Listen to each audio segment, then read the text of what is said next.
Recorded Books and RB Digital present Pekoe Most Poison, Tea Shop Mystery number 18 by Laura Childs, narrated by Barbara McCullough. Chapter 1. Palmettos swayed lazily in the soft breeze. Daffodils bobbed their shaggy heads as Theodosia Browning stepped quickly along the brick pathway that wound through a bountiful front yard garden and up to the polished double doors of the Calhoun mansion.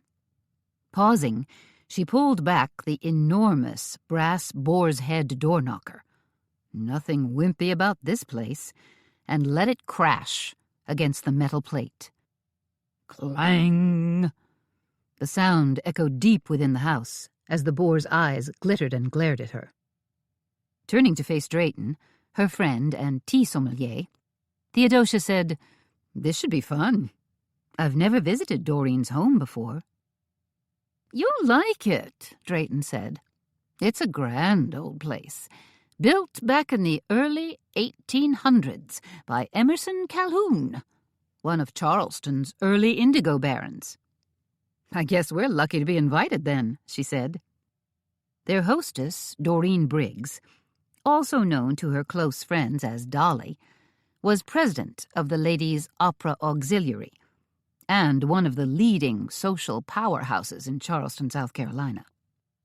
Theodosia had always thought of Doreen as being slightly bubble-headed, but that could be a carefully cultivated act, aimed to deflect from all the philanthropic work that she and her husband were involved in.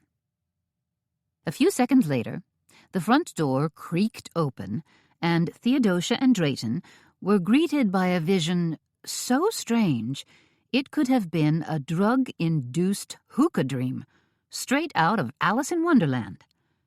The man who answered the door was dressed in a powder blue velvet waistcoat, cream-colored slacks, and spit-polished black buckle boots. But it wasn't his formal, quasi-Edwardian attire that made him so bizarre. It was the giant, white velvet rat head perched atop his head and shoulders.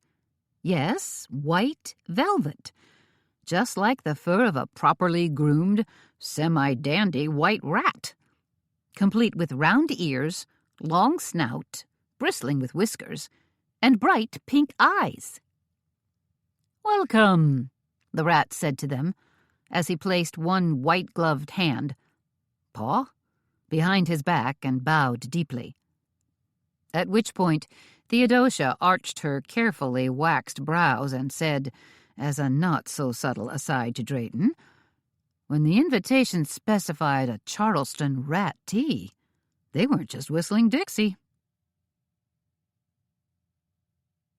It was a rat tea, of sorts.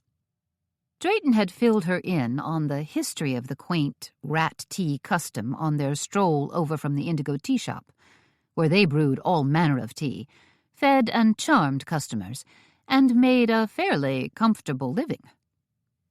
75 years ago, Drayton said, rat teas were all the rage in Charleston.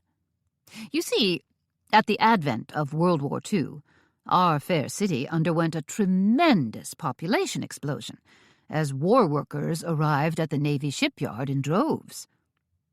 "I get that," Theodosia had said, "but what's with the rats, specifically?" "Ah," Drayton said. With the increased populace, downtown merchants were thriving.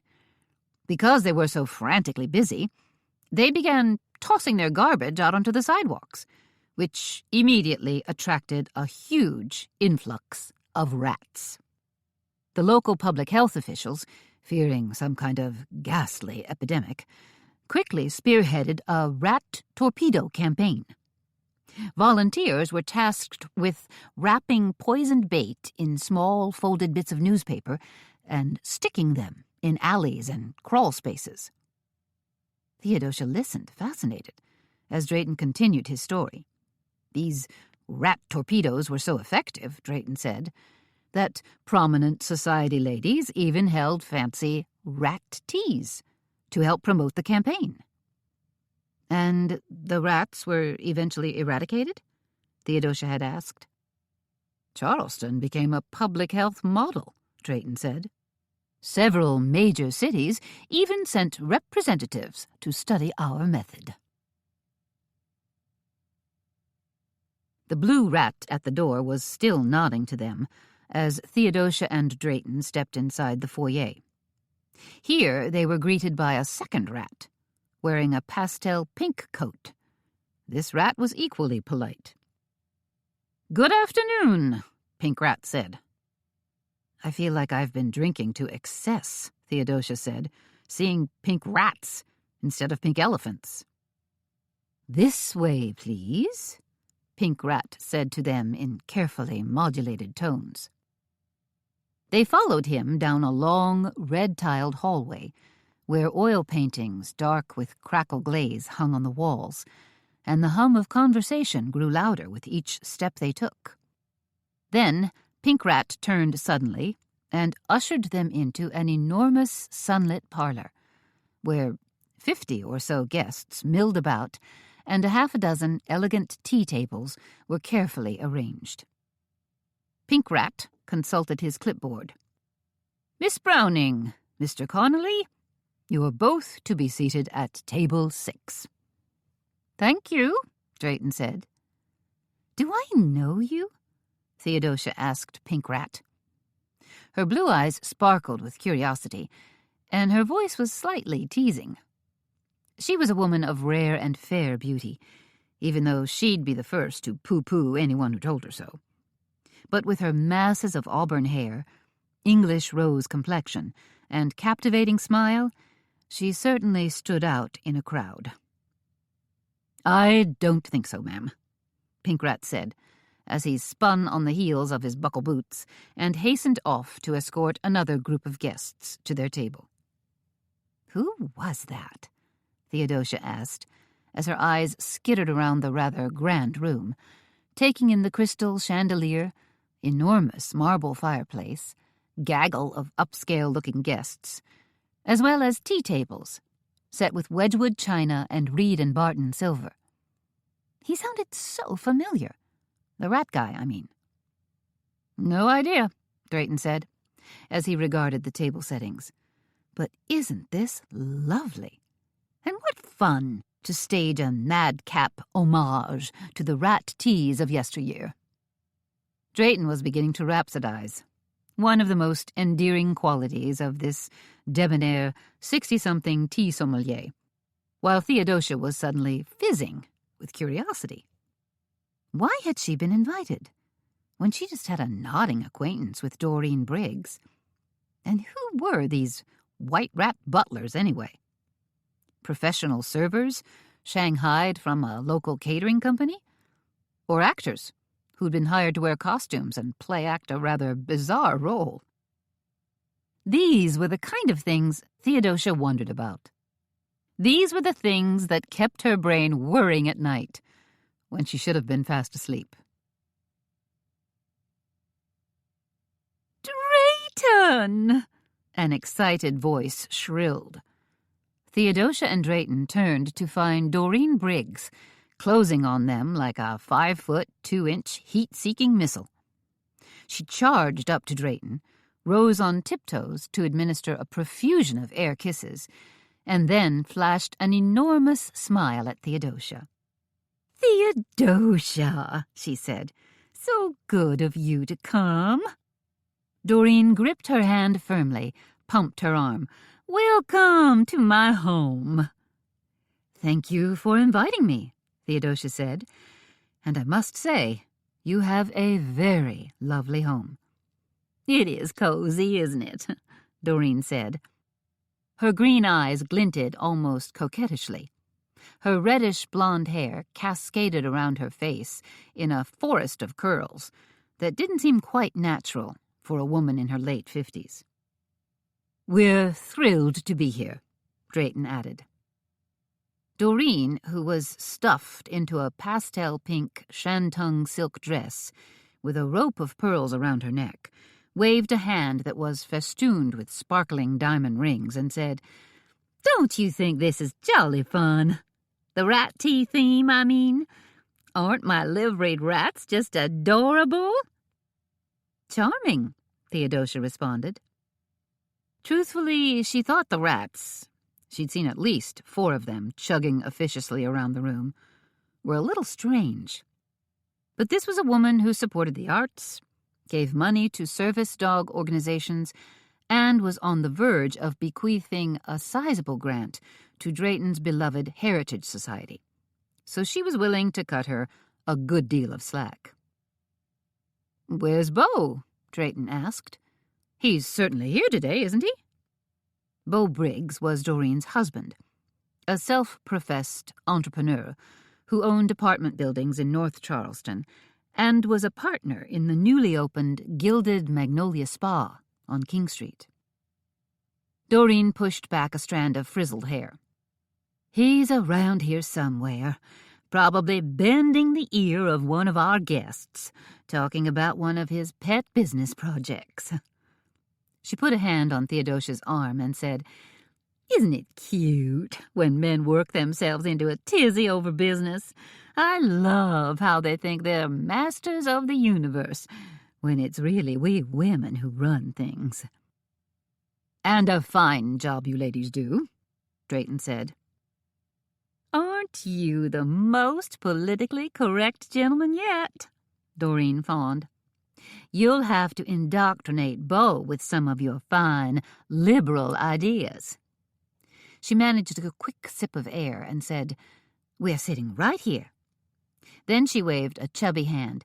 "Your table is right next to us."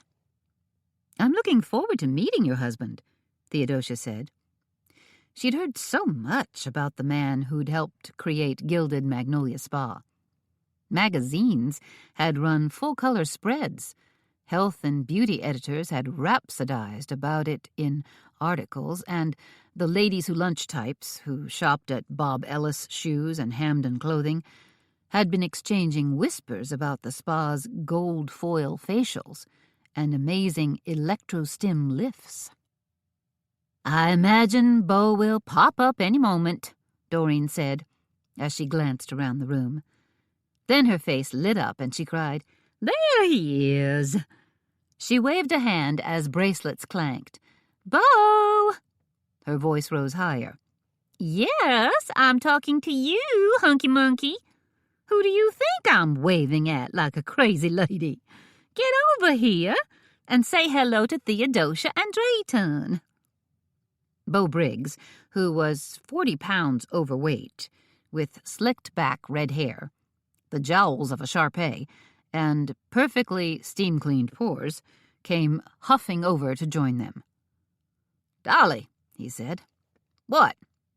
His pink sport coat was stretched around his midsection, the gold buttons looking about ready to burst and go airborne.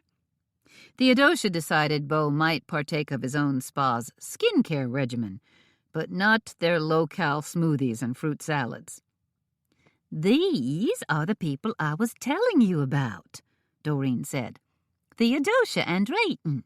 They run that lovely indigo tea shop over on Church Street. You remember? They bake those chocolate chip scones that you adore so much." Beau turned an expectant smile on them. "I hope you brought some along." Doreen gave him a playful slap. "Silly boy. You know our caterers are handling the scones and tea sandwiches today. Theodosia and Drayton are our guests. They're here to partake of tea, not serve it." "A respite," Drayton said, trying to be jocular.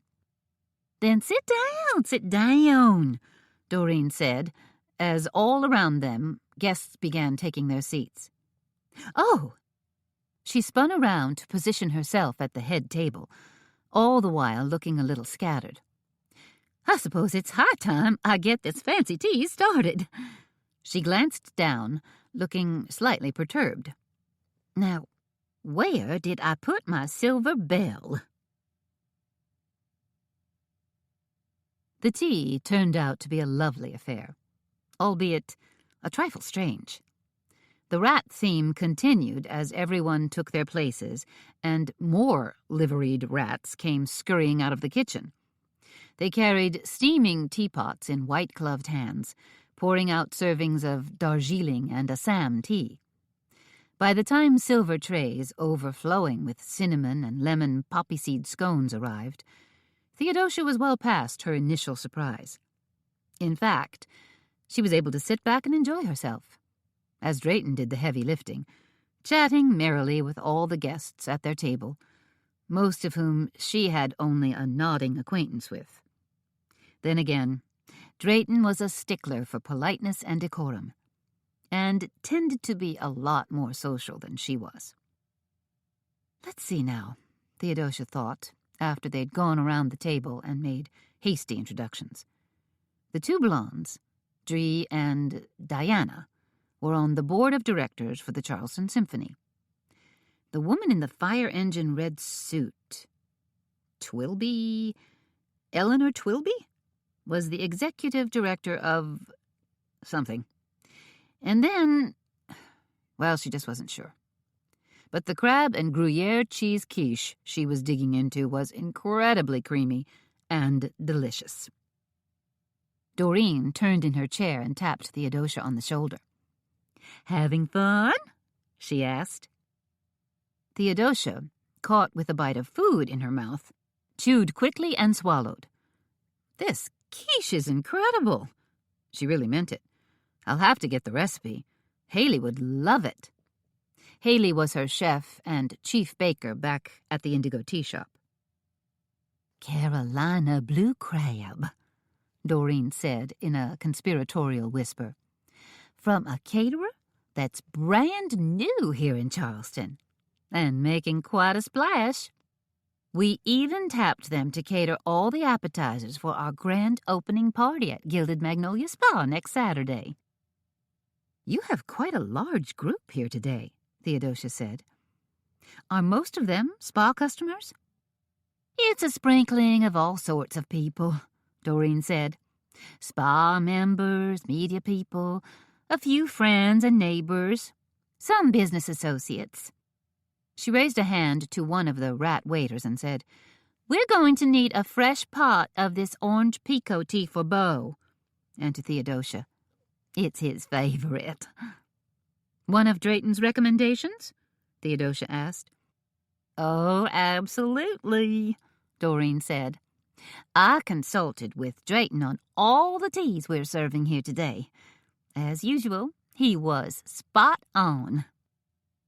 "He's the best tea sommelier I've ever encountered. We're fortunate to have him at the Indigo Tea Shop." "Watch out someone doesn't try to steal him away," Doreen said. She turned, held up Beau's teacup for the waiter to pour him a fresh cup of tea, and said, "Just set the teapot on the warmer, please."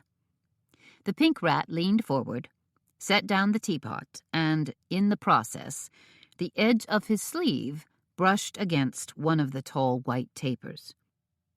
"Watch the—" Doreen cried out as the candle wobbled dangerously in its silver holder. But it was too late. The burning candle bobbled and swayed for a couple more seconds, and then tipped onto the table. It landed, flame burning bright, right in the middle of an enormous, frothy centerpiece. As if someone had doused it with gasoline, a ring of dancing fire burst forth. A split second later, the decorator-done arrangement of silk flowers, pine cones, twisted vines, and dried moss was a boiling, seething inferno. As the guests at Doreen's table began to scream, two people leapt to their feet and began beating at the crackling flames with linen napkins. Their efforts just served to fan the flames and set one of the napkins on fire. It twisted and blazed like an impromptu torch, until the person waving it suddenly dropped it onto the table. Beau Briggs, as if just realizing they might all be in mortal danger, suddenly jumped to his feet, knocking his chair over backward. "Somebody get a fire extinguisher!" he yelped, as flames continued to dance and scorch the tabletop. Now, everyone from his table was jigging around in a fearful, nervous, rugby-like scrum, while people from other tables were rushing over to shout suggestions. Doreen, no help at all, put her hands on her head and let loose a series of high-pitched yips. "Somebody do something!" a woman in a black leather dress screamed. At which point Theodosia grabbed the teapot from her table, elbowed her way through the gaggle of guests, and poured the tea directly onto the flames. There was a loud hiss as an enormous billow of black smoke swirled upward. But the tea had done the trick. The fire had fizzled out, leaving only the remnants of a singed and seared centerpiece, swimming in a brown puddle of Darjeeling tea. "Thank you," Bo cried out. "Thank you." "Good work," Drayton said to Theodosia, just as Blue Rat arrived, fumbling with a bright red fire extinguisher. He aimed the nozzle at the table and proceeded to spray white, foamy gunk all over the remaining plates of food. "Stop, stop!" Bo yelled at the rat.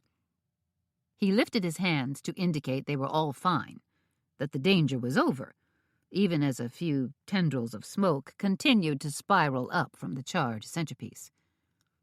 "Goodness!" Doreen squealed, nervously patting her heart with one hand. "That was absolutely terrifying. We could have all been—" She spun around toward Theodosia, a look of gratitude washing across her face. "Thank you, my dear, for such quick, decisive thinking." "But your tea party's been ruined," Theodosia said with a rueful smile. "I'm so sorry." The head table, which had looked so elegant and refined a few minutes earlier, was now a burned and blistered wreck. The ceiling above was horribly smudged. "We'll salvage this party yet," Bo said. Undeterred, he pulled himself to his full height and raised his hands, like a fiery evangelist, ready to address the upturned, still stunned faces of all his guests. "I don't know how," Doreen muttered. "My dear friends," Bo said, "please pardon the inconvenience." He pulled a hanky from his jacket pocket and mopped at his florid face as a spatter of applause broke out. He acknowledged the applause with a slightly uneven smile and continued. "Even though everything is firmly under control, I think it's best that we finish our that we adjourn to—" Stumbling over his words, he halted mid-sentence as a tremendous shudder ran through his entire body. It shook his shoulders, jiggled his belly, and made his knees knock together. Then his eyes popped open to twice their normal size, and he let out a cough, razor-sharp and harsh. That cough quickly became a series of coughs that racked his body and morphed into a high-pitched, thready-sounding wheeze. Doreen, looking properly concerned, held out a glass of water for her husband. "Please drink this, dear." As Bo struggled to grab the water, his hands began to shake violently. He managed to just barely grasp the glass and lift it shakily to his lips.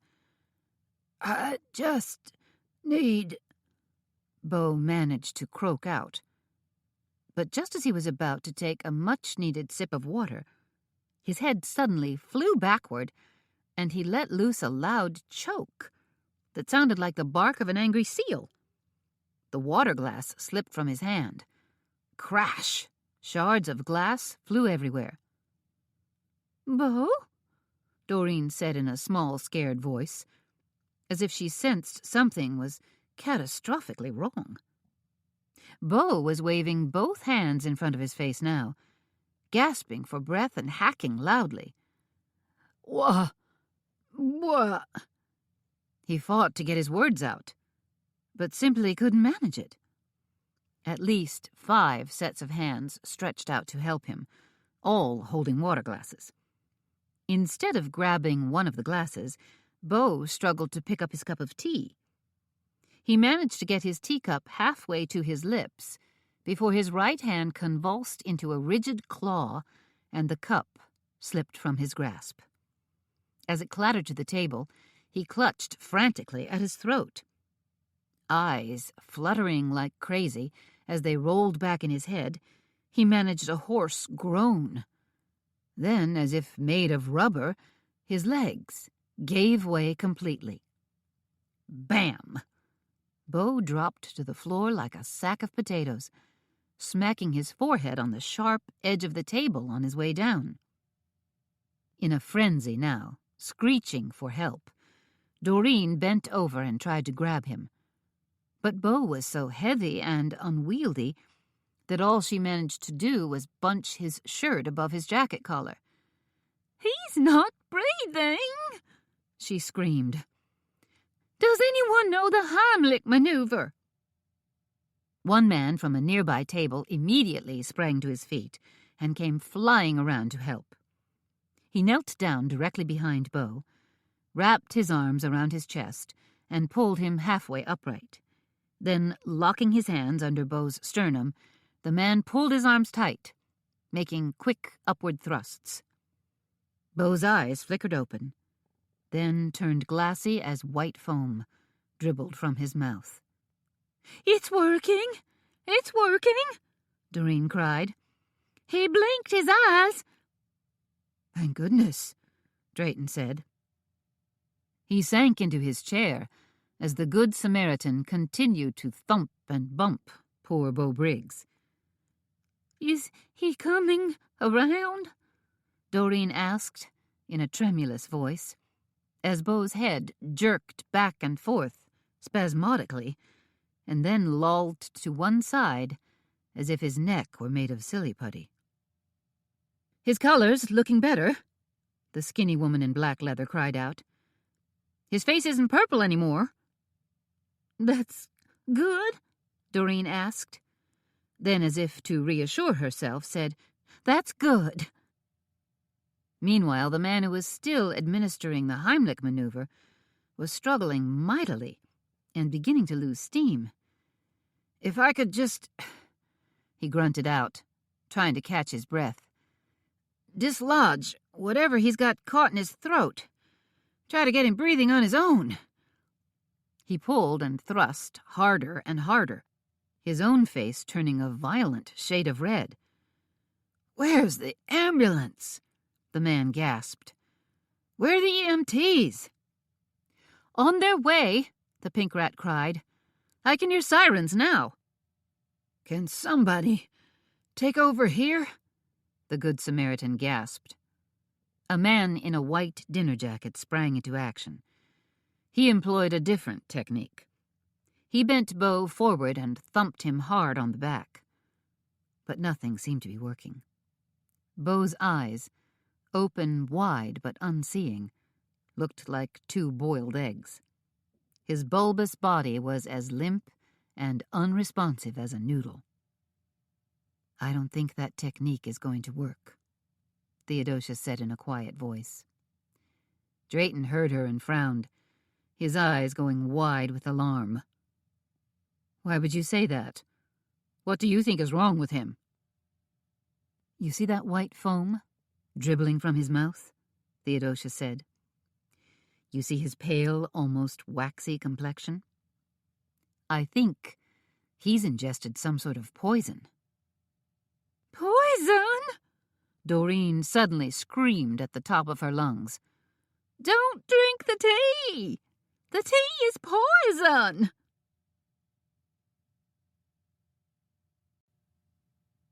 Chapter 2. Bone china teacups crashed rudely into saucers, most of them shattering instantly, as guests dropped their cups in terror. People bent forward and spit out their tea, as blind panic ensued. Even bits of scone and shortbread were spit discreetly into cloth napkins. Meanwhile, Bo hadn't given up the ghost quite yet. His body began to shake as he suddenly launched into a cataclysmic fit. Gold buttons popped off his jacket and shot through the air like tiny, deadly missiles. His arms flailed about. His feet drummed the floor so hard, one leather loafer flew off and sailed across the room, whacking some poor woman in the head. "Grab him! Grab him!" Drayton shouted. "We've got to hold him down." "Shove something in his mouth so he doesn't swallow his tongue," another man yelled out. The woman in black leather poked at Both's mouth with a silver spoon, then jumped back, fearful. More frantic suggestions rang out from the crowd that had gathered around him. "Don't let him crack a rib." "Ambulance is coming." "Try to sit him up straight." Nothing worked, of course.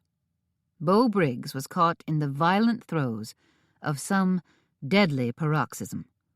His head lolled, his eyes glazed over, and more white foam dribbled out the sides of his mouth as everyone gathered around in a macabre circle to watch. Finally, Beau let out a single garbled choke, something on par with a guttural "Gwack," and gave one final, fatal shiver. Seconds later, he lay unnaturally still. "Oh, no! No, no, no!" Doreen lifted up her arms as if imploring the intercession of some heavenly force. "He's not moving! Somebody do something!" One of her fingers snagged in her long strand of pearls and ripped them hard. A tiny snap sounded, and then her precious Ikoya pearls tumbled down the front of her dress. "My husband! My pearls!" Doreen screamed. She looked like she was ready to faint. Theodosia leapt for Doreen and wrapped her arms tightly around the woman's upper body, pinning her arms down to her sides. "Doreen, calm down," she said. Then she glanced over her shoulder and briskly called out, "Chair," to Drayton. He immediately slipped a chair behind Doreen. "Sit down," Theodosia commanded. Doreen finally closed her mouth and sat down hard. "What about him?" Drayton gestured to the body of Beau Briggs, which lay contorted on the floor. His pink jacket was covered with black ashes and white foam. His meaty face twisted into a death's head grimace. Theodosia grabbed 2 linen napkins off her table and carefully placed them across Beau's face. "That's it?" one of the female guests asked, her face its own mask of horror. "That's all we can do?" "You could say a prayer," Theodosia said, as she became aware of the press of curious onlookers all around her. Blue Rat poked his head next to Theodosia's, jostling her roughly with his snout. "Anything I can do to help?" he asked. His voice sounded muffled inside his mask. Theodosia looked at him tiredly. "Yes, you can take off that stupid rat head and get the EMTs in here. Fast." 2 EMTs did come rushing in, bringing along a clattering gurney and a portable respirator. In fact, all activity seemed to kick into hyperdrive. More guests pushed forward, and their voices rose to create a wall of sound like the drone of 1,000 bees. 2 uniformed police officers shoved their way in and stood behind the EMTs, watching as they attempted to resuscitate Beau. Phones began to ring and buzz. A few surreptitious photos were snapped. "Okay, everybody move out of the way. Right now," a voice called out. "Show's over. Officer Bowie, Officer Jepson, let's get cracking here. I want a 20-foot perimeter set up. Push everybody back. String up some tape. And arrest anyone who doesn't cooperate." Theodosia glanced up to see who was shouting out orders, and saw rushing toward them a tall, intense-looking man in a flapping raincoat. He looked cool and calm, and seemed to possess a no-nonsense attitude. She decided this was good. He was exactly what was needed right now. The young man in the raincoat knelt down next to Beau's body. "Any luck?" he asked one of the EMTs who was working on him. The EMT shook his head slowly. It was clearly over for Beau. "Oh, no," Doreen moaned. She popped up from her chair to see what was going on with her husband, basically leaning against Theodosia for support. "I'm sorry," the young man said to Doreen. "Who are you?" Doreen asked in a shaky voice. "I'm Detective Pete Riley," the man said. "And you are?" Doreen's chin quavered. "He's my... "Your husband?" Riley asked, not unkindly. Doreen bobbed her head. She didn't seem to be tracking particularly well. "I'm very sorry," Riley said again. "But perhaps you and your friend could give me a little space." He looked directly at Theodosia. "Could you take her somewhere?" "Certainly," Theodosia said. As Riley's eyes met hers, there was a flash of recognition. He knows me? Then she thought, yes, of course. The young detective had come into her tea shop a few months ago, with Detective Bert Tidwell, the head of robbery homicide, though she had no clear recollection that the two of them had ever been properly introduced. Detective Riley didn't waste any time. He rounded up the people who'd been seated at Beau Briggs' table and set about questioning them. Theodosia, burning with curiosity, tried to edge her way back over to where the interrogation was taking place so she could listen to what was going on, which basically was that everyone was coming across as either indignant or uncooperative. A big guy by the name of Reggie Houston, who claimed to be Beau Briggs' business partner, wanted no part of the questioning. "Why are you talking to me?" Houston asked in a belligerent tone, "when you should be questioning all these other yahoos." The woman in black leather kept firing her own questions back at Riley. "What are you going to do about this?" she snapped. "What happens next?" And a few other people, a tall man in a finely tailored suit, and another couple, seemed rude at best. "What's going on?" Drayton asked. He'd pushed his way through the throng of people who were buzzing about angrily to be close to Theodosia. "The detective in charge just questioned all the people who were seated at the head table," she told him. "Not that they gave him any substantial information. Now he's working his way through the people who were sitting at the nearby tables." "That's us," Drayton said, looking nervous. "But we were guests, purely observers.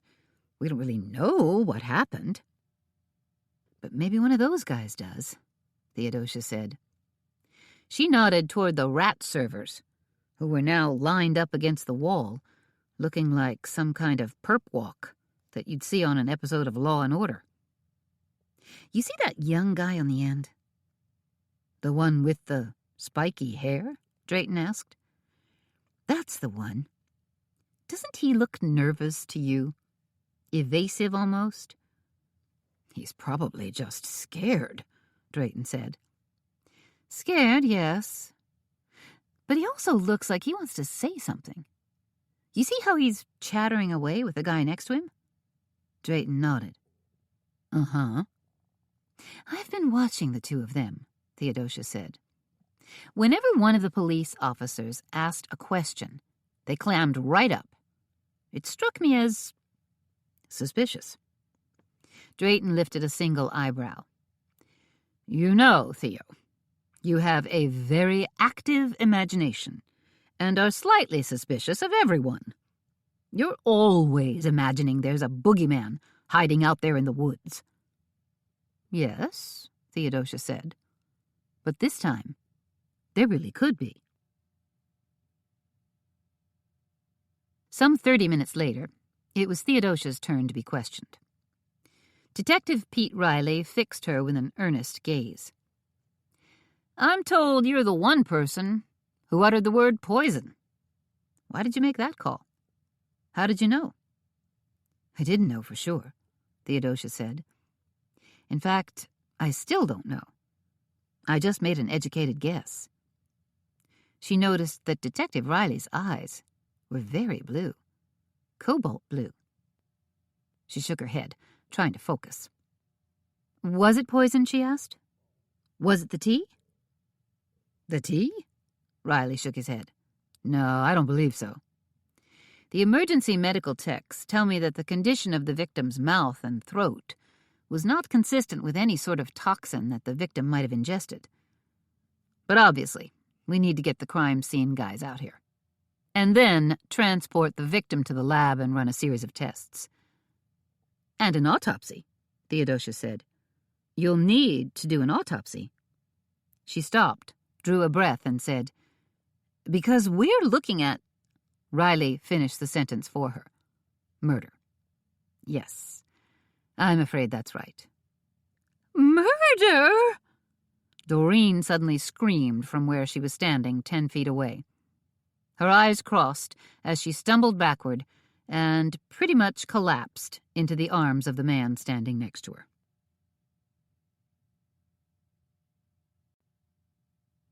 Chapter 3. It was an impromptu Sunday brunch, held on Drayton's back patio. He'd called Theodosia at 9 o'clock Sunday morning and invited her over.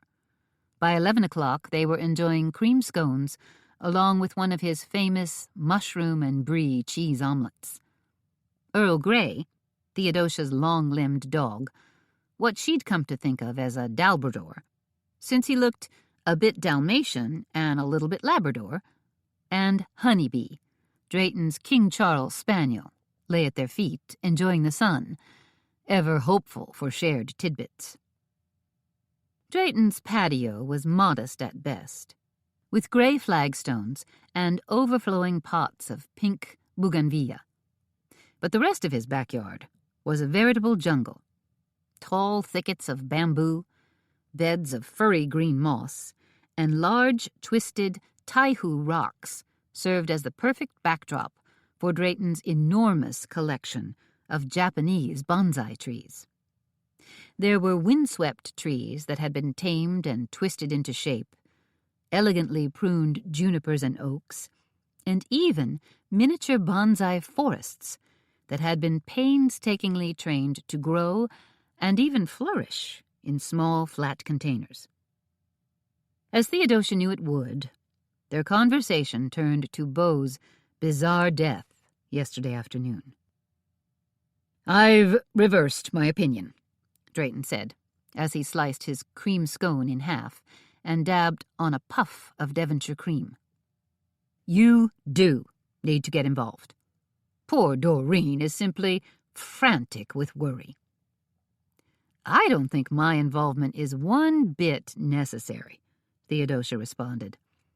I have the distinct feeling that Detective Pete Riley is quite capable of handling this.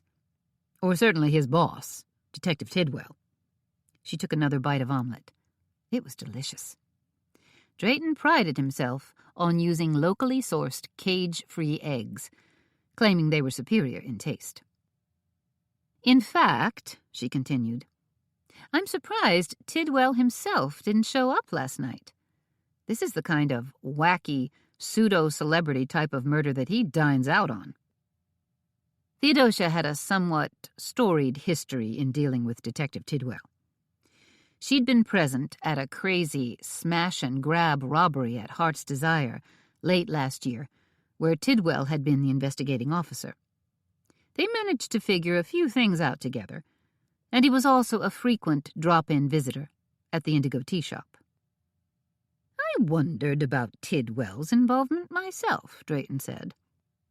Which is why I asked one of the uniformed officers about him yesterday. It turns out that Detective Tidwell is in absentia. Where's he run off to? He's currently attending some sort of Homeland Security seminar in New York City. So the Briggs case has landed squarely in Detective Riley's hands." "Good," Theodosia said with approval, "because Detective Riley struck me as being a fairly smart cookie. I'm sure he'll be able to handle this mess." Drayton tilted his head at Theodosia, and his furry brows raised up a few millimeters. He was giving her vexed. Or maybe it was indignant. Either way, Drayton had a way of making Theodosia feel as if she'd committed some horrible faux pas, like she'd sliced her scone improperly, or held up her pinky finger whilst sipping tea. "It's not working," Theodosia said finally. Drayton gazed across his teacup at her. "Whatever do you mean?" "I'm talking about the look you're giving me. I know that look.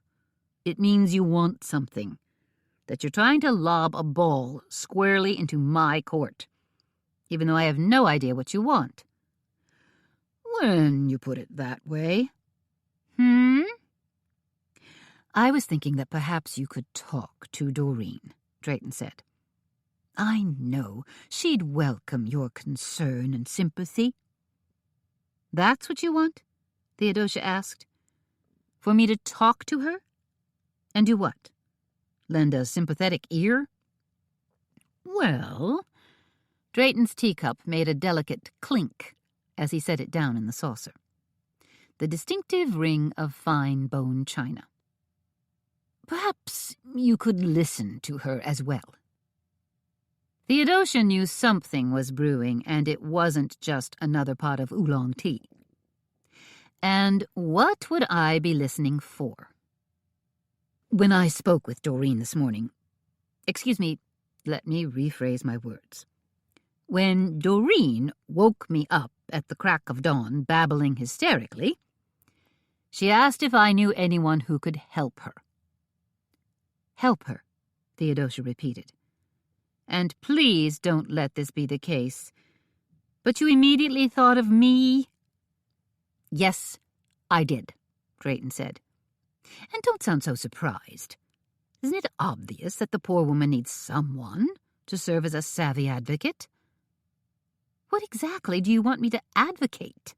Theodosia really was playing hard to get. "I think you have a fairly good idea," Drayton said. And now his words and manner had taken on a stiff, almost formal tone. "You know how resourceful you are, how very perceptive you can be, especially in light of yesterday's, dare we call it, murder?" "I think you could definitely venture out on a limb and call it murder," Theodosia said. "Because I don't think Beau Briggs choked to death on a piece of juicy fruit gum. No, he did not. In fact, you voiced a not-so-subtle hint about that yesterday. When I said that Beau might have been poisoned?" "Precisely," Drayton said. "You see how intuitive you are? How your hypothesis was spot on?" Theodosia leaned forward in her chair and eyed Drayton warily. "Are you asking me to go on the offensive and help solve Beau Briggs' murder?" Drayton lifted his shoulders in a casual shrug. "Don't act so surprised. It's not like you haven't done this before." When Theodosia let out a deep sigh, he said, "You're very good at this, Theo. You are spookily clever when it comes to ferreting out clues and making smart, logical deductions. I still don't know why you're so fired up to have me involved. May I remind you, you're the one who's always warning me not to get involved in any kind of murder, disaster, or crazy scheme. You're the autocrat of good sense. This time there are extenuating circumstances." "What are you talking about?" Drayton hesitated. "It's really difficult to say." "I'm sorry, but you're going to have to explain yourself," Theodosia said, "because you're acting very mysterious, and it's starting to worry me." Drayton touched a hand to his bow tie. There's a quid pro quo involved. And that would mean... What? Exactly. Theodosia couldn't quite fathom what Drayton was talking about. Why was he talking in circles, when he was usually direct to the point of being blunt? As you know, Doreen Briggs is thinking about awarding a rather sizable grant to the Heritage Society, Drayton said. She's in the middle of what you might call the decision process. The Heritage Society, a sort of hybrid museum historical society, was Drayton's baby. He sat on its board of directors, and Timothy Neville, the organization's octogenarian director, was one of his oldest and dearest friends. You mentioned that grant to me a couple of days ago, Theodosia said. But I imagine that Beau's untimely death might certainly delay Doreen's decision. That's not exactly right, Drayton said. Now circumstances have conspired to make it all a tad more complicated. How so? Doreen was very impressed with your cool head and quick thinking in yesterday's impossible situation. That's nice. I was happy to help, even though there was no earthly chance of reviving her poor husband. Theodosia took a sip of tea. Now what else? Tell me why you're dancing around as if you're just learning the tango. Drayton grimaced. Doreen made it quite clear to me this morning that if you and I didn't assist her in a sort of, well, let's call it a private investigation, then... Wait a minute. The reason for Drayton's nervousness suddenly clicked into place for Theodosia. Are you telling me that if we don't help Doreen, she won't come through with your grant? I'm afraid that's it, in a nutshell. She's holding a grant over your head? Theodosia said. Seriously? Yes. Drayton was so embarrassed, he did everything but hang his head. Then I'd say Doreen is being horrid and petty. In fact, I'm pretty sure an attorney would categorize her request as plain old extortion. Could we just call it arm-twisting and be done with it? Drayton said. That doesn't sound quite so illegal or threatening.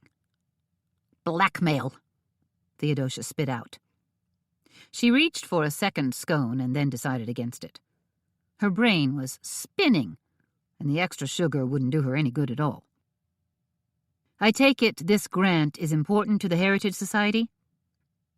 I would deem it highly necessary for continued sustainability. You want to give that to me in English? Theodosia asked. Drayton's speech sometimes went from formal to florid. Yes. Well, he said, you know how the stock market has pogoed up and down the past couple of years, and how interest rates have been at an all-time low? Tell me about it. My 401k is gasping for breath. Obviously, this rather dire financial situation has affected everyone, Drayton said. He was clearly uneasy talking about money, so Theodosia decided she'd better jump in and pull the rest of the story out of him. You're telling me that the people who have been the Heritage Society's loyal supporters, your contributors and benefactors, aren't getting a decent return on their investments like they have in the past, Theodosia said. That's correct.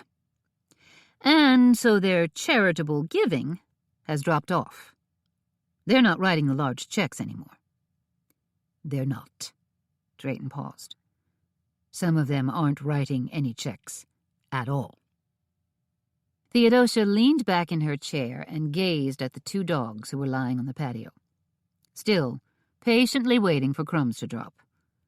She took a scone, broke off 2 pieces, and gave them their goodies.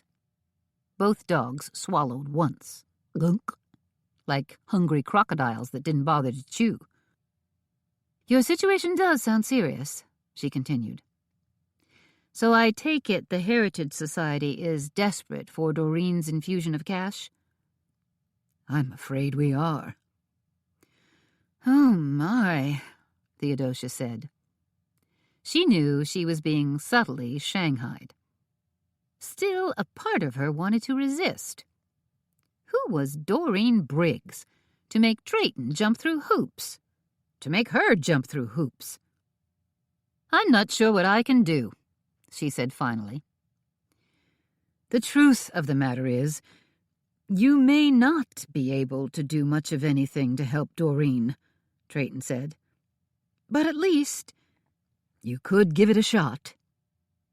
And if we investigate Beau's death privately, if we unlock a few clues, Doreen may repay our good efforts by writing a check." "That's exactly right." "It's an absurd proposition on her part," Theodosia murmured. She wanted to rail against the idea of being coerced, but hated the idea of letting Drayton down. He was one of her best friends, after all. She sighed deeply. "I suppose if I just—" Drayton gazed at her expectantly. "Yes? Was that a yes?" Theodosia set down her teacup. This was one of the strangest requests she'd ever received. And to have the future of the Heritage Society riding on her investigational smarts was ridiculous. Preposterous, even. On the other hand, she'd been right smack dab in the middle of things when Beau had given up the ghost. She had a nodding acquaintance with the detective in charge, and, truth be told, she was, let's just say, sublimely curious. Theodosia stared across the table at Drayton, who seemed to be waiting on pins and needles. "When did you tell Doreen we'd drop by?" she asked.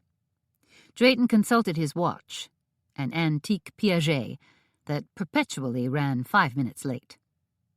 12 o'clock, he said. "We can just make it, if we hurry."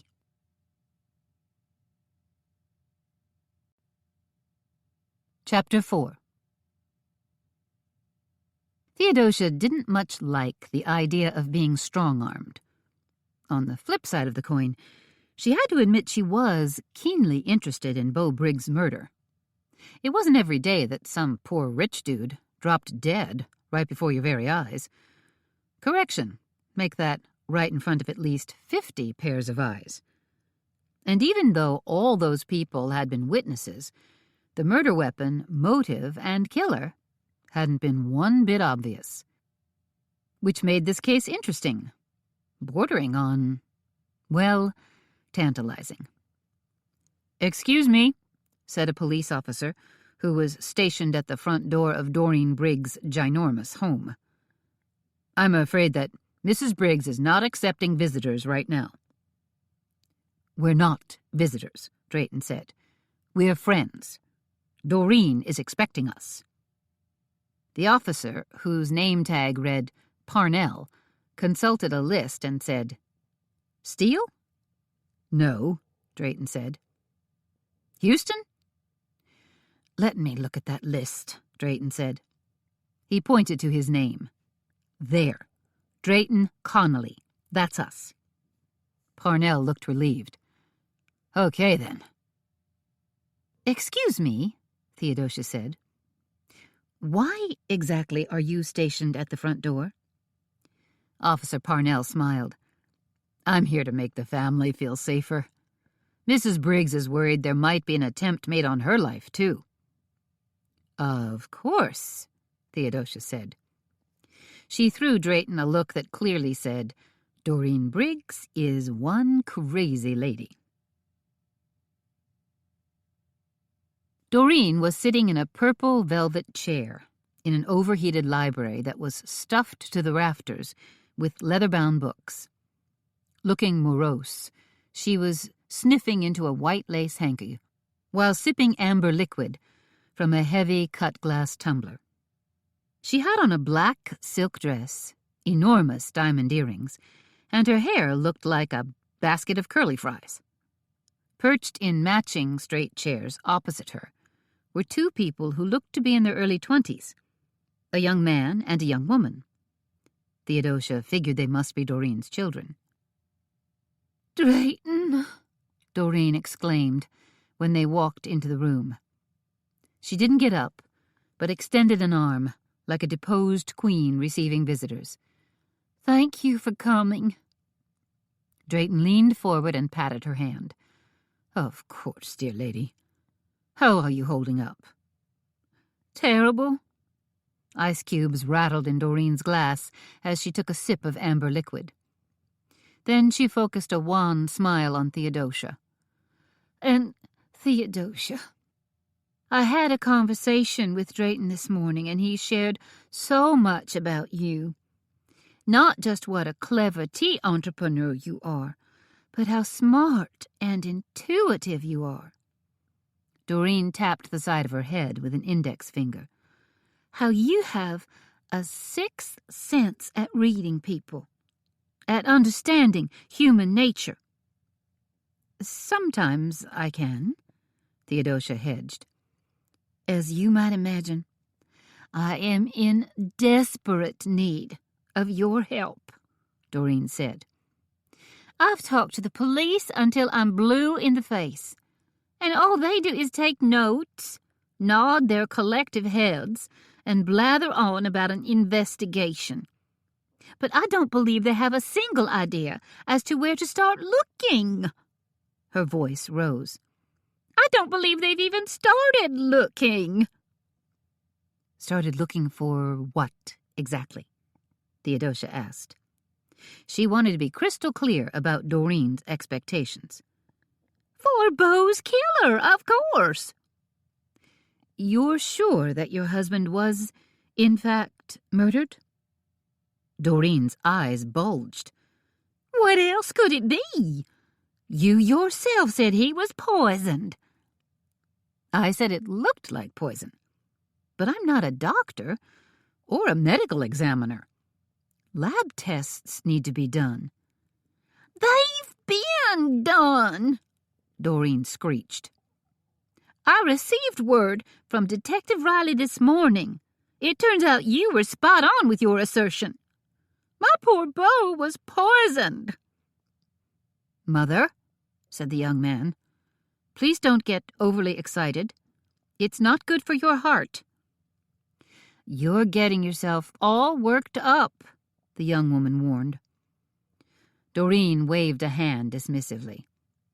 "Drayton, Theodosia, this is my son Charles and Beau's stepdaughter Opal Ann. They've been a great comfort to me in my time of need." "Thank you, Mother," Charles said. He was dark-haired, slim, and seemed preternaturally quiet. Then again, Doreen probably never let him get a word in edgewise. "And so has—" Doreen looked around with slightly bleary eyes. "Where on earth did Starla run off to now?" "You asked her to get some more ice cubes," Opal Ann said. She was young and pretty, with brown doe eyes. Theodosia figured she was probably just a year or two out of college. "Oh, right," Doreen mumbled. "Starla is a family member as well?" Theodosia asked politely. "These days I certainly feel like I am." A woman with short, dark, spiky hair and a hard expression on her narrow face was staring directly at them. She held a silver ice bucket in bony, fidgeting hands. Theodosia recognized her as the skinny woman who'd worn the leather dress at yesterday's rat tea. Today she wore a tight black sweater and a matching pencil skirt. Doreen waggled her fingers in a come-hither gesture. "Starla, thank you." Starla handed Doreen the ice bucket and flashed a cool smile at Theodosia and Drayton. "Hello there." Doreen hastened to fill them in. "Starla Crane is our PR guru. She owns the image factory here in Charleston." "Nice to meet you, Miss Crane," Drayton said. "Perhaps you've heard of us?" Starla asked. "My firm specializes in image consulting and public relations strategies." She glanced at Doreen, who was busy shoveling ice cubes into her glass. "We also handle crisis management." "And you think this particular situation Doreen's situation warrants crisis management? Theodosia asked. She'd spent a number of years working at a marketing firm, so she was quite familiar with public relations and the management of brand images. She'd also never heard of the Image Factory and wondered if it might be a one-person shop. Doreen is well known in Charleston's philanthropic world and social community at large, Starla said in a slightly hectoring tone. As such, she needs to maintain a flawless image of taste and decorum. This incident, the smooth presentation of this incident, needs to be handled with kid gloves. I'm sure Doreen's image is, and always will be, impeccable, Drayton said. But Theodosia was studying the almost anorexic Starla Crane. She decided Starla had that high-strung, pushy attitude that self-absorbed career women sometimes affected. It made her wonder how good Starla really was when it came to public relations and media relations, because the people who were generally the most skillful tended to be congenial and highly empathic. Starla, on the other hand, seemed nervous, contentious, and inner-directed. Then again, you never knew. She could turn out to be an absolute whiz.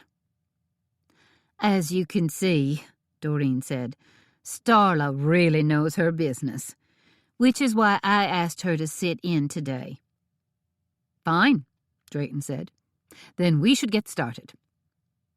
Excuse me, Starla said. What are we doing exactly? I mentioned to Doreen that Theodosia here is an excellent problem solver, Drayton said. So she's agreed to talk to Doreen, to ask a few questions and see what she can come up with. Starla's upper lip curled. You're an investigator? Not at all, Theodosia said. I'm merely trying to sift through what we already know. A cool, calm voice of reason, Drayton added. Interesting, Starla said, in a tone so flat it was clear she wasn't one bit interested. Theodosia pulled a chair up close to Doreen, then reached over and took the glass from her hand, passed it over to Drayton. Let's get started, she said. Doreen bobbed her head. Okay. The police obviously asked you a lot of questions yesterday. You have no idea. Because something strange happened. Between the time the centerpiece caught fire and your husband collapsed on the floor, something happened. I guess, Doreen said in a small voice. And there were any number of people who were clustered around Beau, Theodosia said. During the tea, right after the fire, and just before his collapse.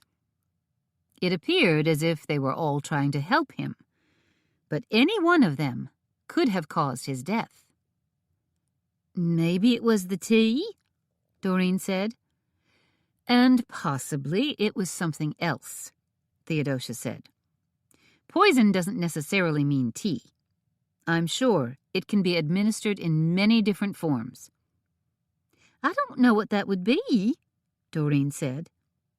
Well, Theodosia said, we don't expect you to solve this crime, just to help point the way with your best recollections. Doreen snuck a glance at her empty glass. I'm not sure I understand. Let's approach this from a slightly different angle, Theodosia said. There must have been someone, either a guest at your table or a person who was in the immediate vicinity, who wanted your husband dead. Doreen winced. You're talking about motive. I hate to think about that. Theodosia glanced over at Drayton. You have to think about this, Drayton said to Doreen. It's absolutely critical. Don't you want Beau's killer apprehended? Don't you want justice? Don't you want to award the Heritage Society a nice fat grant? Theodosia thought to herself. "I guess," Doreen said. "Tell me about the people who were sitting at your table," Theodosia said. Doreen frowned. "Well, there was Reggie Houston, Beau's business partner, and then Starla, of course, and our neighbors, Honey and Michael Whitley, and Robert Steele." Theodosia had pulled a pen and paper from her handbag and was jotting down names. "And at the surrounding tables?" "It's difficult to remember," Doreen said. "Charles and I were sitting at table 3, Opal-Ann said, "along with some financial people and new spa clients." She glanced at Theodosia. "If I looked at the guest list, I'm pretty sure I could give you their names." "That would be great," Theodosia said. "Thank you." She focused on Doreen again. There must have been someone who was deeply angry or offended by something Beau had done. Perhaps someone who'd lost a good deal of money in a business deal, or someone who felt they'd been cheated in some way. "Is this absolutely necessary?" Starla asked. "Yes, it is," Drayton said, without bothering to look at her. Theodosia tried again. "There must be someone who is angry with your husband." "Are you asking me to put together an enemies list?" Doreen asked. She looked heartsick as she squirmed around in her chair, anxiously twisting the rings on her fingers. "Because I'm not sure Beau had any enemies. I mean, everyone pretty much adored him." She started leaking tears. "He was sweet and smart and generous to a fault. Just ask anyone." Theodosia knew for a fact that not everyone had loved and adored Beau Briggs. After all, someone had murdered the man in plain sight of 50 guests. That required the skill and cunning of a stone-cold killer. Someone who possessed confidence and chutzpah beyond belief. "Just relax and think about it," Theodosia said in a soothing voice. "Try to recall what your husband might have been involved in lately. Maybe a new business venture? Real estate? Or investments?" "Tell her about the money," Opal-Ann said. Doreen shook her head. "She doesn't want to hear about that." "Yes, she does." Opal-Ann turned to look at Theodosia. "Don't you?" "I guess maybe I do," Theodosia said, wondering what this cryptic exchange was all about. "Why don't you tell me about the money, Doreen?" Doreen hemmed and hawed, but finally the truth began to spill out. Turns out Beau had made more than a few terrible investments, and that the money he'd lost or squandered hadn't really been his to lose. It had belonged to Doreen. Had come, in fact, from Doreen's family fortune, a rather sizable amount that she'd inherited from her father and grandfather. "You see why she's so upset," Opal-Ann said. She reached over and squeezed Doreen's hand. "Poor thing." "It's embarrassing," Doreen said. "Even if Beau wasn't the brightest bulb on the tree when it came to money, I still loved him." She waved a hand in front of her face as tears sparkled in her eyes. "Loved? You hear what I just said? I'm already talking about him in the past tense. How awful." "Of course it's awful," Drayton said. "Luckily he didn't fritter away my entire fortune," Doreen said. "There's still plenty of money left for all of us to be quite comfortable." She smiled at Drayton. "And for me to support a few museums and charities that I hold dear. It's just that now," she sniffled, "I have to make these difficult decisions all by myself."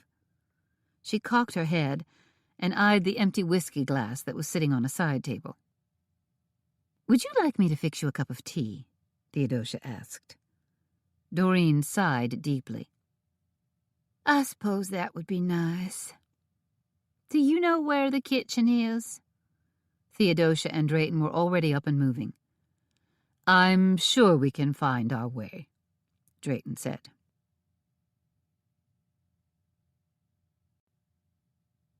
Chapter 5. What do you think? Drayton asked, once they were in the kitchen behind closed doors. Theodosia glanced around. The kitchen needs serious updating, for one thing.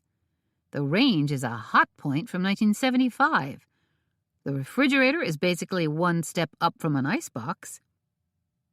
I was referring to Doreen, her story. I know what you meant, Theodosia said as she stepped into a rather large, well-lit pantry. She began opening and closing cupboard doors, looking for a tin of tea. The fact of the matter is, Doreen doesn't have a story because she doesn't have a clue. Drayton stood at the pantry door and looked in. You don't think there's anything to be gleaned here? No, I don't. Remember what I said earlier about letting the police handle this? Well, I was right. Only God bless the Charleston police if they can pull even one useful tidbit of information out of Doreen. No wonder they asked her a few questions and then went on their merry way. I think they'll have a lot more luck talking to the other guests. Even if they interview Snappy Starla out there, who, by the way, should be fitted with a muzzle. You're not going to give up just like that, are you? Drayton asked. He sounded almost desperate. Theodosia pulled open another cupboard door and peered in. Drayton, I know your grant for the Heritage Society is on the line here, but I don't know what more I can do. You could keep talking to her. I can tell that Doreen likes you. She trusts you. You want me to string her along? Give her the impression that we can be of some help in her husband's death? No, that wouldn't be fair. I guess what I meant was, Holy crackers! Theodosia suddenly shouted. She'd been searching a cupboard when her eyes landed on a bizarre black and yellow box. As the impact of what she was seeing clanged around inside her brain, she took a giant step backward. What's wrong? Drayton asked. Come over here and take a look, Theodosia hissed. Hesitantly, Drayton tiptoed over. Middle shelf, she said. Drayton peered tentatively into the cupboard, as if fearing something horrible might pop out at him. When he saw what had startled Theodosia, he said, Dear Lord! There on the middle shelf, surrounded by a clutter of spice tins, was a box of orange Pekoe tea. Sitting next to the tea was an open box of rat poison. Drayton's face blanched white. You don't suppose? I don't know what to think, but it's very creepy. Theodosia studied the box again. Just so there was no mistaking its intended purpose, the box carried a cartoon drawing of a dead rat on it. The rat was lying on its back, its stiff little legs sticking straight up in the air. Why on earth didn't the police find this yesterday? Drayton asked. Maybe because the police weren't prowling through the cupboards, looking for Doreen's box of stale tea bags, Theodosia said.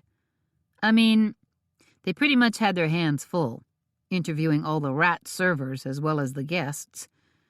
And I suppose the people who looked the most suspicious. Drayton folded his arms and leaned against the opposite cupboard. Did you think some of the guests looked suspicious? After finding this box of poison, I think everybody's a bit questionable, especially the caterer and kitchen workers. But those people were all busy baking scones and arranging tea trays. So maybe the killer was one of the white rats. Do you know how ridiculous we sound? Drayton asked. Talking about poison and white rats? Yes, Theodosia said.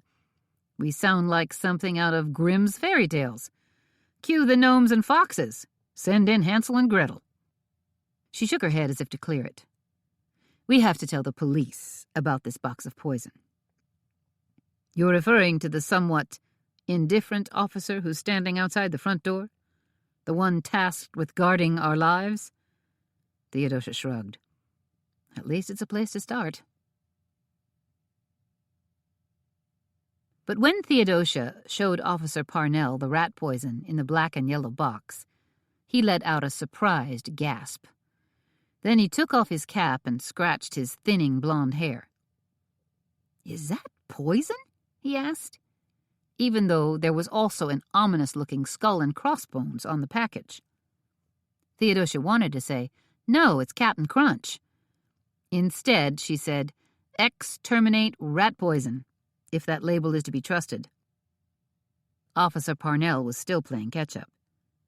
"Isn't poison what killed the man who—" He gestured toward Doreen and company, who were still in the library. "Bingo," Theodosia said.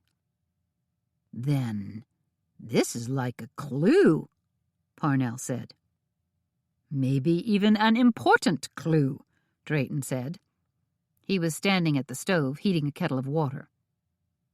Theodosia favored Parnell with a quizzical smile. "Excuse me, Officer Parnell, but what is it you do exactly? I mean, in your official capacity with the Charleston Police Department." She figured he was either a meter reader or data entry guy, because he certainly wasn't firing on all cylinders like an experienced beat cop would. "2 days a week I play Officer Pugsley Pup," Parnell said, sounding pleased. "I wear a furry dog costume and go around to all the elementary schools. Teach kids basic safety skills."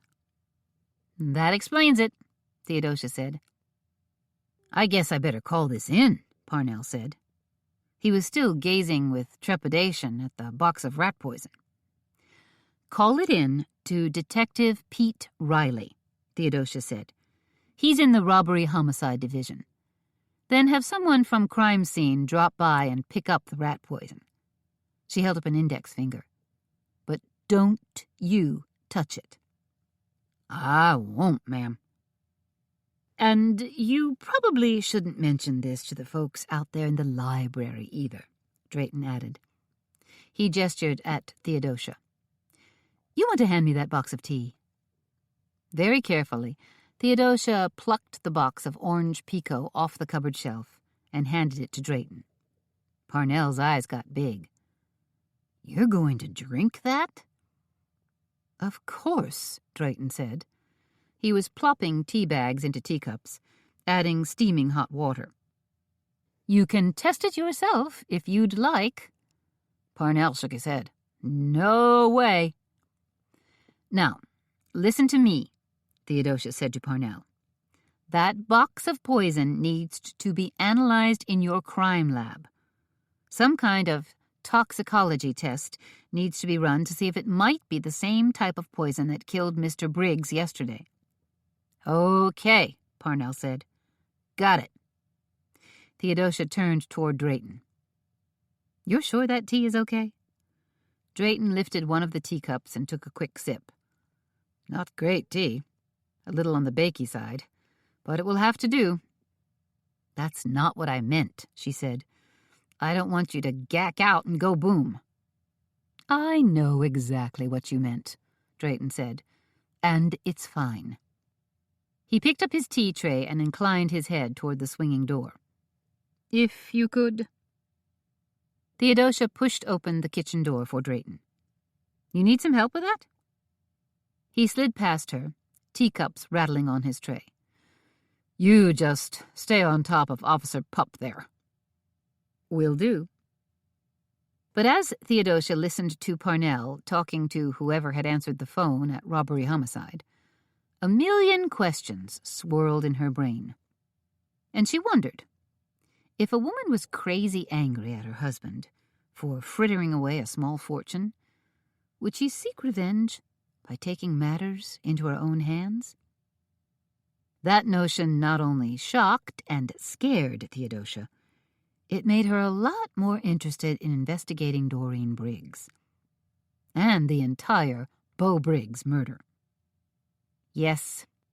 She knew she'd just told Drayton there really wasn't much to go on. But holy crap. Look what just popped up.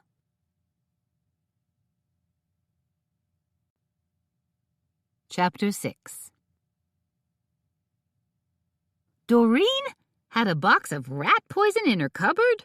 Haley asked. I'm afraid so, Drayton said. Haley leaned back in her chair and shook her head, her long blonde hair swishing like a curtain. Whoa! Then, do you think it's the same poison that killed her old man? We have to wait for the results of the lab tests, Theodosia said. She sounded calm as she said it, but really had a case of the jitters. Could Doreen be a killer? A clumsy killer at that. Well, they'd know soon enough. Still, Haley said, a box of poison is beaucoup creepy. What's creepy is that Beau's death was premeditated murder, Drayton said. Somebody came to that rat tea, either as a guest or server, and left as a full-fledged killer. Haley nodded. I guess Doreen's tea didn't quite go as planned. It wasn't a hale and hearty tribute to the rat teas of yesteryear. It was well-intentioned, Drayton said, and started out pleasantly enough. But ended with a bang, Theodosia said. If you could have seen that poor man. Haley held up both hands as if to ward off a vampire attack. No way, please. Don't tell me any more about it.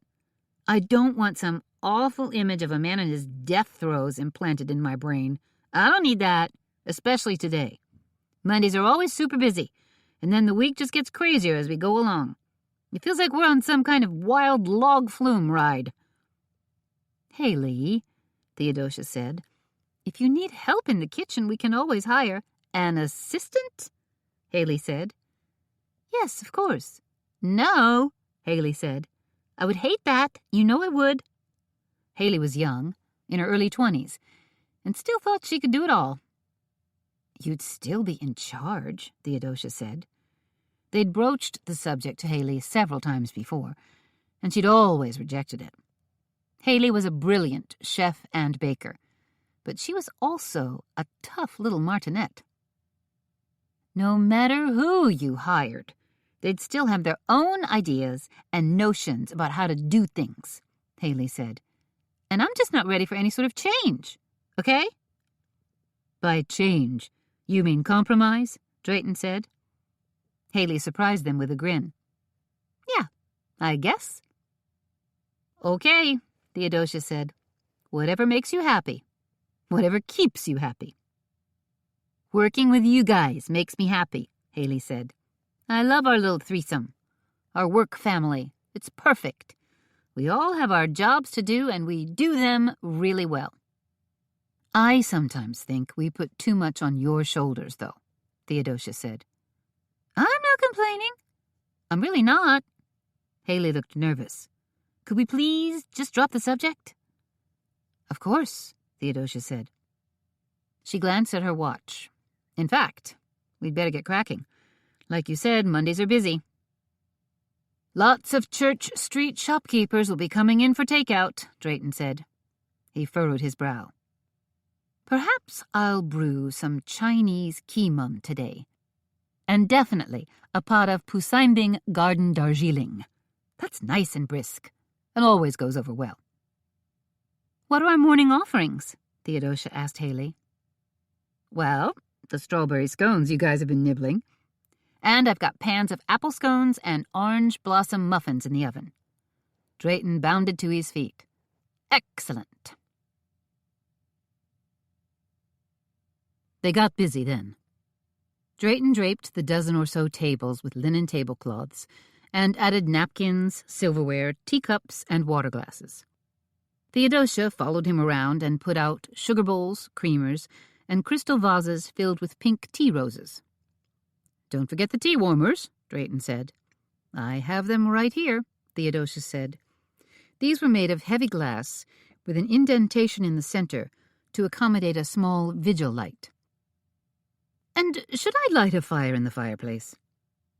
I think yes, Theodosia said. It was still early spring and mornings were cool, bordering on chilly. How nice for her tea shop guests to come tumbling in and be able to inhale the rich, fruity aromas of brewed tea and enjoy the crackling warmth of a fire. Here's a dozen scones to start you off with, Haley said. She set a glass pie-saver, piled high with scones, on the front counter. Thank you, Haley, Theodosia said. Haley stood there, looking like she wanted to say something more. Finally, she said, It sounds like you guys are kind of involved in this thing with Doreen. Why'd you go back there yesterday? I mean, really?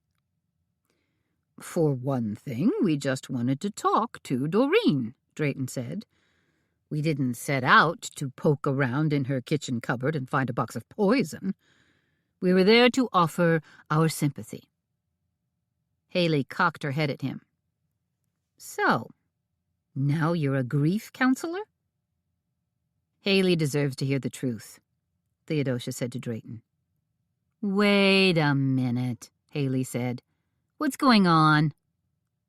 We went to Doreen's because Drayton thought we could do a little subtle backgrounding on the folks who might be involved in her husband's murder, Theodosia said. He thought we could help Doreen out. You mean, like, investigate? Haley asked. No, Theodosia said. Yes, Drayton said. Haley held up a hand. Are you guys sure you want to get involved in this? Because it seems to me that Doreen just became a prime suspect. She could be, Theodosia said.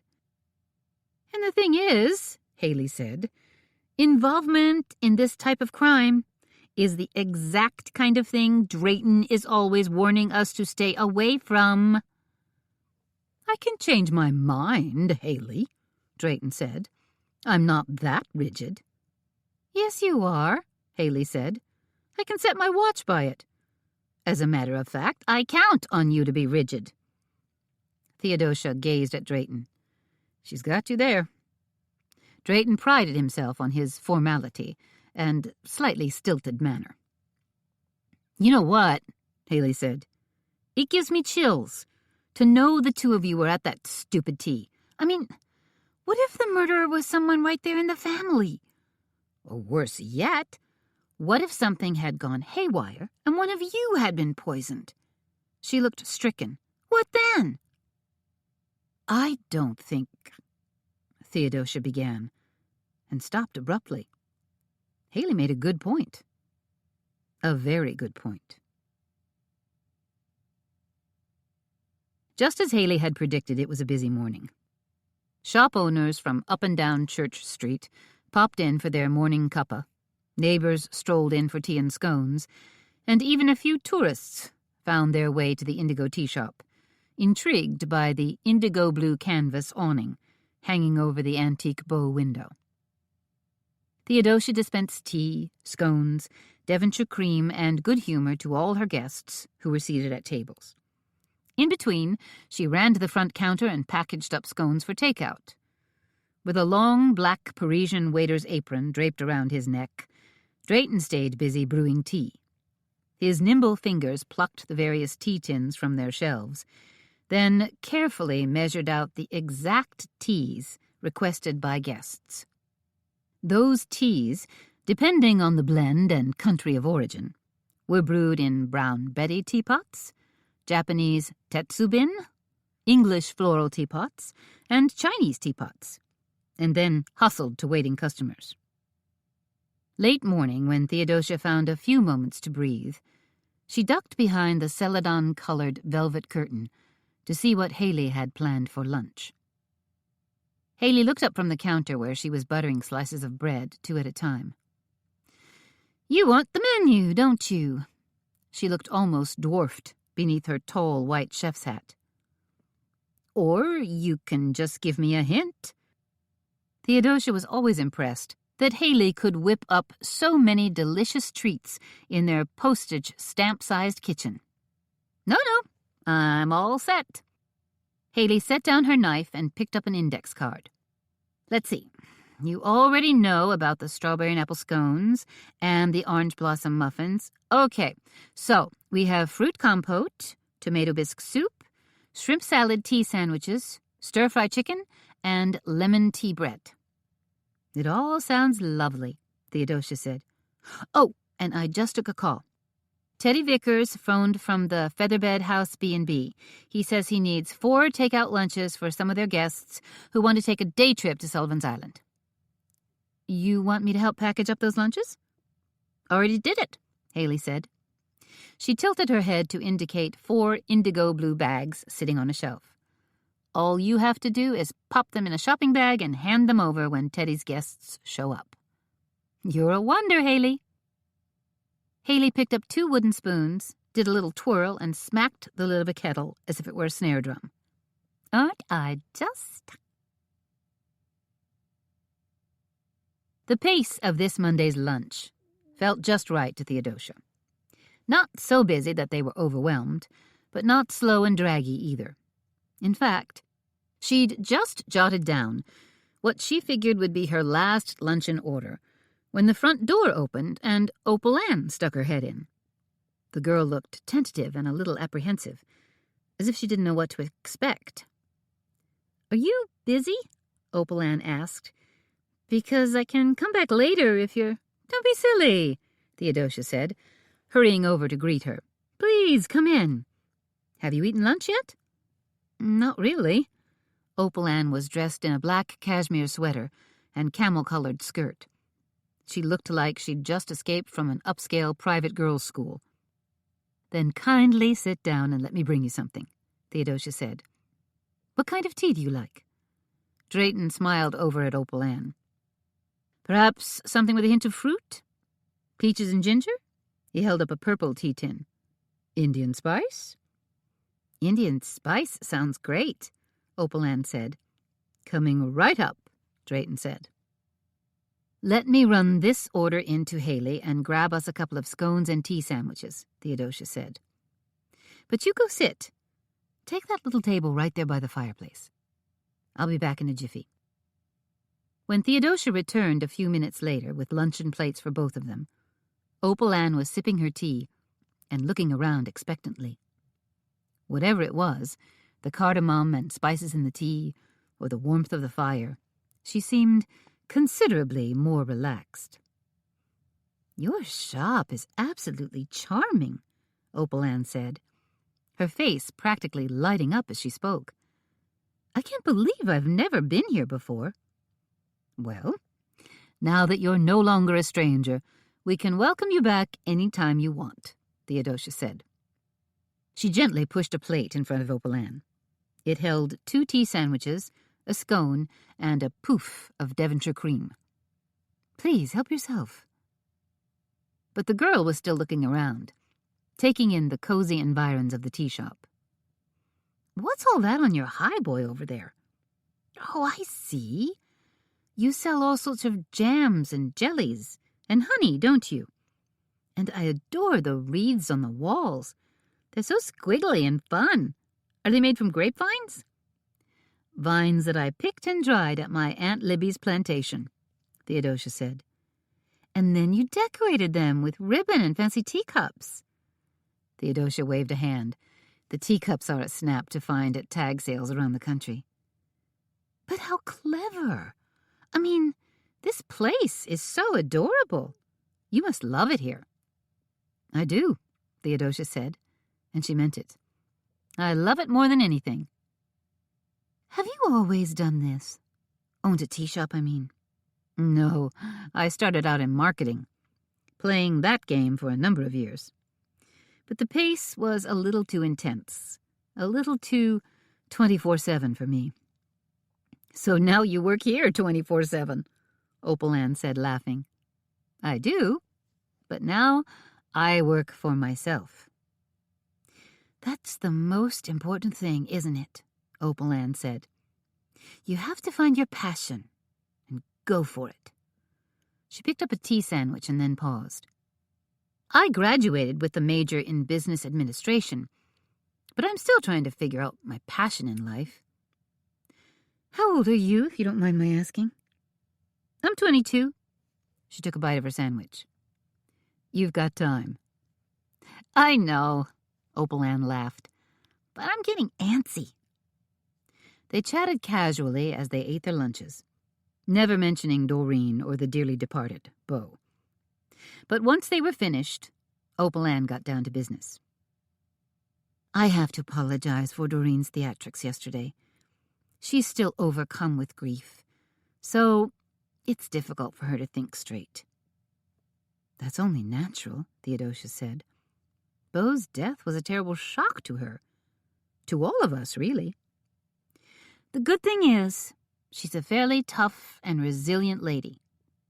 I can see that, Theodosia said. Which means she'll get through this. It won't be easy, but she'll come out the other side, maybe even stronger than before.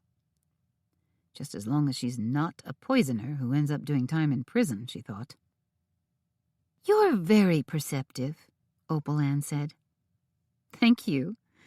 But I have a feeling you didn't just come here to flatter me, or have lunch. Opal Ann looked down at her hands and said, I have some rather unpleasant information that I think you should know about. Concerning Reggie Houston, Beau's business partner at Gilded Magnolia Spa. Maybe you noticed him? He was sitting at her table the day of the tea? Okay. Theodosia had a fleeting recollection of the man named Reggie. Perhaps they'd been introduced the other day? Then again, maybe not. I'm fairly sure that Reggie's been embezzling money from the company, Opal Ann blurted out.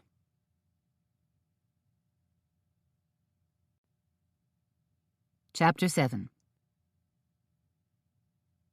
Didn't this just come zinging out of the blue, was Theodosia's first thought. Even though the spa's only been open for a few months? She asked. Reggie Houston works fast, Opal Ann said. And you came to this conclusion how? Opal Ann ducked her head, as if talking about Reggie was painful. For one thing, I know Reggie. He's a guy who drives a Porsche and an Audi, enjoys expensive golf vacations, and fancies a very luxe lifestyle. He doesn't come from money, so the money has to come from somewhere. I'm guessing he's using Gilded Magnolia Spa as his own personal bank account. I see. Theodosia leaned back in her chair. Do you have any idea how much? How much money he's managed to abscond with? Opal Ann lifted her shoulders. I don't really know. I don't even know if Reggie's guilty for sure. I'm only making an educated guess, trying to connect the dots and put it all together. But I work out at the club on a fairly regular basis, do Pilates and spin classes, so I hang around, talk to the trainers, shoot the breeze with the spa managers. Her brows knit together. I hear things.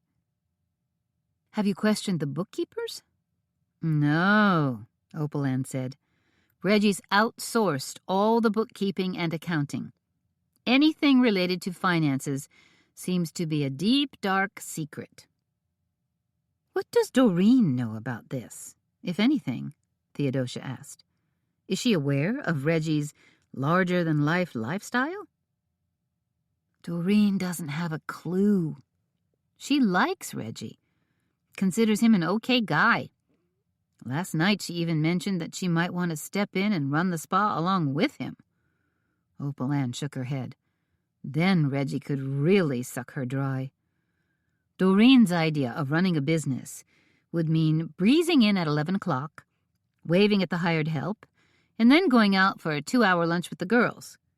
She'd expect the spa to operate by itself, and for cash money to come pouring in. That sounds fabulous, Theodosia said. How do I get in on that? Exactly. Theodosia got serious then. Do you think Reggie could have killed Beau? To kind of get him out of the way? There really wasn't a delicate way to phrase it. If Reggie was desperate enough, Yes, I think he could have killed my stepdad. Especially if Beau was starting to suspect that Reggie might be embezzling money. Did Reggie and Beau have any kind of partnership agreement? Nothing beyond the usual, Opalan said. But it just seems incredibly suspicious to me that Reggie was blithely siphoning money from his business partner. And then, boom, that partner is suddenly murdered? How convenient. Do you think Beau suspected that Reggie was bleeding him dry? Opalan looked disheartened. Who knows? You heard Doreen yesterday. Beau wasn't the wealthy, hotshot businessman his public persona made him out to be. Even I didn't know how bad things were, and he was my stepdad. She snuffled loudly and went on. Apparently, Beau was throwing lots of Doreen's money at several really bad investments. So he might not have realized that Gilded Magnolia was running at a deficit. She dabbed at her eyes. And we've got the grand opening party coming up this Saturday. Some party that's going to be. Doreen seems very angry about Beau's bad investments, Theodosia said slowly. She's furious with him. Opalan placed both hands flat on the table and stared at Theodosia. But she didn't kill him. I know what you're thinking, that Doreen might have snapped and decided to get rid of him, to put a stop to his spending once and for all. But she's not that kind of crazy. She's a good person, a kind person, and she loved Beau very deeply. Theodosia reached over and placed her hand on top of Opalan's hand. I'm sorry you had to go through this, that you had to watch your stepdad collapse and die like that. Thank you, Opalan said, her voice getting hoarse and her eyes reddening even more. This is like living some awful nightmare.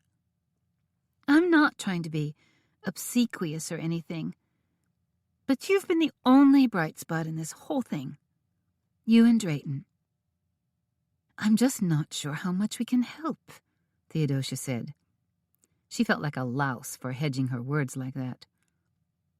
Doreen has faith in you. Opalan pulled a hanky from her bag and wiped tears from her eyes. And so do I. We loved Beau, you know. We loved him with all our hearts. Okay. Now I feel like a complete rat, Theodosia said. What's the problem now? Drayton asked. He was standing behind the front counter, searching the floor-to-ceiling shelves for a missing tin of Teguian oolong tea. It was a small tin because the tea was expensive, almost $65 a pound. I upset Opalan. She's pretty sure we're looking at Doreen as a prime suspect. And she's right, unfortunately. Yes, but I still don't want to hurt the girl's feelings. She's suffered enough. It's a murder investigation, Drayton said. Feelings are going to get trampled. Drat, where is that tea? He looked positively owlish as he peered over his tortoise-shell half-glasses, scanning the shelves. She also opened my eyes about Beau's partner in Gilded Magnolia Spa. Opalan thinks that Beau's partner, Reggie Houston, is siphoning money away from the spa. Which one was Reggie Houston? Drayton asked. The guy sitting across from Opalan at the tea. I think he was wearing a white dinner jacket. Drayton straightened up. Yes, I do remember him. Lovely jacket. And he paired it with a brown and cream paisley Drake's bow tie. Very stylish. Theodosia was mildly amused. You actually remember his bow tie? It isn't the kind of detail one would forget. I forgot. Your interest lies in other areas. Drayton squinted, stretched upward on tiptoes, and reached over his head. There you are, you little Dickens.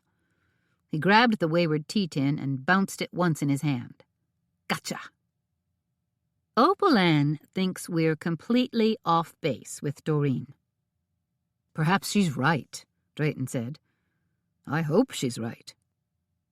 Because if Doreen was guilty, the Heritage Society wouldn't receive a penny of that grant money. No, it would not. But the very idea of Doreen being involved in her own husband's death makes me heartsick. Drayton cocked his head. Do you think she's guilty? I don't think we've gathered enough information yet to make any sort of judgment call. It certainly sounds like Reggie Houston needs to be investigated, though, Drayton said. Maybe you should pay a visit to this fancy spa. I'm definitely going to do that, Theodosia said. And we need to keep looking at Doreen. She's not off the hook yet. Drayton sighed. I probably won't get a decent night's sleep until she is.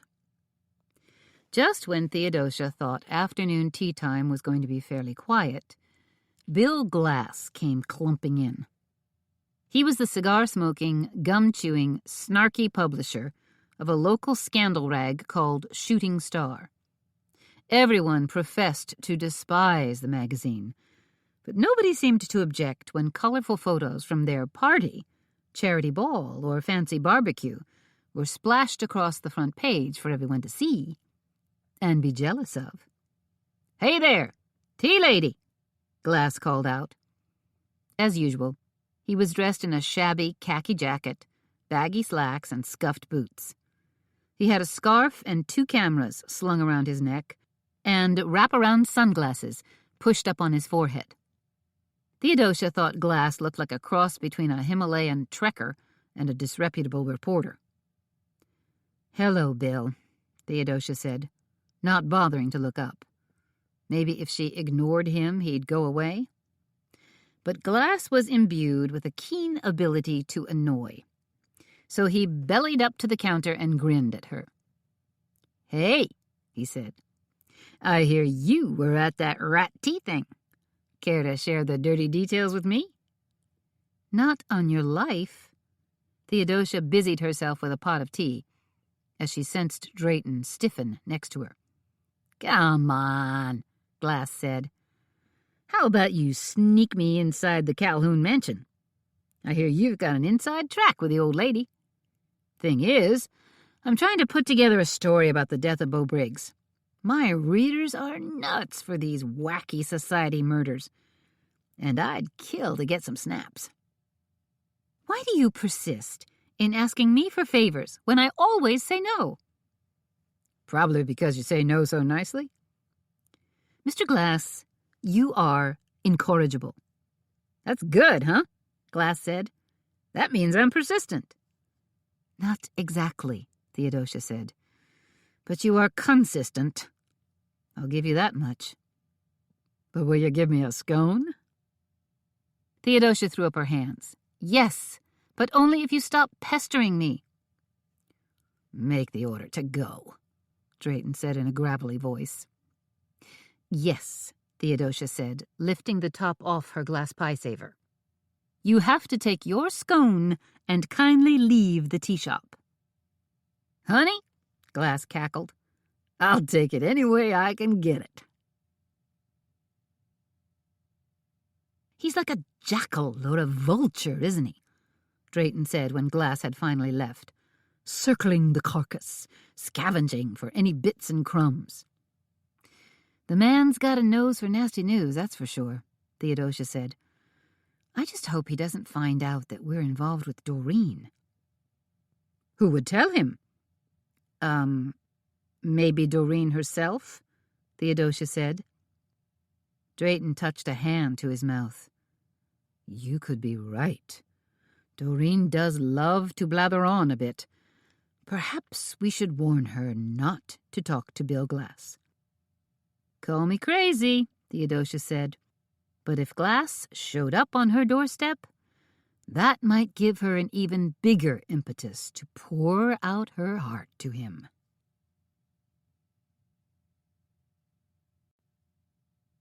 Chapter 8. At 2:15, the front door whapped open, and the bell above it da-dinged like crazy. Theodosia, who was just pouring a cup of tea for Mrs. Beckman, and Drayton, who was brewing a pot of dimbula for a ladies' tea group, both stopped what they were doing and looked over.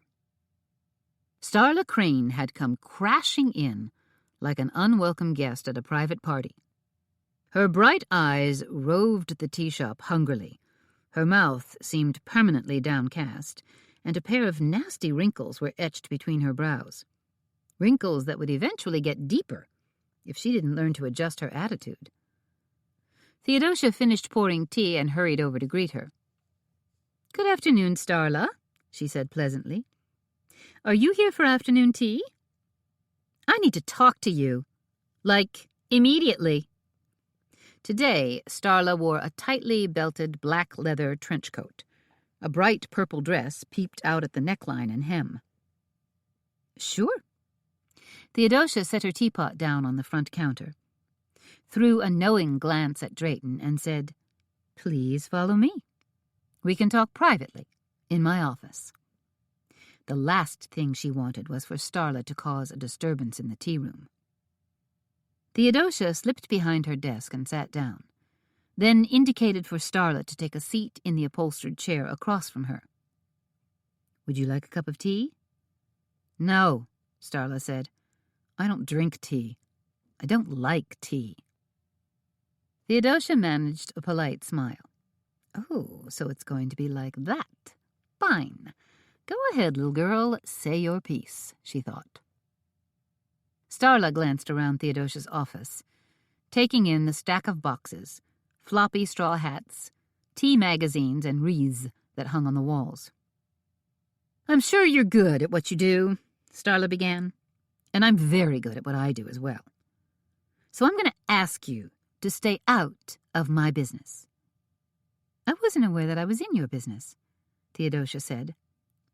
"I've put together a carefully crafted press release regarding Beau Briggs' untimely death, as well as the future of Gilded Magnolia Spa."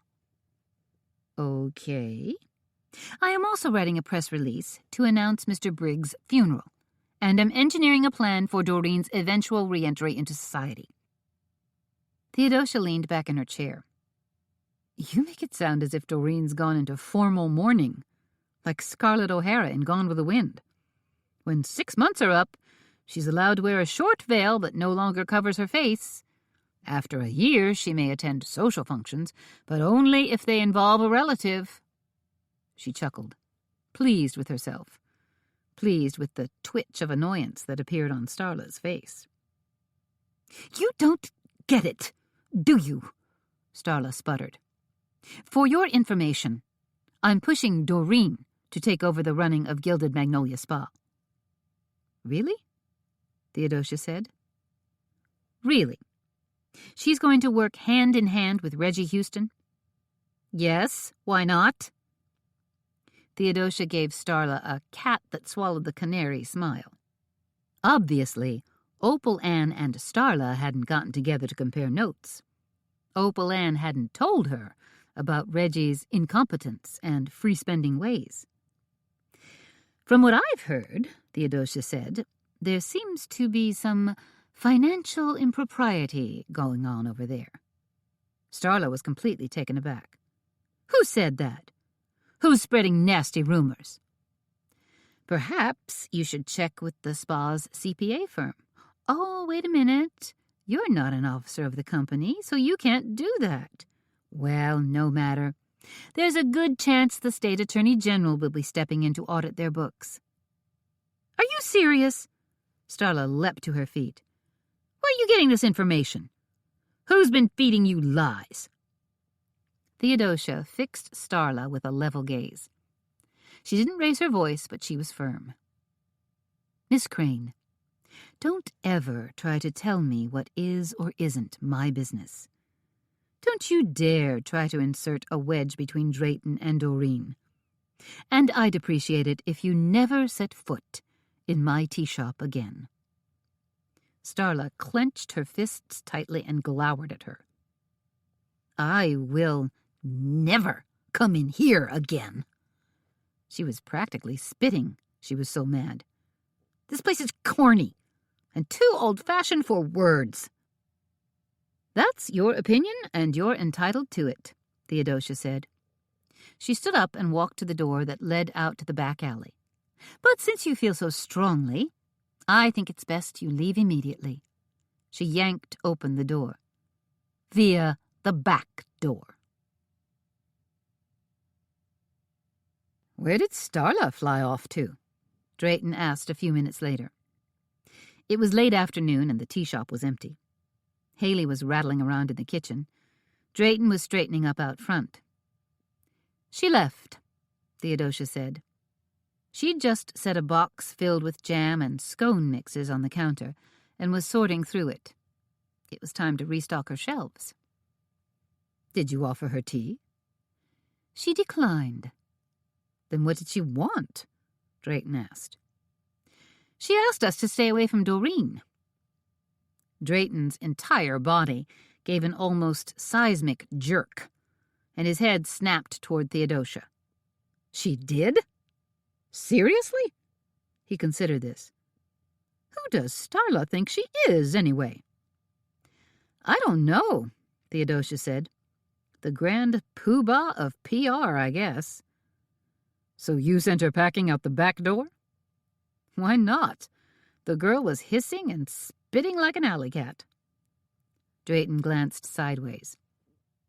"Does it seem like Doreen has a rather strange cast of characters gathered around her?" "Drayton," Theodosia said, "I think we all do."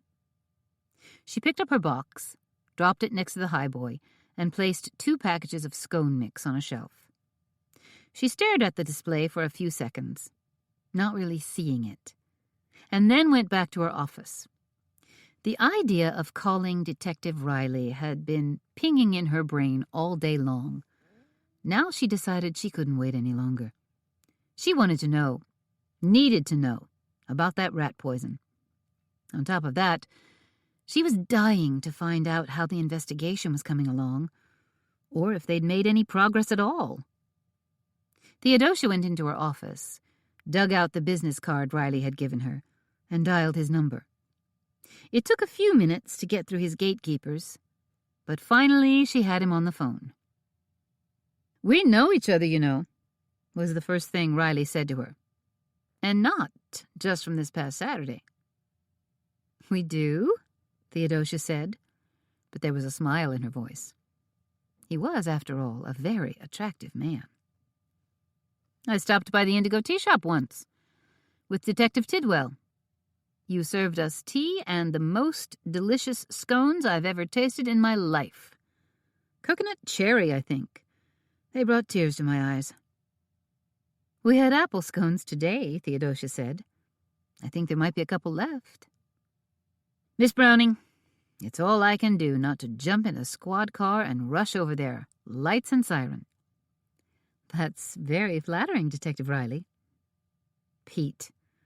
You don't have to be so formal. You can call me Pete." "Perfect," Theodosia thought. "Okay then, Pete.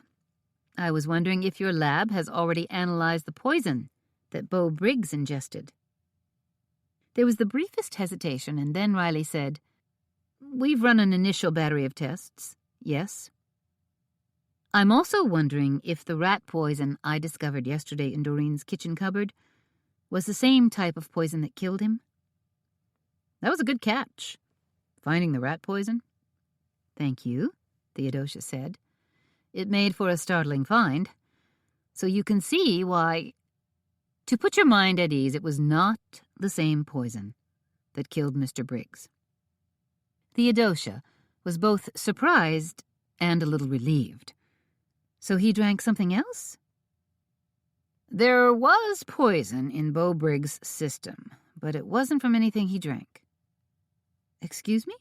Theodosia said. "I'm confused. Then how did—" "Have you ever heard of an L pill?"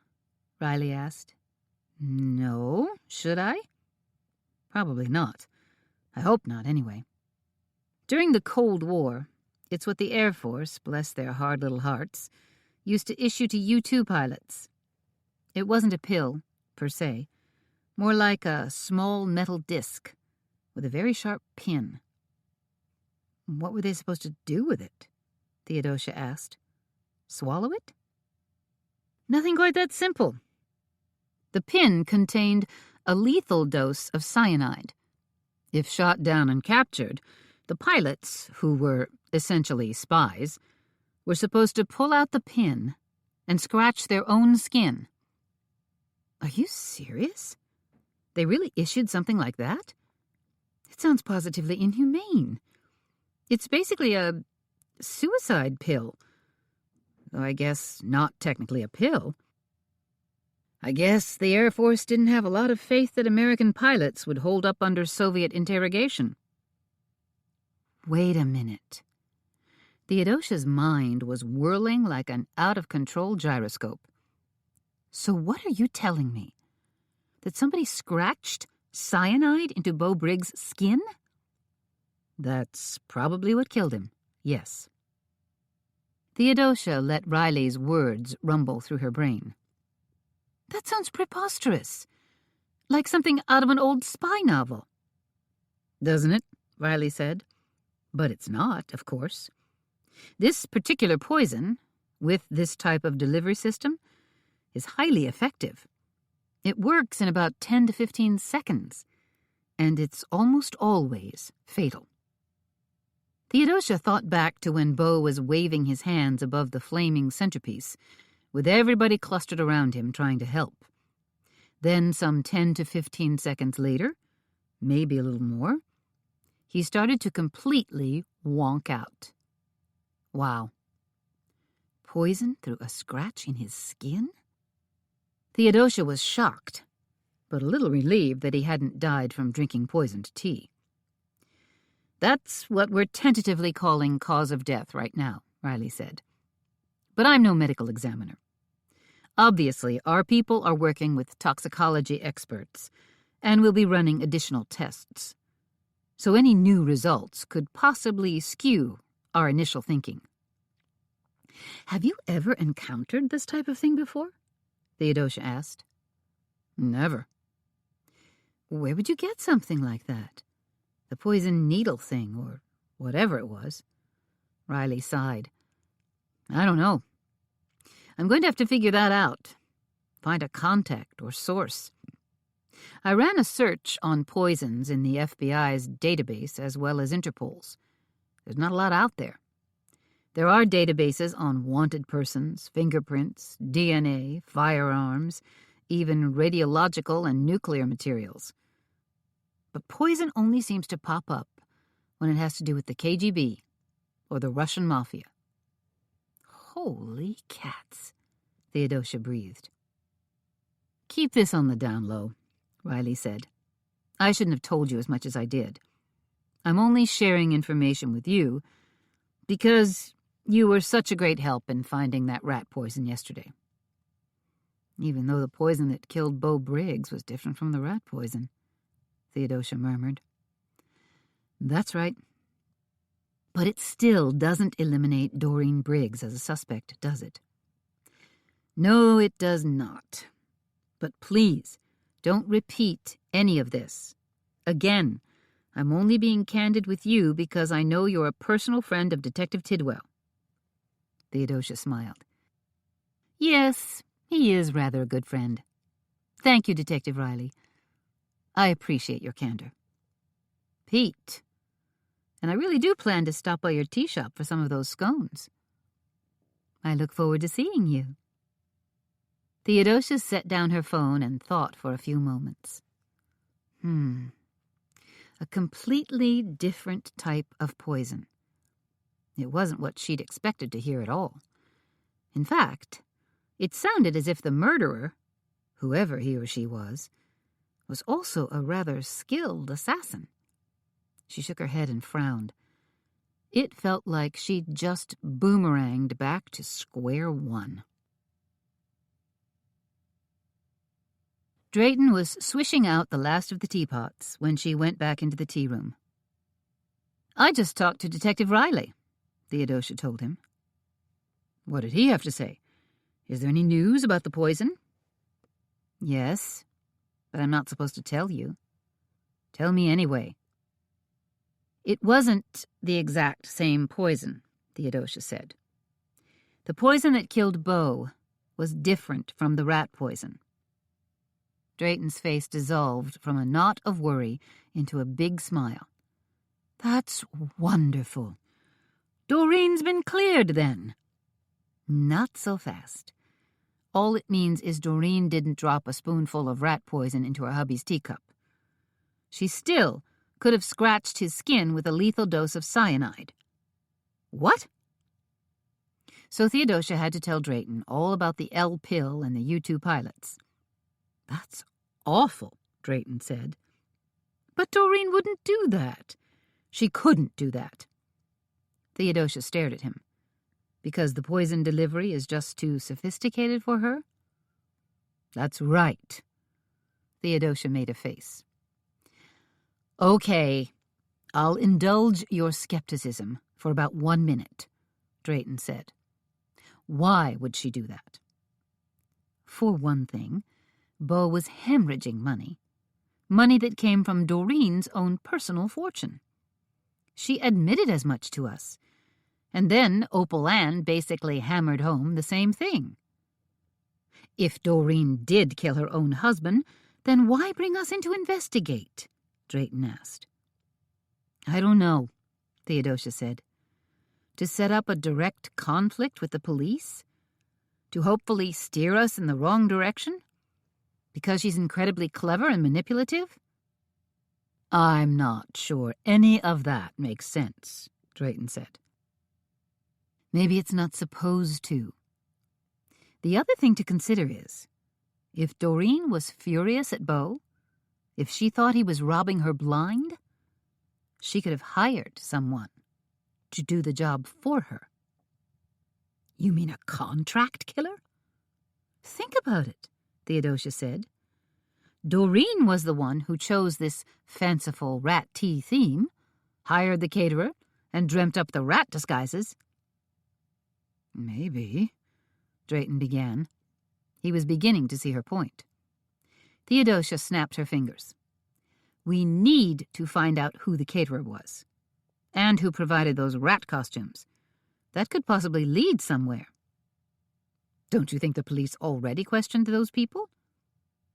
Probably, but the police tend to be awfully forceful, Theodosia said. As opposed to your subtle charm? Yes, when you put your mind to sleuthing, you are very skillful. Drayton paused. I suppose I could drop by Doreen's house tonight, he said slowly. Ask a few questions. Find out who handled the catering and things. Good. Just be careful. Drayton touched a hand to the side of his face. From what you're telling me, the smoking centerpiece could have literally served as a smokescreen for murder. It was a perfect diversion. And how many people were clustered around Beau's table to greet him? And then help him? As I recall, Theodosia said, there had to be a dozen or more. Beau, being a popular guy, Drayton said. Theodosia shook her head. Not anymore, he's not.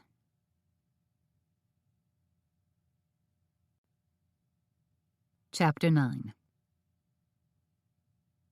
Theodosia had long since decided that Earl Grey was the perfect roommate. He didn't smoke, play loud music, or hog the TV remote. How could he? He was a dog. A lovely Heinz 57 mix that she'd found huddled in the alley behind her tea shop one rainy night. She'd rescued him, fed him, cared for him, and loved him. Now he was the one constant in her life. Boyfriends had come and gone, some departing reluctantly, some kicked to the curb so fast they didn't know what hit them. But Earl Grey occupied a major place in Theodosia's heart and in her home. Her home. That was a source of pride as well. A few years ago, Theodosia had made the leap into home ownership and bought a small, quirky little cottage in Charleston's historic district. And what a charmer it was. A classic, Tudor-style English cottage that was asymmetrical in design, with rough cedar tiles that replicated a thatched roof. The front of the building featured arched doors, cross gables, and a small turret. Lush tendrils of ivy curled their way up the walls. Inside was just as cozy. The foyer featured a brick floor, hunter green walls, and antique brass sconces. The living and dining rooms had beamed ceilings and polished wood floors. Her own chintz and damask furniture, blue and gold Aubusson carpet, antique highboy, and tasty oil paintings had added the perfect touch. Now, as Earl Grey stared at her with limpid brown eyes, Theodosia said, "Yes, I told you we're going for a run, and I meant it." She'd just pulled on a fleece hoodie and was tying her shoelaces. Earl Grey's tail thumped with enthusiasm. "Ready?" The dog jumped to his feet. Together they tore through the kitchen, out the back door, and down the back alley. It was full-on dark now, so they were mindful of their footing on the inlaid cobblestones. Then, popping out on Concord Street, a cool breeze suddenly snapped in from Charleston Harbor, carrying a beckoning hint of salt and endless ocean. Down to White Point Garden they ran, that green space right at the tip of the peninsula, where tulips and crocuses were just starting to burst through damp sod.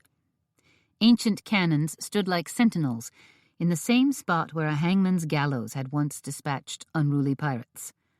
Fog swirled in, lending an ethereal feel, and Theodosia could hear the mournful toot of ships far out in the churning harbor.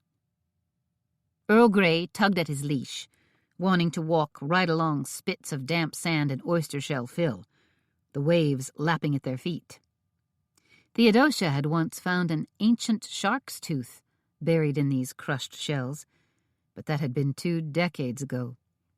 Now the only sharks around Charleston were old-money politicos in 3-piece business suits.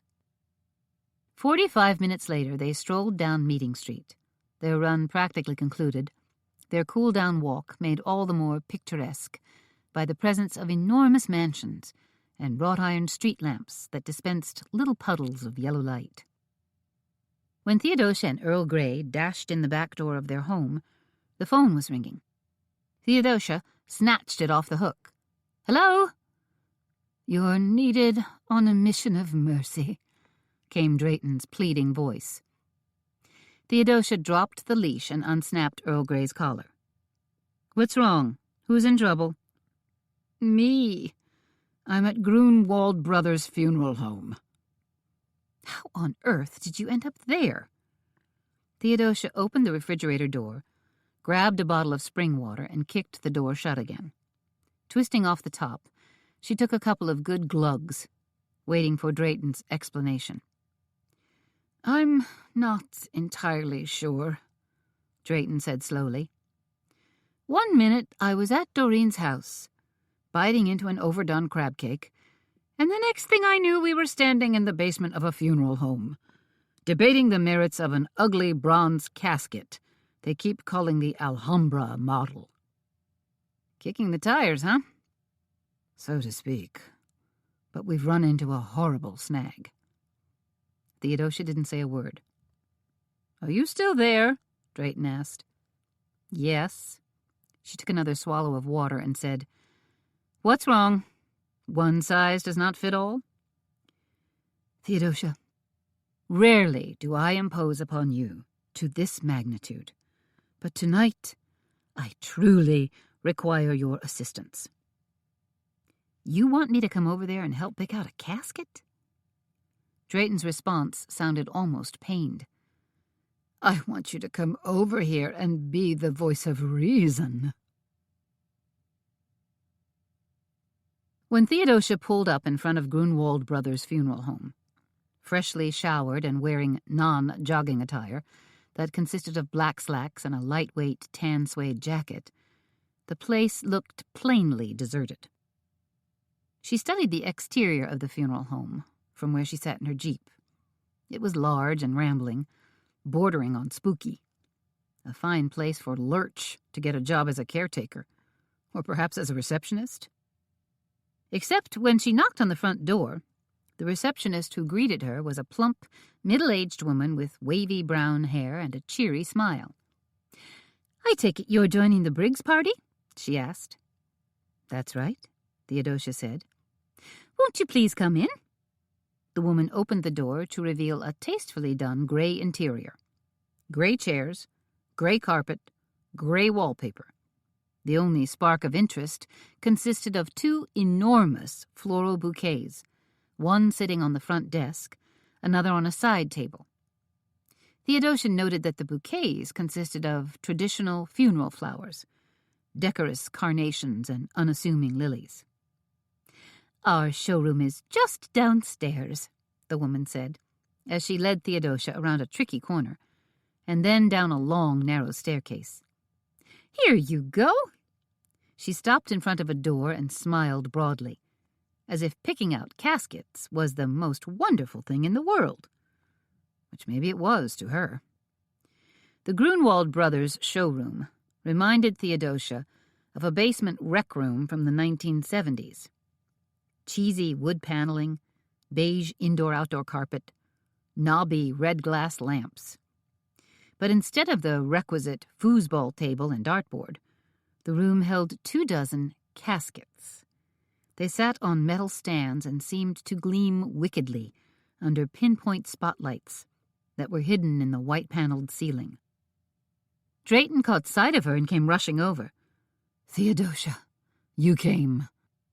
"You didn't give me much choice," Theodosia murmured. Glancing around, she spotted the usual suspects: Doreen, Opal Ann, Charles, and Starla. They were perched on uncomfortable-looking funeral folding chairs and had sour expressions on their faces.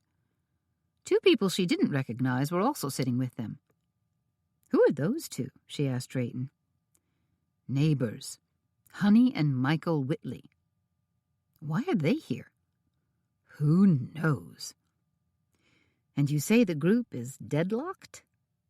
Theodosia glanced over at the wall of caskets. To her, they all looked pretty much the same.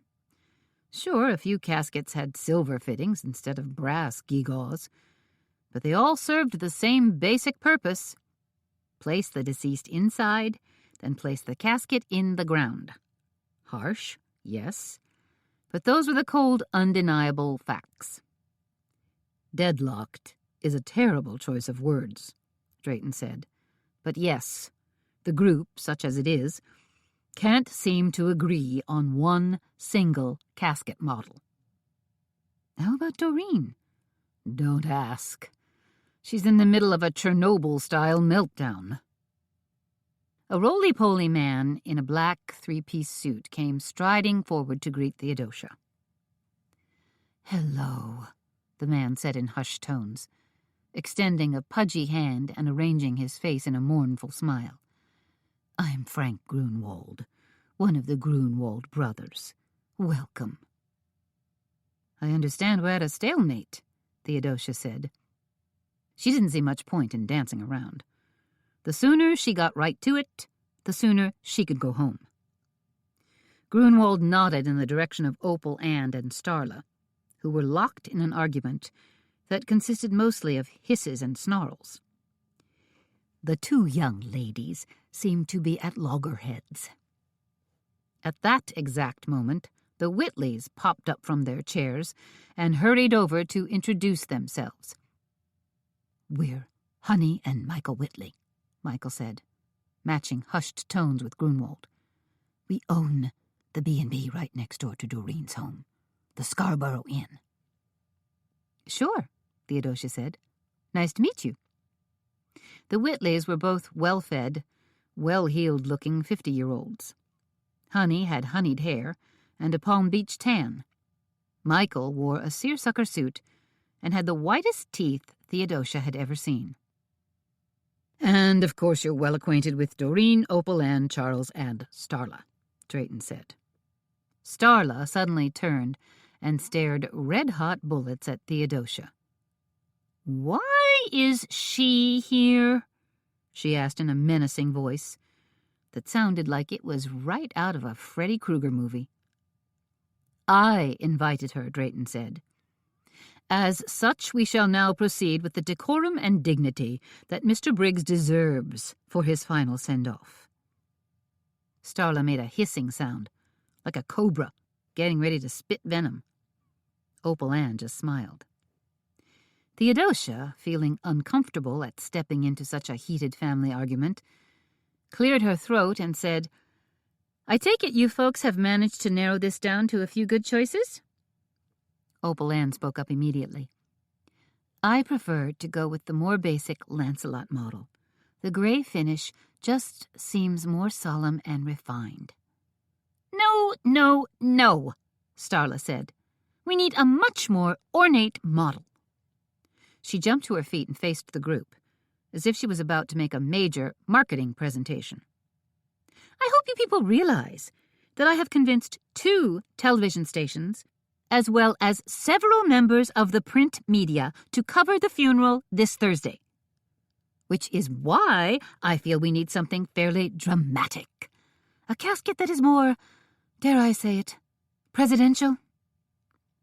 Frank Grunwald smiled broadly. You've just described our Pendergast to a T, he said, stepping over to a gleaming black casket decorated with polished brass fittings. He swooped an arm toward it, like a model showcasing a pop-up camper on The Price is Right. What do you think, dear? Drayton asked Doreen. Doreen hunched her shoulders and shook her head.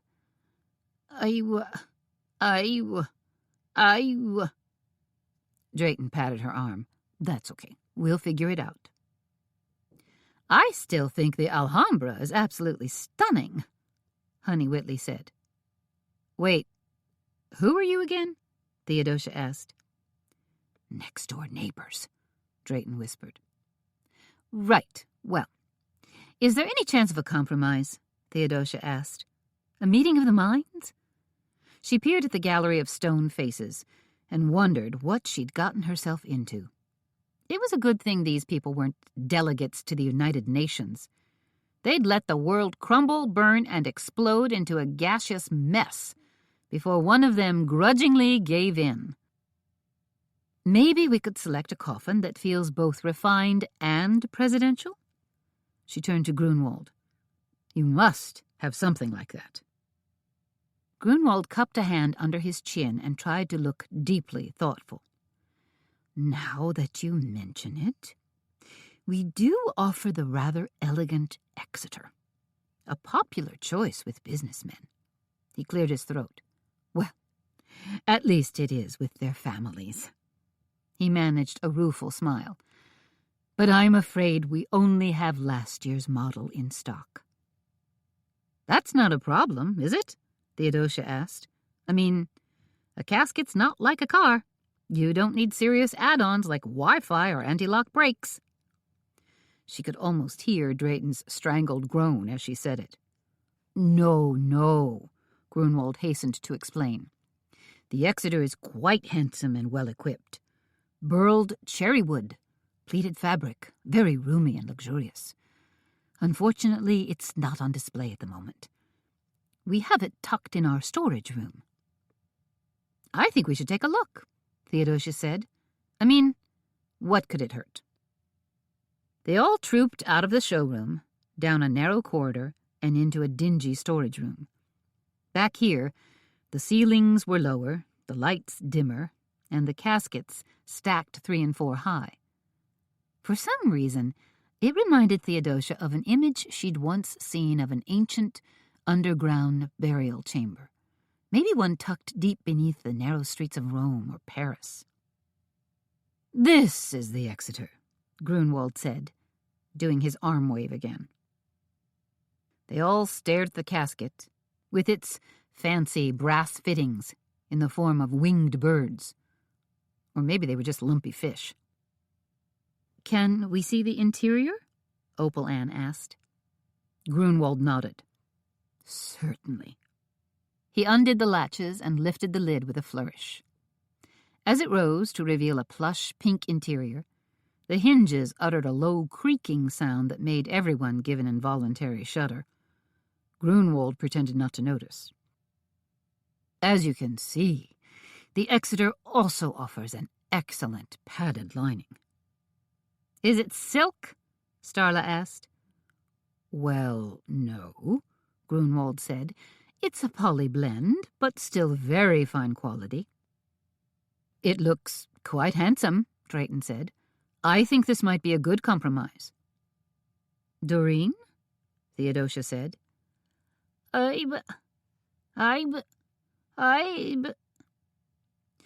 I could throw in a sateen pillow at no additional charge, Grunwald offered. When no one said anything more, Theodosia jumped in to close the deal. It was akin to yelling, "Sold!" at a fast-moving horse auction. Then we all agree? It's a unanimous yes for the Exeter?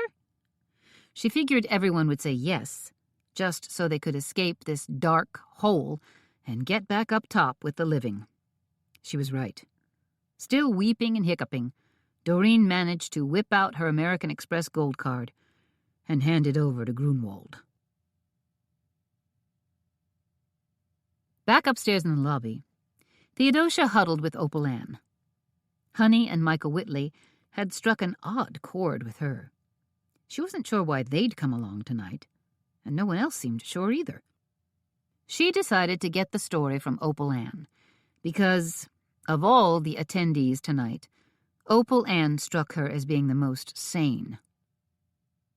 "Tell me about the Whitleys again?" Theodosia asked. "They own the Scarborough Inn right next to Doreen's home," Opal Ann said. "So, the Whitleys are family friends?"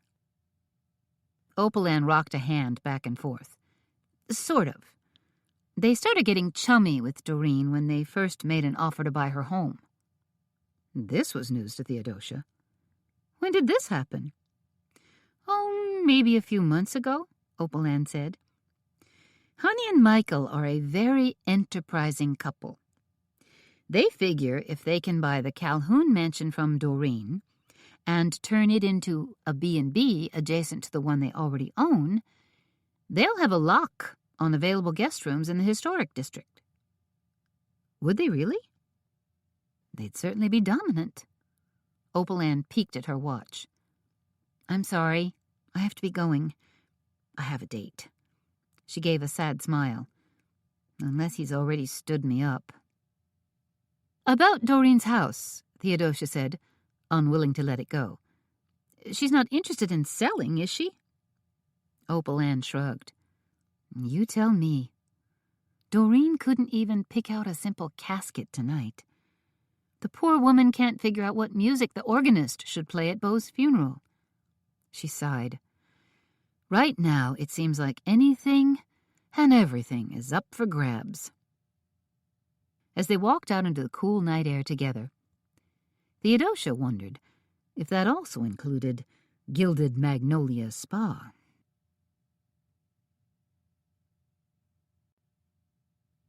Chapter 10. "You stopped at the farmer's market," Drayton said when he saw the armload of pink tulips that Theodosia had carried in. "I felt the need to brighten the atmosphere after all the doom and gloom of last night," Theodosia told him.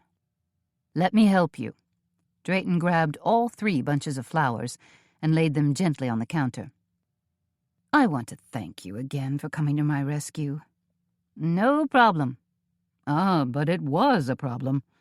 One you resolved rather handily." "Did you think the Whitleys were somewhat strange?" she asked. "Strange? In what way?"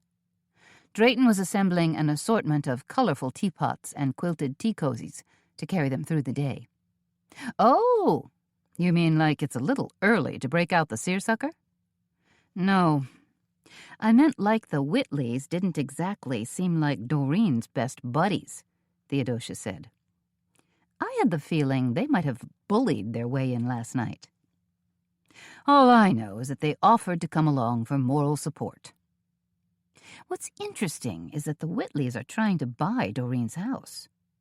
Drayton frowned. "I didn't know that." "Seriously? Doreen never mentioned anything of that nature to me." Opal Ann told me all about it last night. Apparently the Whitleys are looking to expand their B&B empire. If they buy Doreen's home, they'll be kingpins in the historic district, or something like that. That sounds vaguely suspicious, Drayton said. Tell me about it, Theodosia said.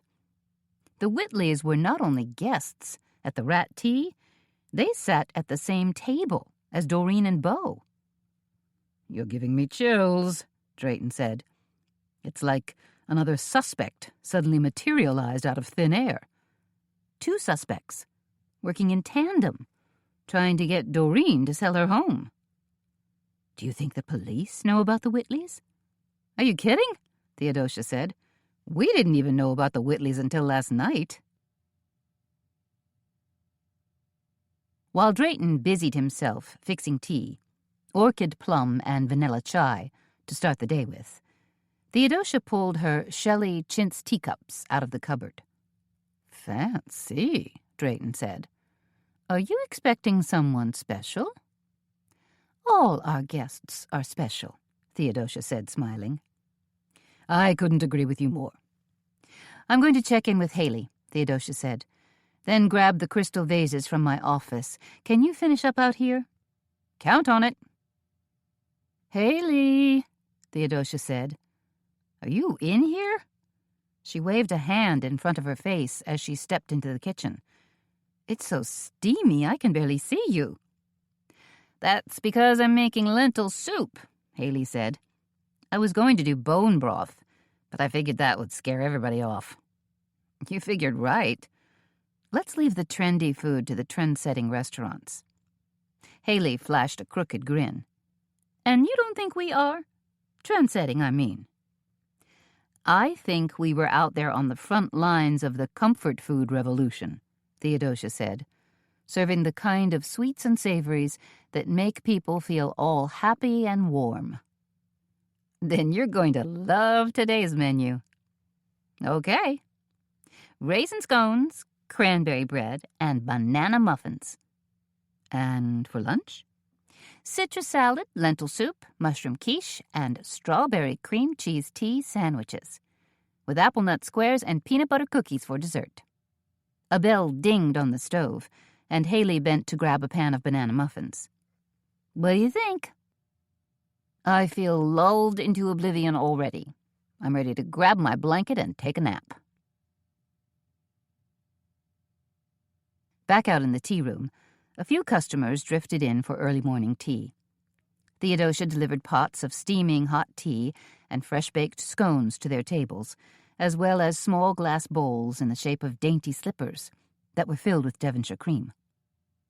When she stepped behind the counter to grab some fresh-cut lemon slices, Drayton said, Let me ask you something. Why would somebody want Beau dead? Let's think about that for a minute. I once read a newspaper piece, or maybe I saw it on the internet, about criminal motive, Theodosia said. Anyway, according to this CIA expert, there are 3 main motives that lead to a major crime.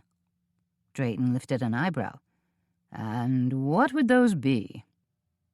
Revenge, political ideology, and financial gain. Beau Briggs wasn't exactly a political animal, so it either has to be revenge or financial gain. Do you think there's a last will and testament floating around somewhere? Theodosia wondered. You know that old saw. Where there's a will, there's a relative. I asked Doreen about that, Drayton said. She told me that she inherits everything. That's because she owns everything, Theodosia said. She probably purchased the Calhoun mansion herself, and we know she controlled the purse strings, or tried to anyway. So it stands to reason she would be the major beneficiary. So nobody stands to gain from Beau's murder? I didn't say that. The way I see it right now, several people stand to gain. Theodosia ticked them off on her fingertips. Doreen gets rid of a severe drain on her financial resources. Drayton grimaced. I knew you were going to say that. Who else? The business partner, Reggie Houston, if Opal Ann is to be believed. With Beau gone, he probably plans to take over the running of the spa all by himself. Okay. And now, the Whitleys have entered the picture. Because now that she's a widow, Doreen might not want to rattle around all by herself in a big old house. Exactly, Theodosia said. Moving on to revenge, Drayton said. Do you think someone might have been trying to get back at Beau? If someone was angry with him, it would have to be over something major, a huge personal or financial reason. Doreen hasn't mentioned anything like that. Theodosia tapped a finger against the counter. Then again, she may not know anything. She's coming in today. We can quiz her. Wait, Theodosia said. Doreen's coming here? She called bright and early right before you arrived. Wanted to thank us for all our good help last night. Said she was bringing in that list you wanted. How'd she sound? Theodosia asked. Amazingly rational. Glory be. As Tuesday morning turned into a whirlwind of customers and phone calls, Theodosia's brain continued to tick along, too. In between packaging up bags of scones for takeout and writing down luncheon reservations, she said, My brain keeps circling back to the rats, Drayton. You know, the costumed waiters from the catering company? Crispin's Catering, Drayton said. That's the outfit Doreen used. She told me so last night. When the waiters were lined up for their talk with the detectives, there was that one guy who looked like he was about ready to cry. The young man with the spiky blonde hair? That's the one. Do you think he was involved? Drayton asked. Not exactly.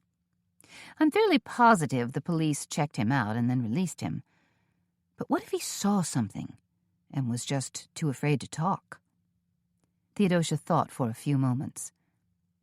I've got to stop by the catering company and find out exactly who was working that day. You're planning to visit soon? There's storefronts just over on East Bay Street, you know. You know what? Theodosia glanced at her watch. I'm going to try and duck out in 20 minutes or so, and then be back in plenty of time for lunch. More customers streamed in, and along with them came Delane Dish. Delane was a tea aficionado, local busybody, and proprietor of Cotton Duck Boutique. Theo, Delane said in her trademark purr, I just received a shipment of the most sublime silk dresses.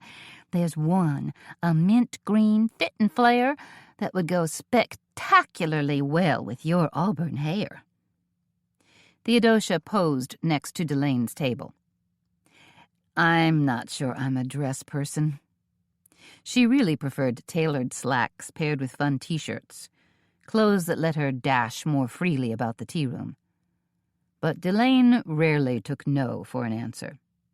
You have to at least try a few on, dear. I mean, seriously, men really do prefer women in dresses. She took a delicate sip of tea and threw Theodosia an arch look.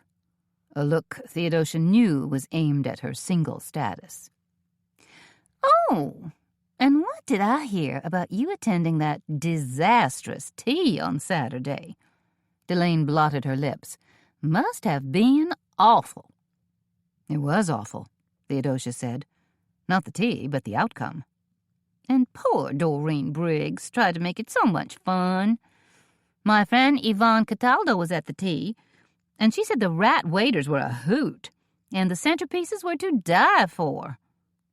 She wasn't that far off, Theodosia said. The centerpiece at the head table caught fire, and then poor Beau Briggs collapsed a few minutes later. But not because of the centerpiece. Delane pulled out a mirror and checked her lipstick. No, it looks as though someone injected him with a fast-acting poison. Now Delane was blithely fluffing her hair. Theodosia's revelation about the poison had rocketed right over her head. Did you happen to catch the name of the florist? Delane asked. Afraid not. Theodosia was miffed that Delane wasn't more upset by Beau's untimely death. But I'll tell you what. There's a woman by the name of Starla Crane who helped Doreen with all the arrangements. I bet she'd have the florist's name and number tucked away in her hot little Rolodex. She owns a PR firm called The Image Factory. I'll give her a call. Theodosia smiled to herself. Good luck with that. Oh, and be sure to put me down for your candlelight tea this Friday night, Delane said. I was under the impression you couldn't make it. Of course I'll be there, Delane said. And with a date. Honestly, Theo, you know I positively adore all your special event teas and want to support you as much as I can. Her mouth pulled into a cagey smile. I just hope you're coming to my next event. Excuse me? Theodosia said. What event? What am I missing here? Was there an invitation that I totally blocked out, she thought? The cat show. Delane turned in her chair, her green eyes glittering. Please don't tell me you forgot about the Carolina Cat Show. Delane. Theodosia was practically speechless. I don't have a cat. I have a dog. Remember? Delane shook her head. Doesn't matter. I have 2 cats. And I'm the chairwoman of the entire event, which means you have to come. Crispin's Catering was a brand-new catering company located on East Bay Street, close to the Cooper River. After her go-round with Delane, Theodosia was happy to be outside and breathing sips of fresh air. Honestly, Delane could be the most high-handed, dictatorial person she'd ever known. Of course, she was also a social powerhouse who, over the years, had raised millions of dollars for charity. So you always had to walk a fine line. Crispin's Catering was a storefront operation with bouncy red lettering that stretched across their front window. Crispin's Catering. Macarons and opera cakes are specialty. And a cheery yellow awning. As she stepped inside, Theodosia was pleasantly surprised to find that Crispin's was also a full-service bakery. The small shop featured a large glass case that contained croissants, a rainbow of macarons, berry tarts, brioche, and a fabulous assortment of opera cakes. "May I help you?" said the smiling young woman behind the counter. "Would it be possible to speak with your owner?" Theodosia touched a hand to her chest. "I'm Theodosia Browning. I own the Indigo Tea Shop over on Church Street." 2 minutes later, the owner came hustling out, obviously eager to win over a potential customer for his commercial baked goods. "I'm Bobby Ware," the man said, introducing himself. "If you're looking for a good bakery or a catering company to help with special events at your tea shop, I'd love to sit down and talk. We can handle cakes, scones, muffins, brownie bites, even tea sandwiches." "I'm on kind of a fact-finding mission right now," Theodosia said. Ware's smile slipped a bit. "Oh?" "I was a guest at Doreen Briggs' rat tea this past Saturday." Now his enthusiasm hit rock bottom. "Oh." "I've been looking into a few things for Doreen." Before Ware asked her for some bona fides, Theodosia quickly added, "I'm particularly interested in the employees you sent over to work as waiters." Ware shook his head.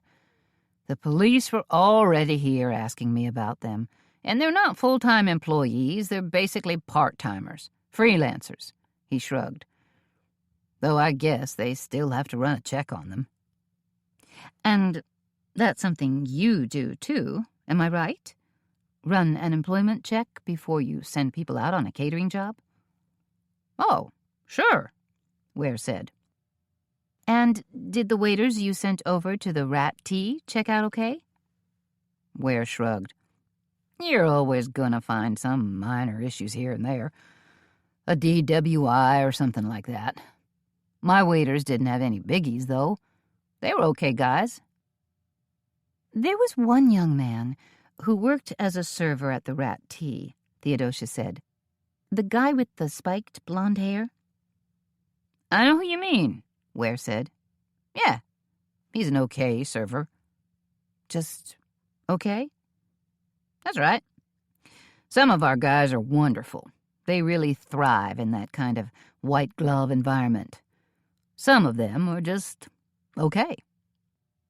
Would you be able to give me the names of the servers who worked at the Rat Tea? Ware shook his head.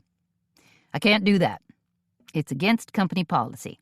Besides, the police asked me to keep quiet. He looked a little unsettled. I guess because it's still an unsolved murder. I completely understand, Theodosia said. But maybe I could ask you a few questions about the costumes? The costumes don't belong to us. They were rented. In fact, the woman who arranged the catering? Doreen Briggs? Theodosia said. Ware shook his head again. No, it was some snippy PR gal. Starla Crane. Bobby Ware snapped his fingers and pointed at her. That's it. She was the one who rented the rat costumes and messengered them over here the morning of the tea, so the waiters could get all gussied up in their coats and ties and crazy rat heads. Do you know where those costumes came from? Ware thought for a minute.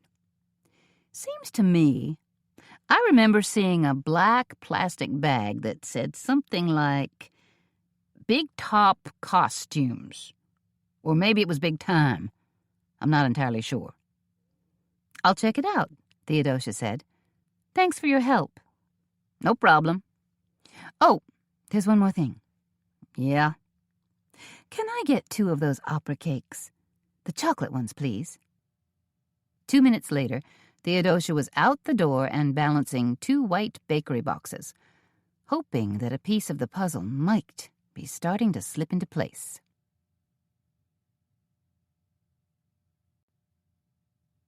Chapter 11. You have a guest, Drayton said, as Theodosia came flying through the front door of the Indigo Tea Shop. What? She gently set her cake boxes down on the counter. Who? Drayton inclined his head. Detective Blue Eyes, sitting over there in the corner. He glanced over quickly.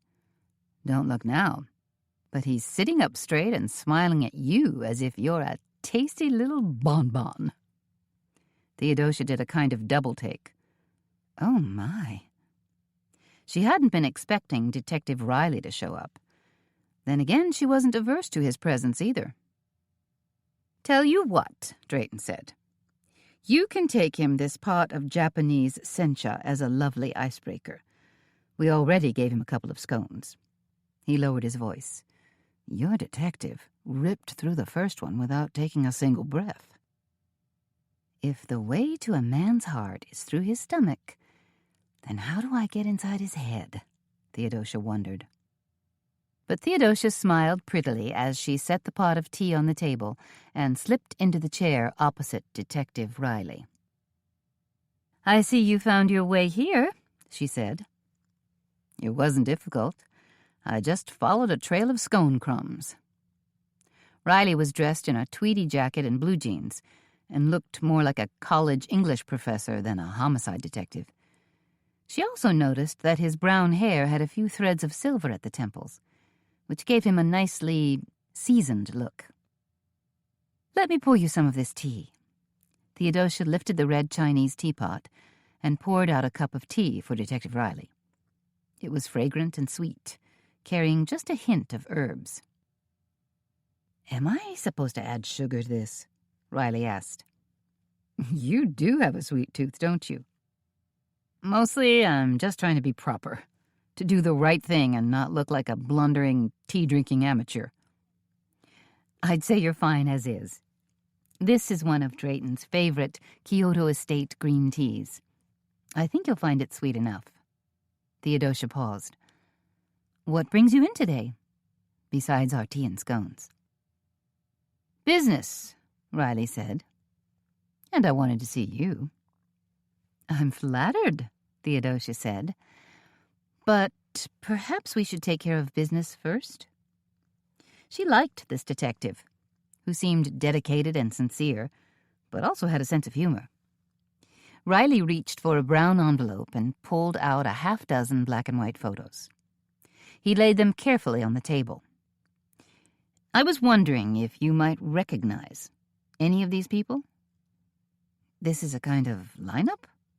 Riley nodded. "Yes." "You're wondering if I recall seeing one or another of these people at the rat tea?" "That's exactly it." Theodosia studied the photos carefully. They were all men who had the hard-eyed, unyielding look of what she assumed was a dangerous criminal. The kind of guys who were probably wanted by police in 5 states. Or maybe by the FBI. "I've never seen any of these men before. I think I might remember if I had." "It was a long shot," Riley said. He started to gather up the photos. Theodosia put a hand out to stop him. "Wait a minute. Who are they, exactly?" "A cast of very unsavory characters." "Known criminals?" Riley tapped one of the photos. "This guy is wanted for extortion." He pointed to another. "This sweetheart is a drug dealer." "Do you really want me to go on?" "And do you think one or more of these men might have been involved in Beau Briggs' death? Are they known for being hired killers?" "No," Riley said. "Let's just say they're morally flexible." "Why these 6? Theodosia indicated the photos.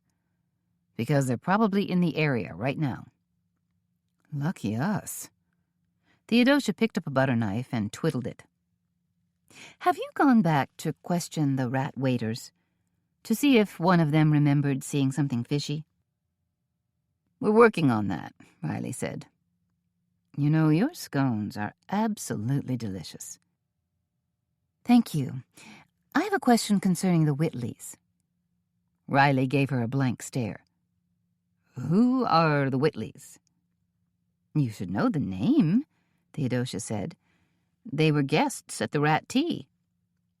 Riley touched a finger to his forehead. "Okay, maybe I do recall that name. Why are you asking about them?" "Because they've been lobbying hard to buy Doreen's house." Riley gave a slow reptilian blink. "What?" "They've been trying—" He held up a hand. "I heard what you said. What I meant was, why on earth didn't I know about this?" "I have no idea." "These Whitleys are seriously trying to buy Doreen Briggs' house?" "So they can turn it into a B&B, Theodosia said. "They want to link it up with the place they own right next door." She paused. "Do you think that could have been a motive for murder?" "You mean, like a death in the family could prompt a quick sale?" "That would be one scenario, yes," Theodosia said. "Doreen doesn't know which way to turn, so the Whitleys sweep in and rescue her."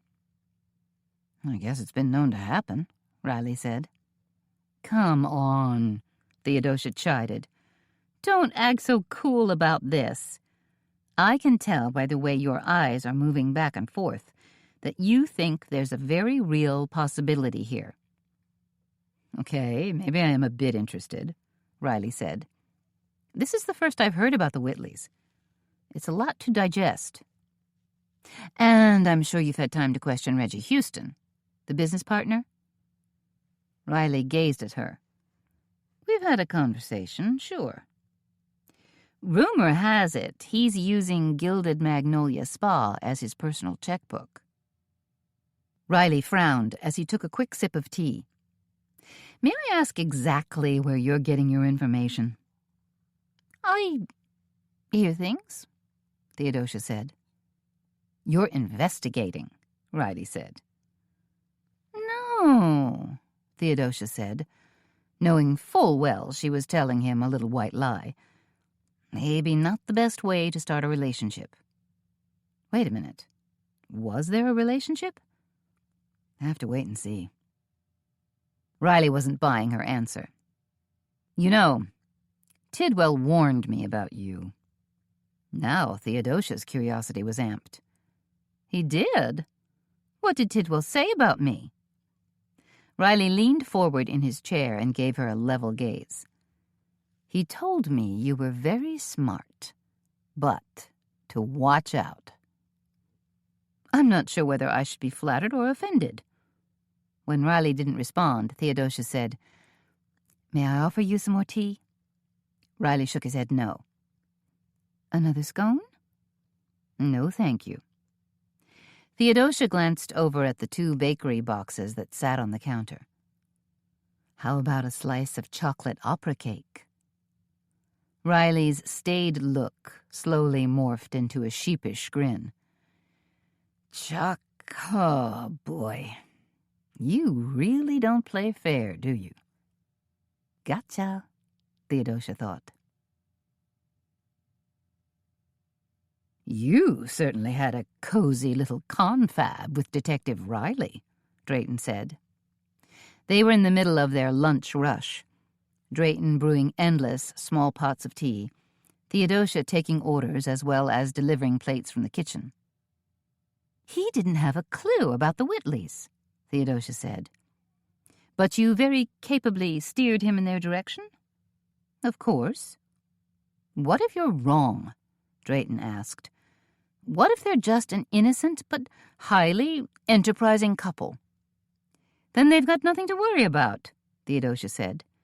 But until they're cleared, they'll remain on my suspect list. I suppose on mine, too, Drayton said. They did seem awfully solicitous. Maybe a little too eager to put in yet another offer on Doreen's home? Agreed, Drayton said, measuring out 2 scoops of gunpowder green tea and dumping them into a floral teapot. Lunch continued at a fairly brisk pace, but by 1:15, almost every guest had their luncheon order in front of them and was sipping tea and contentedly munching away. Good thing, because that's when Doreen and Opal Ann showed up. Doreen was dressed in a black skirt suit, covered in frilly ruffles, and wore a jaunty black hat with a floppy veil that hid her eyes. To Theodosia, it looked like something you might wear to the Ascot races, should you be invited to sit in the Queen's private box. We want to thank you so much for helping out last night, were Opal Ann's first words. She was dressed in tan slacks and a navy blazer. In other words, normal. No problem, Theodosia said. I'm just happy everything worked out the way it did. She led them to a corner table and got them seated. How about a slice of quiche and a citrus salad? She asked. That would be wonderful, Doreen said. Planning a funeral is hard work. She looked tired, but didn't seem as discombobulated as she'd been the night before. Before we get started, Opal Ann said, we have a request. Surely, Theodosia said. We were wondering if you could cater our family funeral luncheon on Thursday, Opal Ann asked. I know, it's a little late to ask, Doreen said, jumping in, but the idea just occurred to us. She made a little mewling sound like a sick kitten. I can't seem to keep a single thought in my head these days. Of course, we can handle the catering, Theodosia said. Did you have something specific in mind? She pulled out a pen and paper and sat down at the table with them. Doreen gazed at Opal Ann. Tea and scones?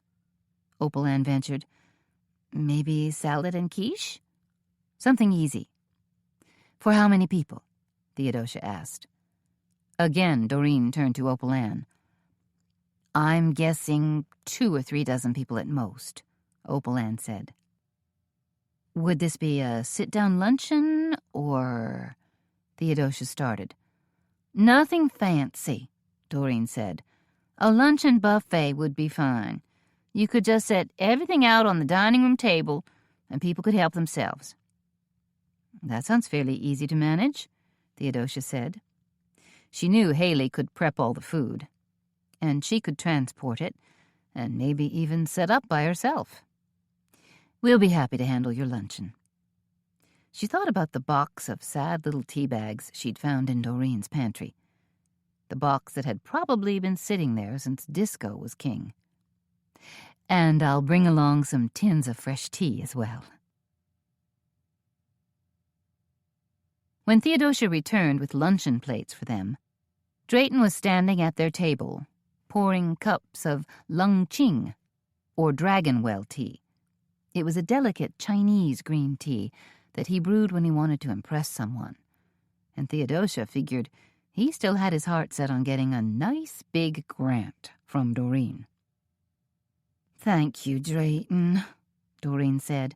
"I don't know what we'd do without you. You've been such a comfort." "Kind of you to say," Drayton said. He backed away from the table, flashed a knowing look at Theodosia, and then returned to the front counter. "And Theodosia," Doreen said, "I have those lists you requested." She dug in a black purse that was roughly the size of a bread box and pulled out a stack of paper. "Excellent," Theodosia said. She placed their luncheon plates in front of them, scurried to the front counter to grab a bowl of Devonshire cream for the scones, and then sat down with them. "I hope the lists didn't pose too much of a problem for you." "It wasn't much fun," Doreen said, drawing a shaky breath. "I brought the guest list, of course, the whole entire thing. Then I drew up a list of possible suspects." She hesitated. "People that I either didn't know all that well or people who had dealings with my husband." "In other words," Theodosia said, "people who were Beau's invited guests." "I guess you could say that." That was the list Theodosia was particularly interested in. But when she scanned the list, she didn't recognize a single name. "Were any of these possibles sitting at your table?" she asked. "Or at nearby tables?" "Not really," Doreen said. "Oh, I also brought along some financial information." She lowered her voice. "It's what I could find concerning, some of Beau's more recent investments." "Thank you," Theodosia said. "That information could prove very helpful." "I felt awful writing people's names down for that hit list you wanted," Doreen continued. "But, well, you asked. And Opal Ann said I had to do it, that it was the right thing to do, the smart thing to do." Theodosia smiled at Doreen. "Opal Ann is right. But I want to tell you," Doreen said, "I don't feel good about any of this." Theodosia wanted to say, "Imagine how bad Beau feels." But of course the man was dead. He couldn't feel anything. Instead, Theodosia said, "You've told me about the people who were sitting right there at the table with you. But what about your guests at the nearby tables?" She knew that many of them had been clustered around Beau just before he sputtered and died. "What about them?" Doreen said. "We're going to need their names," Theodosia said. "Told you so," Opal Ann said. Doreen rapped the table with her knuckles.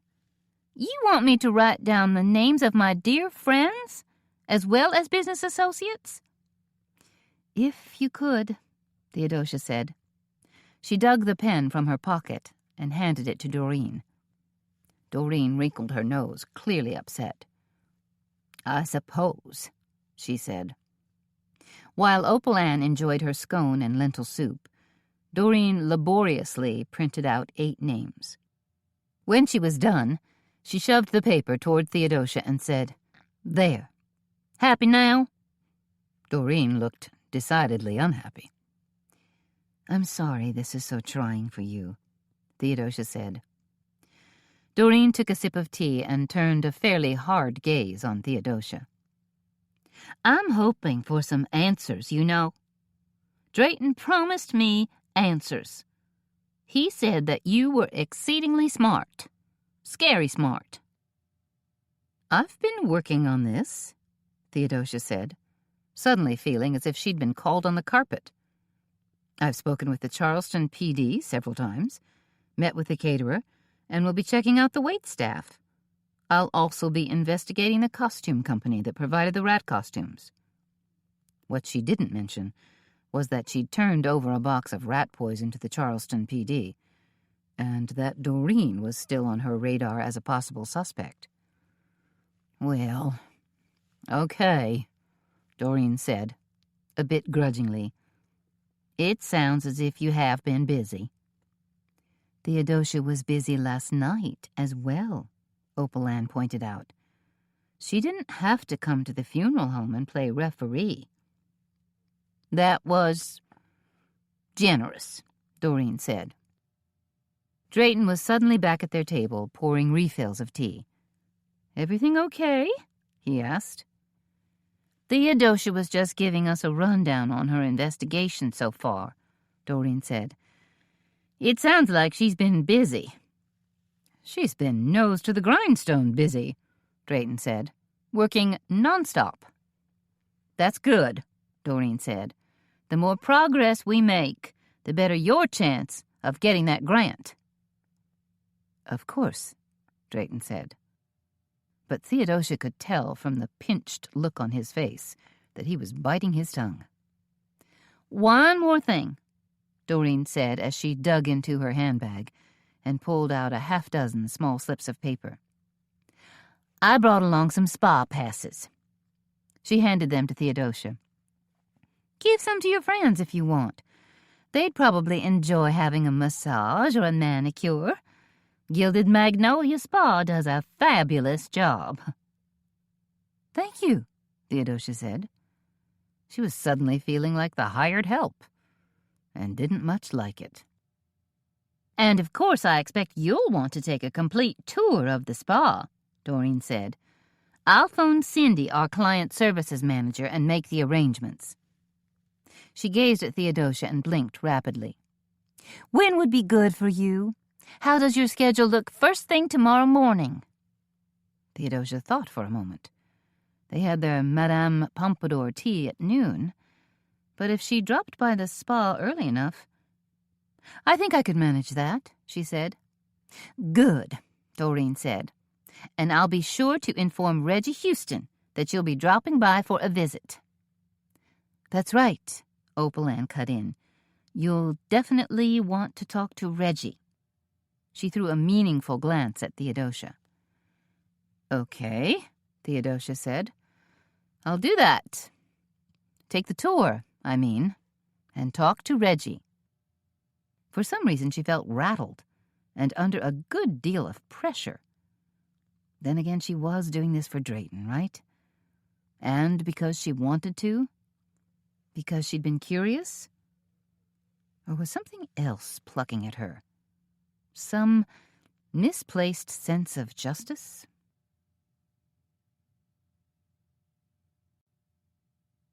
Chapter 12. Theodosia was sitting in her office, going over the lists Doreen had given her. They included the guest list, suspect list, and Doreen's hand-printed list of people who'd been sitting at her table, as well as the nearby tables. I thought you might like some lunch, Drayton said. He was standing in the doorway holding a small tray.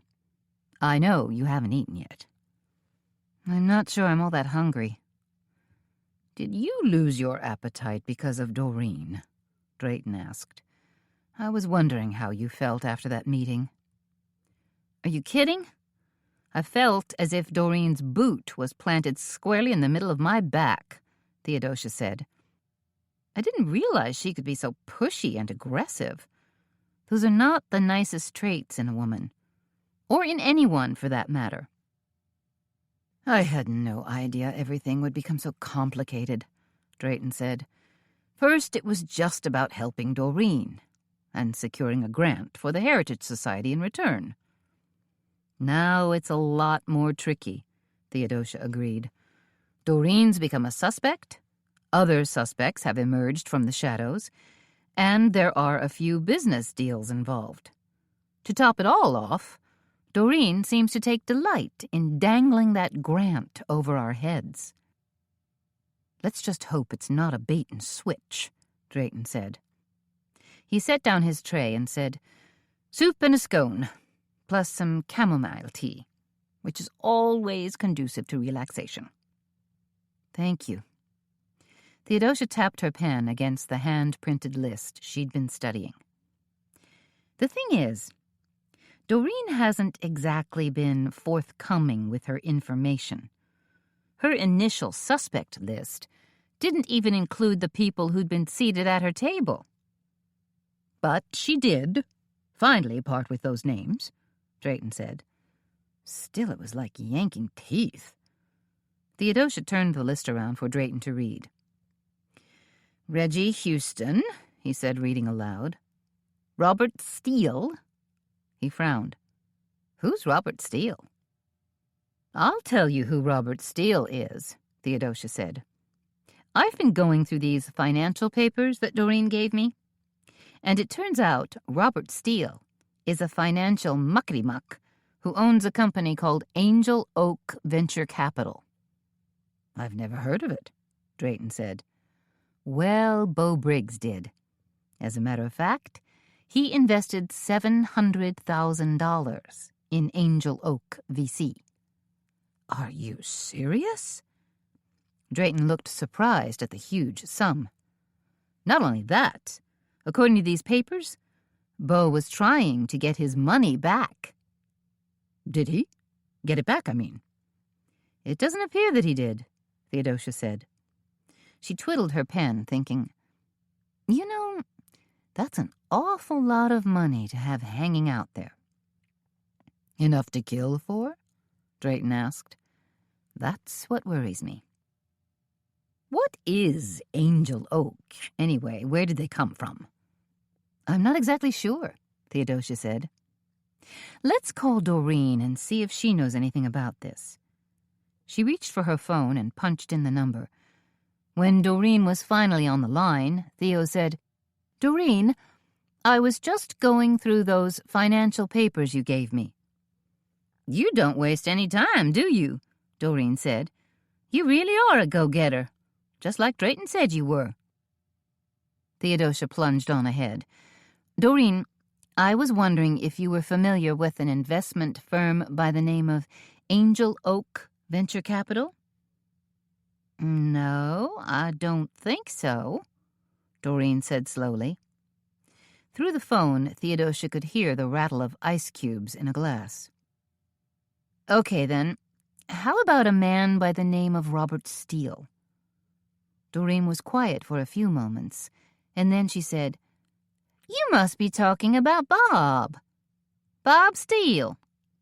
Theodosia turned toward Drayton and mouthed, "Suddenly she knows him."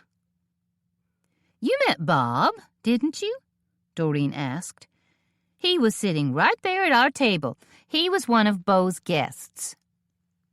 "Listen, Doreen, are you aware that Beau invested $700,000 in Robert Steele's company, in his Angel Oak Venture Capital Fund?" There was dead silence on the line, and for a minute Theodosia thought Doreen might have hung up. Then Doreen's voice rose in a shrill scream. "What? What did you say?" "Are you aware that—" "I'm completely stunned," Doreen gasped out. "Your question, that amount of money?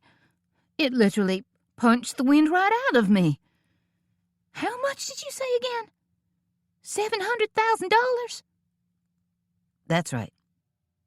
"No, that can't be right."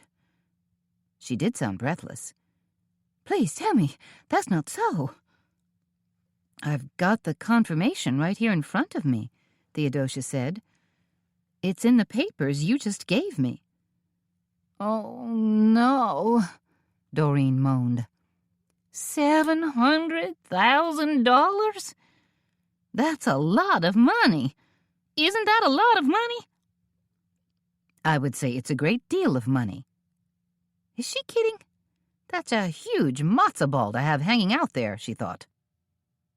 Do you think there's any way to get it back? I have no idea, Theodosia said. But it looks as if Bo was trying to do exactly that. Opt out of this investment fund and get the money returned. From Robert Steele? Yes, from Steele, Theodosia said. What is her problem? Does she not get this, she thought? From his company, Angel Oak. Please, can you help me? Doreen asked. Her voice rose in a pleading mewl. Can you please try and get the money back? Let me think about it, Theodosia said.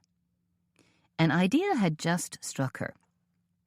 If she could somehow recover those funds from Angel Oak, a grateful Doreen might just kick it all over to the Heritage Society. After all, 700 grand would goose the Heritage Society along for a good long while. Theodosia set down her phone and said to Drayton, You heard most of that? I heard the part where you said Bo invested $700,000 in Angel Oak. Yep. And Doreen wants to know if we can get it back. Drayton looked perplexed. Can we? Better yet, can you? He hesitated. I realize that's asking a lot of you. Theodosia thumbed through the stack of papers again. Like I said, from the looks of things, Bo's already tried. She glanced up at Drayton. But Angel Oak hasn't given up a penny. So, what are you saying? Theodosia leaned back in her chair. She'd just had another thought. Think about this for a plot twist, Drayton. Maybe Robert Steele killed Bo, rather than refund his investment. Drayton clutched at his throat. Dear Lord, do you suppose that's what happened? I mean, if Robert Steele was right there at the tea, he certainly could have. Drayton seemed to sag inwardly. Then he worked to compose his thoughts.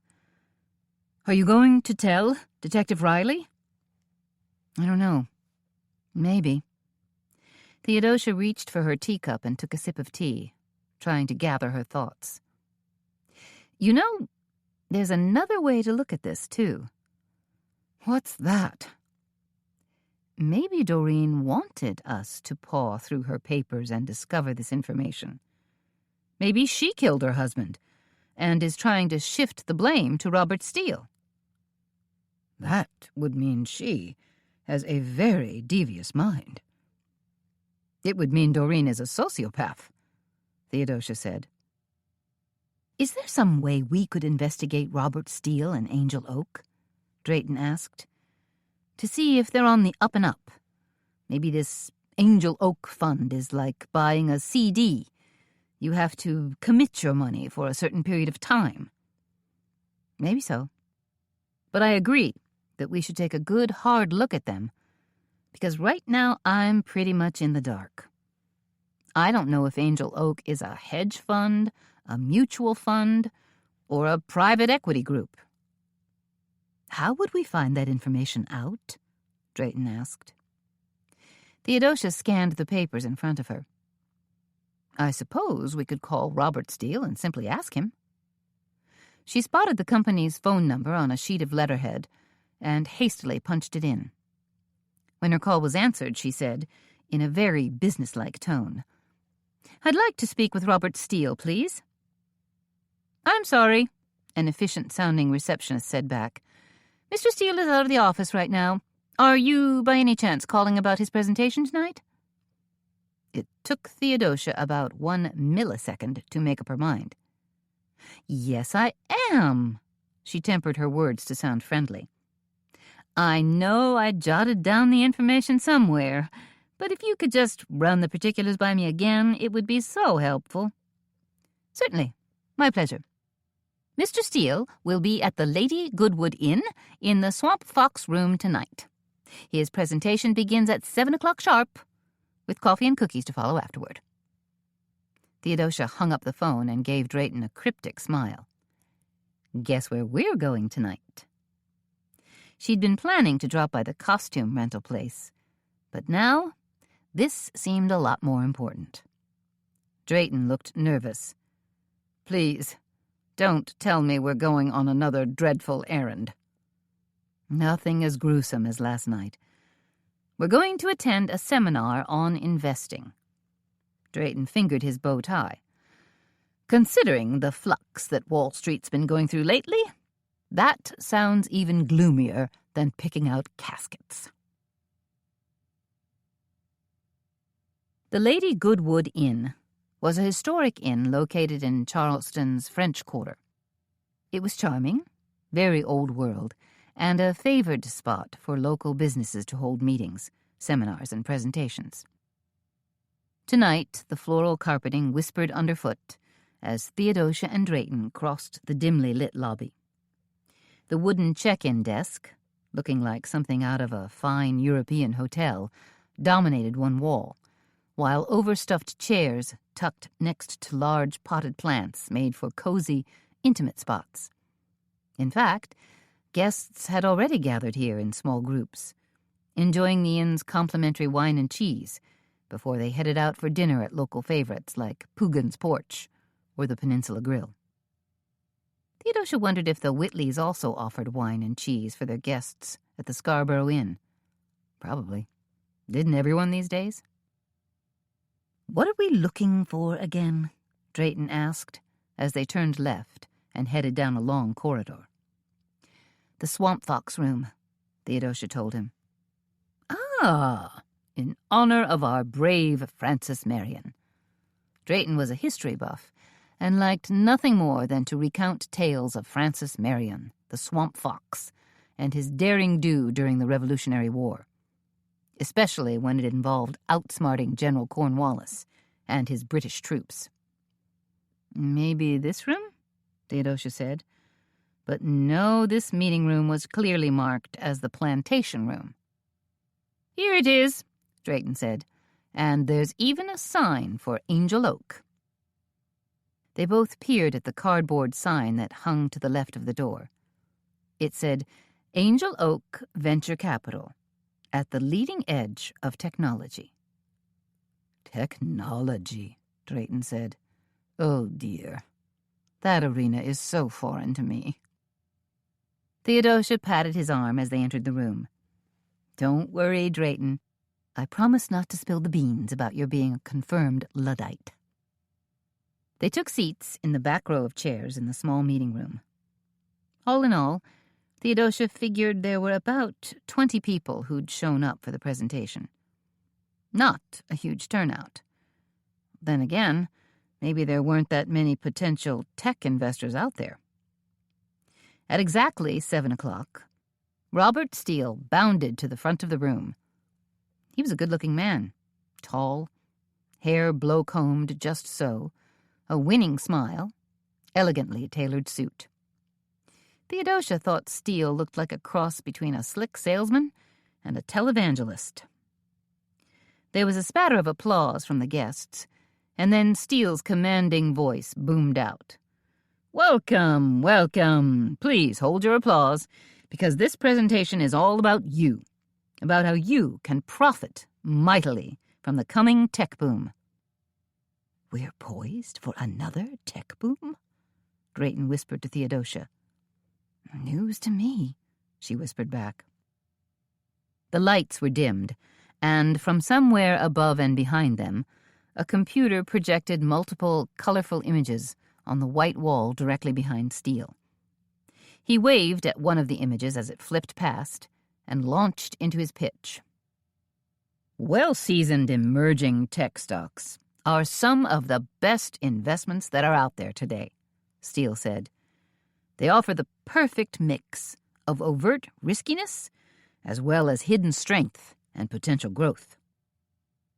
Theodosia leaned back in her chair, somewhat impressed by the multimedia presentation on Angel Oak's equity crowdfunding program, as well as Robert Steele's slick patois.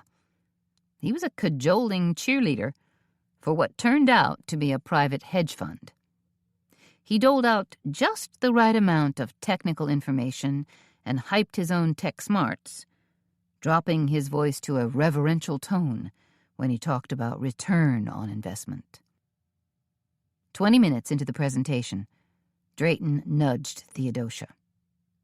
"What do you think?" he whispered. "The man is good," Theodosia whispered back. "He could sell ice to Eskimos. I can see why Bo fell for his pitch." "You don't think Robert Steele has a line on the next hot tech companies?" Theodosia listened as Steele tried to persuade them to join what he called an elite core of investors. "Let me put it this way," she said. "I don't think we should stick around long enough to grab a prospectus. Or even one of his store-bought cookies."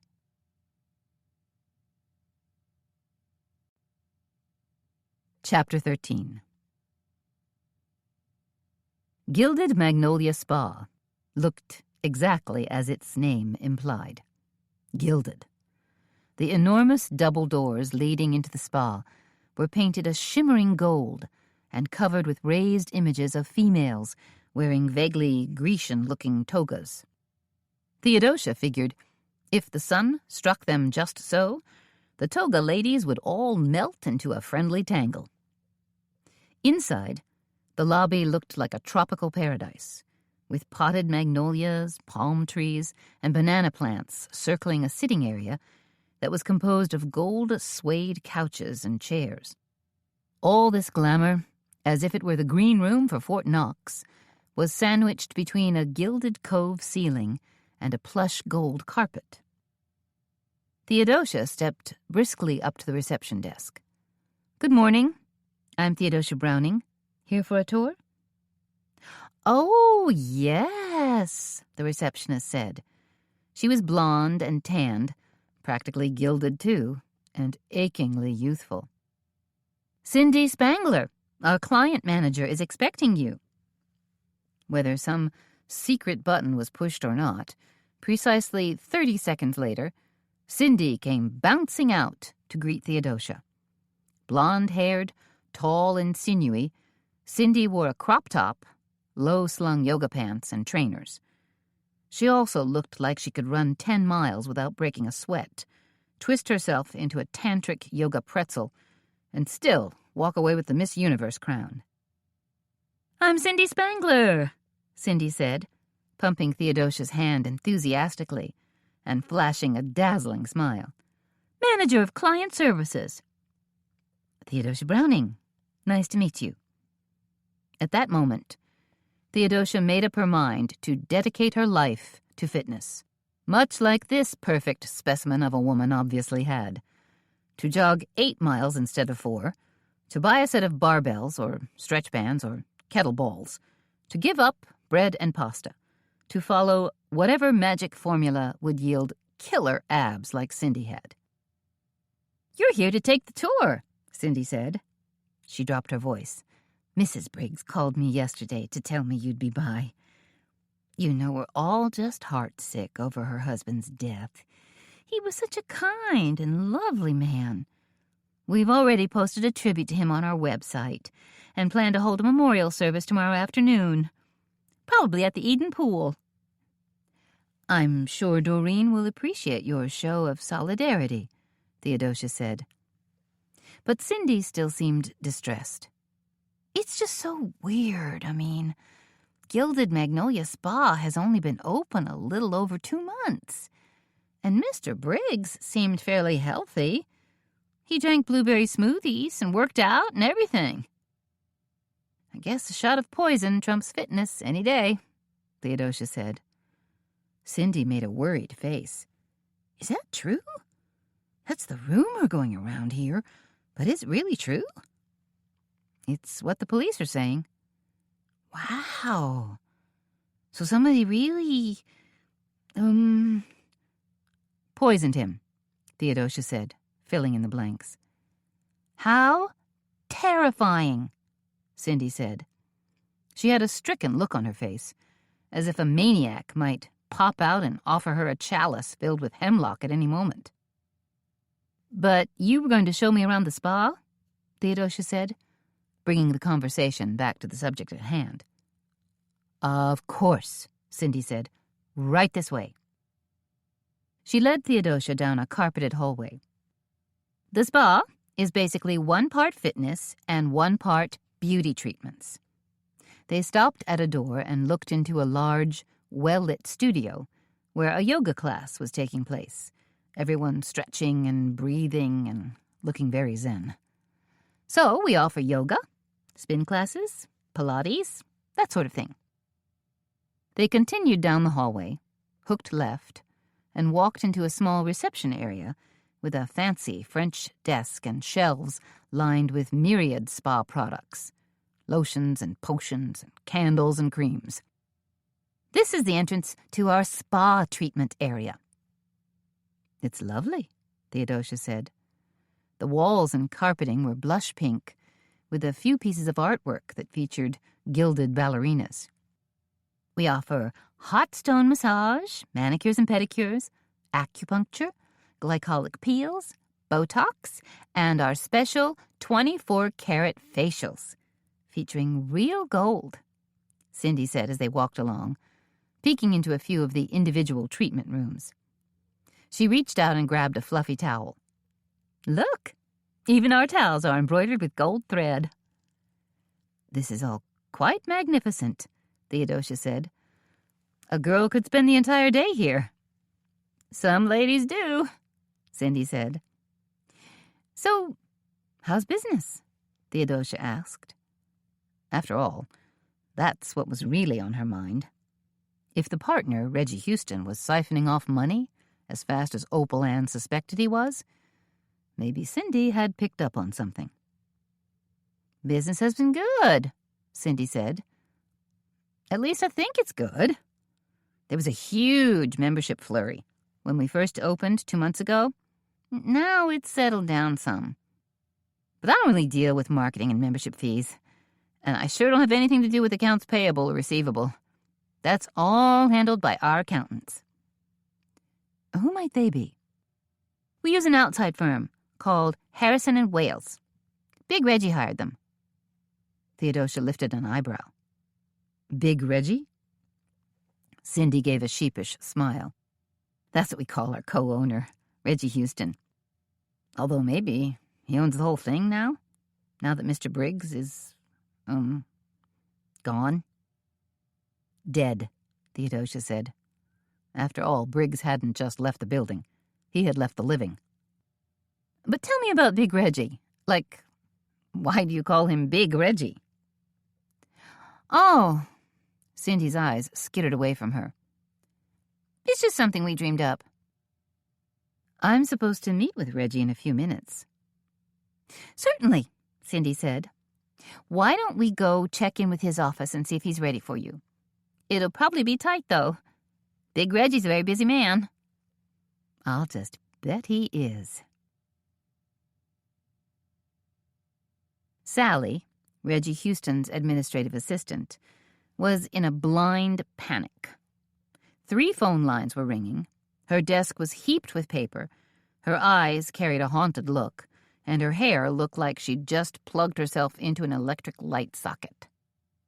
Mr. Houston can only give you a few minutes, Sally told Theodosia in a tight voice. He's working on the grand opening party, so he's extremely busy. So I've been told, Theodosia said. She noted that Sally was a walking advertisement for stress.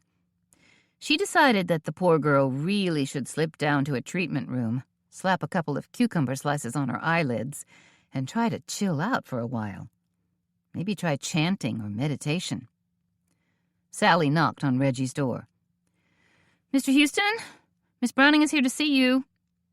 There was a non-committal grunt from inside, and then Sally, looking even more frightened, backed away from the door and said, Go right in. Big Reggie was sitting behind his desk, talking on the phone when Theodosia walked in. He was wearing white Bermuda shorts, a navy and white striped shirt with the cuffs rolled up, and had his feet up on his credenza. His eyes slid lazily over to Theodosia, and then slid back to where they'd been focused on his Todd's loafers. "Yeah, I know," Reggie said. "I hear you," he chuckled softly. "I don't necessarily sympathize with you, but I know where you're coming from." He yawned, opening his mouth wide and impolitely, and then said, "Gotta go. Yeah, business. Talk to you later." He hung up the phone, swiveled his chair around, and let his feet crash to the floor. "Hiya," he said to Theodosia, giving her a lazy smile. Theodosia, who'd had time to study the framed photos on his desk, as well as the mosaic of photos plastered all over the walls of Reggie's office, said, "I love your photo display." She didn't really, of course. Big Reggie probably had an ego the size of a Russian czar, because he'd hung framed color photos of himself all over the place. Big Reggie standing next to his Porsche 911 on the golf course at Hilton Head, with his arm around a pretty dark-haired woman, playing polo and posing with the governor of South Carolina. "My wall of fame," Big Reggie said. Wall of shame, Theodosia thought to herself. She noted that none of his photos had anything to do with Gilded Magnolia Spa. They were all vanity shots of Big Reggie. To Theodosia's eyes, Reggie Houston looked like an all-American hustler, with a hint of playboy thrown in for good measure. But what she really wondered about was how Big Reggie got his all-American financing. Did he have family money? Or was he living off Bo Briggs' family money? Big Reggie pushed up the sleeves of his shirt and eyed his Rolex Submariner watch. "I have a squash game in 15 minutes. I'm sorry I can't give you any more time." "This won't take long," Theodosia said. She sat down in the chair facing Big Reggie's desk and smiled. "As you may or may not know, Doreen Briggs has asked me to look into things for the family. That includes taking a look at Gilded Magnolia Spa." Big Reggie frowned. "What are you? Some kind of auditor?" "Something like that, yes," Theodosia said. Better to keep him guessing. "Doreen has concerns about the spa's financial stability." "Who are you again?" "Theodosia Browning." "You're an attorney? Or what? With the State Board of Health?" "No. Like I said, I'm looking into things privately." Reggie narrowed his eyes. "Wait a minute, I know you. I'm good with faces, and I'm pretty sure I've seen you before." Theodosia lifted an eyebrow. "Perhaps at the Rat Tea Party?" "That's it," Reggie said, pleased with himself. "I knew I'd figure it out eventually." Actually, you didn't, Theodosia thought. "So exactly what is it you want?" Reggie asked. He was starting to look bored. Theodosia pitched her voice lower. "The murder of Bo Briggs." "Tragic," Reggie said. "A terrible loss." "Still, I'm sure everyone here will soldier on." "Of course we will. Heck yes." Reggie eyed her carefully. "You know, the initial report was that Bo choked to death." "I guess after toxicology tests, the medical examiner saw it differently," Theodosia said. Reggie pretended to look interested. "Poison. Yeah, I heard. Do they know? Was it from the tea or something?" "Not the tea. Apparently there was another method of delivery." "So, do they know how it got inside him?" "No," Theodosia said. "Do you?" Reggie seemed to uncoil himself like a big cat. He leaned across his desk and said, "Say, what is this? Some kind of setup?" "Not at all. Like I told you, I'm helping Doreen out." Doreen's name seemed to settle him down. "Doreen. Poor woman. What she must be going through. Concerning Beau's murder, Theodosia continued, I've been looking into several different angles. Reggie lifted a hand. Such as? Beau's financial dealings, for one thing. He didn't always make smart investments. Reggie kept his poker face. Is that so? Then there's the matter of the guests who were sitting the closest to Beau just before he died.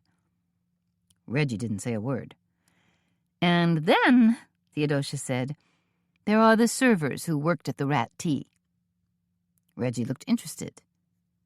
You think one of those rat guys could have killed him? It's certainly possible.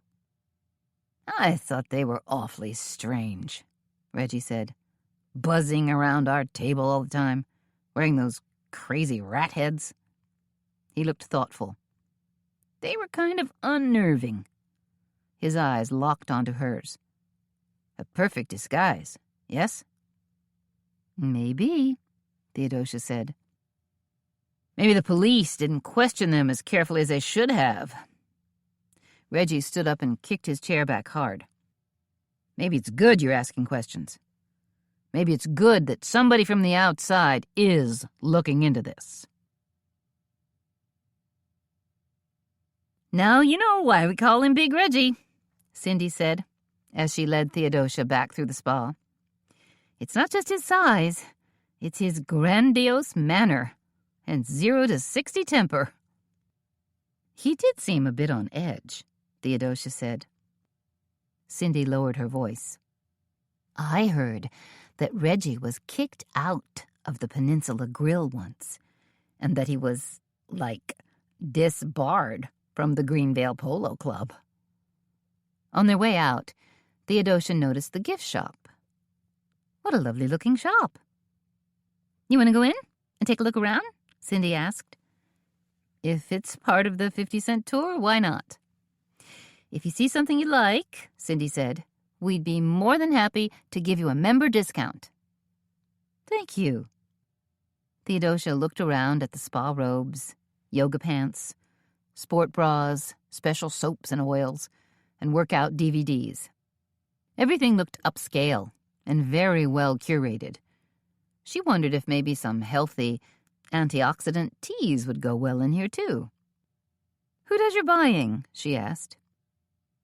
Mr. Briggs was in charge of merchandising, Cindy said. He had very good taste. A fancy display on the glass counter in front caught Theodosia's attention. Glam Baby Cosmetics. This makeup line looks interesting. Oh, Cindy rolled her eyes. That display just went in today. First we weren't going to carry the Glam Baby line, and now it looks like we are. I don't know what changed, but, well, I just work here. I've got my marching orders, and that's to be super accommodating to all our guests, which, most of the time, is a genuine pleasure. I don't deal with vendors, and I certainly don't have the power to say what products are carried in our gift shop. Who does have that power? Well, I suppose now it's Big Reggie, Cindy said. Big Reggie, Theodosia said, who suddenly carries a very big vote. Outside in the parking lot, Theodosia ran smack dab into Bill Glass. What are you doing here? Glass asked in his trademark blunt manner. He not only looked rumpled, he looked like he was lurking. It's a woman's spa, Theodosia said. What do you think I'm doing here? Oh, yeah, whatever. The question is, what are you doing here? Taking a few photos for my article, Glass said. The one on the Briggs murder. I really wish you'd drop that. No way, Glass sneered. Beau Briggs was the mover and shaker behind this fancy spa, so we gotta have a little art on it. He patted one of the cameras slung around his neck and leaned against a red car. You there! A loud voice boomed. Get away from my car! Theodosia turned to see Big Reggie thundering toward them like an enraged bull. His eyes were focused exclusively on Bill Glass. "Stop leaning against my Porsche!" Reggie hollered. "If you so much as put a scratch on that factory finish, I'll sue your sorry butt for everything it's worth. Don't you know that amaranth red metallic costs a small fortune?" Bill Glass put a fake, apologetic grin on his face. "Sorry, Mr. Houston. No harm intended." "You," Reggie said, pointing a finger at him. "The photographer?" Glass held up his camera in one hand and nodded pleasantly. "How about posing for a photo for Shooting Star?" The idea of being in a photo appealed to Reggie. "Okay," he relented. "Maybe just a couple of shots. But make me look good, huh? Last time you caught me, I was eating a cracker at some stupid charity event and ended up looking like a blowfish." "No problem, Mr. Houston," Glass said. He threw a surreptitious wink at Theodosia. "I'll make sure this shot's a winner." He raised his camera. "That's it. Move over to the left a little bit so the spa's directly behind you. That's right. Perfect. Snap."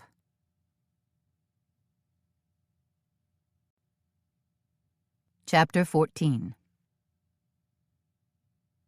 It was mid-morning when Theodosia knocked on Doreen's door.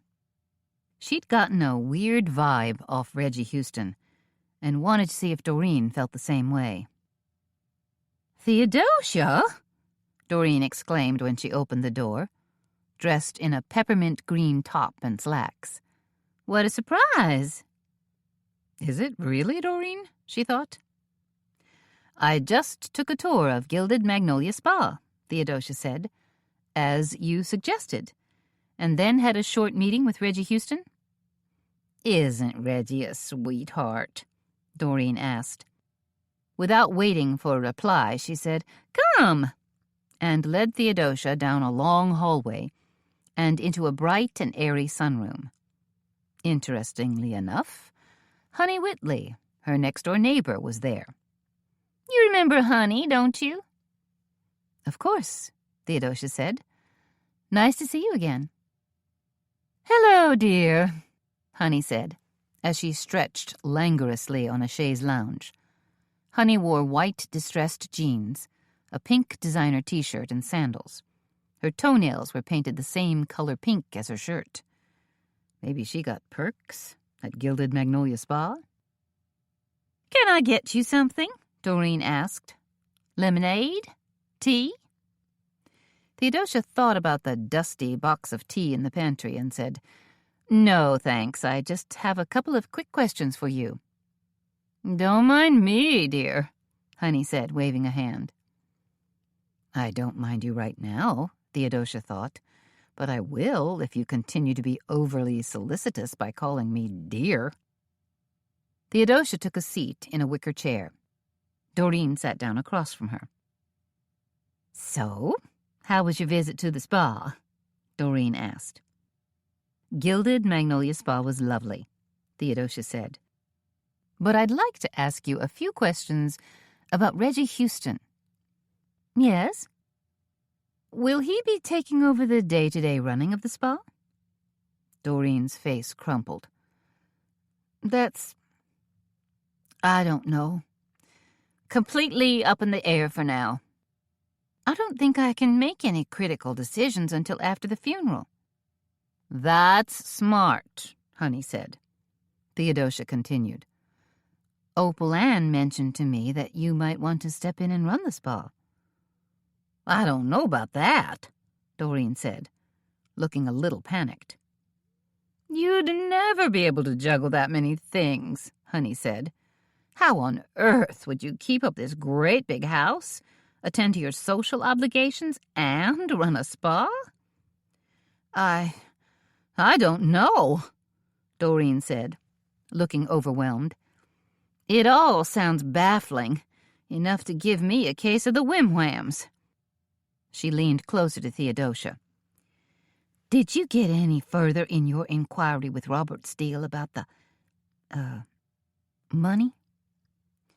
"Drayton and I attended Steele's presentation last night," Theodosia said. "Did you ask him for the money?" "We didn't quite get around to that. The venue was a little too public." Doreen frowned. "But you will get around to it, won't you?" "I'm going to try," Theodosia said. She wondered exactly when functioning as a collection agency had been tacked onto her job description. "Because $700,000 is a princely sum of money," Doreen said. "700,000?" Honey exclaimed. "My Lord, that's a small fortune." Before Theodosia was able to figure out if Doreen had spilled the beans to Honey about Beau's bad investments, she heard a hubbub of voices just outside the sunroom. Seconds later, Opal Ann and Charles appeared. Once everyone had exchanged polite hellos, a tearful Doreen grabbed Opal Ann's hand and said, "Well, tell me." "All the arrangements have been finalized," Opal Ann said. "We went to Grunwald Brothers and confirmed the details." "And then we stopped by the church," Charles added. "The music?" Doreen asked in a whisper. "That's all been taken care of," Opal Ann said. "Oh, thank goodness," Doreen blubbered, gazing at Theodosia and then at Honey. "You see how it's simply too traumatic for me to handle Beau's final arrangements? Thank heavens that Opal Ann and Charles are doing it for me." "So kind," Honey murmured. "Now I just have to stumble through the funeral," Doreen said, sniffling. She shook her head as if to clear it, pulled a Kleenex from her pocket. "But we'll cross that bridge when we come to it." "You'll do fine," Opal Ann said. She threw a hopeful gaze at Theodosia. "You have news for us?" "Mostly she just had questions," Doreen said. "Although Theodosia's made some decent progress, I must say." "I didn't realize you were a private investigator," Honey said in a tone that sounded almost hostile. "I'm not," Theodosia said. "I'm just looking into a few things for Doreen." "And the police aren't?" Honey said. "Theodosia's practically working with them," Opal Ann said, rushing to her defense. "And she's been doing a wonderful job." "After you talk to Robert Steele," Doreen said, "what's next on your agenda?" "For one thing," Theodosia said, "I want to look into the rat costumes." "Rat costumes," Honey said with a touch of scorn. "I can't imagine they'd lead anywhere." "I'm actually trying to get a bead on one of the servers," Theodosia said. Doreen blinked at her. "Which one? And why?" "There's one particular young man I'd like to speak with again," Theodosia said. "I exchanged a few words with him last Saturday, but—" Opal Ann jumped in again. "But back then, Theodosia hadn't been enlisted to play detective yet, had you, Theo?" Theodosia smiled as she rose to her feet. "Not yet. But now, things have changed." "And thank goodness you're here to help," Opal Ann said. Honey waved a hand dismissively at Theodosia. "Good luck with your rats," she said, with a barely suppressed giggle.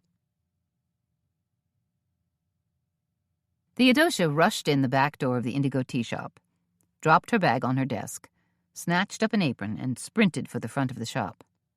"Honey, I'm home," she called out in a joking manner.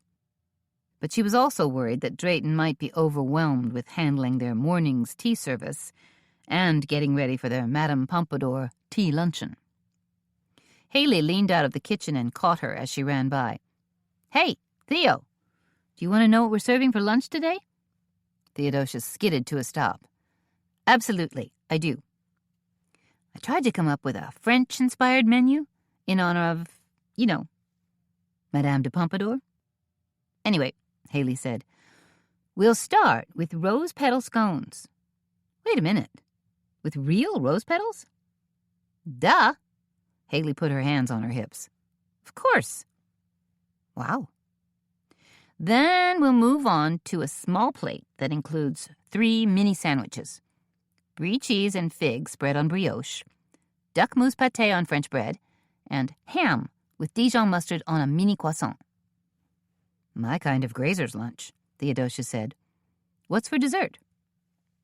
What else? Haley said. Macarons and pain au chocolat. This is all very fabulous. And French. Have you shared this menu with Drayton? Oh, totally. I printed out mini menus on fancy purple and gold paper for all our guests. And I gave one to him. Always a step ahead, aren't you, Haley? Better than a step behind. And we're all set for the funeral luncheon tomorrow? Theodosia asked. No problems? Haley nodded. The menu suggestions you gave me are easy peasy, and I already called Miss Dimple to see if she can come in tomorrow and help serve. Drayton and I shouldn't be gone more than a couple of hours. I'm sure the 2 of you can handle things just fine. I know we can. Theodosia, came Drayton's voice. Is that you? Oh my, it's the master's voice, Haley said. Tea master, anyway. Excuse me, Theodosia said, as she darted into the tea room. Yes, I'm back, she said to Drayton. Sorry to be so late. Thank goodness you're finally here, Drayton said with a sigh. I've been working like a one-armed paper hanger all morning. Theodosia looked around the tea room. Half the tables were occupied, and everyone seemed content. The fragrant aromas of Assam, Nilgiri, and jasmine hung in the air, along with the quiet hum of conversation. The tea room looked perfectly copacetic. You've been busy? Frantic, Drayton said. It doesn't look frantic. Looks can be deceiving, Theo. Suffice it to say, I missed you. But enough about my woes. How was your visit to Gilded Magnolia Spa? Did you learn anything new? For one thing, I met Big Reggie. Drayton threw her a quizzical look.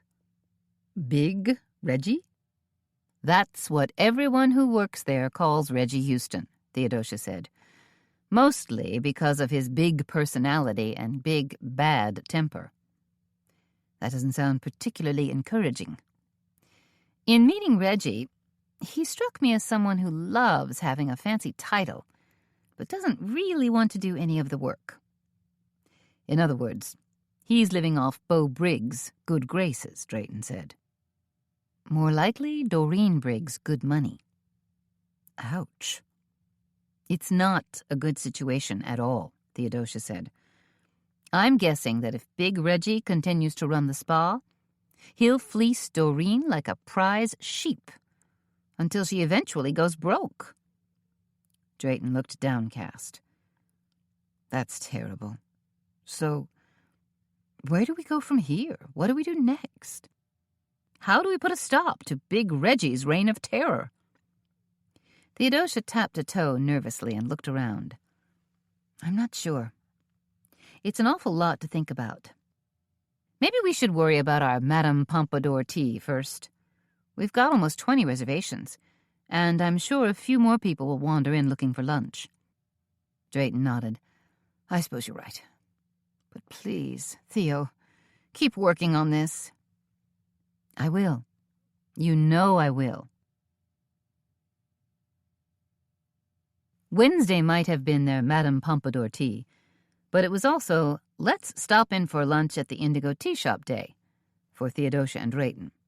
Their reservations streamed in, as well as customers who just popped in for the fun of it.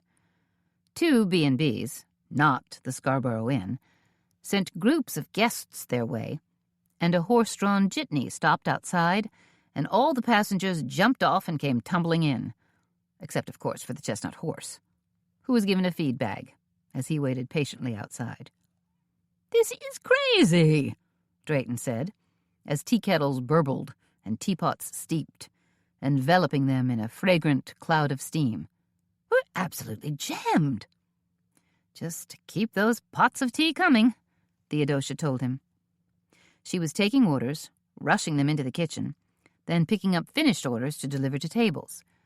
Drayton had brewed Adagio Tea's Madame de Pompadour, a lavender tea imbued with fresh fruit flavors and a hint of smokiness, and that had proven to be a huge favorite. That and the rose petal scones.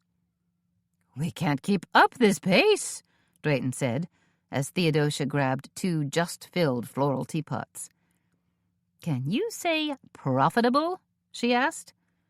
"Remember how I talked about making a profit versus just making a living?" "We're making a profit?" Drayton asked. Theodosia nodded. "Then I shall work harder. My 2-week vacation to the tea shops and manor homes of the Cotswolds still looms on the horizon, along with my need for plane tickets and hotel reservations. And, by the way, you're supposed to be out there, front and center, to give a little speech." "Do I have to?" Drayton asked. "People will expect it," Theodosia said. "I'm sure you don't want to disappoint." "No," he said. "You're right. The Indigo Tea Shop never disappoints." So Drayton traded his apron for a tweed jacket, gave his bow tie a final tug, and stepped around the corner. "Ladies and gentlemen," he said, "welcome to our Madame Pompadour tea." Necks craned, chairs swiveled, and all eyes were suddenly on Drayton. He held up one of the menus. You've all received souvenir menus, so you're quite familiar with the delicious food we'll be serving today. But I thought I'd give you a short primer on Madame Pompadour herself. He gave a quick smile and continued. The Marquise de Pompadour, also known as Madame Pompadour, was a member of the French court and a close friend and confidant to King Louis XV. At an early age, she played the clavichord, danced, sang, and painted. It was this artistic beginning that laid the groundwork for her prestigious position at court. She became a major patron of architecture and the arts, and was a patron of the philosophers of the Enlightenment, including Voltaire. As a champion of French pride, we salute Madame Pompadour's accomplishments today with our special tea, French cheeses, pâtés, macarons, and pain au chocolat. C'est magnifique, someone called out as Drayton finished. Another woman shouted, Très bien. Do you think they liked it? Drayton asked, as he joined Theodosia back at the counter. No, she said. I think they loved it. By 1:30, the luncheon was pretty much concluded, and Theodosia found a little time to breathe. Good thing, because Delane came strutting in like an entitled Grand Duchess, looking like one, too, in a plum-colored tweed skirt, matching cap, set with a jaunty feather, and an enormous jewel-encrusted pin on her jacket lapel. You just missed our Madame Pompadour tea, Theodosia told her. Delane waved a hand. No time. You want to grab a quick bite? Theodosia asked. She looked around. Maybe sit by the window? Delane's feather bobbed in agreement as Theodosia led her to a table. I'm still holding several dresses for you, Delane said as she plopped down and made herself comfortable. I wish you'd find time to drop by the Cotton Duck. I'll for sure try, Theodosia said. But I've been awfully busy. Haven't we all? Delane said. She pulled a compact from her purse and hastily checked her lipstick. Something about the small bronze disc looked familiar to Theodosia. Your compact. Glam Baby Cosmetics, Delane said, smiling at herself in the tiny mirror and then snapping it shut. Now, isn't that interesting? I was just looking at some of their products this morning, over at Gilded Magnolia Spa. Delane raised her thinly penciled brows. The spa is carrying Glam Baby in their gift shop? Yes, they are. How do you know about those products? Glam Baby is a brand new line that was just being introduced when I attended the makeup show in Orlando, Delane said. Who knows? If it gets popular enough, I might start carrying it at the Cotton Duck. She gave Theodosia a thin smile. The woman who developed that makeup line lives right here in Charleston. In fact, she stopped by my shop earlier this week to deliver her sales pitch, along with a few nice samples. Who's that? Theodosia asked. Do I know her? I don't think so. Her name is Gemma Lee, and, well, you can read about her right here. Delane snapped open her bright red Chanel bag and pulled out a colorful brochure. She handed it to Theodosia. It tells all about Miss Lee and her products. You're welcome to keep that brochure if you want. Theodosia skimmed the brochure, which pictured a number of Glam Baby products, all encased in cool, bronze-hued compacts and tubes. This is a pretty comprehensive line, she said. Isn't it? Delane said. Theodosia turned to the brochure's back page. A color photo showed Gemma Lee, the makeup line's founder, smiling brightly. The woman had dark hair, wide-set, slightly canted eyes, and wore lots of bright red lipstick on her pouty lips. With a start, Theodosia recognized her. Wait a minute.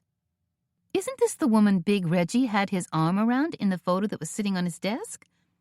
Sure it is. It has to be the same girl. Now I know how she managed to get her products into the spa's gift shop so easily, she thought. Excuse me, Delane said. About how many carbs are there in one of your scones? Theodosia looked up from the brochure. I don't know. Maybe 20? Delane made a face. That sounds a little low to me. Okay, then. 36 carbs. Does that make you happy? No, Delane shrieked. Absolutely not. Perhaps I'd better order a poached chicken breast instead. We've got chicken mousse pâté. Delane shook her head. Suit yourself, then. Delane stared at Theodosia through half-lidded eyes. You know, Theo, man, and particularly woman, does not live by bread alone. You have to incorporate a little paleo in your diet as well. Got it, Theodosia said. She pulled out her order pad. 1 low-carb, no sauce, no salt, poached chicken breast coming right up. Thank you. As fresh as if I'd just grabbed the bird and wrung its little neck. Or yours, she thought. As soon as Theodosia put in Delane's order, she told Drayton about Glam Baby Cosmetics. The thing is, they weren't going to carry the makeup line at all, and now they are. You think Big Reggie killed Beau just so his girlfriend could have her makeup line in the gift shop? Drayton asked. I find that awfully far-fetched. Are you kidding? Theodosia said. These days, perfect strangers are murdered for $20 and a carton of Marlboros, or a slightly dented laptop computer. Drayton shook his head. It's a different world. You see why I try to resist change? And a fine job you do, Haley said, as she swung by to drop off a plate of scones. No cell phone or laptop computer for Drayton, and he only plays vinyl records on... Wait, what was that called again? A phonograph? She chuckled. Your life is like a perfect time capsule from 1972. You weren't even born then, Drayton said. Haley cocked her head and grinned. That doesn't mean I don't know about the olden days. Kindly don't upset the tea sommelier, Drayton said. He might just spill something on you. Haley raised both hands in a sign of surrender. Okay, I'm going. Drayton turned to Theodosia. About your boy, Fat Reggie.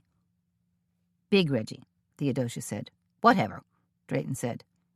I don't think he'd kill his business partner just to get his girlfriend's line into the gift shop. It's not that big a deal. But he certainly could be embezzling the spa's money. Or he might have designs on running the place all by himself, Theodosia said. Do you think Gilded Magnolia is profitable? Run correctly, I think the spa could be extremely profitable, Theodosia said. They're high-end, don't have a lot of competition, and offer a very desirable product. Drayton looked curious. That being pampering. By 2:30, Theodosia was sitting in her office, noshing on a scone and sipping a cup of oolong tea. What do you think of that Simpson and Vale oolong? Drayton asked. He was suddenly lounging in the doorway, looking very dapper in his gray herringbone jacket and primrose pink bow tie. It's delicious, very fresh and bright, with a fragrance like honeysuckle. What is it you're doing on that computer of yours? He asked. Exactly what you asked me to do. I'm running a search on Angel Oak Venture Capital. Theodosia's expression turned to one of concern. From what I've found so far, they don't exactly have a stellar track record. Does that surprise you? I guess not. Not considering the way Robert Steele was pitching last night, anyway. With his slick huckster salesman's patois. Maybe because he really is a slick huckster? Drayton asked. According to an article I found that ran in the Post and Courier's business section, the state attorney general has looked into his company a couple of times.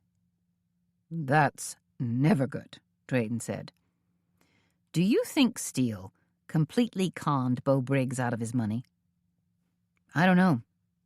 And I'm not exactly sure how to find out, short of dangling a pile of money in front of Mr. Steele. To see if he lunges at it like a hungry crocodile? Theodosia smiled as she glanced back at her screen. Something like that. I spoke with Timothy Neville earlier today. Theodosia looked up from her work again. About Doreen's grant? Or possible grant? Obviously, that's preying on Timothy's mind. But he has something else that he's bouncing around, too. He wondered if we could drop by the Heritage Society later this afternoon. Would you have time? I think so, Theodosia said. Why? What's up? She picked up a copy of the Tea House Times and began thumbing through it, her eyes falling upon a short review of a new tea shop that had just opened in Savannah. Timothy is interested in harnessing our brain power. That caught Theodosia's attention even more. Brainstorming? About what? I don't know. I suppose we'll have to wander over there and find out.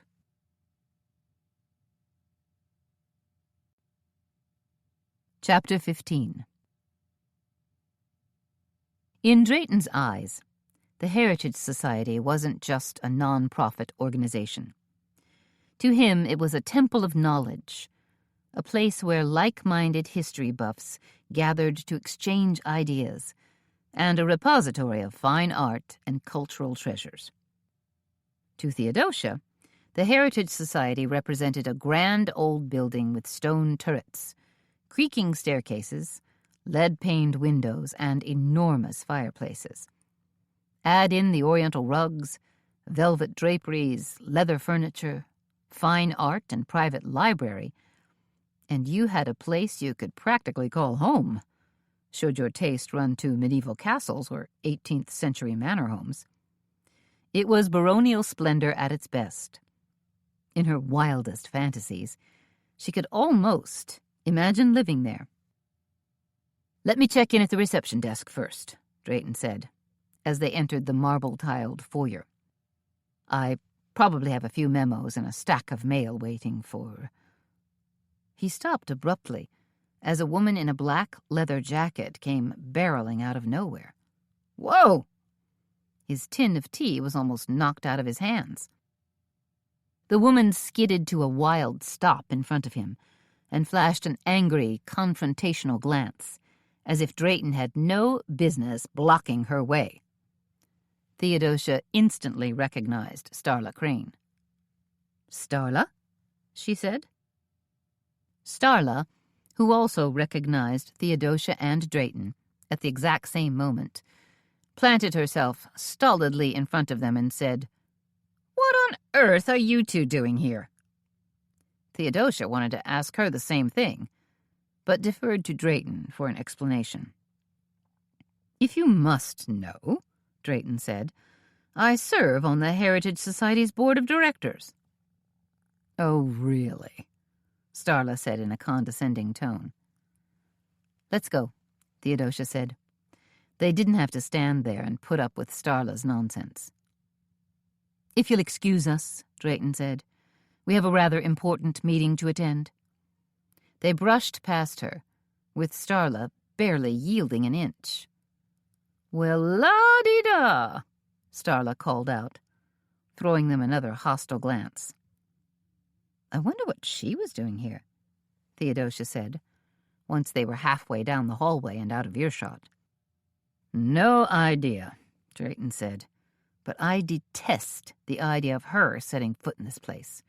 I love the Heritage Society, and I don't want it touched by her bad temperament." "I hear you," Theodosia said. Starla had invaded Drayton's turf, and it had unsettled him to no end. Drayton stopped in front of the arched doorway that led into the great hall. "But I refuse to let that woman bother me." They both gazed into the great hall, where curators and their assistants were scurrying around, setting up a new installation. "You see what's going in?" he said. "A rare weapons show, featuring pieces used in the military, as well as for hunting and dueling." "That sounds like it could prove very popular," Theodosia said. "Which is exactly what we need right now. An exhibit that will bring more people in." "Bring more money in," Theodosia said. "That seems to be the major concern." They continued down the hallway and then veered left into the administrative wing, where most of the offices were housed. Stopping outside a large door, Drayton knocked softly. "Timothy?" "Come in," Timothy Neville called out. "It's open." "It's us," Drayton said as they both filed into Timothy's slightly darkened office. Timothy gave a faint smile. "About time." Timothy Neville was an octogenarian, with the mental faculties and spryness of someone 40 years younger. His skin stretched tightly over his compact skull. His dark eyes were pools of intensity, and he was lean and angular. He sat in a special chair raised to make him appear taller, behind an enormous rosewood desk littered with antique magazines and anchored by a fine old Cartier pen set in a solid gold holder. A bronze dog, made by the French artist Emmanuel Frémier, held a large stack of papers in place. Timothy himself was impeccably dressed, in a gray pinstripe suit. His pocket square was red Chinese silk, and his church brogues were buffed to a high-gloss shine. His office looked just as buffed. High, varnished shelves held all manner of antiquities that included rare coins, Greek statues, American pottery, and even a jeweled crown that had once belonged to some long-exiled Russian prince. "We just ran into a PR person out in your lobby," Theodosia began. "Starla Crane of the Image Factory," Timothy said. "Yes, Miss Crane was just here, making a pitch to our marketing people. I sat in for a short while." "Please tell me you're not going to hire her," Theodosia said. Timothy's expression remained benign. "The young woman's not your cup of tea?" "She's rude and abrasive," Theodosia said. "Other than that, she may be very good at what she does." "Forewarned is forearmed," Timothy said. A sandpaper personality would definitely not play well with our rather genteel members and donors. Theodosia was about to say more when she suddenly realized that Starla could have been sent here covertly on a fact-finding mission. Could Doreen be relying on Starla's advice to help her allocate grant money? Had Starla been doing due diligence on the Heritage Society? She fervently hoped not. Should she say something to Timothy? She decided that she almost had to. You know, Theodosia said, Starla Crane has been doing a good deal of PR work for Doreen Briggs. Timothy looked at her sharply. Is that right? Which means, Theodosia continued, that Starla could have been sent here as a kind of scout. Timothy's brows pinched together. You mean Starla Crane might possibly hold sway over Doreen Briggs' decision to award us a grant? It's possible, Theodosia said. She felt kind of sick telling Timothy all this, but there was more to reveal. A lot more. As you know, Drayton and I have been counting on receiving a rather large grant from Doreen Briggs, Timothy said. If that doesn't come through, our goose could be cooked. There's a problem, Drayton said. He set his tin of tea down on Timothy's desk. I can see that, Timothy said. No, Drayton said. I mean there's an even bigger problem. Tell him, Theo. Theodosia drew a deep breath. The Charleston police are looking at Doreen as a possible suspect in her husband's death. There. It was out in the open now. Spit out like a hunk of bad-tasting meat. Timothy registered shock all the way down to his silk socks. What? He hunched forward in his chair. Doreen Briggs is a suspect? How is that even possible? It just is possible, Theodosia said. Doreen was right there when her husband was poisoned. She could have even been the one who slipped it to him. It's possible but not probable, Drayton said. Theodosia shook her head. We don't know that, Drayton. We haven't gotten that far yet. Gotten that far? Timothy repeated. You two are looking into her husband's death? Somewhat, Drayton hedged. Yes, we are, Theodosia said. And I hate to say this, but Doreen has been making us jump through hoops every step of the way. In fact, she's been dangling your grant over our heads. If we find the killer, you get the grant. No, Timothy said slowly. She's using our grant as a carrot. But we only get our carrot if Doreen isn't the killer, Drayton said. Timothy shook his head and pulled his lips into an icy smile. Because Doreen would find it rather difficult to write a check sitting in a cozy little cell at Leith Correctional. Drayton lifted a hand. When you put it that way. We've got to put her on the back burner, then. And consider other sources of funding, Timothy said. Some sort of stopgap, until I can either rally our donors or our numbers people can fumble their way through this up-and-down stock market. Things are that bad? Drayton asked. We're going to need an act of God to keep this place open, Timothy said. Is the Heritage Society running at a deficit? Theodosia asked. Not right now, we're not, Timothy said. But we will be shortly. The problem is, and I know Drayton has gone over some of this with you, our investments are flat as a pancake. So are our donations. Timothy rapped a knuckle against his desk and cocked his head at Theodosia and Drayton. So I'm wondering what we can do. Perhaps another fundraiser? Drayton said. Timothy shifted uncomfortably in his chair. We've done innumerable fundraisers, and we've done them to death. Orchid lights, crystal bowl, seasonal galas, garden parties ad nauseum. Now he focused his gaze directly on Theodosia. What we need is some fresh thinking.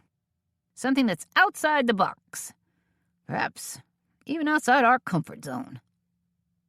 He bent his head forward and massaged the sides of his head with the tips of his fingers. I've been thinking about this, worrying about this nonstop, and I haven't come up with a single idea.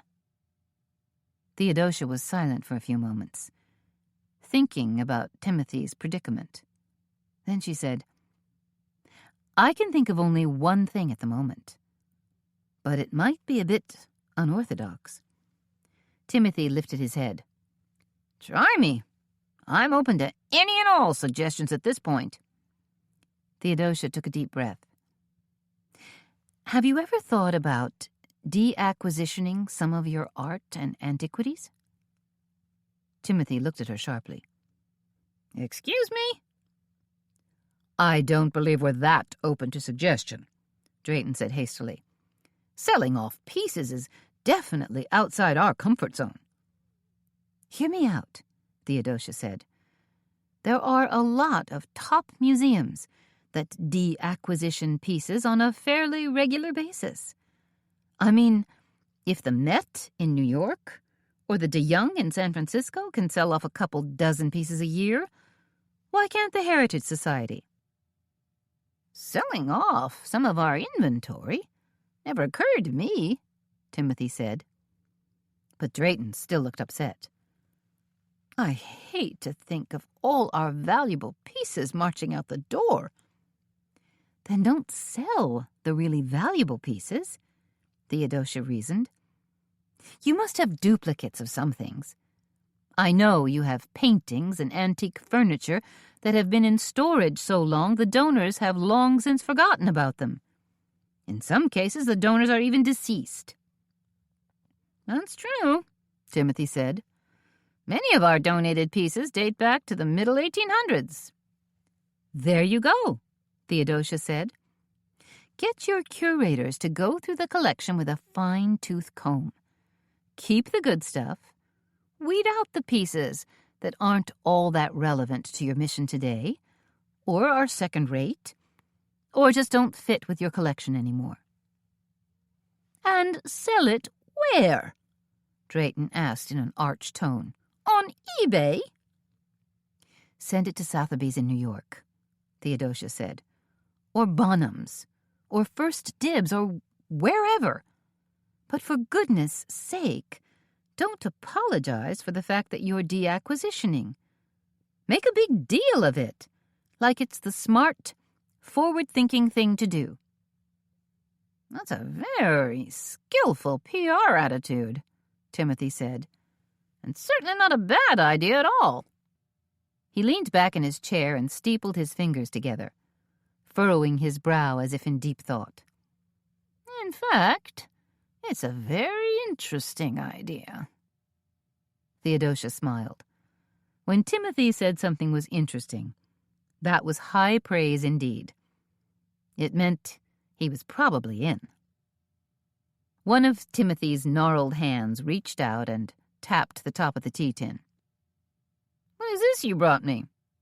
It's Kimun Haoya, Drayton said, very rich and full-bodied. Excellent, Timothy said. Yes, this should all work quite nicely.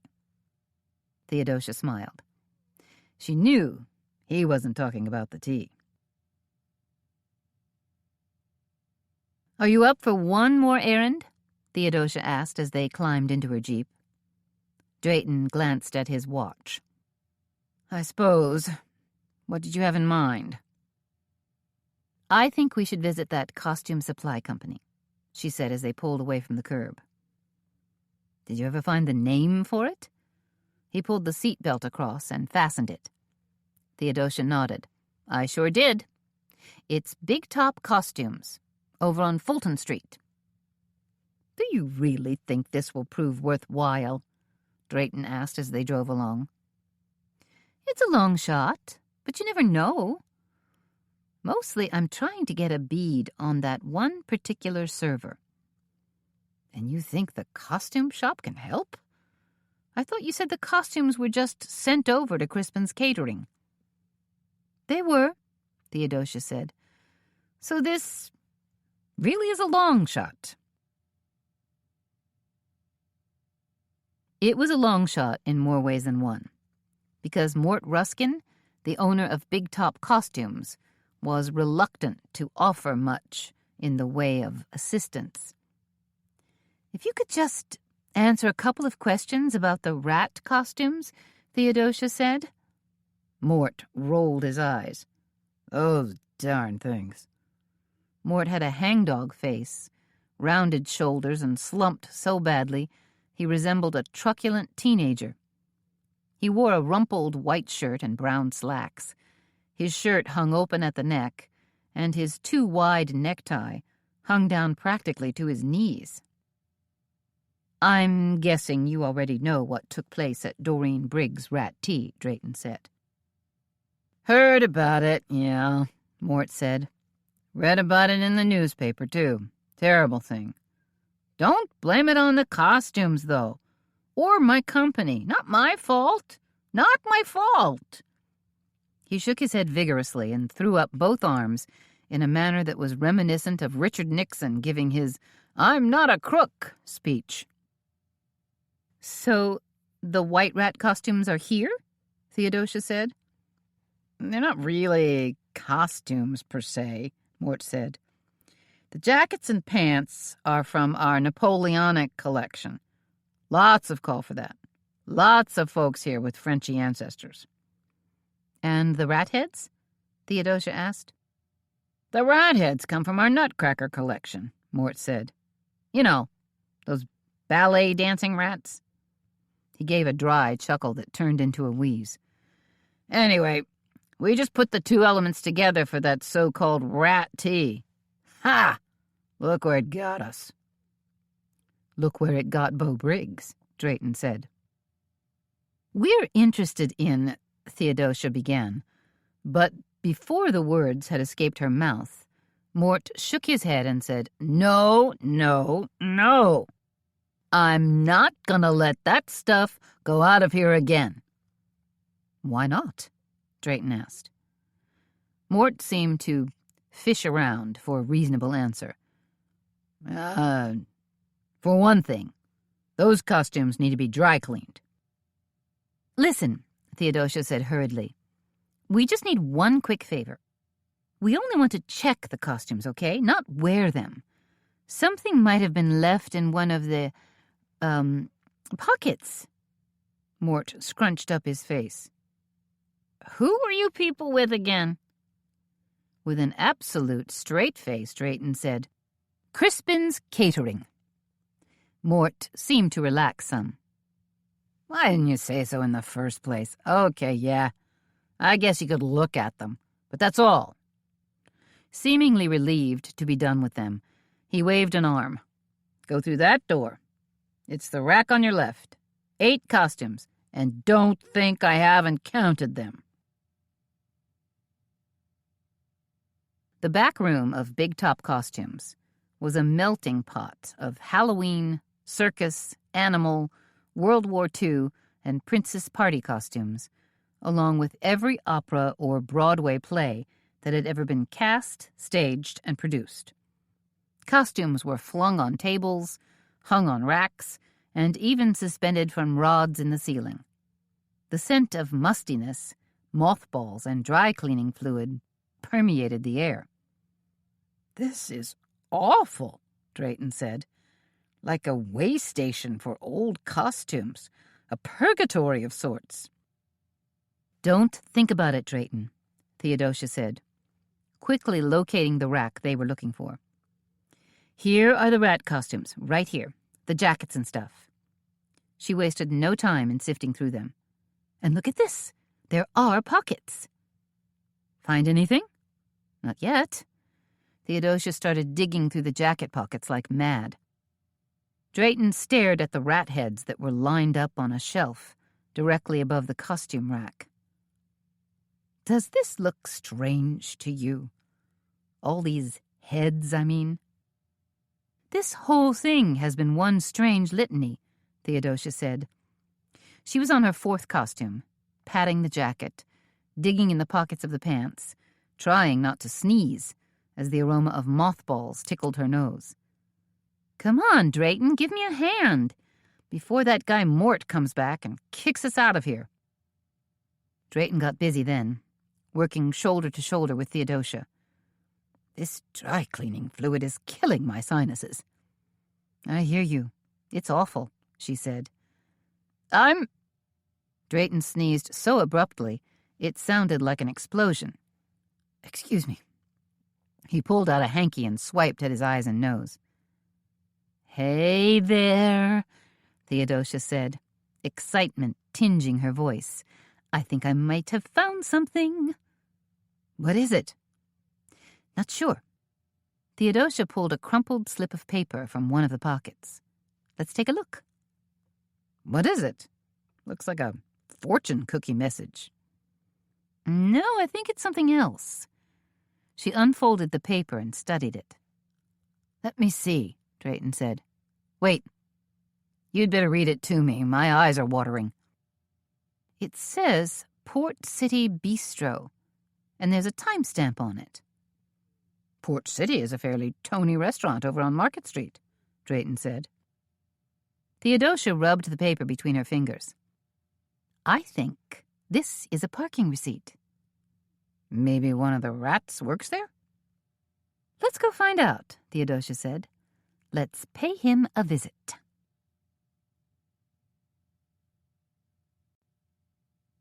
Chapter 16. By the time they pulled up in front of the restaurant, it was full-on dark. A trendy neon sign with chase lights spelled out Port City Bistro. More lights glowed in the windows. Two young men in matching red jackets with gold trim looked bored out of their minds as they stood in front of a stand that said, Valet parking, $5. Inside Port City Bistro, the dining room was elegant and dimly lit. It wasn't exactly a fig and fern bar, more like the next generation's iteration of upscale orchids and candles.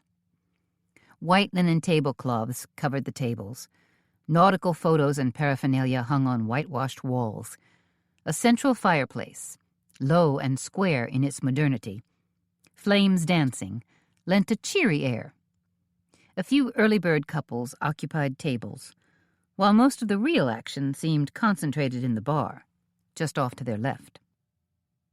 It was still a little early for dinner, Theodosia decided, and it would seem that most of Port City's customers were assembled in the bar, folks who'd fled their work cubicles for the day and dropped in for a quick cocktail, or maybe not so quick.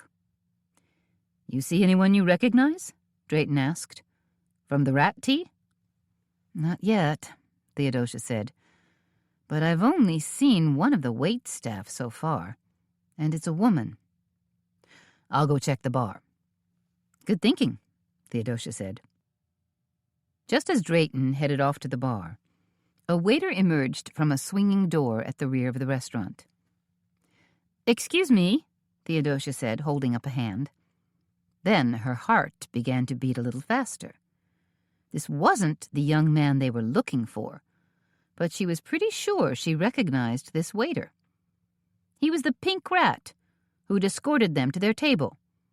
He was in his late 30s or early 40s, with a long face, bushy eyebrows, and a pompadour hairdo that harkened back to the 50s. The hostess will be right with you, ma'am, the waiter called to her. Theodosia crooked a finger at him. Actually, it's you I need a word with. Who? Me? The waiter came closer, clearly puzzled. The name tag on his black jacket said Perry. You were one of the waiters who worked at the Rat Tea last Saturday, weren't you? Theodosia asked. A look of worry seeped across Perry's face. If you're with the cops, I already told you I'm not your guy. I'm no killer, okay? Go bother somebody else. I'm not with the cops. I'm a friend of Doreen's. Who's Doreen? Perry asked. She's the woman who hosted the rat tea? The one whose husband was poisoned? Theodosia had seen this man Perry before, and not just at the rat tea. Maybe working in another restaurant? "Listen, you're still barking up the wrong tree," Perry said. "I already talked to the cops. I'm sorry, but I don't know anything about poison. I've worked in the hospitality industry for over 15 years, and I've never even seen a case of food poisoning." "Wait a minute," Theodosia said. "I know you. You used to work at Solstice, right?" "That's right," Perry said. "And now I'm working here, and I really like it." He leaned toward her and lowered his voice. "I want to keep this job, okay? Please, don't make trouble for me." "I only have a quick question," Theodosia said. "About?" "The young guy who was working the rat tea along with you. The blonde guy with the spiky hair. When the police had all you guys lined up on Saturday, he looked like he knew something, but was holding back." "You're talking about Marcus?" "Marcus," Theodosia said, pouncing on his words. "That's his name?" "Yeah," Perry said. "Marcus Covey. I've worked with him a couple of times through Crispin's Catering. He always seemed like an okay kid. But now that you mention it, he did seem a little shaky last Saturday." Perry looked around to make sure the hostess, or his boss, wasn't about to holler at him. "But you could chalk it up to that poor guy dropping dead. You don't see nasty stuff like that every day." "Do you know where Marcus lives?" Theodosia asked, as she noticed Drayton heading right toward her. She held up a finger to stop him. Perry shook his head. "I don't have Marcus's home address per se, but I can give you directions to his place. He asked me to pick him up once, when we were both working a freelance gig at the Campbell Club." "Good," Theodosia said. "Appreciate it." "The kid's name is Marcus Covey," Theodosia said as she drove. "And he lives over near the College of Charleston. Here." She handed the hastily scribbled directions to Drayton. "You can navigate." "You think talking to this Marcus guy is going to help?" Drayton asked. "I have no idea. All I know is it couldn't hurt. And looking back, it just feels like this kid might have been holding back, or been worried about something. Hopefully he didn't see Doreen administer the fatal dose." "You know," Theodosia said, "more and more I'm thinking that she's a little too schizo to kill her own husband in cold blood." She moved around a slow car and into the left lane. "Then again, you never know." They cruised down Meeting, past a number of small retail shops, and turned left on Wentworth. "We're getting close," Theodosia said.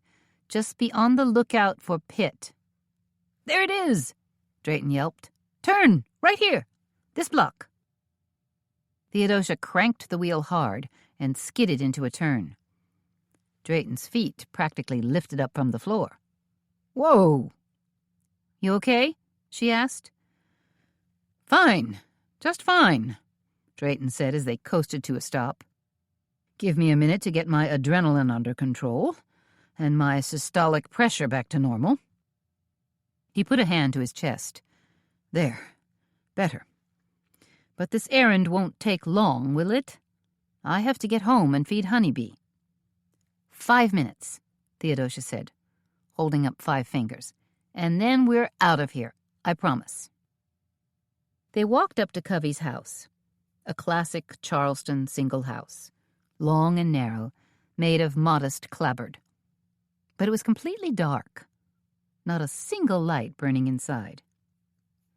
"Maybe less than 5 minutes," Theodosia said, "because it doesn't look like anybody's home." "Good. I didn't think this side trip was going to pan out." "Well, let's at least go knock on the door." They both stepped up onto a sagging porch, and Theodosia knocked on the front door. Then they waited. 10 seconds went by, then a full minute. "Nobody home," Drayton said. "Let's go." You still owe me 3 more minutes, Theodosia said. To do what? Look around? No. Oh, no. Maybe Marcus went in the back door and he's, I don't know, flaked out on the couch in the dark, eating Doritos and watching TMZ or something. Theodosia stepped off the front porch, spotted an overgrown path, spelled out in cracked flagstones, and started around the back. Seriously? Drayton called after her. Come on. Where's your sense of play? Back home with my chess set? But Drayton followed her anyway, reluctantly. A car, a 10-year-old Saab, dusty black, with a dented right front fender, sat on a patch of hardpan in the backyard. His car's here, Theodosia said. A car is here, Drayton said. Like I said, maybe he's watching the tube or snoozing. Theodosia climbed 2 low steps and pulled open a rickety screen door. She was about to knock on the inside door when she saw that it was open a few inches. Uh-oh. What's wrong? Door's open, Theodosia said. Your boy probably came home, then ducked out again, dashed over to the neighbor's house or something. Or something, Theodosia murmured, but it didn't feel right to her. She nudged the back door open another few inches with her foot. Marcus, she called out. Are you in there? He's not home, Drayton said. But what if he is? What if something's wrong? Theodosia couldn't shake the feeling that this scenario seemed a little bit off. Was she just projecting her own fear? Or could something have happened to Marcus Covey? She didn't know, but she was reluctant to just spin on her heels and leave. She took a deep breath. I'm going in. Don't, Drayton hissed. But it was too late. Theodosia had already slipped through the door and stepped inside. Worried now for her safety, Drayton doggedly followed her in, the screen door banging loudly behind him. This is a terrible idea, he fumed, finally catching up to where she was standing in the middle of a dark kitchen. I know it is, she said. The house felt warm and oppressive, as if the stove had been turned on for a while. Small orange lights and a green digital readout glowed from a toaster on the counter. Drayton touched her arm gently. Let's go. 1 more minute. There were 2 wine glasses turned upside down in the sink. From last night, or... Theodosia stuck out a finger and touched one of the glasses. Still damp, as if it had just been washed. Theodosia, you are courting danger. 30 seconds, she said, ducking through a doorway and easing her way down a long hallway. And then we'll... Her words suddenly died on her lips. Drayton frowned as he nervously fingered his bow tie. Theo? He called out. He was pretty sure he could hear her soft breathing, just 15 feet away from him in the dark. It's time to... Drayton, came Theodosia's anguished voice. Terrified now, Drayton tiptoed out of the kitchen and slid down the hallway, his back against a wall. You're scaring me, he said. I don't like this one bit. His voice was cross and accusing, and he could barely make her out in the darkness. She was a slight figure just standing there, looking up at something. You're certainly not thinking of... Drayton's brain suddenly shut down, as if the batteries had suddenly been pulled, or the master switch had been thrown to off. He couldn't remember what he'd been about to say. Instead, he stood there and, ever so slowly, tilted his gaze upward in the same direction Theodosia was staring. Or rather, where she was being held, spellbound.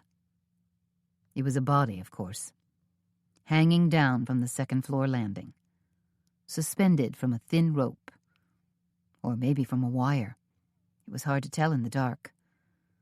The only thing that was for sure was that the body was twirling slowly, rotating, almost like an oversized ham hung up to dry. Theodosia was the first to recover.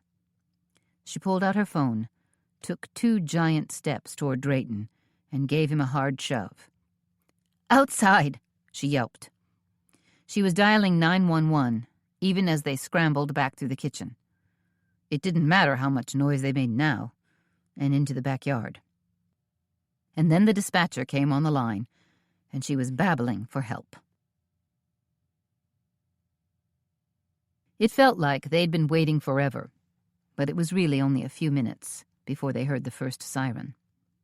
It rose up, high-pitched and sharp, like a mechanical coyote. Then a second and third whoop joined in the cacophony. The first 2 officers who arrived ran into the house, guns drawn, and came out a few minutes later with grim faces. They immediately separated Theodosia and Drayton and demanded to hear their stories. When both stories seemed to jibe, and Theodosia and Drayton explained about the rat tea, things calmed down a bit. "Did you call Detective Pete Riley?" Theodosia asked the officer who'd questioned her. His name tag read Grover. "He's going to want to see this for himself, and hear our stories, too." "Called him, and he's on his way," Grover said, as 2 more patrol cars pulled up. "Crime scene unit's coming, too." "Thank you." There were 6 officers milling around now, 2 inside the house and 4 outside. When the 4 outside officers decided to go in, Theodosia followed them. Then Drayton worked up the gumption to go in, too. The police had turned on the lights and were studying the hanging body. "Suicide," one of the cops spat out, shaking his head. "Crazy, stupid kid." "Drugs," another one said. "See it all the time." Theodosia made a low noise in the back of her throat. Drayton looked sideways at her. "You don't think it was suicide, do you?" he asked in a quiet voice. Theodosia shook her head. "No, I don't. I think somebody killed him." "But who? And why?" "Maybe because this poor kid knew something. Or because someone thought he knew something." "You think Marcus Covey might have figured out who the killer was?" "Maybe he didn't know for sure," Theodosia said.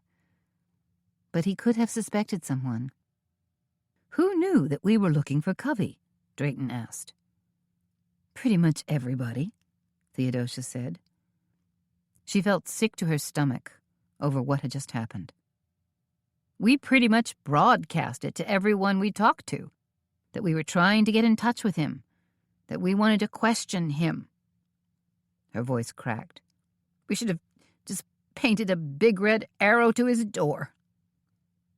"You're being too hard on yourself." Theodosia shook her head, holding back tears. "No, I'm not." Detective Pete Riley showed up at the same moment the shiny black crime scene van pulled in. "Grand Central," Drayton observed. They were back outside, standing next to Covey's sob. The police had set up 3 floodlights that cast an eerie, icy glow over everything. 2 next-door neighbors peered out of their second-story window, silhouetted in a rectangle of light, as they watched the hubbub in the yard. "Now we've got a crowd," Theodosia said. "Where was all this manpower when Marcus Covey was being murdered?" Maybe the poor boy really did commit suicide. No, he didn't. Theodosia's face was a dark mask of despair. Detective Riley was hurrying toward them. "You were the one who found him?" he asked, looking directly at Theodosia. "We both did," Theodosia said. Riley posed with his hands on his hips. "And what exactly were you doing here?" Theodosia swallowed hard, trying to push her emotions down. She couldn't afford to cry now, or act upset. Otherwise, Riley wouldn't take her seriously. "We wanted to talk to him," Theodosia said. "Him, being Marcus Covey," Riley said. "What did you want to talk to him about?" "Drayton and I wanted to get Covey's general impression of what happened last Saturday," Theodosia said. "Because you're investigating?" Riley asked. "Not really," Theodosia said.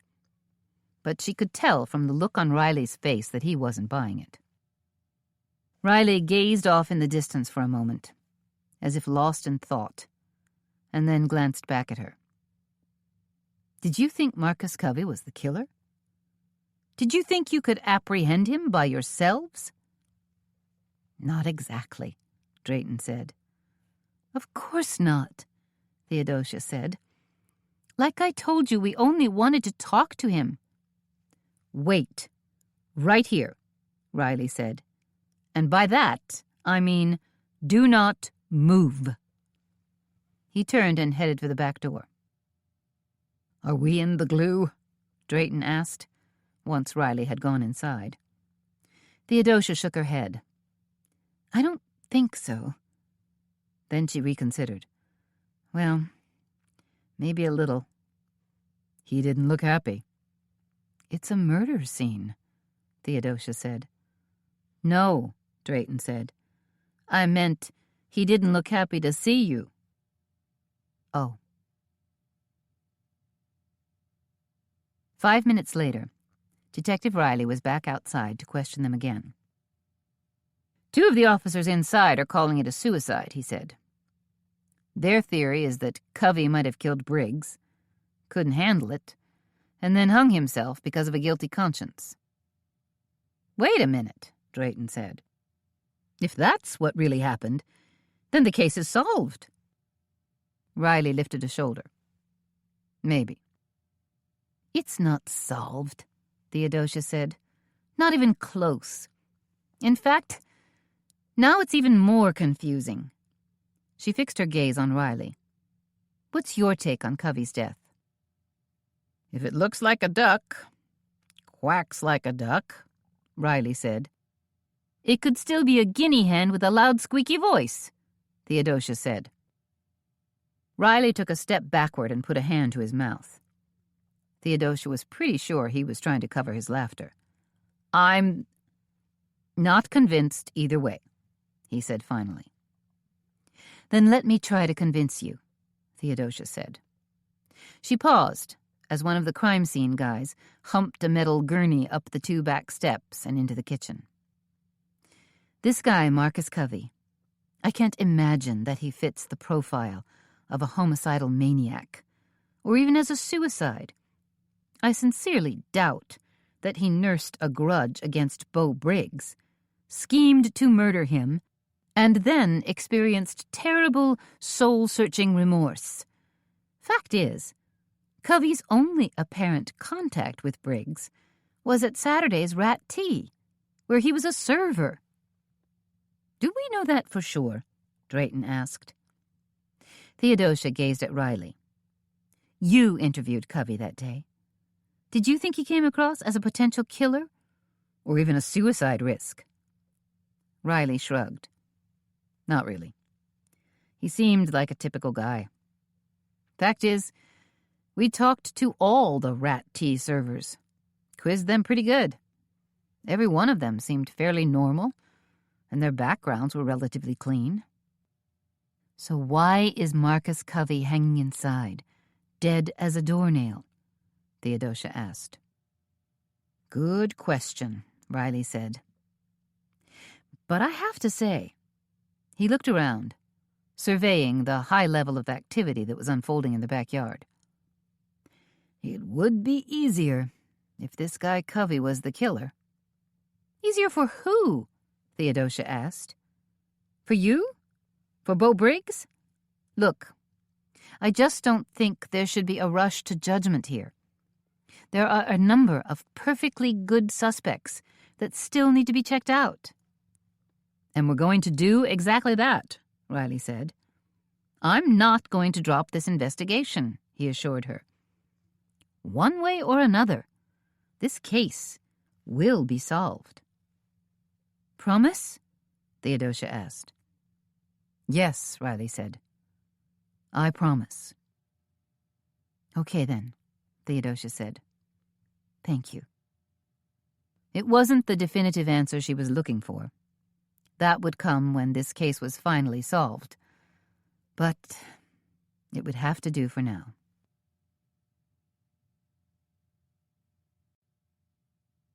Chapter 17. After the death of Marcus Covey last night, this morning's funeral for Beau Briggs seemed anticlimactic. Theodosia and Drayton arrived at St. Stephen's Church some 15 minutes before the service was scheduled to begin, both feeling a little out of sorts. Neither of them had slept very well, and they were uneasy over this second murder. As they walked up the steps to the church's double doors, cameras snapped, TV lights popped on, and video cameras whirred softly. Media, Drayton said, a derogatory note coloring his voice. What are they doing here? You can thank your good pal Starla Crane for drumming up this media circus, Theodosia said. She's the one who wanted to make Beau's funeral a public spectacle. Lovely, Drayton said, as he pulled open the heavy door and they stepped inside. The interior of St. Stephen's Church was cool and dark. Soft organ music filled the air, while up on the altar, at the front of the church, a dozen candles burned. Just to the left of where they'd come in, over near white marble baptismal font, Beau Briggs' open casket sat on a wooden dais, surrounded by a bed of flowers. Drayton wrinkled his nose. I suppose we have to subject ourselves to the so-called viewing? We don't have to, Theodosia said. But it might be nice. Nice for whom? For Doreen, and Opal Ann and Charles. Drayton's shoulders slumped visibly. I suppose. Although looking at a dead person in a casket always reminds me of going to one of those dreadful all-you-can-eat buffet restaurants. What a bizarre thing to say. But it's true. Because of all those pink heat lamps shining down? Drayton nodded. That's right. Squished into the rear of the church, the casket arrangement did look a little like a bad buffet, or maybe an overgrown salad bar. Salmon-pink lights shone down upon Beau Briggs' embalmed body, bathing his chubby little countenance in a halo of luminosity, making his expensive Brioni suit look like a warehouse special.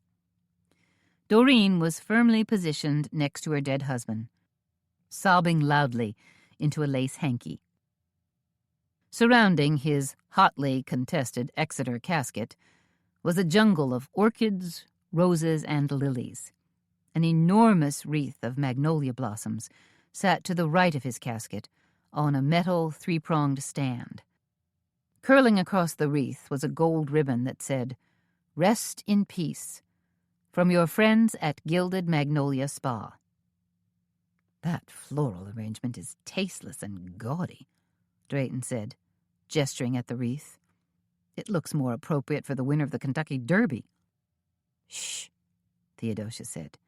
The wreath is awful, but please, don't let Doreen hear you.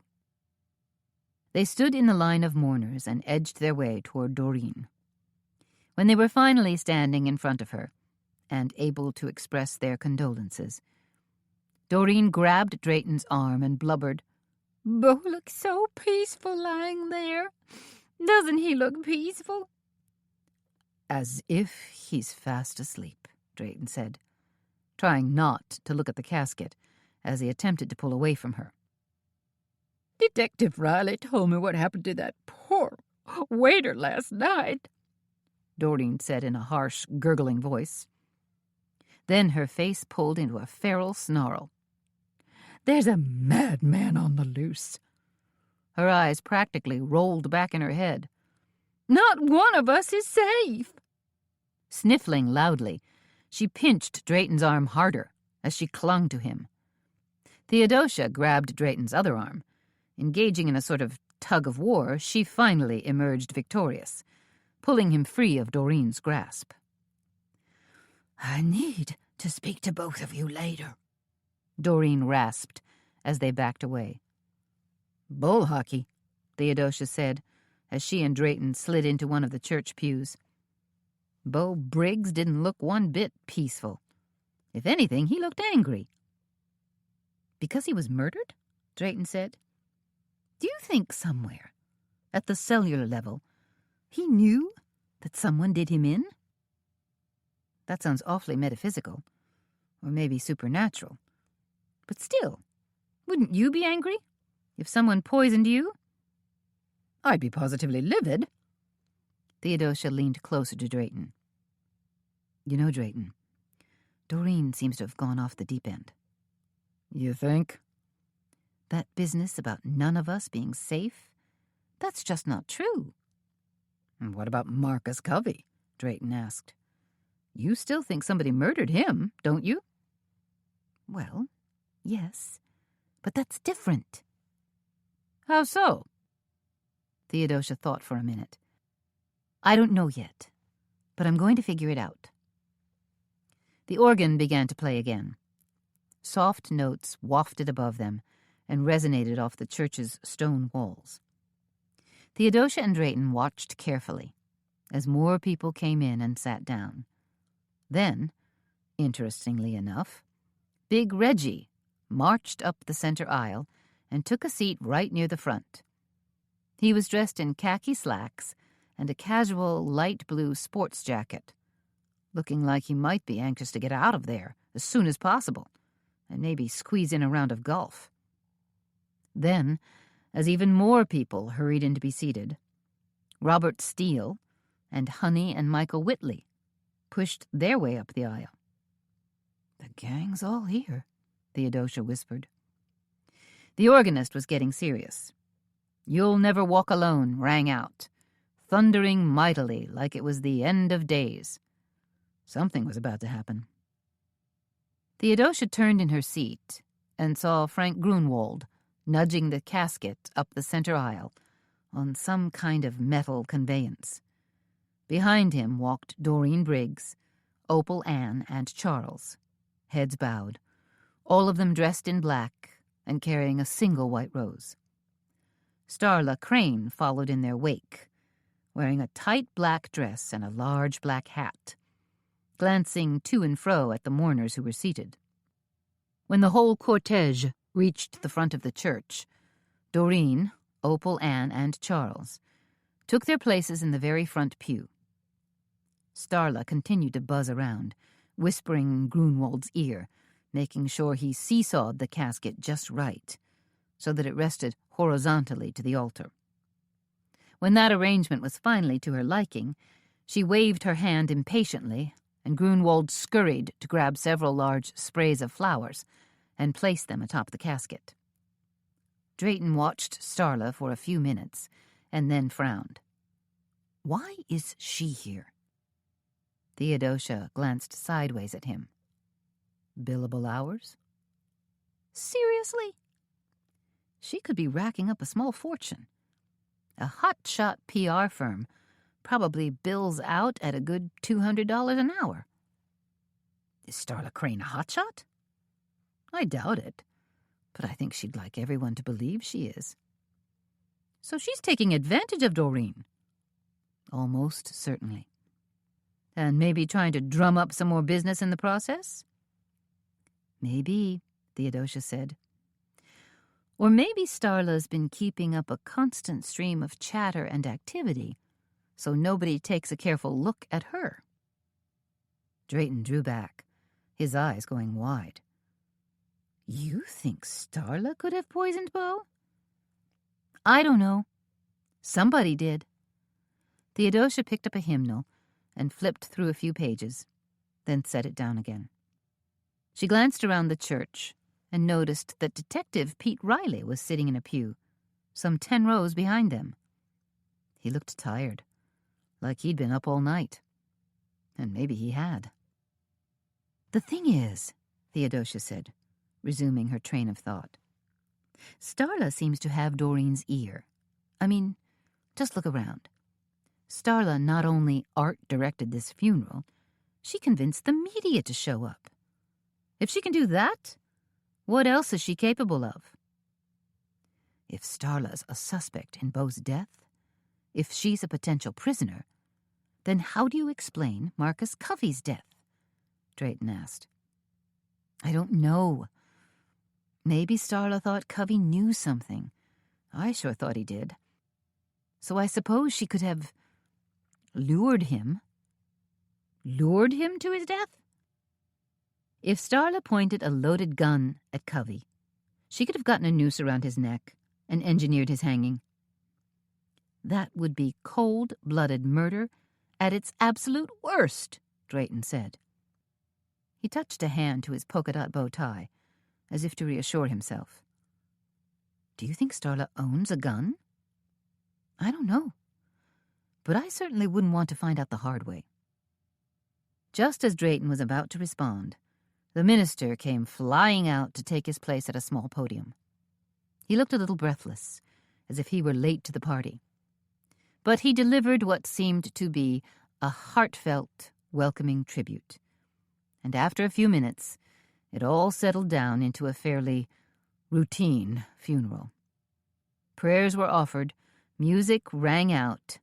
Doreen sobbed right on cue.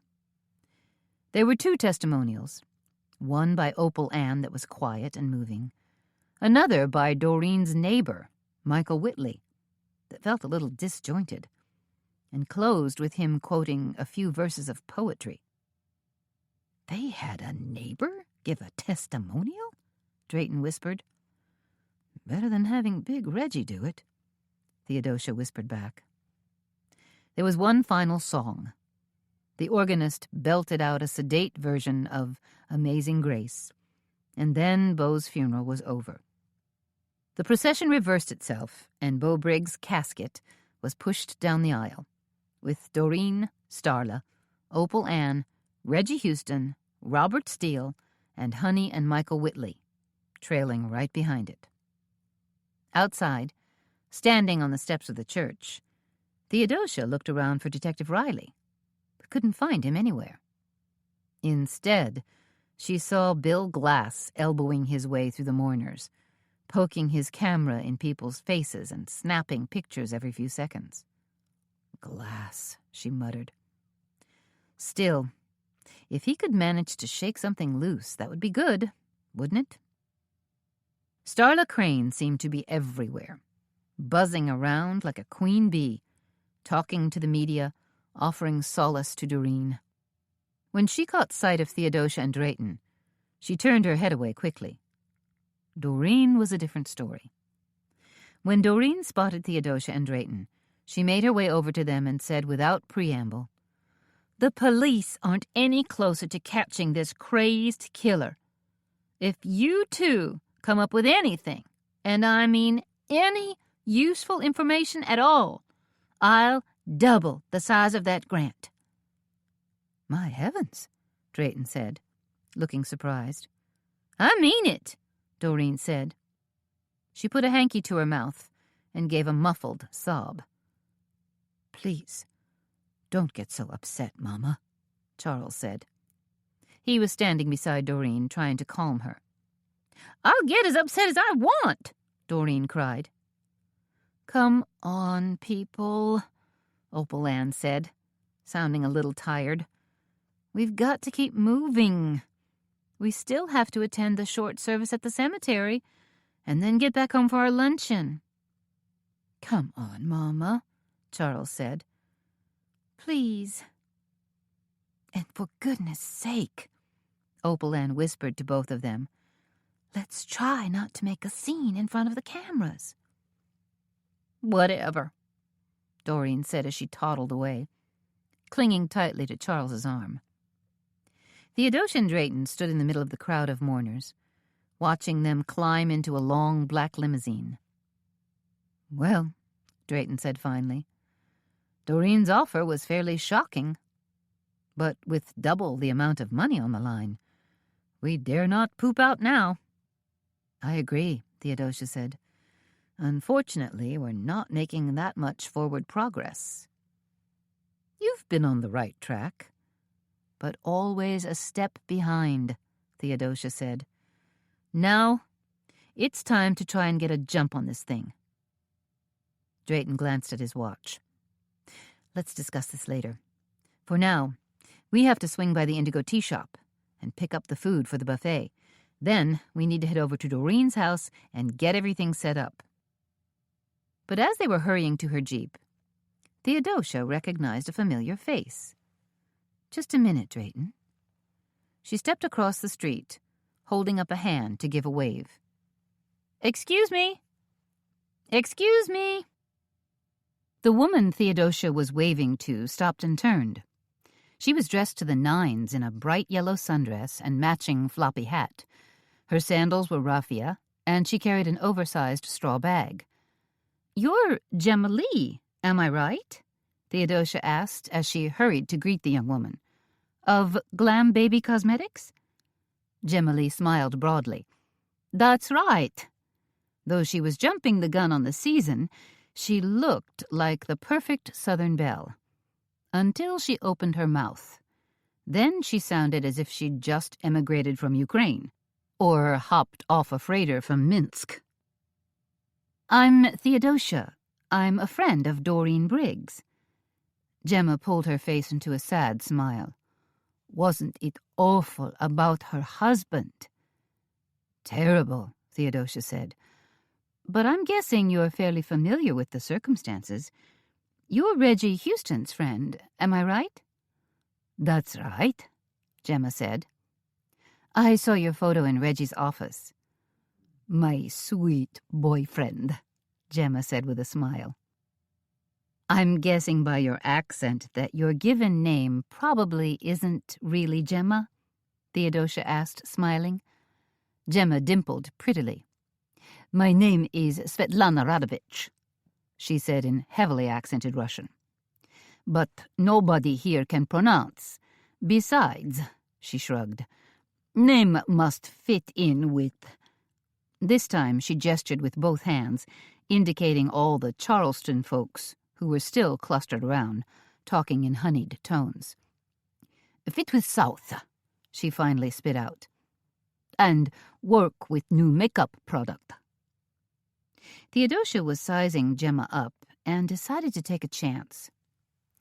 Reggie is quite a character, isn't he? Oh, yes, Gemma said. Big Reggie is a very important man.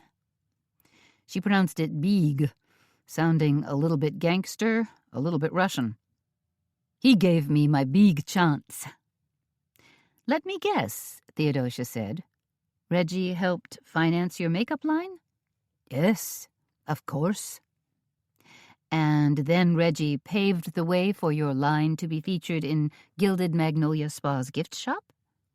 Gemma clapped a hand to her chest. My big break.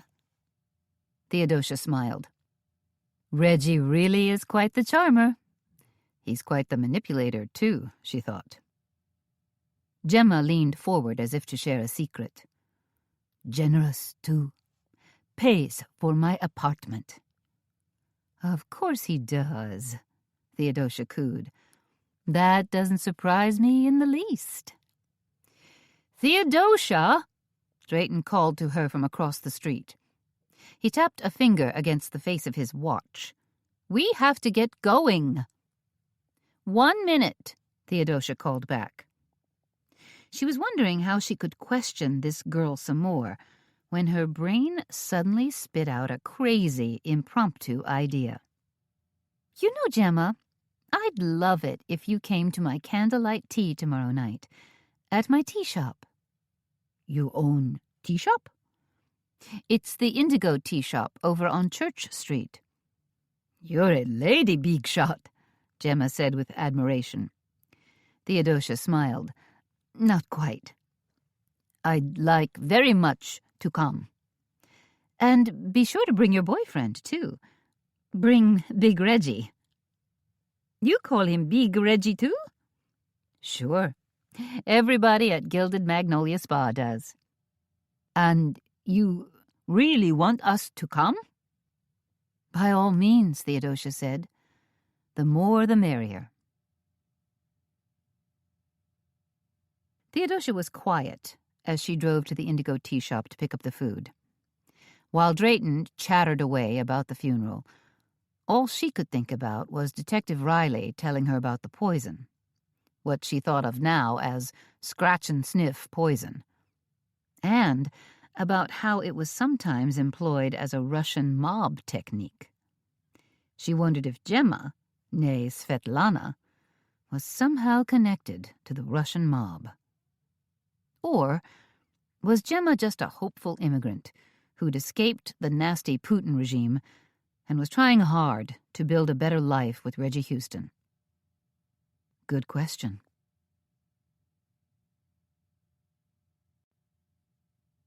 Chapter 18. Do you know what that snake Big Reggie was doing, all the while poor Beau Briggs was in the back room of Grunwald Brothers' funeral home, being cosmetically enhanced for his big moment? Theodosia asked heatedly. No, Drayton said, but from the tone of your voice, it must have been something ghastly. They were fussing about in Doreen's kitchen, unpacking the scones and tea sandwiches, heating up the quiche, getting ready to set out a buffet luncheon on the dining room table.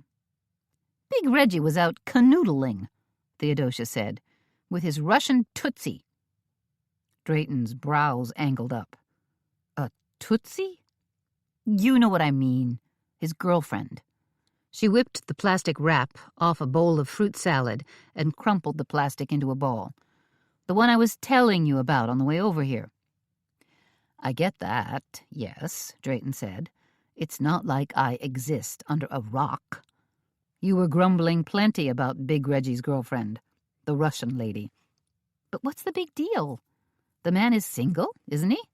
He's allowed. Drayton filled 3 copper tea kettles with water and set them on the stove to heat.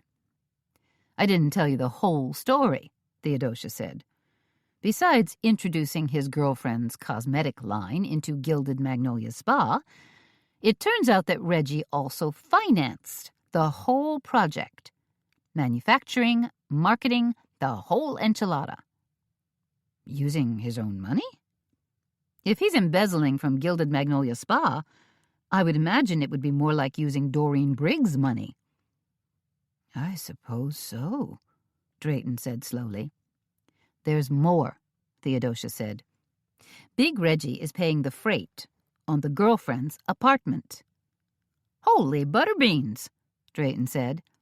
Is it possible that Big Reggie did kill Beau? That he was broke and desperately needed the money? Reggie certainly had every opportunity during the rat tea. He was right there, seated at the head table the whole time.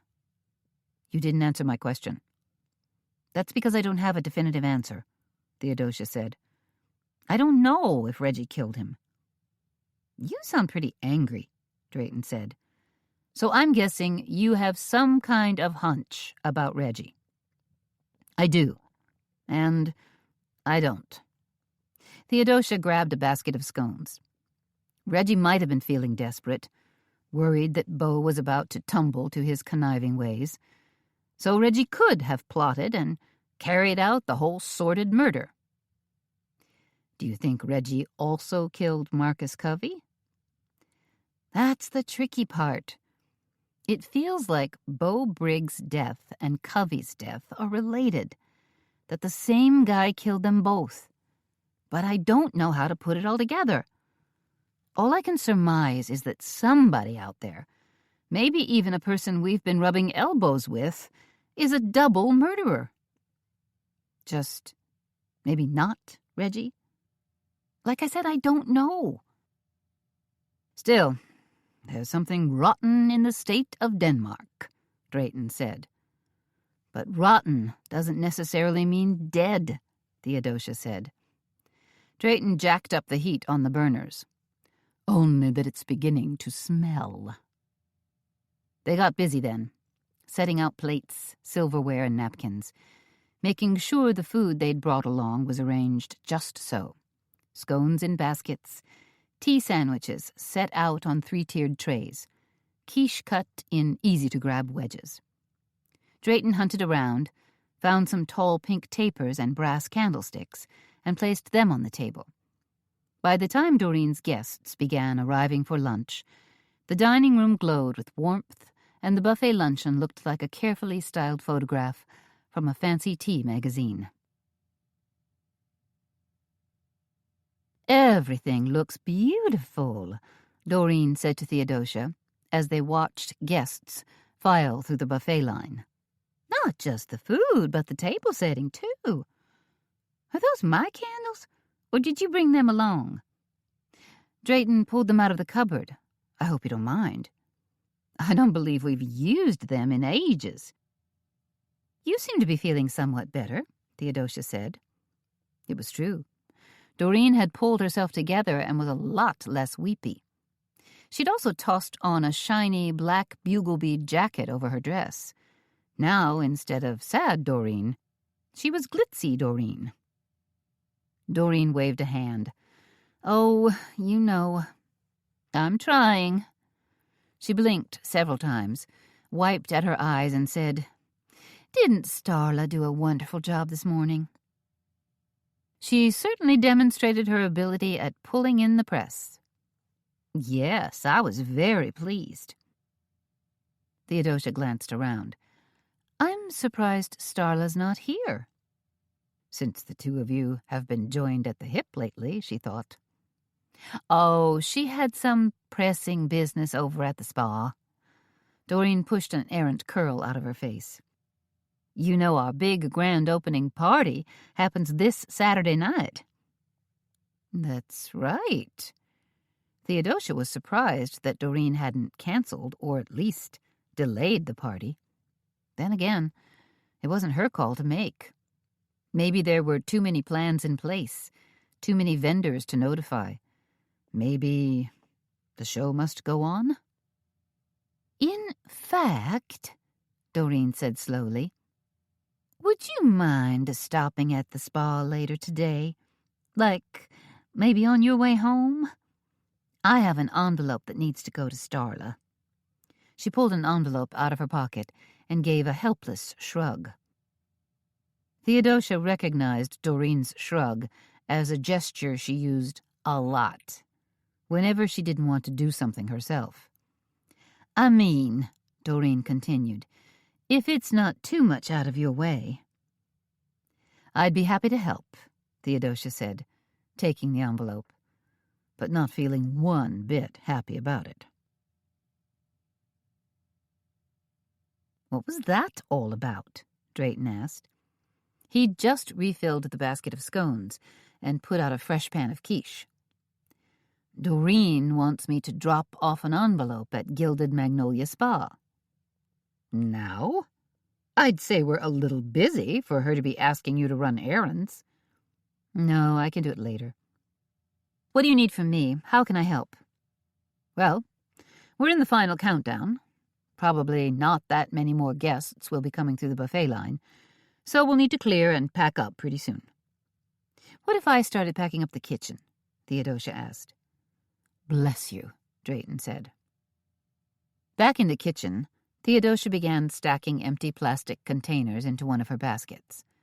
Then, just as she was about to carry the basket outside, where she was parked in the back alley, she heard a faint tapping at the kitchen window. What?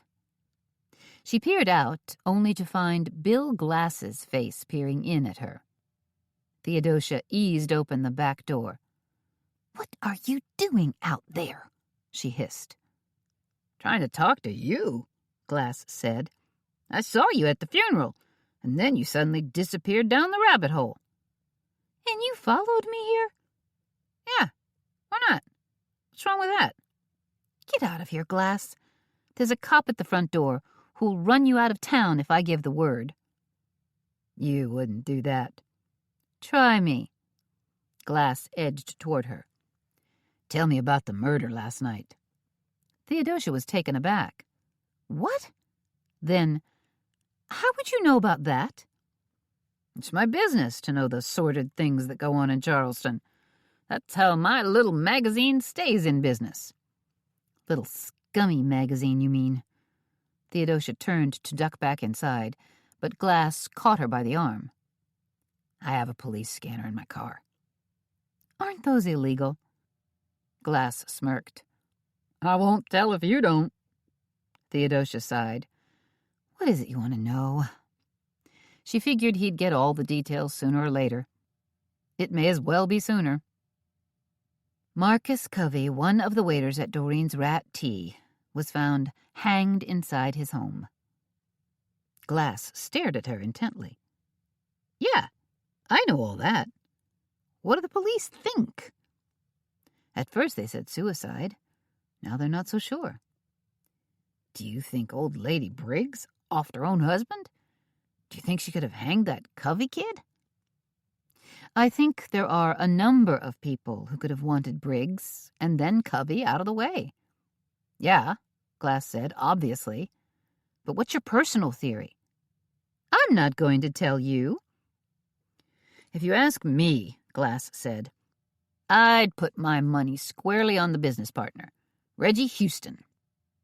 You know, Theodosia said, I might be persuaded to put some coin on him, too. You're back, Haley said, when Theodosia and Drayton trooped in the back door of the Indigo Tea Shop. How was the funeral? Sad, said Theodosia, handing Haley a basket piled with empty plastic containers. Silly question, Haley said. Funerals are always depressing. So, let me rephrase that. How was the luncheon? Top notch, Drayton said, dropping 2 more wicker baskets on the floor. Your tea sandwiches and quiche were a huge hit. Doreen was delighted with the food, and her guests pretty much picked everything clean. There wasn't a single crust left over. Probably because I cut off all the crusts, Haley said. Drayton shrugged. I think you know what I mean. How were things here at the tea shop? Theodosia asked. Truth be told, she'd been a little anxious about leaving Haley and Miss Dimple in charge, even though they only had to handle an abbreviated menu. Morning, tea service, and lunch couldn't have gone smoother, Haley said. Since I made everything ahead of time, all we had to do was throw a couple of sandwiches on a plate and add a bowl of soup. She grinned as she pushed a hank of blonde hair out of her eyes. You guys were hardly even missed. Drayton raised an eyebrow. Hardly? Miss Dimple saw them all talking and came toddling over on her tiny size 5 feet. She was a plump little lady, an octogenarian who still worked as their twice-a-month bookkeeper. With her halo of silver-white hair and rounded features, she bore more than a slight resemblance to a Cabbage Patch doll. Haley and I had so much fun, Miss Dimple enthused. It's always a thrill to work here. She gave a delighted little shiver, kind of like playing tea party. We're happy to have you, Theodosia said, giving her a hug. It's always good luck for us when you're able to fill in. You didn't encounter any problems in brewing the tea? Drayton asked Miss Dimple. He sounded almost hopeful. Nary a one, Miss Dimple said. You had everything laid out so nicely, and with your precise notes for measuring and steeping times, it was practically child's play. I didn't even have trouble with that Fujian white tea that you said was so tricky. Drayton tucked his chin down. Indeed. But of course we still have afternoon tea to worry about, and those guests can sometimes be a bit more picky. so I'd better make sure we're properly prepared." He took off, still mumbling to himself. "I think his nose is out of joint because everything went so well," Haley said. "Drayton's just being fastidious," Miss Dimple said. In her eyes, he could do no wrong. "Can you work for a few more hours?" Theodosia asked. "You know we'd love to have you." Miss Dimple's eyes sparkled. "I was hoping you'd ask."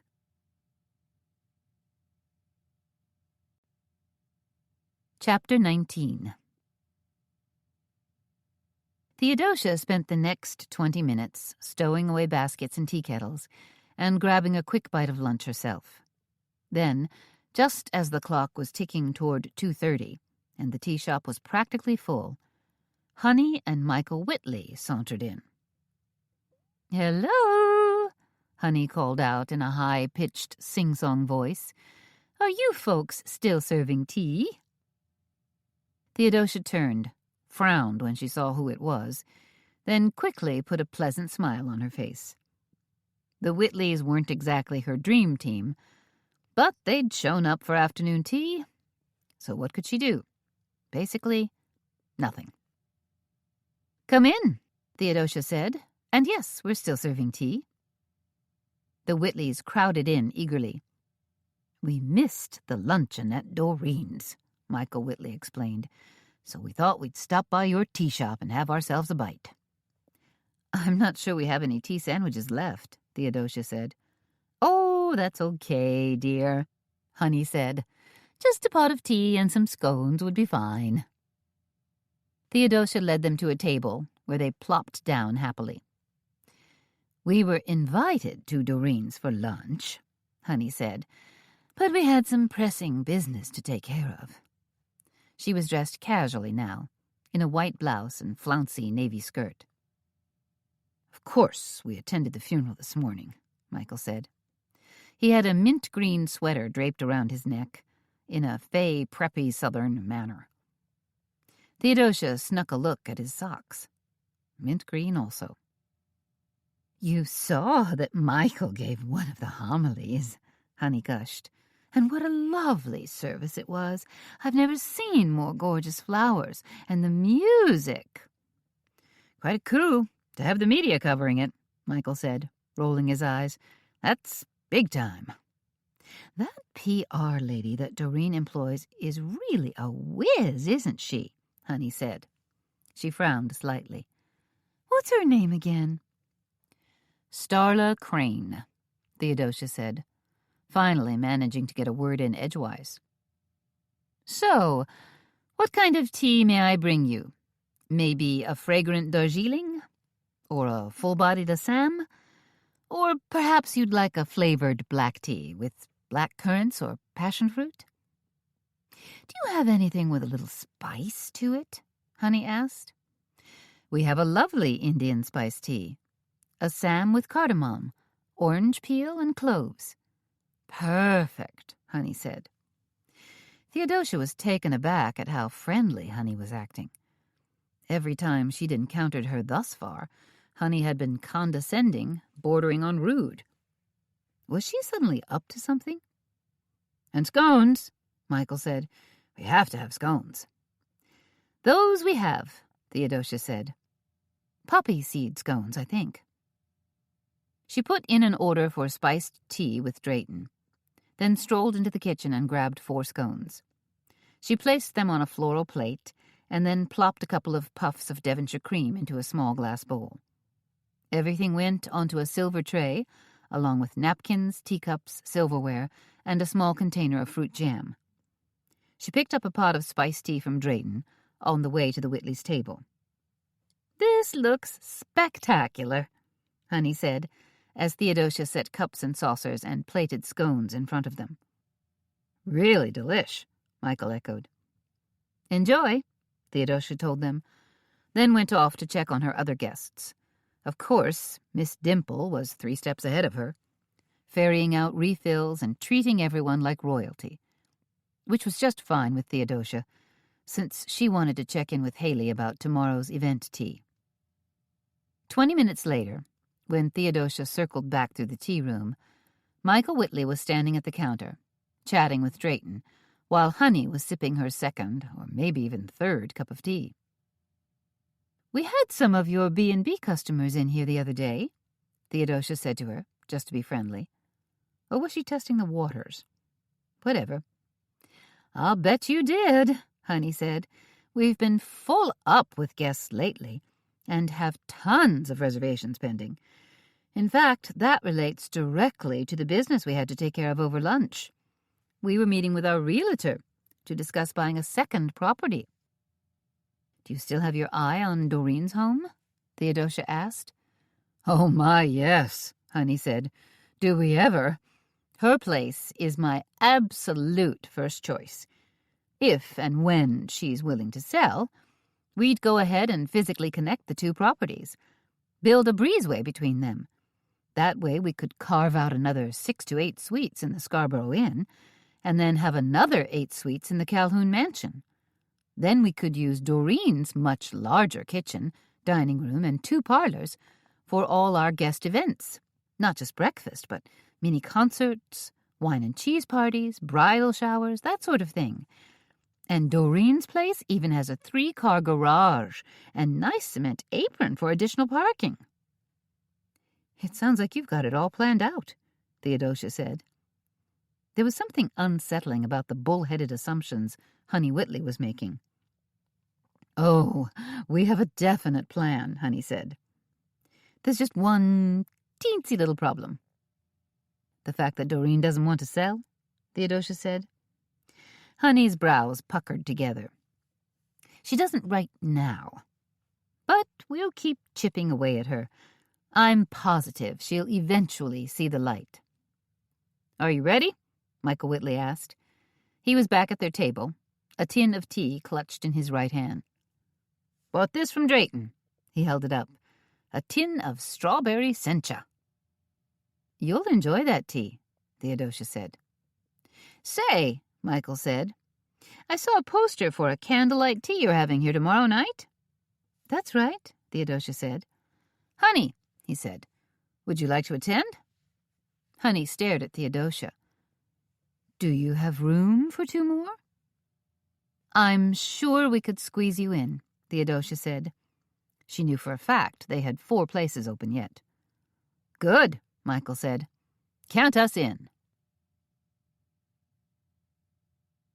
"You don't mind if I scoot out of here a little early, do you?" Theodosia asked. Drayton glanced up from his tea magazine. "Of course not. You're the boss, aren't you?" He'd just hung a closed sign on the front door and was sitting at a table, sipping a cup of Irish breakfast tea and reading an article on the tea salons of Quebec. "I'm not the boss. I'm one of a triumvirate," Theodosia said. "Mighty big word for our small shop," Drayton replied. "Okay, then, what if I said we're the 3 Musketeers?" "Much better. It sounds quite traditional."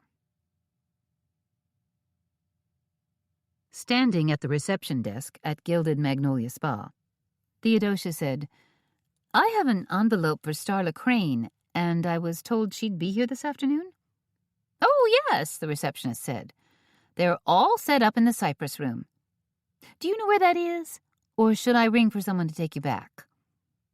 "I think I can find it."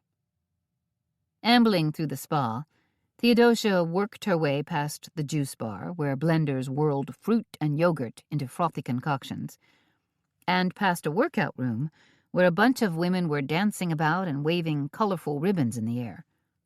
Or maybe they were flexible rubber tubes. Whatever. To Theodosia, it looked like a Chinese video she'd seen, where kids waved brightly colored ribbons in front of Chairman Mao's portrait.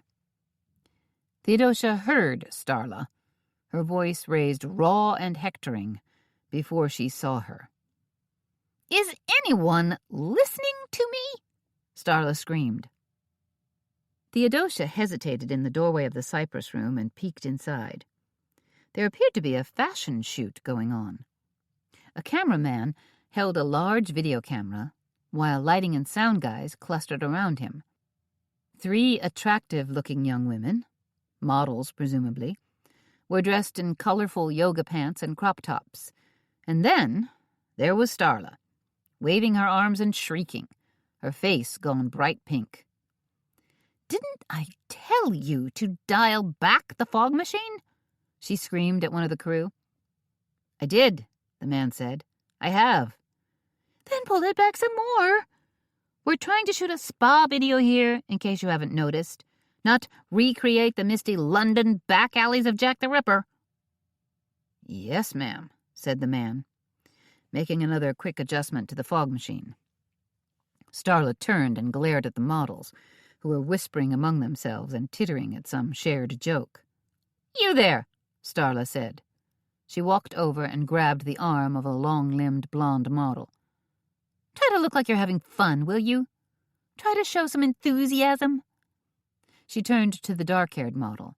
"And you, suck in your stomach, for goodness sakes. Do I have to remind you people, for the 100th time, that this video is for a spa? Can't you at least try to project an air of health and fitness?" Starla moved on to the lighting guy. "Why didn't you put a pink filter on that overhead key light like I asked?" "We tried that," the lighting guy said with all sincerity, "but it looked weird. Interfered with the flesh tones. If you look through the lens, you can see what—" "I don't want to hear your opinion," Starla screamed, cutting him off. "Just do it. And do it now, not next Tuesday." She backed away and shook her head angrily. "Don't you people understand that time is money?" "Starla," Theodosia called out, but in a normal tone of voice. Starla whirled around. "What?" "I have something for you," Theodosia said. Starla seemed to make a slight attitude adjustment as she moved toward Theodosia. "Okay," she said. "Thank you." She reached out a hand and accepted the envelope. "Doreen told me you were going to bring this by." "I hope I didn't interrupt anything," Theodosia said, partly in jest. No, we're just in the middle of trying to tighten up our production values. Actually, the shoot is going rather well." "You're shooting a TV spot?" "More like a corporate video. A fast-paced introduction to Gilded Magnolia Spa that will show at the grand opening Saturday night." She bobbled her head back and forth. "I realize it's all very last minute, but what can you do? The situation has changed dramatically." "I suppose it has," Theodosia said, unsure as to what Starla was referring. Beau's death? Doreen's craziness? Starla stepping in to take over? Or something else entirely? Starla turned and cast a dour look at the cast and crew. Anyway, it is what it is. "Right," Theodosia said. "Well, I'd better let you get back to your shoot." She took a step backward, wondering how to extricate herself from what looked like a messy situation. Then she smiled and gave a thumbs up. "By the way, great funeral this morning." "Thank you," Starla said. "I'm thrilled we had such a great turnout. From the media, I mean."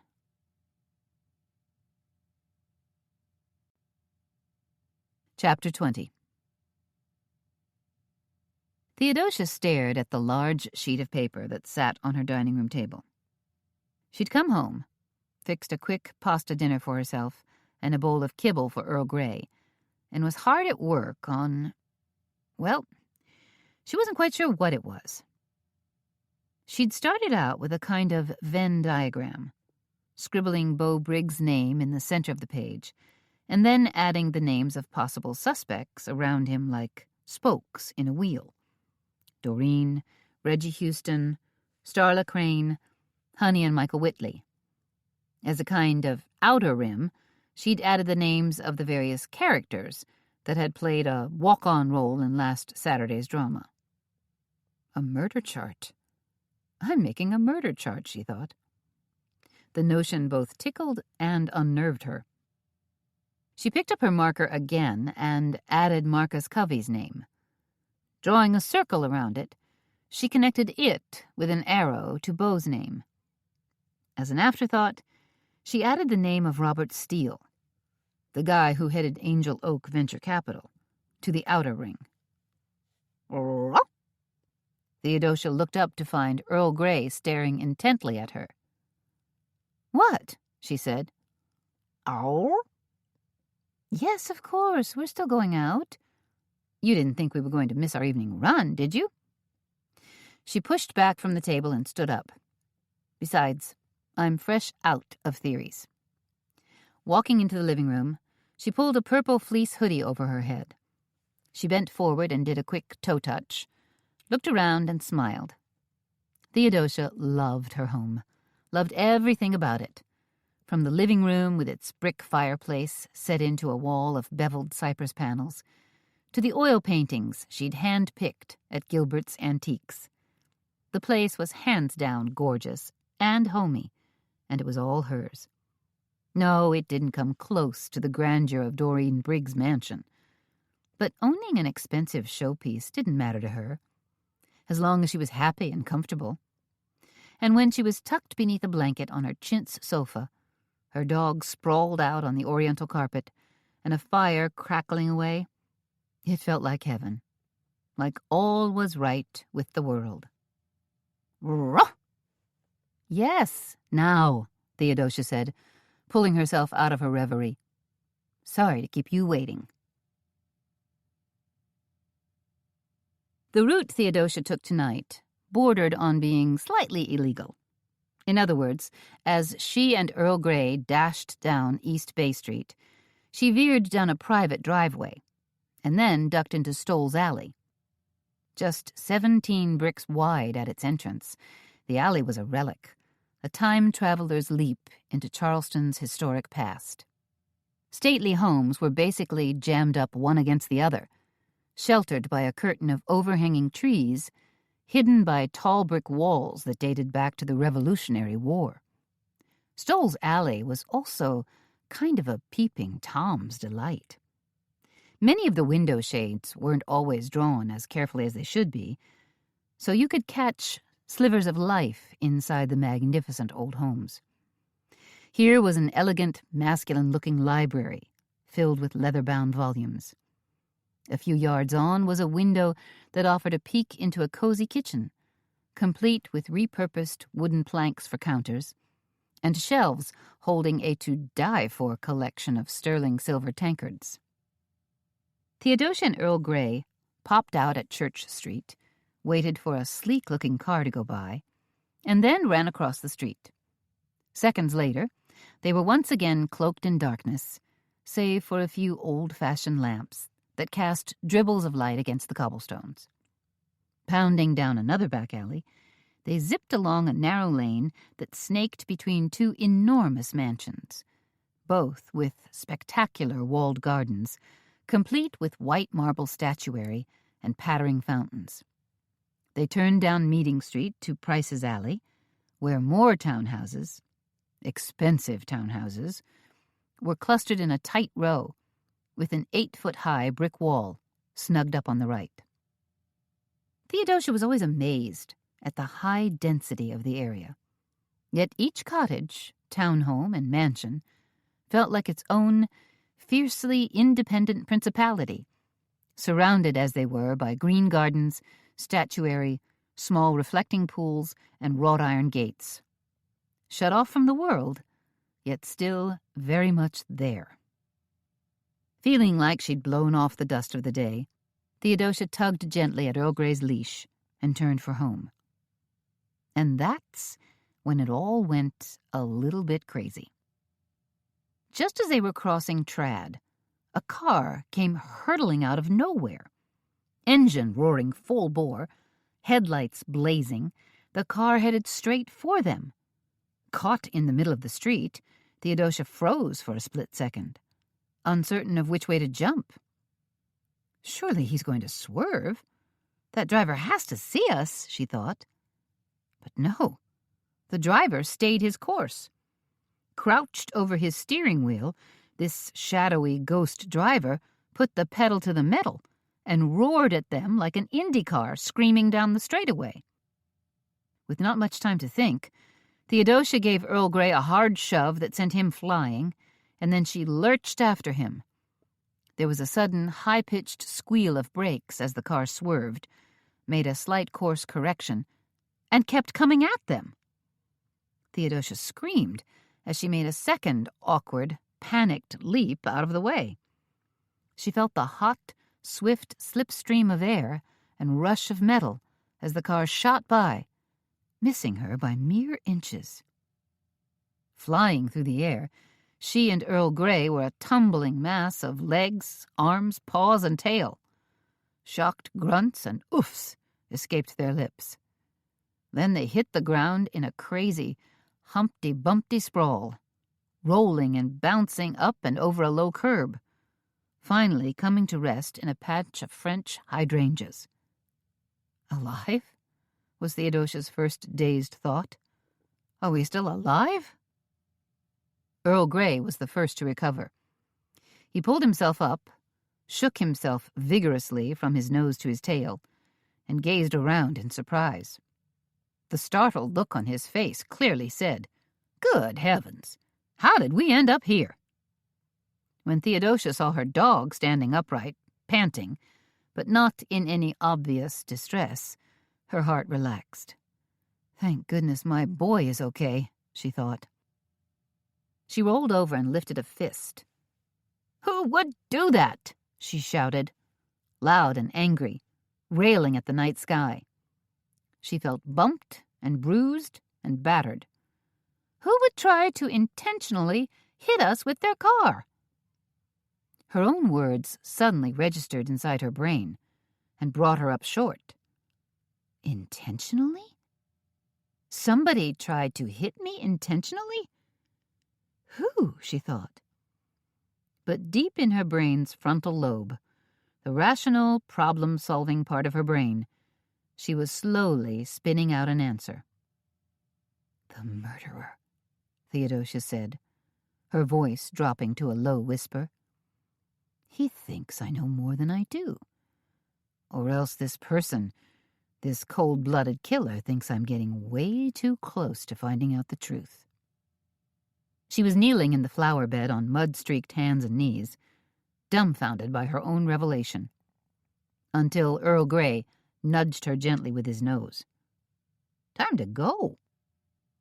Gingerly, Theodosia pulled herself to her feet and stared down the street at darkness. The car that had menaced them was long gone. Theodosia's trip home was slow and thoughtful. She and Earl Grey, still shaking out the kinks and quieting their pounding hearts, ambled down Trad Street. Earl Grey seemed okay, none the worse for wear, but Theodosia's left knee was sore and achy. She'd pay for this tomorrow. As she walked past Doreen Briggs' home, she gazed across the gardens toward the tall, arched windows that defined the front of the house. The velvet drapes were pulled tight, but slivers of light seeped out at the sides. Was Doreen in there? Had she just come ghosting in her back door with a smirk on her face? Was she hanging up her keys in the hallway, thinking about a job well done? Was her car's engine slowly ticking down in her garage out back? Maybe. Possibly. Theodosia limped along, finally turning down her own block, thankfully, mercifully, almost home now, and was startled to see lights blazing from every window of the enormous mansion that sat next to her little cottage. The Granville mansion had sat empty for almost 2 years now, ever since its owner had been murdered. She wondered who might be looking at the old place now. People with money, no doubt. The last she'd heard, the home was on the market for something like $2.9 million. She'd have to sell scones and tea from here to eternity to garner a fortune like that. And then, if she owned the place, she probably wouldn't be able to afford drapes. A sour note rose up in Theodosia's mind. What if Honey and Michael Whitley were the people who were inspecting the place, with a keen eye to extending their reach and opening another B&B? Theodosia knew that if the Whitleys bought the old mansion, there would be only one thing for her to do: move. She pulled back gently on Earl Grey's leash, and they both hesitated at the mansion's front gate. She was tired and couldn't wait to take a hot shower and crawl into bed. But she was profoundly curious, too. And she could see shadows flitting back and forth inside the foyer. Maybe the potential buyers had finished their inspection and were just about ready to leave? Yes, they were. At least, somebody was. A small figure was making its way slowly down the front walk. Then that small figure suddenly materialized into a woman that Theodosia had more than a nodding acquaintance with. "Maggie?" Theodosia said. She thought her voice sounded rusty and hoarse. Maybe from screaming at that horrible driver. Maggie Twining gave a sort of start and then peered at Theodosia through the darkness. "Theodosia?" Maggie said. She'd been startled but recovered quickly. "How are you?" she asked, her voice immediately warming. Maggie Twining was an agent with Sutter Realty. In fact, she was the one who'd helped Theodosia find and purchase her cottage. "Not too bad," Theodosia said. She didn't feel like explaining her hit-and-run experience of 15 minutes ago. "It's nice to see you," Maggie said. "And Earl Grey, too." She stretched a hand out and patted Earl Grey on the head. "You're such a fine-looking gent." "You just showed the Granville house?" Theodosia asked. "Not just showed. Sold." Maggie looked pleased. "In fact?" She hesitated as a tall man in an expensive-looking charcoal suit hurried down the front walk. He was talking on his cell phone, sounding upbeat and jocular. Then he signed off, stuck his phone in his jacket pocket, and joined them. "Hello," he said to Theodosia. He turned his attention to Earl Grey. "Hey, nice dog." Earl Grey wagged his tail. "There's no time like the present to meet your new neighbor," Maggie said. "Theodosia?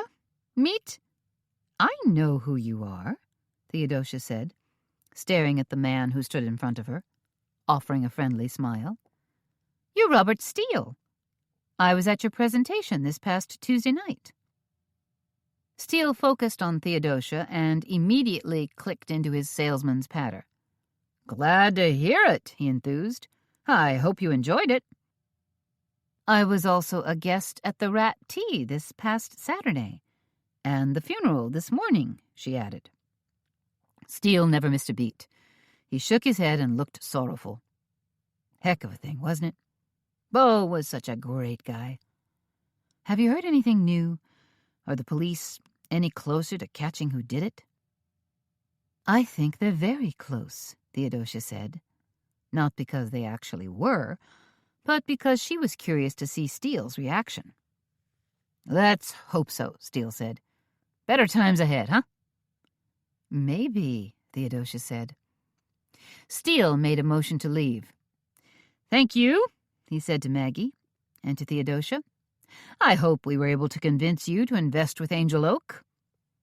"I'm certainly considering it," Theodosia lied. "But I might have a few more questions." "Contact me any time," Steele said. "Ask away." "I might just do that," Theodosia said. "Contact you, that is." "Well, now you know where to find me," Steele said. He flapped a hand to indicate the house he'd just committed to purchase and flashed a megawatt grin at Maggie. "As long as all the paperwork sails through." "I can't imagine why it wouldn't," Maggie said. "I can think of a few reasons," Theodosia thought to herself.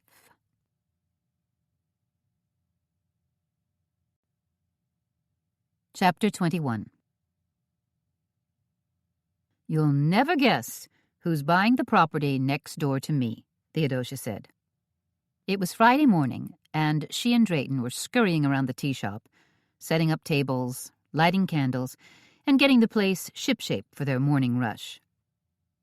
"Who might that be?" Drayton asked. He paused, giving a thoughtful look as he considered whether to set out the Royal Albert Old Country Roses or the Coalport Pink Flamingo plates and teacups. "It's that Angel Oak VC guy we saw the other night. Robert Steele." "My goodness," Drayton said. "The same Robert Steele who sat across from Doreen at the Rat Tea?" "That's the one." What a strange coincidence. And I have to say, business must be booming for Angel Oak.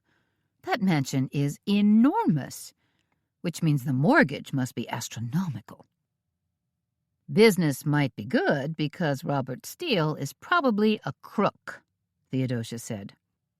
Drayton looked startled. "Theodosia, you don't know that for sure?" "I did some more research on Angel Oak last night, right after Maggie Twining told me that Steele wanted to buy that place." Drayton pulled a tin of Lady London Ceylon tea off the shelf. "What did you find out?" "Besides the State Attorney General, the SEC has had a watchful eye on Robert Steele." "Because of his venture capital fund?" "Yes, but it's complicated," Theodosia said. "An article I found online in Charleston Business Daily hinted that the SEC was looking at Steele's personal investments. Apparently, they want to know if he has a financial interest in the companies that are included in his venture capital portfolio." Drayton put up a hand and zoomed it across the top of his head. "You just lost me." "Here's the thing," Theodosia said. "If Steele owns stock in the companies he's recommending to buyers, then he would stand to profit personally, and that would be a no-no." "Ah, now I understand. That does sound like double-dealing." Bang, bang, bang. A cascade of loud knocks sounded at the front door. "Now what?" Theodosia said. She was right in the middle of explaining her theory on Robert Steele to Drayton, and the tea shop didn't open for another 15 minutes. Drayton eased his way toward the door. "I'll see who our over-anxious guest is. Tell them to hold their horses." "Be nice about it," Theodosia said. "I'm always nice."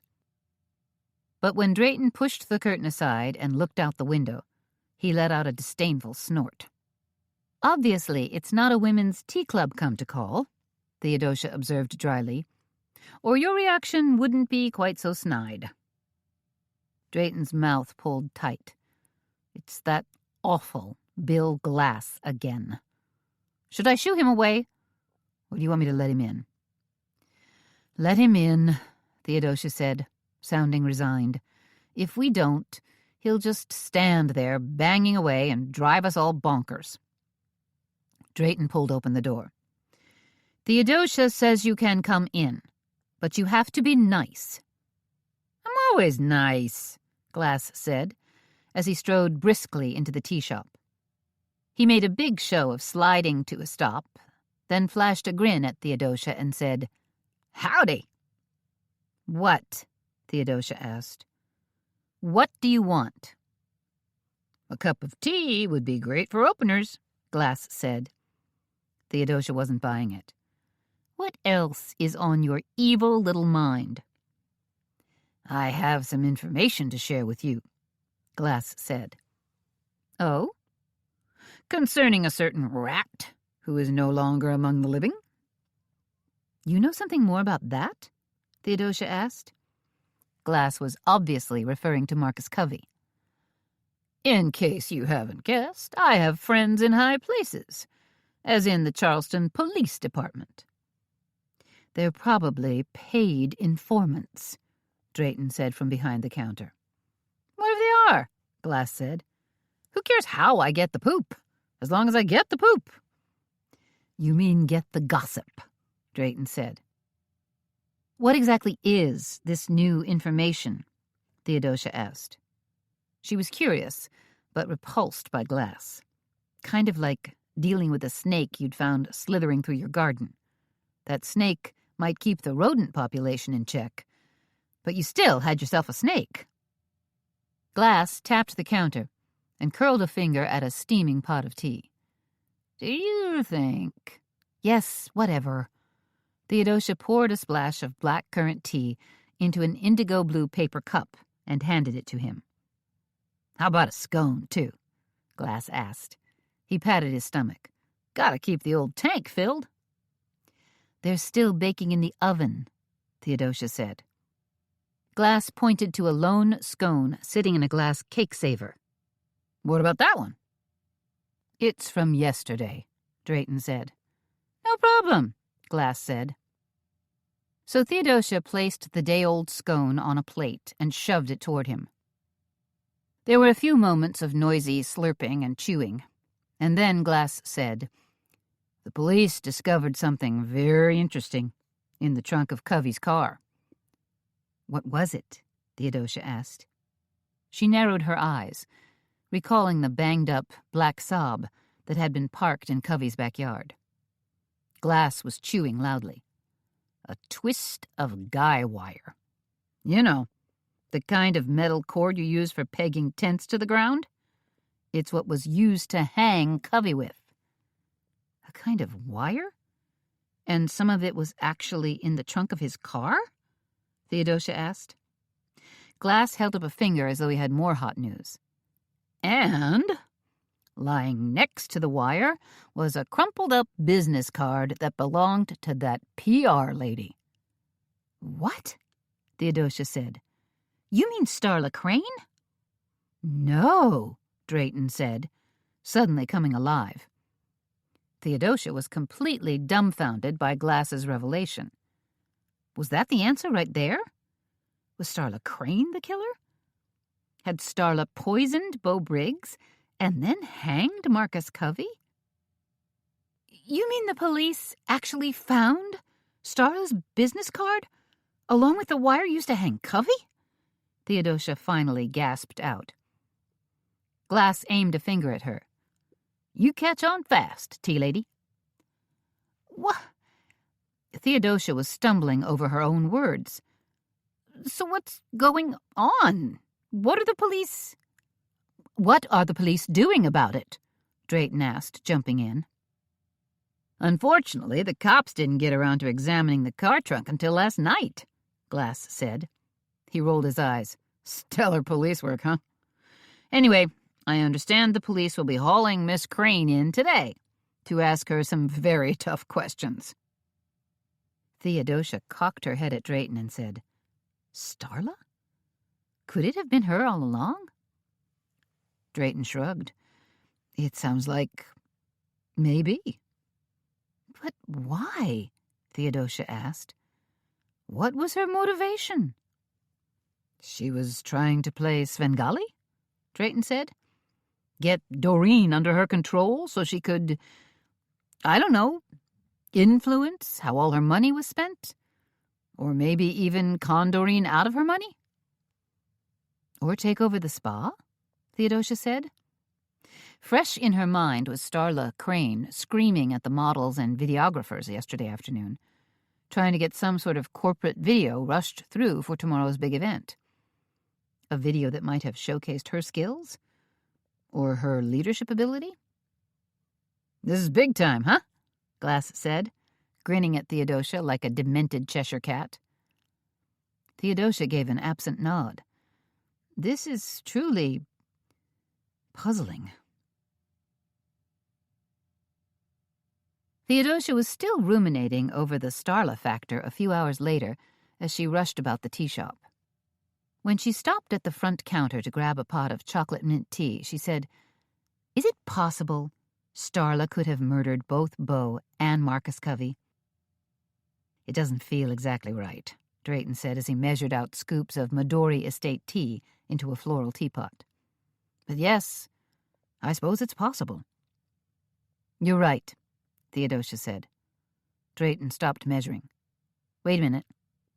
I'm right about what? You're right that it doesn't feel right, if that makes any sense. Theo, your logic has always made perfect sense to me. Just not to me, Theodosia said. Lunchtime came and customers rolled in like crazy. A couple of neighborhood shopkeepers, 6 ladies from the Broad Street Garden Club who were in the throes of planning a garden tour, a few art students who had found their way in after spending the morning sketching at the Gibbs Museum of Art. Haley had whipped up some fabulous offerings: mini chicken pot pies, avocado tea sandwiches, shrimp salad, and popovers.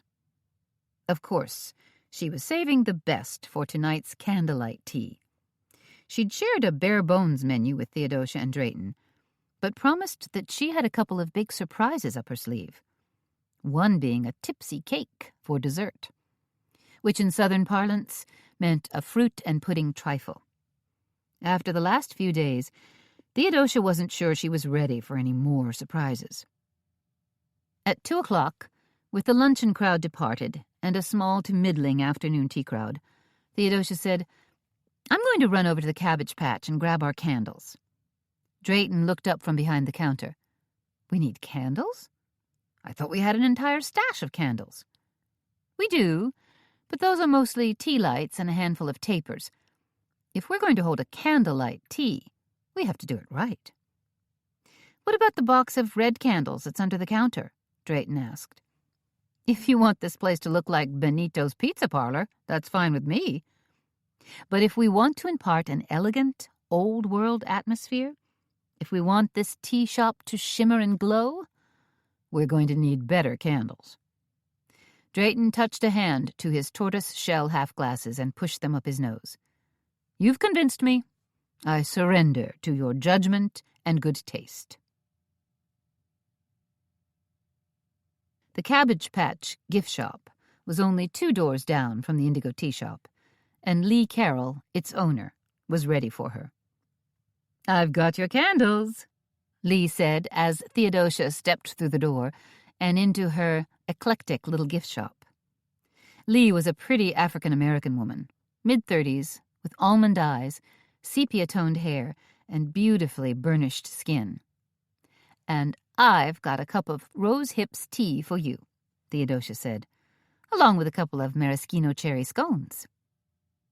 Lee put a hand to her heart. "Be still, my heart." She was a raving tea fanatic. Favored everything from Japanese gyokuro to Russian country blends. "I love this tea." She grabbed the cup, snapped off the lid, and took a sip. Delicious. "We still have room tonight if you want to come." "I want to, but I can't," Lee said. "Not tonight. But next time you have a big event." "I'm going to hold you to that," Theodosia said. She glanced around the shop at Lee's spectacular inventory. She saw beaded purses, antique linens, elegant pottery, silk kimonos, tea towels, and French perfume. And candles. Theodosia pointed at a candle arrangement. "Are those the kind of candles you ordered for us?" Lee shook her head. She grabbed a white cardboard box that sat at her feet and hoisted it onto the counter. "I've got your candles right here. Take a look." Theodosia peered into the box. "Wow, these are great." She lifted out a tall, cream-colored pillar candle. "Are they all the same?" "Oh, no. I made sure to get you a nice assortment. There are pillar candles in 3 different sizes, some candles in small square tins, a few twisted tapers, and candles in apothecary jars. They're all different kinds, too. Some are beeswax candles, a few are honey candles, and some are even soy candles." Theodosia touched the candle to her nose. "But unscented." "That's right. I made sure they're all unscented, so they won't compete with your wonderful tea aromas. And the good thing, the really cool thing, is that they're all the exact same creamy color. So when you light them and douse your overhead spotlights, you'll get a nice, warm, even glow." She waved a hand. "Imagine an elegant little chapel just outside of Paris. No incandescent lights, just flickering candles to illuminate that most contemplative of places, where you can say your prayers and offer up a blessing." "Wow," Theodosia said. "I wish you could come tonight. and weave that little story to our guests. I think they'd be mesmerized.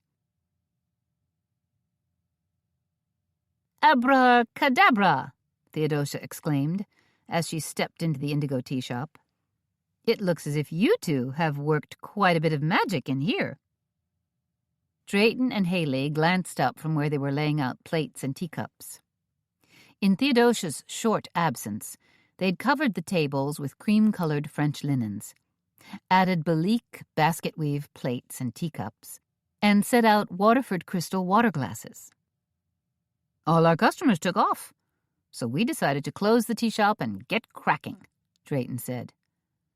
Be honest, Drayton, Haley said. You did exert a subtle amount of pressure. Drayton straightened up and favored Haley with a mousy grin. Don't you know by now that I'm the master of subtle? Oh, Haley said. We had a couple of deliveries. The flowers arrived from Floridora.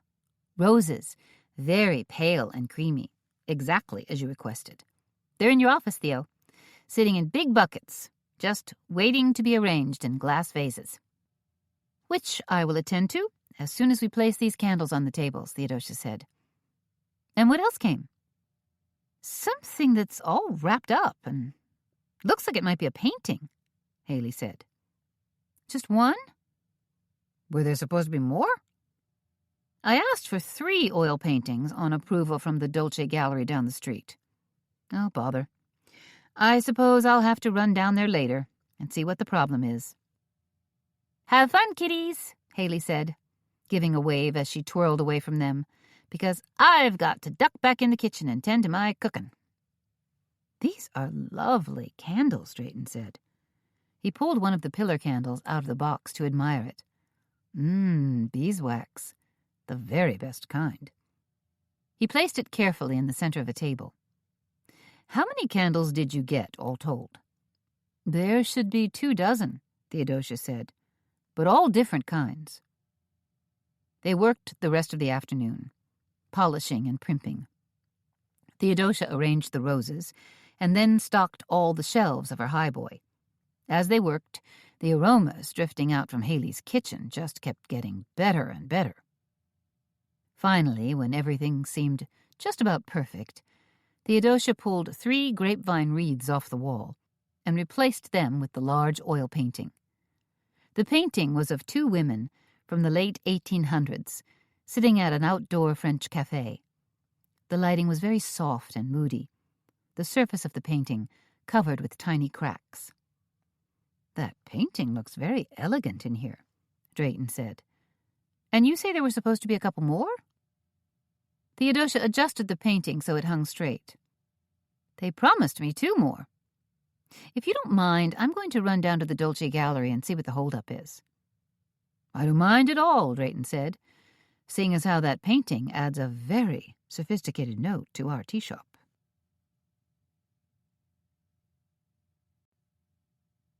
Chapter 22. Mr. Ritter, Theodosia sang out as she pushed through the front door of the Dolce Gallery. It's Theodosia. From the tea shop? She dodged around an enormous easel that held an oil painting of Charleston Harbor and gazed around the small shop. The walls were a mosaic of paintings, classic as well as contemporary. Smaller paintings were displayed everywhere, on table easels and hung on half walls, that made the small shop look like a Chinese puzzle. Dozens more paintings leaned against each other in antique wooden crates. Just the one painting got delivered today, and you said that... Theodosia pulled up short. She'd almost run smack dab into the back of a tall, well-dressed gentleman who was standing in the tiny gallery, holding a painting at arm's length and studying it intently. Oops, sorry. I'm afraid I didn't see you, Theodosia said. I was looking for... The man turned around to stare at her. Then a flash of recognition lit his face, and his jaw muscles tightened. Theodosia experienced that same electric flash. Oh, geez, she said, a little too loudly. It's you. Again. Robert Steele, CEO of Angel Oak Venture Capital, was standing right there in front of her, Then, before she could catch herself, she blurted out, "What are you doing here?" Steele favored her with a slow, quizzical smile.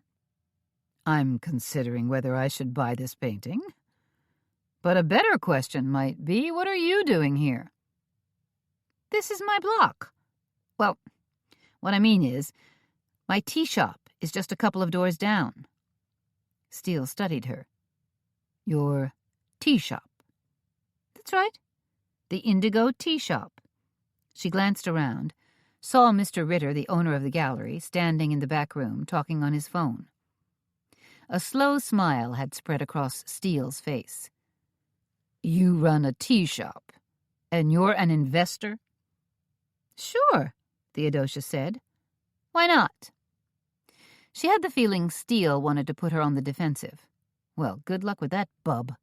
She wasn't afraid to stand up to him and dish it right back.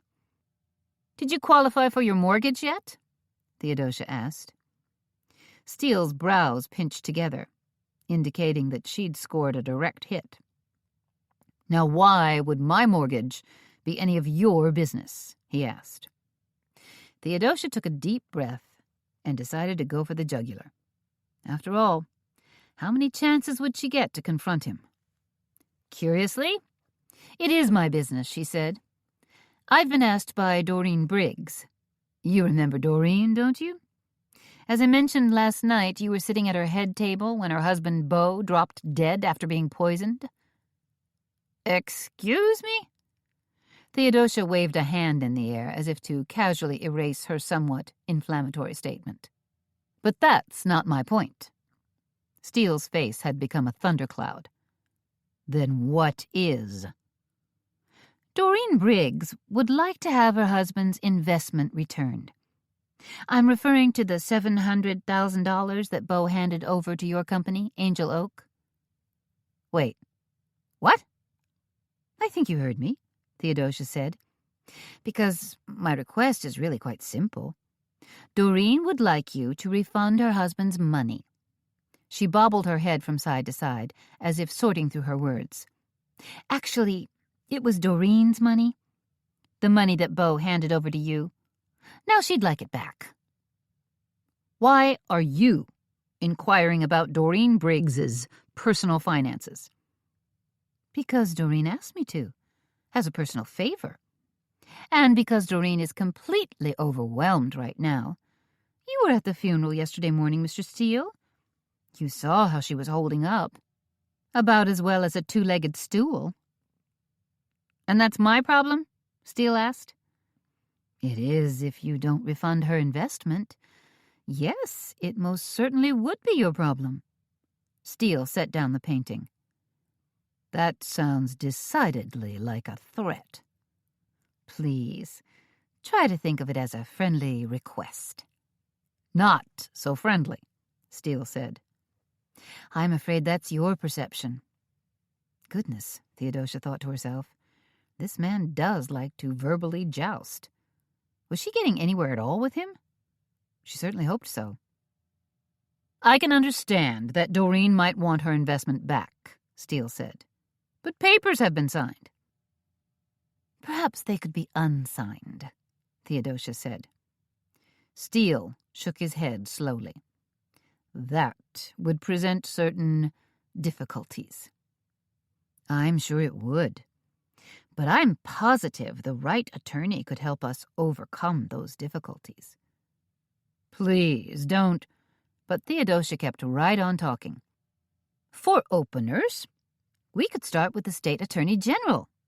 She shook her hair back and smiled, although that might be a bit heavy-handed.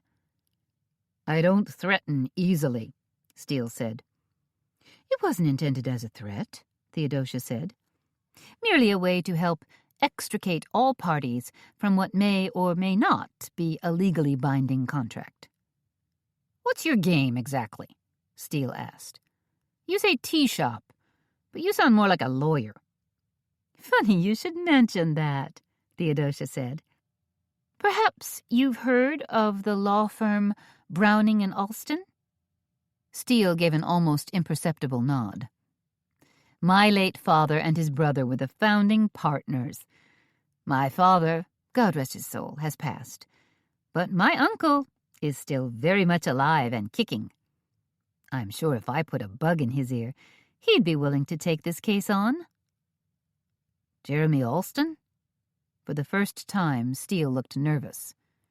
Theodosia smiled sweetly. "That's right. You might recall that he served as lieutenant governor a decade or so ago. Well, he's back once again with the law firm, and still very well connected, I might add." "I told you, Miss Browning," Steele said through gritted teeth. "I don't respond well to threats." "And I'm generally not a name-dropper," she shot back at him. "But if I need to pull out the big guns, I will." Steele fixed her with a cold stare.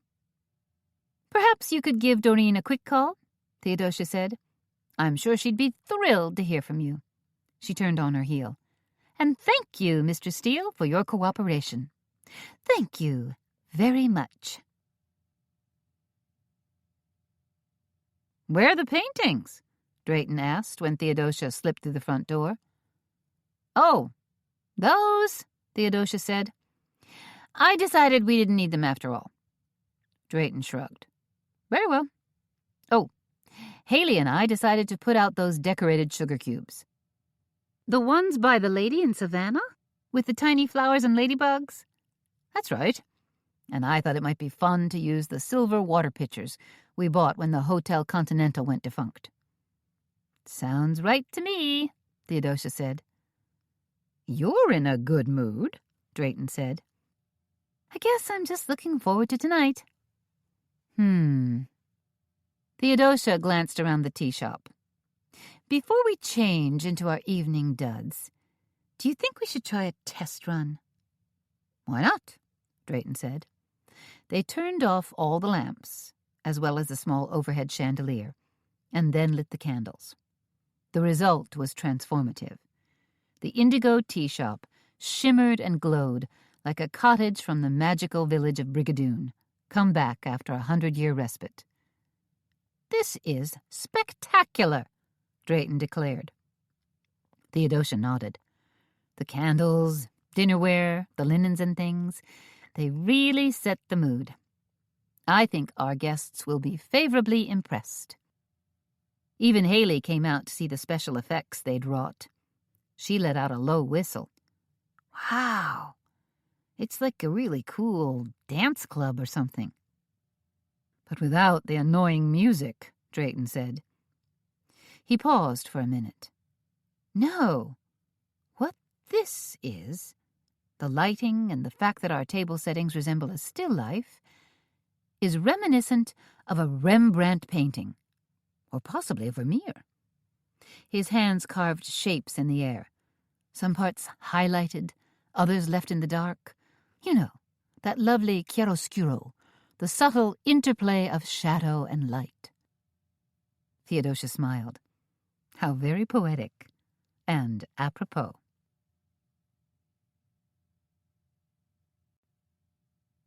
Chapter 23. Theodosia and Drayton were dressed to the nines in honor of their candlelight tea. Theodosia had changed into a pale peach silk blouse, tucked into a long silver satin skirt. She'd added a peach lipstick, a sweep of black mascara, and swept her abundance of auburn hair up into a fun, messy do. Drayton had exchanged his tweed jacket for a severely tailored dark blue cashmere jacket. "Do you think I should switch out my bow tie as well?" he asked. "The polka dot tie for what?" Theodosia asked. "I was thinking my burgundy silk." "Go for it." "You guys look so elegant," Haley said. "And here I am with a big old white mushroom perched on top of my head." "A chef's hat," Theodosia said, "and a well-deserved, hard-earned professional white jacket, because you're an honest-to-goodness chef." Haley scrunched up her face and looked at her. "You think so? It's not like I've earned enough credits yet for a culinary school degree." "Doesn't matter," Theodosia nodded. You've proved your skills time and again to us. You've won major baking contests, and you've certainly won the hearts and minds of our tea shop customers. Why, you've even had several of your recipes featured in the Post and Courier. Well, yeah. And some of my grannies, too. That's your pedigree. And it's a fine one, Theodosia said. So please don't ever think that you're not as good as anyone else. And please don't be nervous tonight, when we bring you out for an introduction and a round of applause. You'd do that? Really? Our guests would expect nothing less. They'll want to thank the chef, who cooked their delicious dinners. At 6 o'clock on the button, their guests began to arrive.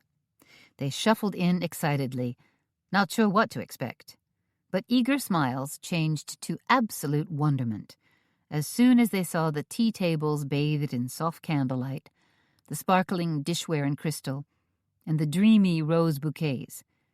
The mood was further set with the lovely painting that hung on the wall and Drayton's beloved classical music playing over the sound system. "This is spectacular," Honey Whitley exclaimed as she hustled into the tea shop on the arm of her husband, Michael. "It's like your tea shop underwent a complete metamorphosis." "That's because it did," Theodosia said. "From cute and cozy to 4-star elegance."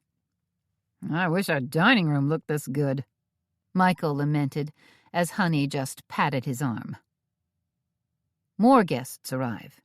Some of Drayton's friends from the Heritage Society, Angie Congdon from the Featherbed House B&B with her new boyfriend, Brooke Carter Crockett from Heart's Desire, and at least 24 other tea shop regulars. Delane showed up looking anxious and frazzled because her date had canceled at the last minute. That problem was immediately smoothed over when Gemma Lee showed up without Big Reggie, and Drayton seated the two women together at a small table by the window. They immediately put their heads together and began buzzing excitedly about fashion, makeup, and local celebs. And, surprise, surprise, Doreen and Opal Ann showed up. "We weren't expecting you," Theodosia said. She'd been checking names off her reservation list, and their names were definitely not there. Doreen immediately confronted Opal Ann. "Didn't you make reservations? I told you to make reservations." "You told me you were going to make reservations," Opal Ann said patiently.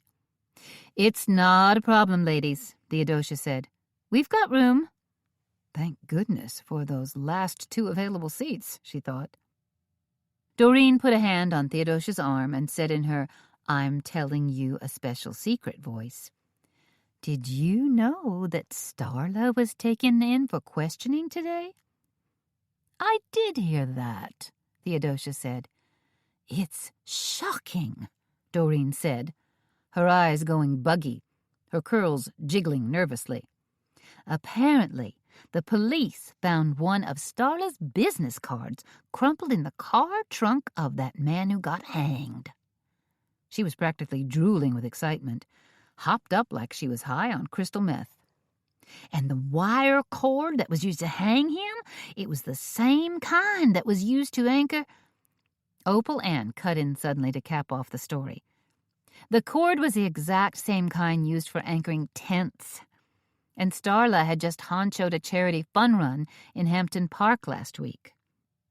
"Where they had tents set up," Doreen crowed. "Do you know, was it the exact same kind of wire cord?" Theodosia asked. "We're still waiting to hear," Opal Ann said. "This could change everything," Doreen said, looking grim. Or it could change nothing, Theodosia thought. "Still," Opal Ann said, "Starla's innocent until proven guilty." "I guess," Doreen said. "Anyway, we thought we'd share that bit of news with you. It threw our day off quite a bit. and is part of the reason why we're in need of a calm, relaxing evening. Opal Ann nudged Doreen. Tell her the good news. Doreen's eyes bugged out. Oh, I almost forgot. I got a call from Robert Steele just as we were leaving tonight. He said that, under the present circumstances, he was perfectly fine with refunding Beau's investment. Really my investment. She clapped her hands together. And, of course, I said yes.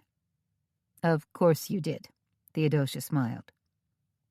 Theodosia, Opal Ann said, do I detect your fine hand behind Robert Steele's change of heart? Let's just say Steele and I had a little chat, Theodosia said. You are a wonder, Doreen said, goggling at her. How can I ever thank you? Maybe by taking your seats so I can tend to my other guests, she thought. Taking the bull by the horns and Doreen by the arm, Theodosia led her to one of the tables. Are you still planning to hold your grand opening party tomorrow night? Theodosia asked politely. Doreen was clearly down to the wire on her spa's big party. Yes, we're doing it, Doreen said, although we'd been counting on Starla to take charge. She sighed. Too late to cancel. Now I suppose it's all up to Reggie Houston. If there's anything I can do, Theodosia said. We'd love it if you brought over some tea, Doreen said as she settled into her chair. We were thinking that, besides serving champagne and fruit juices, a spot of tea would be nice for our guests. It just seems very healthy. I'll run some tea over to Gilded Magnolia Spa tomorrow afternoon, Theodosia said. Thank you, Doreen said. She patted Opal Ann's hand. But tonight, we're going to enjoy a well-deserved respite from our problems. I'm still surprised that you're out and about, Theodosia said. After all, Beau's funeral was only yesterday. I'm feeling somewhat better, Doreen said. Opal Ann tells me I have to be social and try to get my life back to normal, no matter where this investigation goes. So that's what I'm doing. Besides, Doreen confided, Opal Ann's been having boyfriend problems, so this candlelight tea is a nice cozy respite for us both. Opal Ann squirmed in her chair. You don't have to blab it to everybody. It's okay, dear. We're all friends here, Doreen said. Theodosia looked out over the crowd and thought, are we really? Welcome, Theodosia said as she stood facing her guests. Welcome to the Indigo Tea Shop and our candlelight tea. There was a smatter of applause, and then she continued. We're thrilled you could join us tonight, and excited to be serving you a very special 4-course dinner. As you might expect, our tea master Drayton has carefully matched each individual course with the perfect complementary tea. The first tea we'll be serving tonight, Drayton said, stepping in, will be a Darjeeling from the Longview Tea Estate. Located in the southwest region of India's Darjeeling region, Longview tea is a complex black tea that should make a fine pairing with our first course of dilled crawfish. That was Theodosia's cue to grab the teapots that Drayton had placed on the counter and begin pouring tea. Drayton grabbed 2 more teapots of his freshly brewed Darjeeling, and they both set to work. Then they rushed into the kitchen, grabbed the small plates of crawfish that Haley had set out, and rushed them back to their guests. The second course was a salmon and asparagus tart, served with cheddar cheese scones. That was accompanied with Earl Grey tea. This is spectacular, Honey Whitley said. I'd really love to steal your chef and put her to work at the Scarborough Inn. Not a chance of that, Theodosia told her. As plates were being scraped down to the last morsel and compliments practically shouted out, Theodosia brought Haley out for a well-deserved round of applause. Haley grinned, bowed, turned beet red, and then dashed back into the kitchen. "What Haley didn't have time to tell you," Theodosia said to her guests, "is that our third course, our main entree, consists of beef bourguignon. And we're pairing it with a tippy Yunnan black tea," Drayton said. "Goodness," Doreen said. "This is as exciting as a food and wine pairing at a 4-star restaurant." "Isn't this imaginative?" Michael Whitley said. To serve their more complex entree, Theodosia and Drayton were assisted by Haley. In a carefully choreographed move, they all three brought out the beef bourguignon entrees and served them with a flourish. "Now we can relax," Theodosia whispered to Drayton. "Now that everyone has been served, the complicated part is pretty much over." "You're right," Drayton said. "Dessert will be a snap. Those small bowls of trifle can practically be brought out on 2 trays. We're coming down the home stretch. And everyone seems to be enjoying themselves." "Drayton," one of the guests called out, "can you tell us a little more about this divine tea?" Drayton put on his game face and strode to the center of the room. "Certainly. Tippy Yunnan is from China's Yunnan province. The leaves of this big-leafed black tea have golden flecks, and when brewed, yield a pleasant, peppery flavor that—" Crash! Bam! The front door banged open hard, ushering in a whoosh of cool air. Then, like a scary clown popping out of a jack-in-the-box, Starla Crane came flying in. Her face was pulled into a grim, determined mask. Her dark hair kinked around her head like an angry Medusa, and her eyes blazed with fury. Flustered, Drayton turned to face her and said, "Excuse me, we're in the middle of—" Starla blew him off completely. She thundered past Drayton, clipping his shoulder and practically spinning him around in a circle. Then she launched herself directly at Theodosia like some kind of rabid wolverine. "You!" Starla shrieked at the top of her lungs. "You did this! You put the police on me!"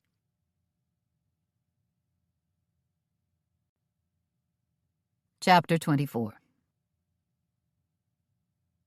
"Now, just 1 minute," Theodosia said in a controlled, chilly-as-ice voice. No way was she going to let this crazy lady come charging into her tea shop and try to hijack her event. She grabbed Starla by the shoulders, spun her around, and gave her a hard shove. Whoom!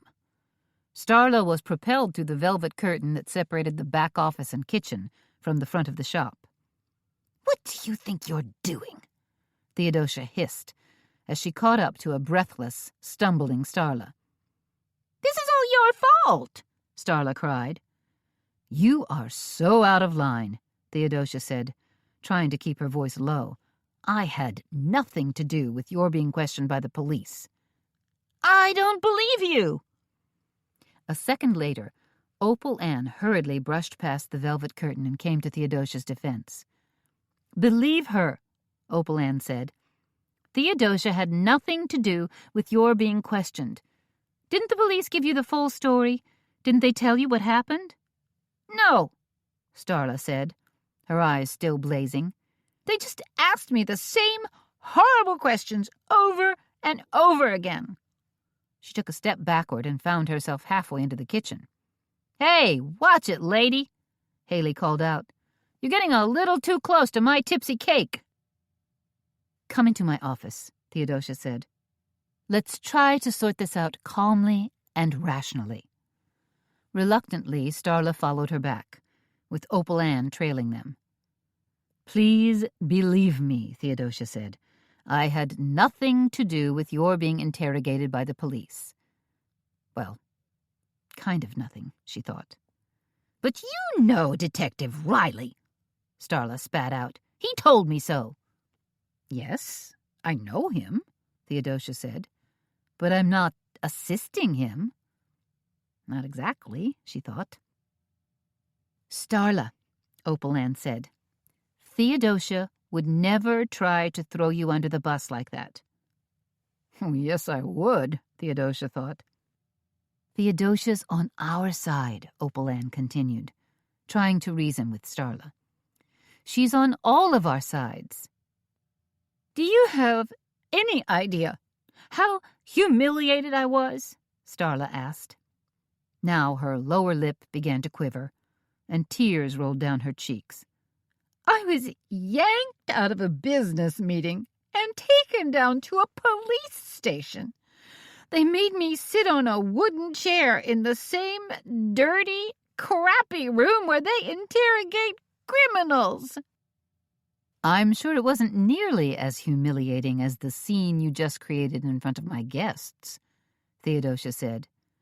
They questioned me for hours, Starla cried. Hours. And what came of it? Theodosia asked. Then she hastened to answer her own question. They let you go. Obviously, they don't view you as a viable suspect.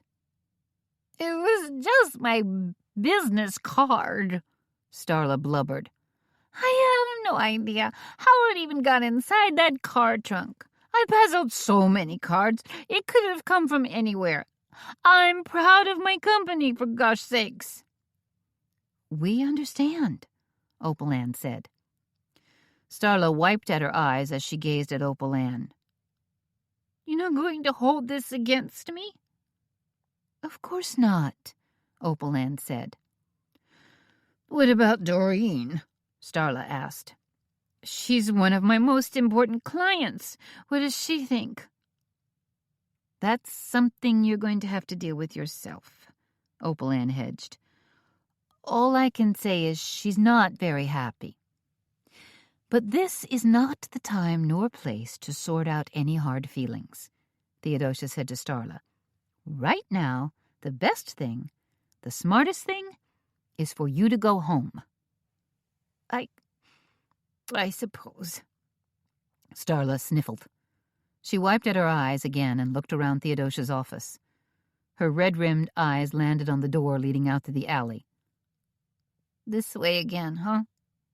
Theodosia nodded. I think that would be best. An hour and a half later, the candlelight tea was pretty much just a memory. Haley's delicious tipsy cake and Drayton's cinnamon spice tea for dessert had helped gloss over Starla's bizarre interruption. And the guests, sated with good food and fine conversation, had pretty much finished their dinner without giving Starla a second mention. Eventually, they stood up and stretched, shook hands with one another, exchanged a few air kisses, and even did a little shopping.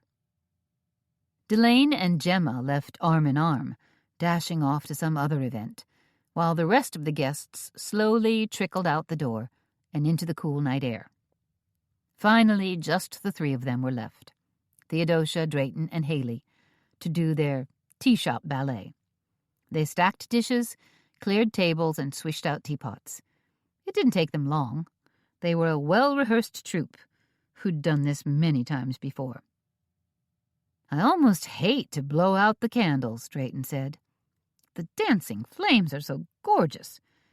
But most have only burned down halfway, so we can certainly use them again. And it doesn't hurt to leave a few of them burning, Theodosia said. Makes the old place look nice and moody. Phew, Haley said, twining her hair up into a top knot, and then pulling on a leather baseball jacket. What an evening! And could you believe that Starla person? I mean, what a squirrel to come storming in like that and try to ruin our tea. Starla didn't ruin it, Theodosia said. She just added a little excitement. She's certainly a few berries short of a trifle, Drayton said. Maybe I should burn some sage to help get rid of her lingering evil presence, Haley said. I believe Theodosia dispatched with Starla's lingering rather handily, Drayton said. She punted her out the back door. Haley grinned. Twinkle, twinkle, little Starla, how I wonder where you are, la. She stuck a baseball cap on her head and then twisted it around backward. Okay, I'm taking off. I've got the kitchen pretty much packed up and the dishwasher running, so I'll see you guys tomorrow. Good night, Theodosia called, as Haley quickly disappeared out the back door. She's not going home? Drayton asked. Haley lived upstairs, in what had been Theodosia's old apartment. It's Friday night, Drayton. Still early for her. She's going to hang with her friends. Youth, Drayton said, a faraway look in his eyes. Would you like a ride home? Theodosia asked. Drayton took a final sip of tea and set his teacup down. No. It's a lovely evening. Fairly mild, so I think I'll walk home. Stretch these old legs a bit. Besides, I could use the fresh air. It'll help to clear my head. I hope Starla's theatrics didn't upset you. Well, they didn't make me happy, that's for sure. The woman not only interrupted my presentation, she acted completely unhinged. I couldn't believe how you were able to deal with her and not lose your cool. I didn't have a choice, Theodosia said. Starla was making an awful scene, and I just wanted to get her as far away from our guests as possible. Do you think she's over her snitfit, now that the police have released her? No idea. I don't know if Starla's still considered a suspect or not. For all I know, she may come boomeranging back at us tomorrow. Hopefully not. Drayton sighed as he pulled on his herringbone driving cap. Okay, Drayton. Take care. I'll see you tomorrow. Drayton put 2 fingers to his forehead in a jaunty salute. You can count on it. Candles guttered in their pewter and brass holders as Theodosia puttered about the tea shop by herself.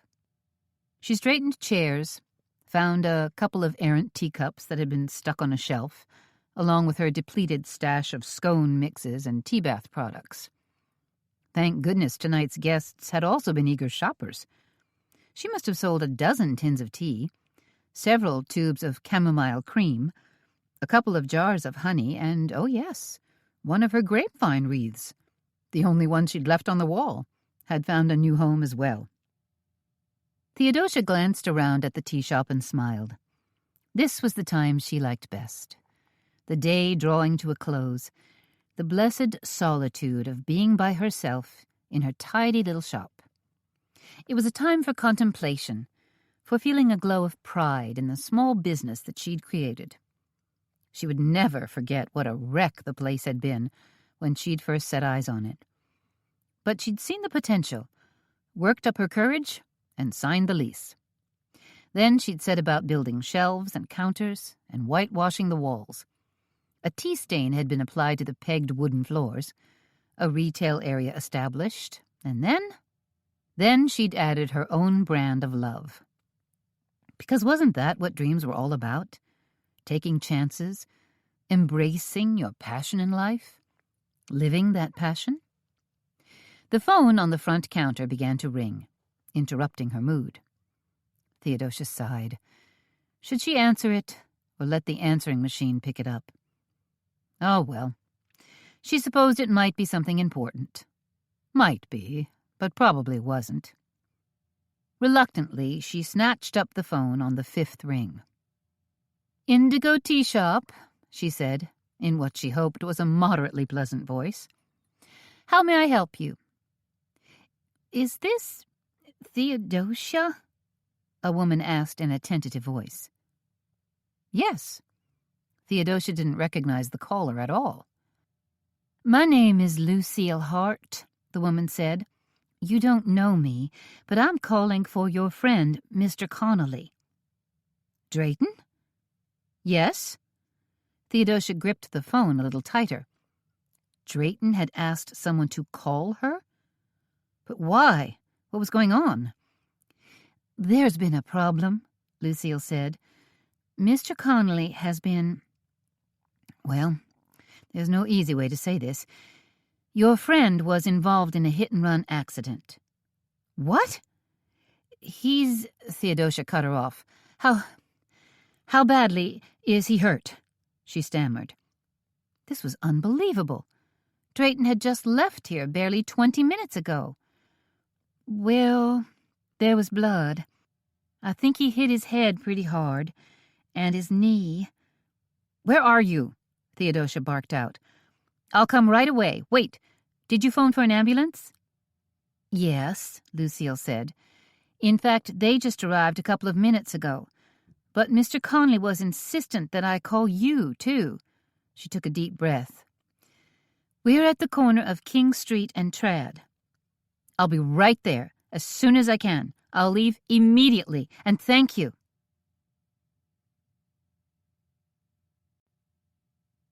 Chapter 25. By the time Theodosia arrived, Drayton was lying on a gurney and about to be loaded into the back of a red and white ambulance. Lights flashed, the truck engine idled loudly, and Drayton was putting up one heck of a protest. I'm fine, Drayton told the two young EMTs who were trying to care for him. Then, when he saw Theodosia jump out of her jeep and race toward him, her face rigid with fear, he lifted a hand and gave a feeble wave.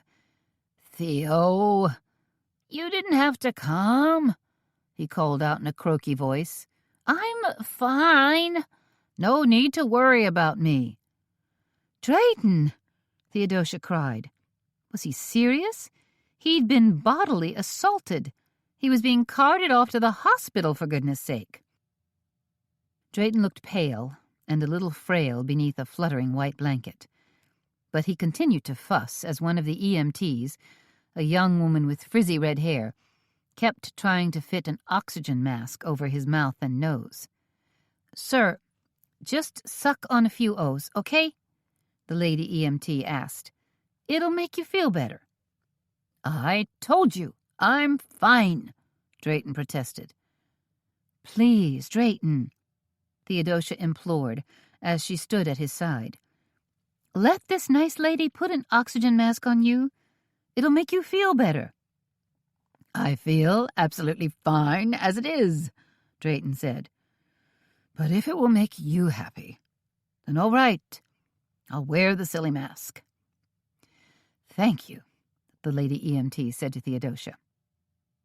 She placed the mask on Drayton's face, and then she and her male partner finished loading Drayton into the back of the ambulance. Then the partner jumped in, squatted down next to Drayton, and pulled the back door of the ambulance shut. We're taking him to the ER at Mercy Medical, the lady EMT said, turning to face Theodosia. So, if you want to follow along, you're welcome to do so. Thank you, Theodosia said. I will. But first, She gestured toward a middle-aged lady in a khaki raincoat, who was standing off to the side with her dog. I need to talk. Are you Theodosia? The woman called, coming over to join her as the ambulance pulled away with a loud bleat. Theodosia turned to greet her. Yes, I am. Are you Lucille? The woman nodded. That's right, Lucille Hart. Theodosia put her arms around Lucille and hugged her. Thank you for your call. Thank you for finding him. She was flustered and scared and wasn't exactly sure what to say. I just stumbled upon your friend by accident, Lucille said. I was out walking Madison. She gestured at her fawn-colored Shar-Pei, who was snuffling around at the end of a leash. And we saw something lying on the sidewalk. It was so dark that at first I thought it was just a pile of leaves or an old coat. And then the coat rolled over and moaned. She put a hand to her chest, as if to still her fluttering heart. Scared me half to death. You don't see something like that every day. Thank you for your quick response, Theodosia said, for calling an ambulance right away. You know, Lucille said, Mr. Connolly wanted me to call you first. Hot tears prickled in Theodosia's eyes. Oh, no, he didn't really. Mr. Connolly was quite insistent, Lucille said. but I figured I should call for help first and notify friends second." "You figured right. Thank you so much." "It's very strange," Lucille said. "Madison and I take a walk almost every night, and we've never encountered any problems before." "You said that Drayton was just lying there? So obviously he'd just been attacked, hit or mugged or whatever. Did you by any chance see anyone in the vicinity?" Lucille shook her head. "I'm afraid not.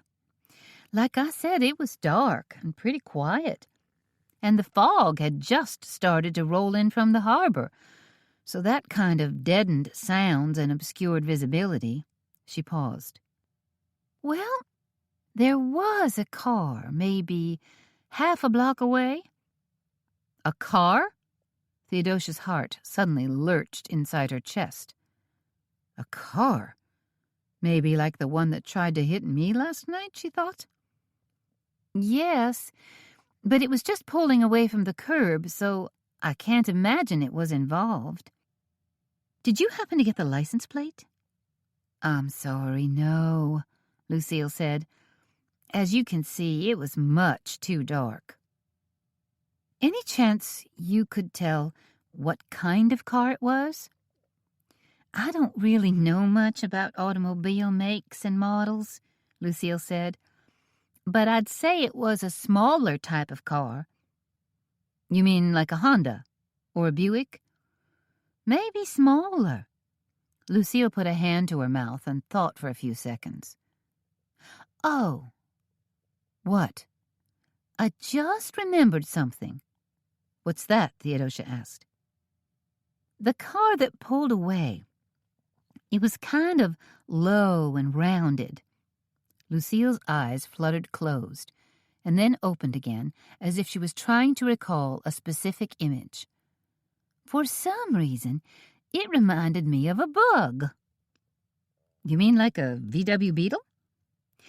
"I think maybe bigger than that, wider and nicer, more like an expensive sports car." Theodosia was suddenly searching her memory, trying to think of anyone who drove a sports car, and then it came to her. Big Reggie owned a Porsche 911. Big Reggie, who hadn't made it to the candlelight tea tonight.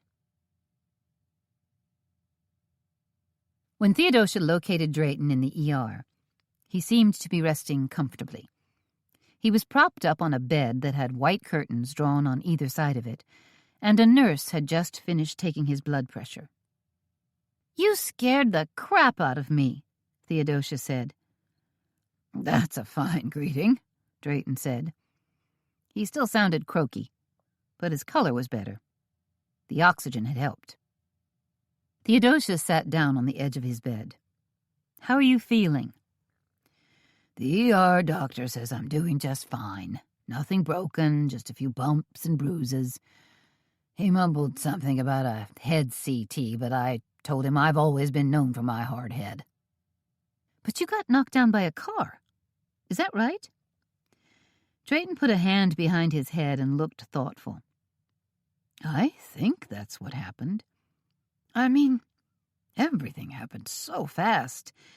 It was like some bizarre art film with too many jump cuts. One minute I was striding along, playing a snatch of Vivaldi in my head, and the next thing I know I was flying tail over tea kettle and going kersplat on the sidewalk." Theodosia practically ground her teeth together. "So it was a car that hit you. You didn't just get dizzy and pass out." "I think it was a car, but it mostly grazed me." "Did you see the car? Can you remember anything about it?" Drayton closed his eyes for a few moments. "I did not see the actual car, but as I was lying there, viewing an entire constellation of stars and trying to figure out exactly what happened, I heard a crash. I think that after the car swerved or lost control or whatever happened when it came at me, that it also clipped a nearby lamppost. You're sure about that? Yes. I distinctly remember hearing a sort of clunk and then a loud scraping sound, metal rending against metal. We need to file a police report, Theodosia said. Yes, the nurse said there was an officer that would stop by. Forget that, Theodosia said. I'm calling Detective Riley. Drayton looked nervous. Are you sure? Do you really think you should bother him with this? Theodosia gave a harsh smile. It's going to be my pleasure.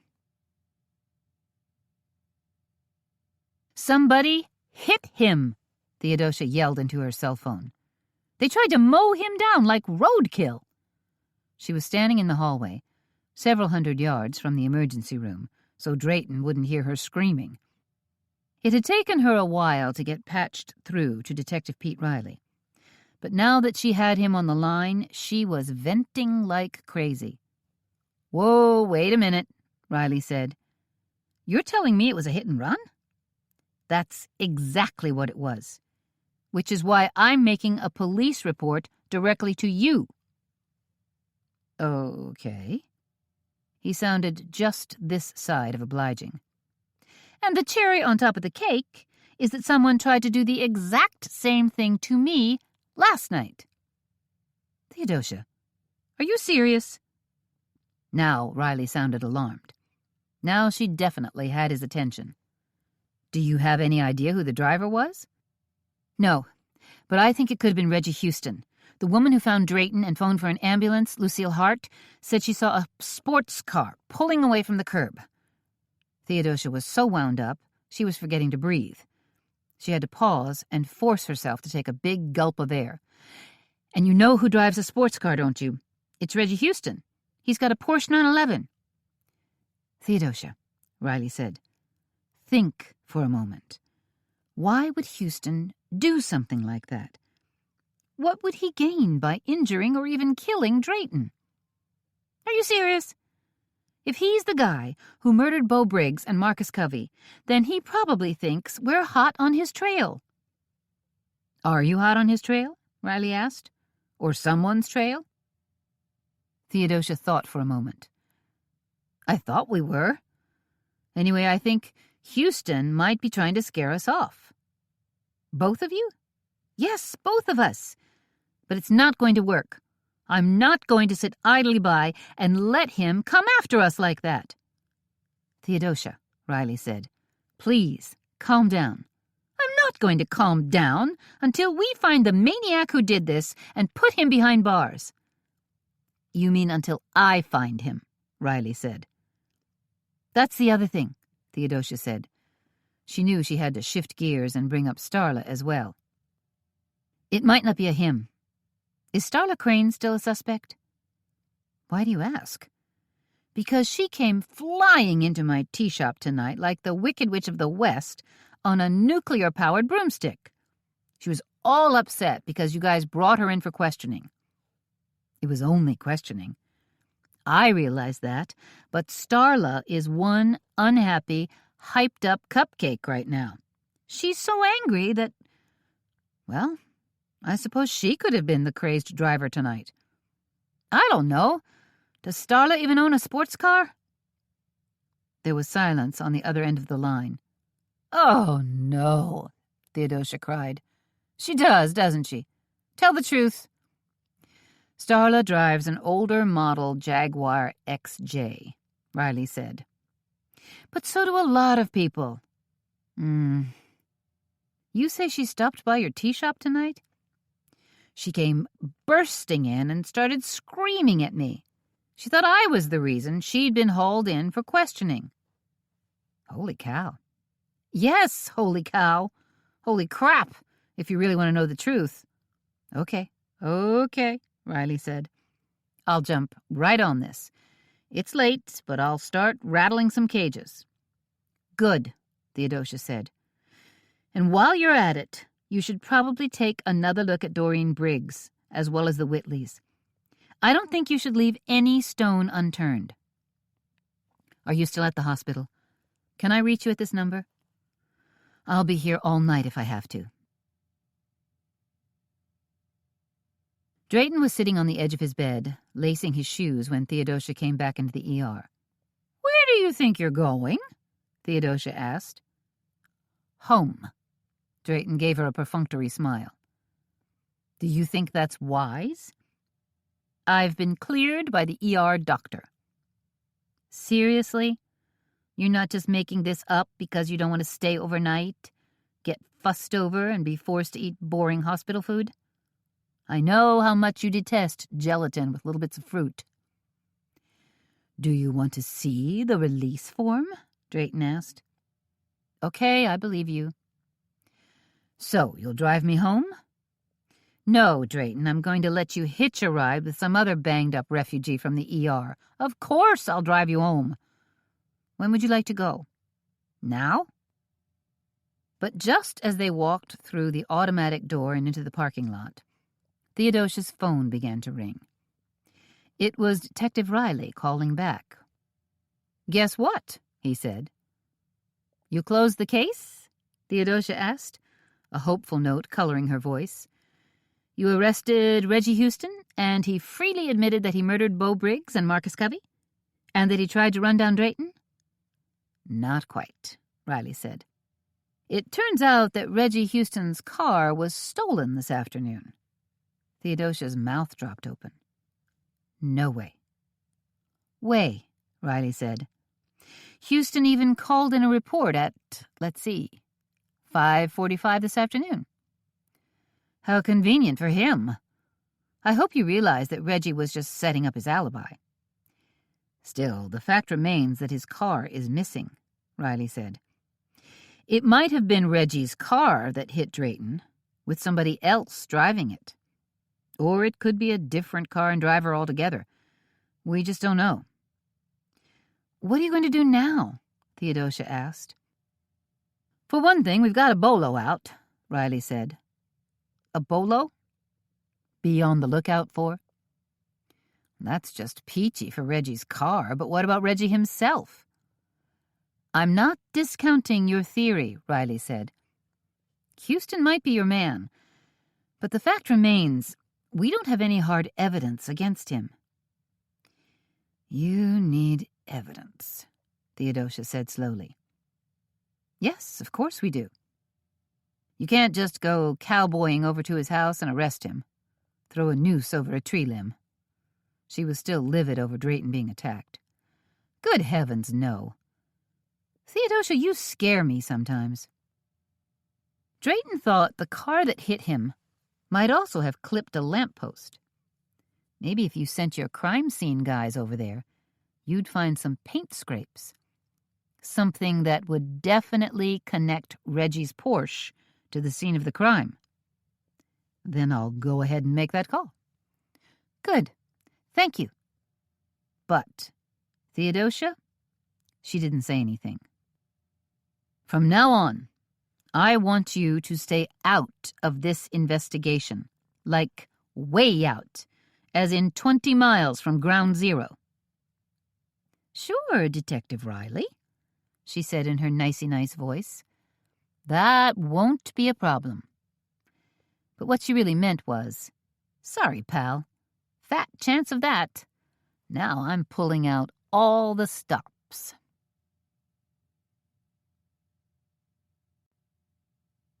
Chapter 26. Theodosia was haunted by strange dreams all night long. Reggie Houston roaring around Charleston in his red sports car, chewing up the road. And just when she thought she'd chased him down, he tore around a curve and disappeared out of sight. Then her dream morphed into Drayton being hit and flung to the side of the road, where he lay limp like a rag doll. Then a parade of ugly caskets flashed before her eyes. Shaking her head vigorously, Theodosia set down her teapot. "No," she told herself. "This dream flashback has got to stop right now. I'm here at the Indigo Tea Shop on a Saturday morning, and everything is perfectly fine. Well, Maybe not perfectly fine, but at least we're all here and functioning. At least Haley and I am. Poor Drayton is limping around like crazy. Theodosia watched Drayton measure out 2 scoops of English breakfast tea and said, "Why on earth did you come in today?" "I'm just here for the morning," Drayton said. "Then I plan to go home and take it easy." "Why not take it easy now?" "Theodosia, you worry too much. And sometimes you don't worry enough." Haley strolled out of the kitchen with a plate of coconut scones. "How are you feeling, Drayton?" Her voice was filled with compassion, and she looked more than a little worried. "Theo said you got roughed up pretty bad last night." "Nonsense," Drayton said. "I'm fine. Don't I look fine?" "Not really," Haley said. "You look kind of stiff and creaky. Maybe I should give you a hand out here. Help you reach those tea tins and stuff." Drayton pursed his lips. "Thank you, but I don't need any help." "Then how come you're limping?" Haley asked. "Every time you move, you kind of drag your left foot behind you, all gimpy-like." "Not dragging," Drayton said. "Merely favoring. There's a difference, you know." He took 2 steps from the counter to his wall of tea tins. Theodosia and Haley watched him carefully. Stump drag, stump drag. "Did the ER doc at least give you some good drugs?" Haley asked. "Some painkillers?" "My injury doesn't require pain pills," Drayton said. "Only the right blend of soothing tea." "And what might that be?" Haley asked. "Black tea with a hint of cannabis?" "If you must know," Drayton said, "I blended black tea with some rose hips and valerian root. It makes for a very effective anti-inflammatory. Good for muscle strains and sprains." Haley didn't look convinced. "If you say so. You ask me, I'd like to knock back my pain the old-fashioned way." "I'm going to pretend I didn't hear that," Drayton said. "Kidding," Haley said. "I'm kidding. You have to take care of yourself, Drayton. You shouldn't be hobbling around here, aggravating your injuries." "I'll take it easy," Drayton said. "Besides, we're only open until 1 o'clock. "I could call Miss Dimple and have her come in," Theodosia offered. "Good idea," Haley said. "Then Drayton can go home and take a load off." "No need," Drayton said. "Besides, the old dear easily has 20 years on me. And look, I'm getting around just fine. I'm not that fragile." But from the way Drayton was hobbling, it looked like he was in pain. Thank goodness the tea shop wasn't all that busy. By late morning they were still only half full, and Theodosia had taken it upon herself to keep Drayton behind the counter, where he could perch on a stool that Haley had dragged down from her upstairs apartment. "This is better for you, huh?" Theodosia asked. "You're babying me," Drayton said. "No need." "But you've been surreptitiously watching the clock, so you must be thinking of going home to rest." "I can't say it hasn't crossed my mind," Drayton finally admitted. "But I'm here now, so I'm going to stick with it." "If it kills you," Theodosia said under her breath. Drayton glanced up sharply. "I heard that." Theodosia did double duty, pouring tea, clearing tables, serving up buttermilk scones, shrimp gumbo, and roasted red pepper and brie cheese tea sandwiches. Luckily, they weren't crazy busy. When 1 o'clock finally rolled around, none too soon for Theodosia, Haley volunteered to stay behind and close up shop. Theodosia wasn't about to let Drayton walk home by himself, and told him so in no uncertain terms. "I'm fine," Drayton said. "I've got a couple of things to finish up." "But you need to go home," Theodosia said. "Like now. Come on. I'll drop you off and then head over to Gilded Magnolia Spa. Take them the tea you picked out for their grand opening party tonight. Drayton had selected 4 bags of what he called his proprietary ginger orange tea. It was a rich Chinese black tea blended with dried ginger and bits of orange peel. "Can't you drop off the tea and then swing back to pick me up?" Drayton asked.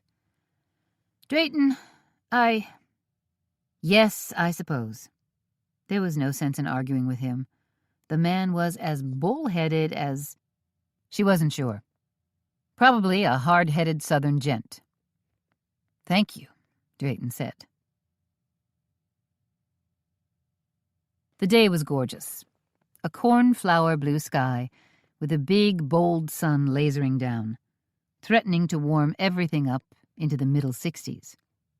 And Theodosia, invigorated by the weather, charmed by the magnolia blooms that were twining everywhere, was lulled into a rather excellent mood as she drove along. Until she pulled into the parking lot at Gilded Magnolia Spa, that is. Then she almost couldn't believe her eyes. A shiny red Porsche was sitting front and center in the lot. Big Reggie's car! But how could that be? Theodosia wondered. Big Reggie's car had been stolen yesterday. Unless the car thief had a change of heart and returned it, she thought. Or maybe Reggie's car hadn't really been missing after all. Whatever the reason, Theodosia jumped out of her Jeep and ran over to inspect the Porsche. And just as she'd feared, there was a good-sized dent in the front right fender. "This is it," she thought. "This is the proof that Detective Riley needs in order to arrest Reggie Houston. Here it is, in black and white. Or at least in shiny, bright, factory red paint." Theodosia's hands were shaking as she dialed Detective Riley's number. When he came on the line, she didn't waste a single moment. "Guess what?" she cried. "Reggie Houston's car isn't missing at all. It's sitting right here in the parking lot at Gilded Magnolia Spa."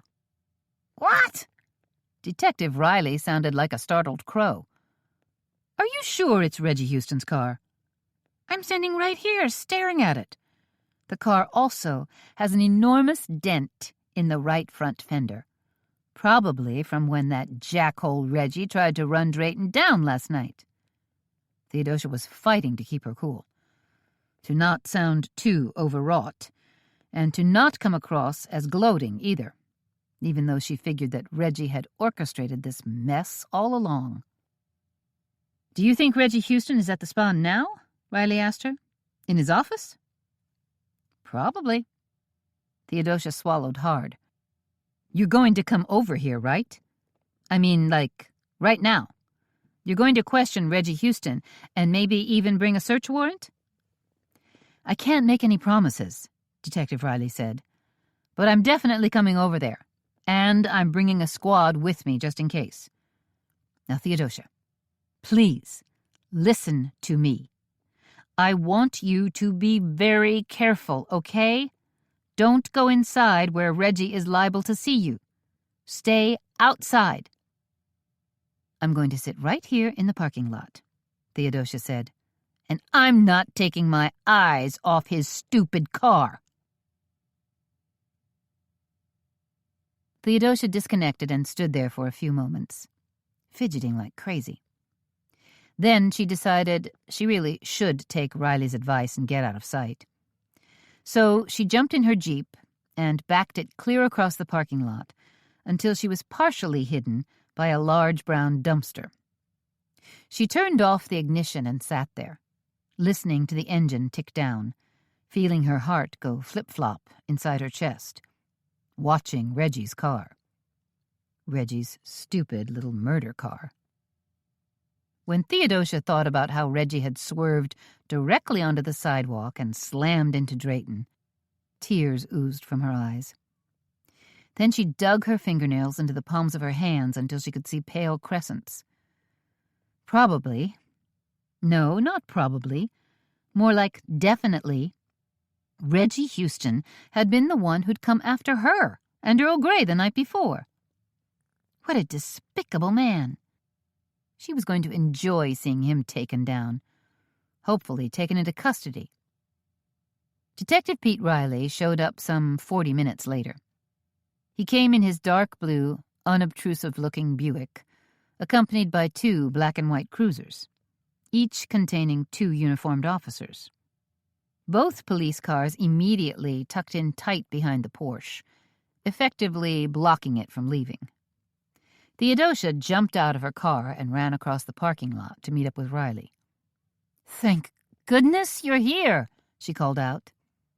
Riley turned, saw her running toward him, and waved a piece of paper in the air. "Is that what I think it is?" Theodosia asked. "Search warrant," Riley said. "It allows us to take an actual paint sample from Houston's Porsche and match it against the scrapes we found on the lamppost. It also gives us permission to look inside his car, as well as inspect his office and domicile." "That is so excellent," Theodosia said. "But what about Reggie Houston himself?" "We're going to take him downtown for questioning." "When?" "Right now." Riley turned to one pair of cops and said, "You guys go ahead and take this car apart. Use a crowbar if you have to." Then he turned to the other set of officers. "You, officers, have the pleasure of coming with me."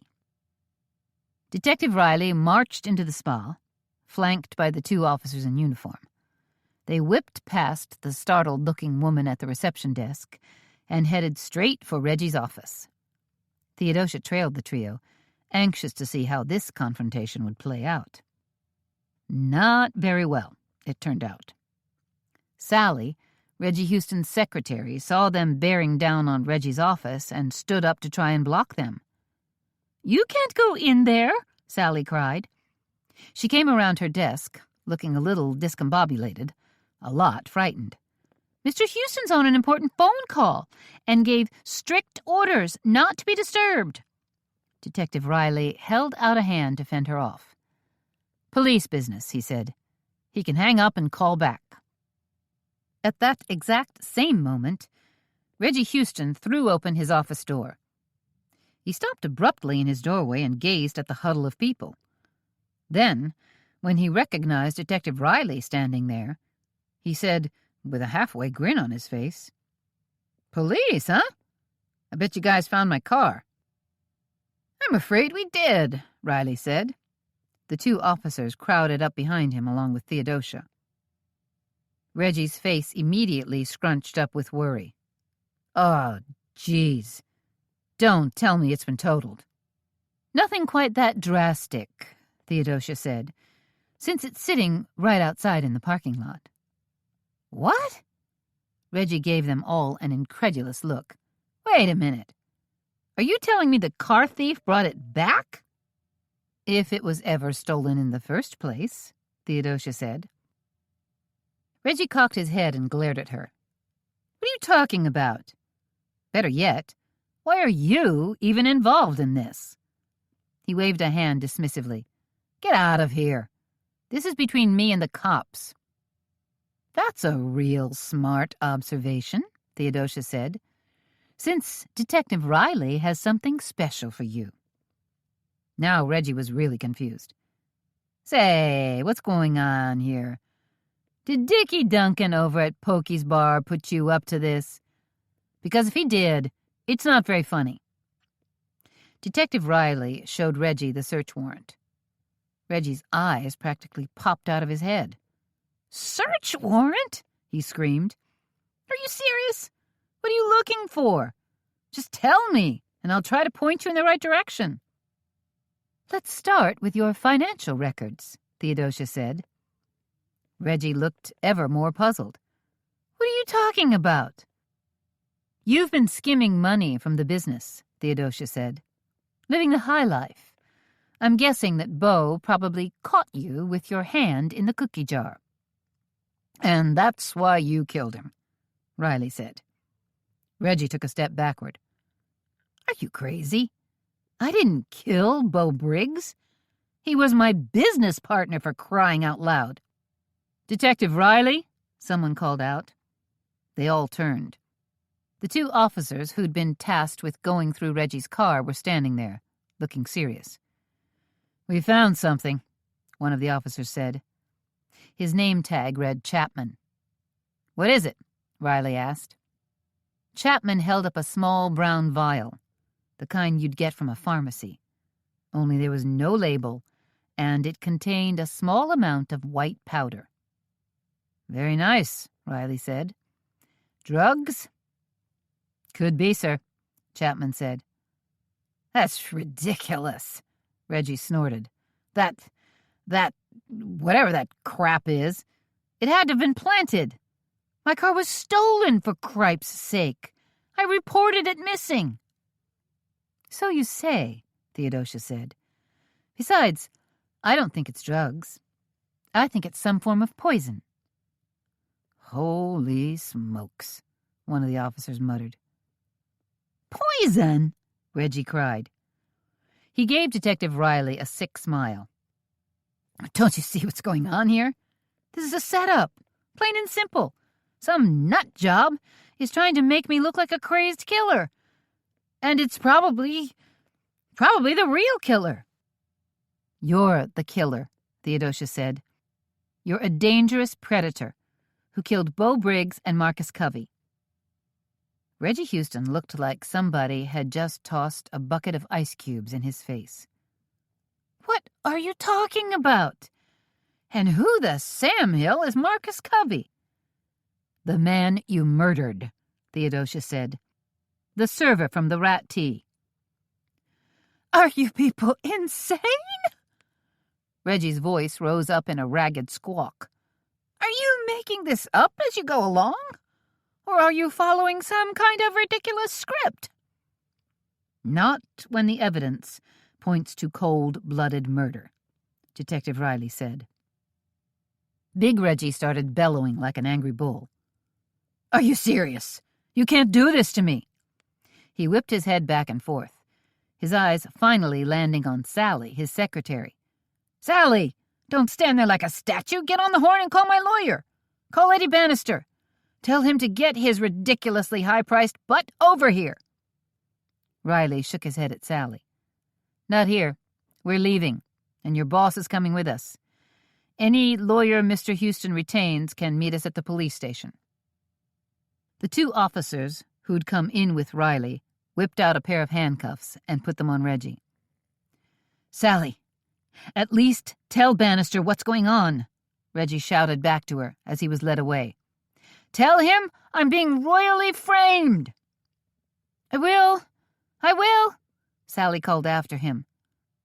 "But what about the grand opening party tonight? What are we supposed to do about that?" But Reggie was already out the door, followed by Detective Riley and the two other officers. Theodosia watched their departure with a good deal of satisfaction. "Is Mr. Houston really under arrest?" Sally asked. She was quaking like a chihuahua that had been kicked outside in a snowstorm. "I don't think those handcuffs are exactly party favors," Theodosia said. "What did Mr. Houston do, anyway? I mean, yes, he's loud and abrasive, and he's always screaming orders at people, but what did he actually do?" "For starters, he has 2 first-degree murder charges hanging over his head." Sally looked stunned. "Murder? Big Reggie?" "Along with a couple of assault charges. Vehicular hit and run, to be exact." Sally's eyes grew even larger. "I can hardly believe it." "Believe it," Theodosia said.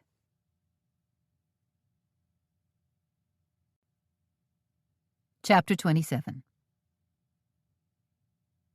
"I'm calling a meeting of the executive committee," Theodosia yelled out the minute she arrived back at the Indigo Tea Shop. Reggie's arrest was way too important to keep under wraps. Haley poked her head out of the kitchen like an inquisitive prairie dog. "Huh?" "That's us," Drayton said to her. "Come out here and sit down. I'm getting a little tingle that tells me Theodosia might have big news for us." Haley came out, wiping her hands on a tea towel. Are you sure you don't just have nerve damage? No, Drayton scoffed. Then what's up? Haley asked. She sat down at the table with Drayton and faced Theodosia. Please, tell me we're not shutting down the tea shop or anything horrible like that. Nothing like that, Theodosia said. I give you my word, Haley. Your job is safe and secure. So it's all good? Haley asked. Not exactly, Theodosia paused. I just wanted to tell the both of you that Reggie Houston has been arrested for murder. What? Drayton said. Seriously? Haley said.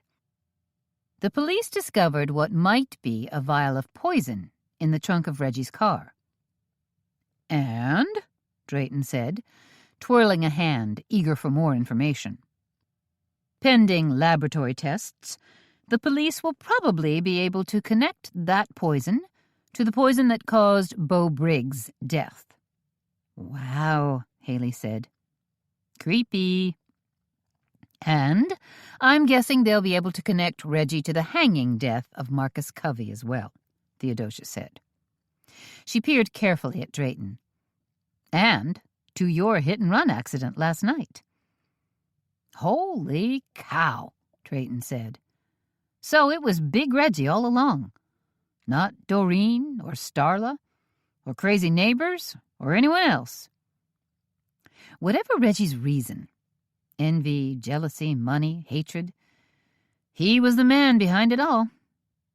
Haley gazed at Theodosia. And you figured all this out? Theodosia lifted a shoulder. There were a number of clues that pretty much led to Big Reggie, especially after he tried to run down Drayton last night, and the fact that his car ended up with an enormous telltale dent in the front fender. After that, it was a matter of connecting the dots. The weird thing is, Haley said, you'd think Big Reggie would have taken his car to one of those quickie dent shops and gotten his fender pounded out right away, or at least ditched the car. Killers aren't always careful, linear thinkers, Theodosia said. They operate with certain disadvantages. Such as? Haley said. Well, most of them are sociopaths, Theodosia said. They're people who don't feel as if they're bound by the same rules that you and I are. We've got to tell Doreen right away, Drayton said, sounding almost elated. Before the police notify her. She's going to be absolutely thrilled. I wouldn't count on it, Theodosia said, considering that Reggie Houston was her husband's business partner, the one he pretty much hand-picked. I'm guessing she'll be more upset than anything. Still, Drayton said, we should be the ones to break the news to her. Okay, Theodosia said. I guess you're probably right. Do you want to call her and let her know we're coming over? Let's just pop over to Doreen's house right now, Drayton said. Surprise her with the news. Whether she views it as good news or not, she did promise us that grant. Grant or no grant, Theodosia said, she will be surprised. Opal Ann answered the door. She studied Theodosia's face for about 1 second, and then looked at Drayton's face. Something happened, she said. Something big. The nightmare is over, Drayton announced. His voice sounded somber, but he was fairly dancing on the balls of his feet, his aches and pains seemingly forgotten. The police have taken Beau's killer into custody. Opal Ann clapped a hand to her chest. Oh, thank goodness. She drew a deep breath, then let her cheeks puff out as she slowly exhaled. Who? She asked. Reggie Houston, Drayton said. Big Reggie, Opal Ann said, in a sad, almost accepting manner. Of course it was him. We should have known all along. She took a step back and said, Please come in. Doreen's going to want to hear this news in person. And I want to hear every single detail. Opal Ann led them into the library, and then quickly rounded up Doreen and her son, Charles. Theodosia gave a quick recap of last night's hit-and-run assault on Drayton, and then told them about how she'd discovered the red Porsche, brazenly parked in the lot at Gilded Magnolia Spa. The dent was the final piece in the puzzle, Theodosia said. It was enough evidence for the police to get a search warrant. And they've already started their search? Doreen asked. She looked stunned, but not as upset as Theodosia thought she would be. Right then and there, Theodosia said. They started digging in Reggie's car and found a vial of what they suspect might be poison. "Eee!" Doreen cried. She flung herself back in her chair and banged the chair's arms with her fist. "Reggie! Reggie killed my poor dear beau." "I'm afraid that he probably did," Theodosia said. "We're so sorry," Drayton said. Doreen was shaking her head slowly from side to side. "It's awful. But at least now I know. At least now I have a definitive answer." She waved both hands in front of her face in a rapid fanning motion. "My poor, poor beau. Will he ever rest in peace?"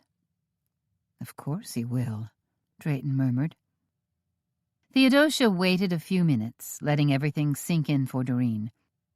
Then she said, "I'm sure the police will want to speak with you, to explain everything and confirm our suspicions." "Particularly Detective Riley," Drayton said. "He worked very hard on this case." He gave a quick glance in Theodosia's direction. As did Theodosia. "You're a wonder," Opal Ann said with open admiration in her voice. "Both of you."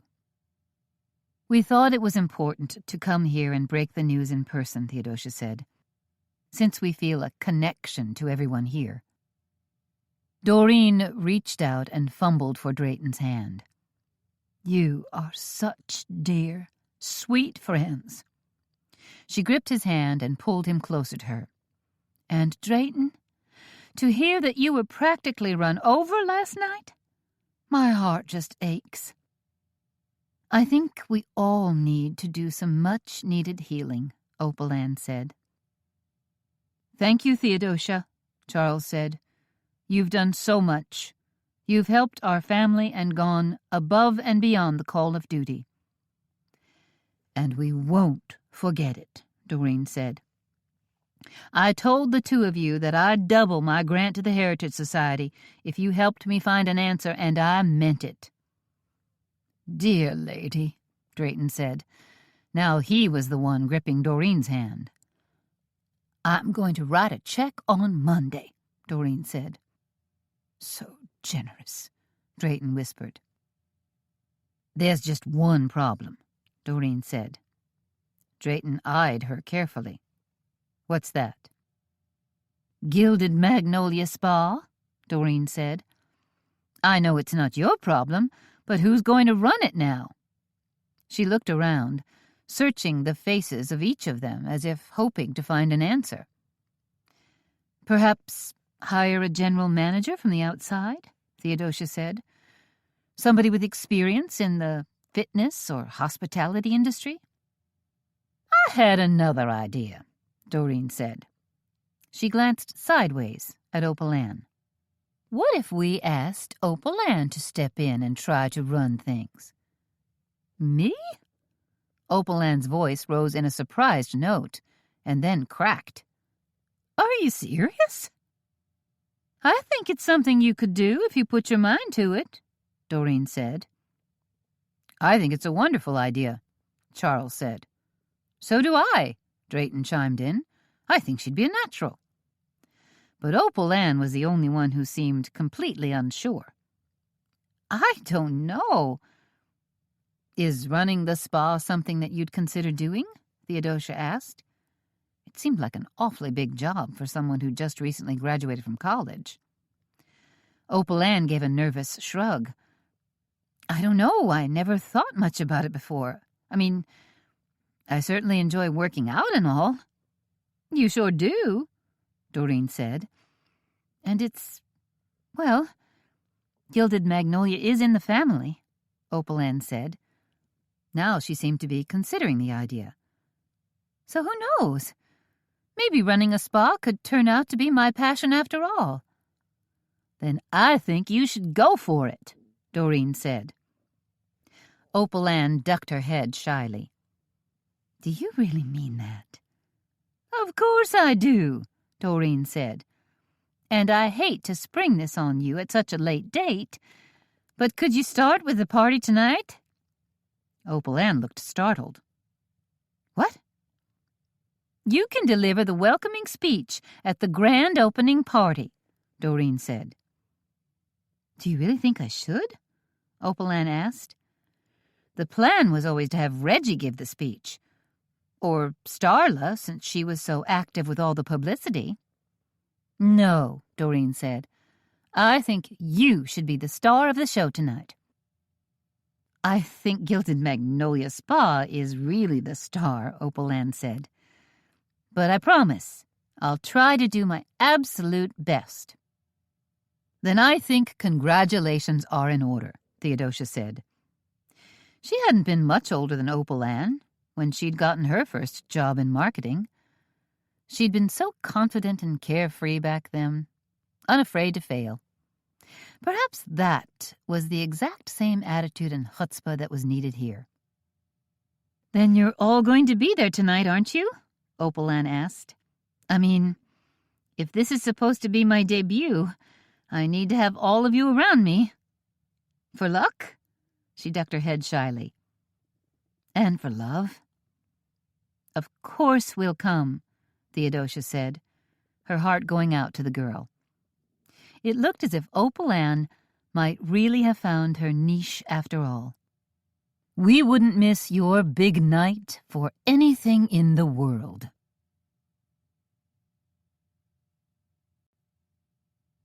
Chapter 28.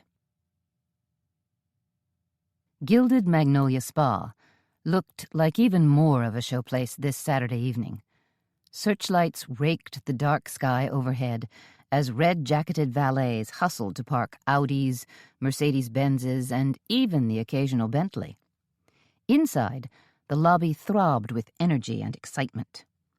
Hundreds of toned and tanned ladies hung on the arms of well-heeled gentlemen. Champagne and chilled white wine flowed freely. Gorgeous magnolia and orchid plants blossomed everywhere, and a tuxedo-clad string quartet played jazz versions of pop tunes. Drayton had begged off, pleading a sore knee, and Theodosia was glad that he had. He could definitely use the rest.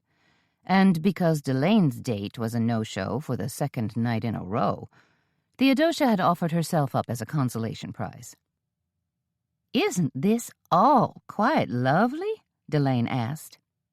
She gave an excited little shiver as they strolled through the crowded lobby. "It looks like everybody's here tonight. Ooh, and paparazzi, too." She aimed her face at the first available camera lens and smiled broadly as a photographer moved in to snap their photos. "Maybe we'll make the society pages." "Maybe Gilded Magnolia Spa will luck out with a feature," Theodosia said. Delane nodded. "That, too. This party looks like it's shaping up to be quite an event." Theodosia smiled to herself. She knew there was no way this party could ever be as strange and eccentric as all the events leading up to it. "Too bad Drayton couldn't make it tonight," Delane said. "He's going to be okay, isn't he?" "I'm fairly sure he'll recover." "And it was one of the spa's owners who tried to run him down? That Reggie person?" "Don't look so nervous," Theodosia said. "He's behind bars now." "But the show must go on." Delane glanced around. "And what a show it is." Theodosia and Delane had worn cocktail dresses tonight, and so had many of the other women. But some of the ladies, mostly the younger ones, were dressed in the hip new athleisure style. Bodycon dresses in bright colors, designer yoga pants and crop tops, and long flowing skirts worn with skimpy bandeau tops. "Lots of skin showing," Delane said, sounding just this side of catty. "It's the grand opening for a spa," Theodosia said.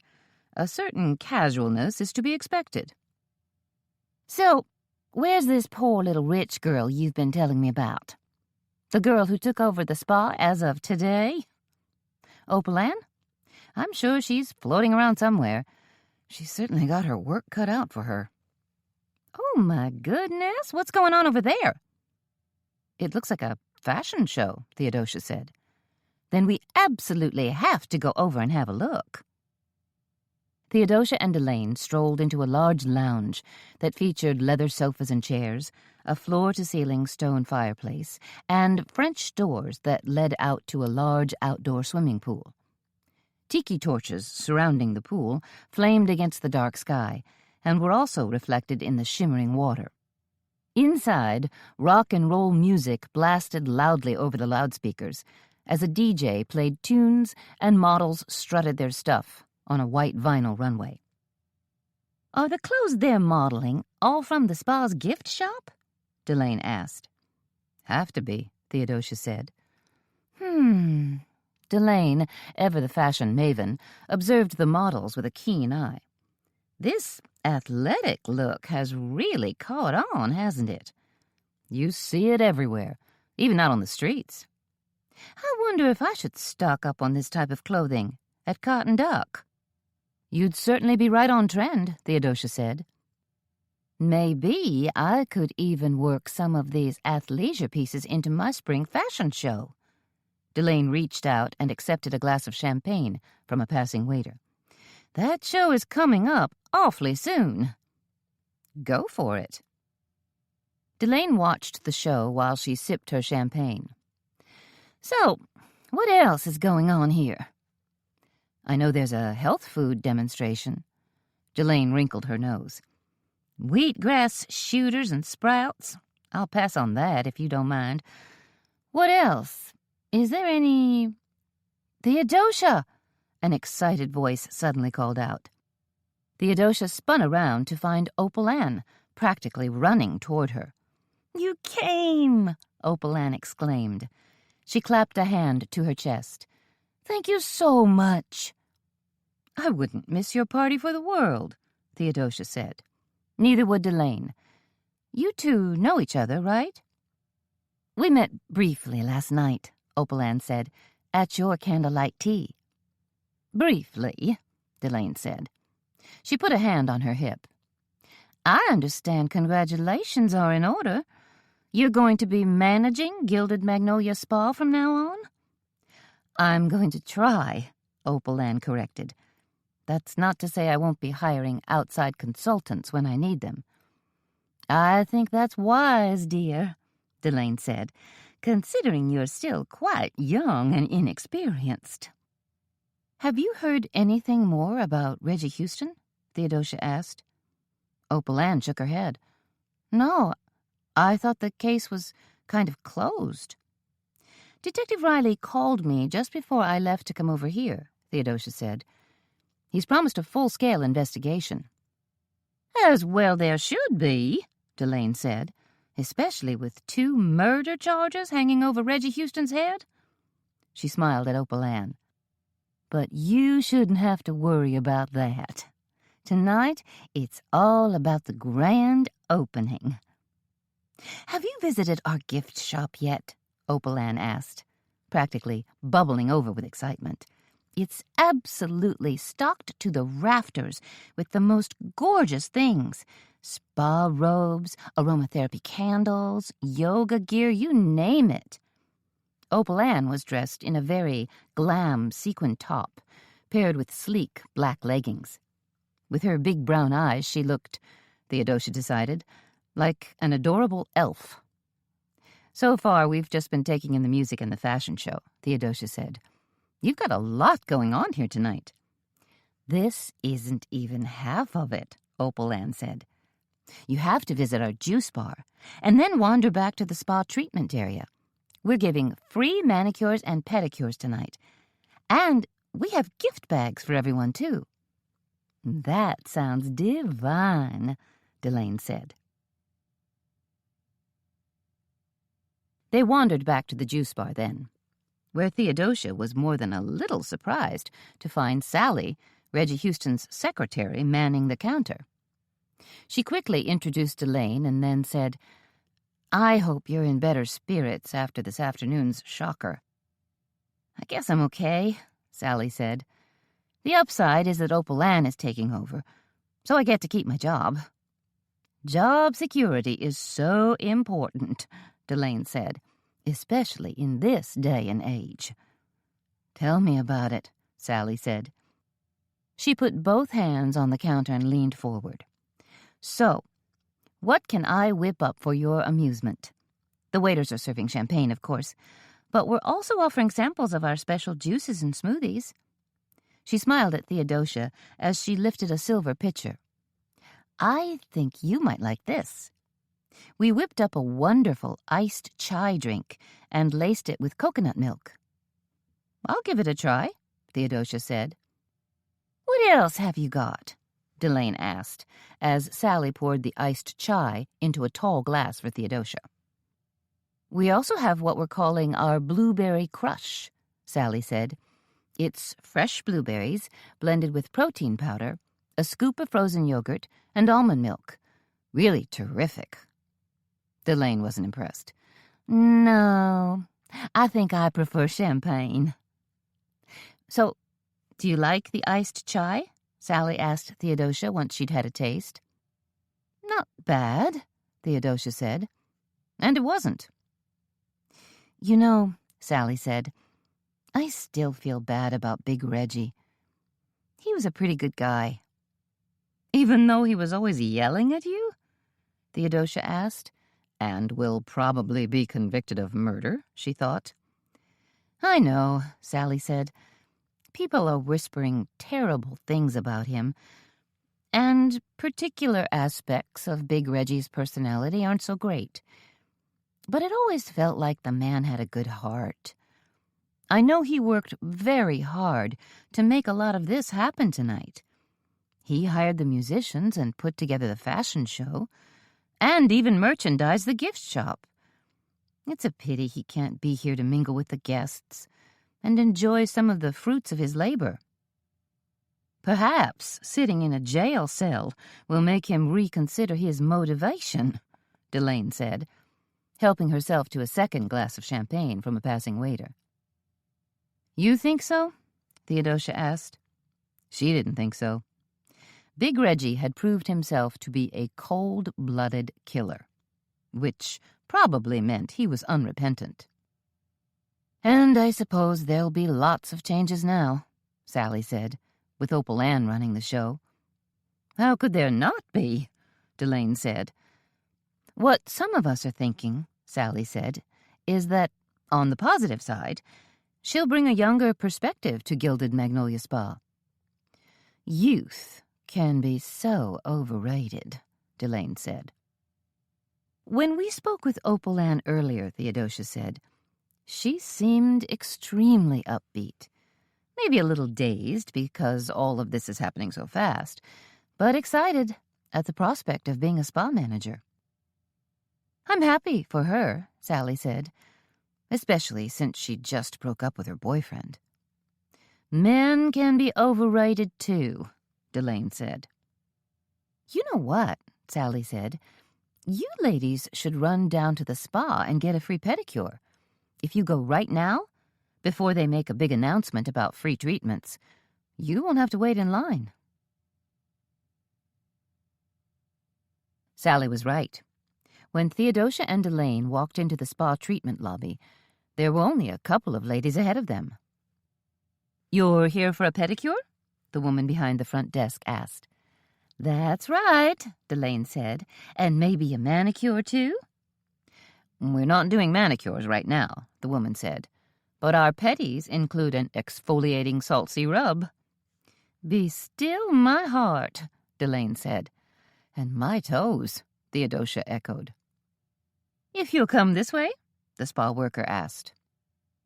Theodosia and Delane followed her down the hallway into a plush treatment room. "Make yourself at home," the woman said. "I'll send in one of our technicians as soon as she's free." "Oh," Delane said. "You only have the one petty lounger?" "That's right." "Not to worry," Theodosia said. "You can go first." "You don't mind?" Delane said. She had already crawled into the chair and kicked off her gold high-heeled sandals. Theodosia sat in a small leather club chair opposite her. "Not really." "Knock, knock." Theodosia glanced up with a smile, expecting to see the nail technician. Instead, Opal Ann was standing in the doorway. "I come bearing gifts," Opal Ann said. "At least, gift bags, anyway." "Ooh, I absolutely adore swag," Delane cooed. "Now don't tell anybody," Opal Ann said. "But these are special gift bags." She handed a red and gold gift bag to Theodosia and a blue and gold gift bag to Delane. "Along with the perfume samples and spa socks and rubber exercise bands that everybody else is getting, I loaded up these bags with lots of extra goodies." "Thank you," Theodosia said. "Very kind of you," Delane said as she immediately dug a hand inside her bag. "As you can see," Opal Ann said, "I tossed in some makeup, a bunch of handmade soaps, and a pair of flip-flops." "Rubber flip-flops?" Delane asked. She looked horrified, as if she'd been asked to surrender her Manolo Blahnik heels and wrap dead animal skins around her feet. "The flip-flops are just to wear temporarily," Opal Ann explained, smiling, and slightly amused by Delane's reaction. "You know, post-pedicure, so you don't smear your freshly polished toes." "Of course," Delane said, but she still looked unhappy. "Well, enjoy," Opal Ann said. "I've got to go mingle with the guests and introduce myself to a whole bunch of people." "Good luck," Theodosia said. "Have fun." Then the nail technician arrived in a flurry of towels and loofahs, turning on the water to fill the basin, handing them a color chart to show which polishes were available. "I've got one more pedicure to finish," the technician said, "and then I'll be right back. In the meantime, maybe you ladies could choose your color." "Sure thing," Theodosia said, but Delane was already busily perusing the color chart. "I'm going for the Paradise Peach nail polish," Delane declared. "What about you, Theo? What color are you going to choose?" Theodosia glanced at the chart. "Maybe the nearly nude?" Delane made a face.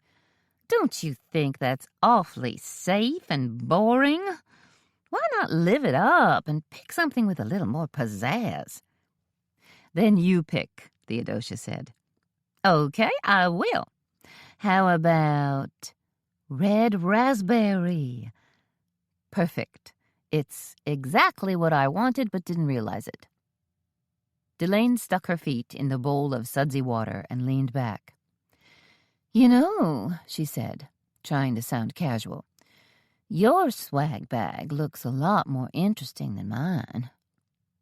Theodosia gazed at Delane, thinking, "Now there's the Delane I know and love." "Do you want to switch bags? Is that what you're really asking me?" "If you don't mind, Theodosia," she said in a small voice. "I guess not."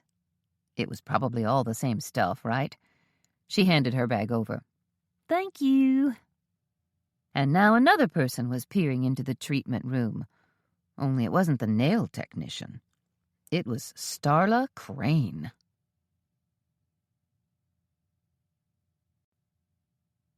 Chapter 29. "Starla!" Theodosia cried out, all the while thinking, "Oh dear, what does she want? Is she going to come sashaying in here and make a great big stink?"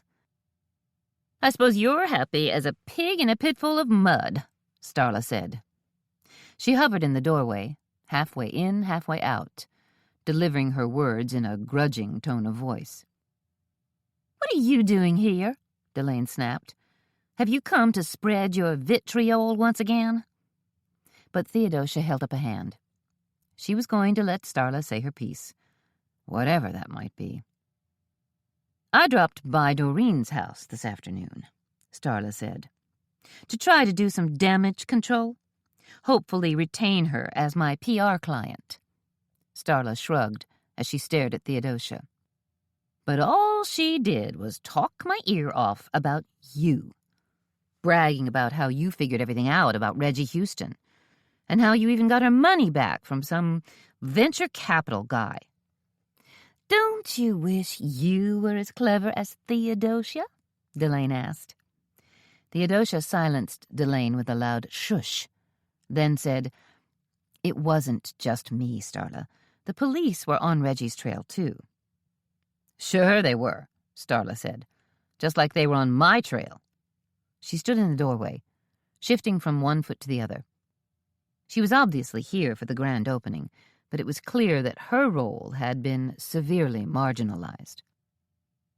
"I'm sorry things turned out the way they did," Theodosia said.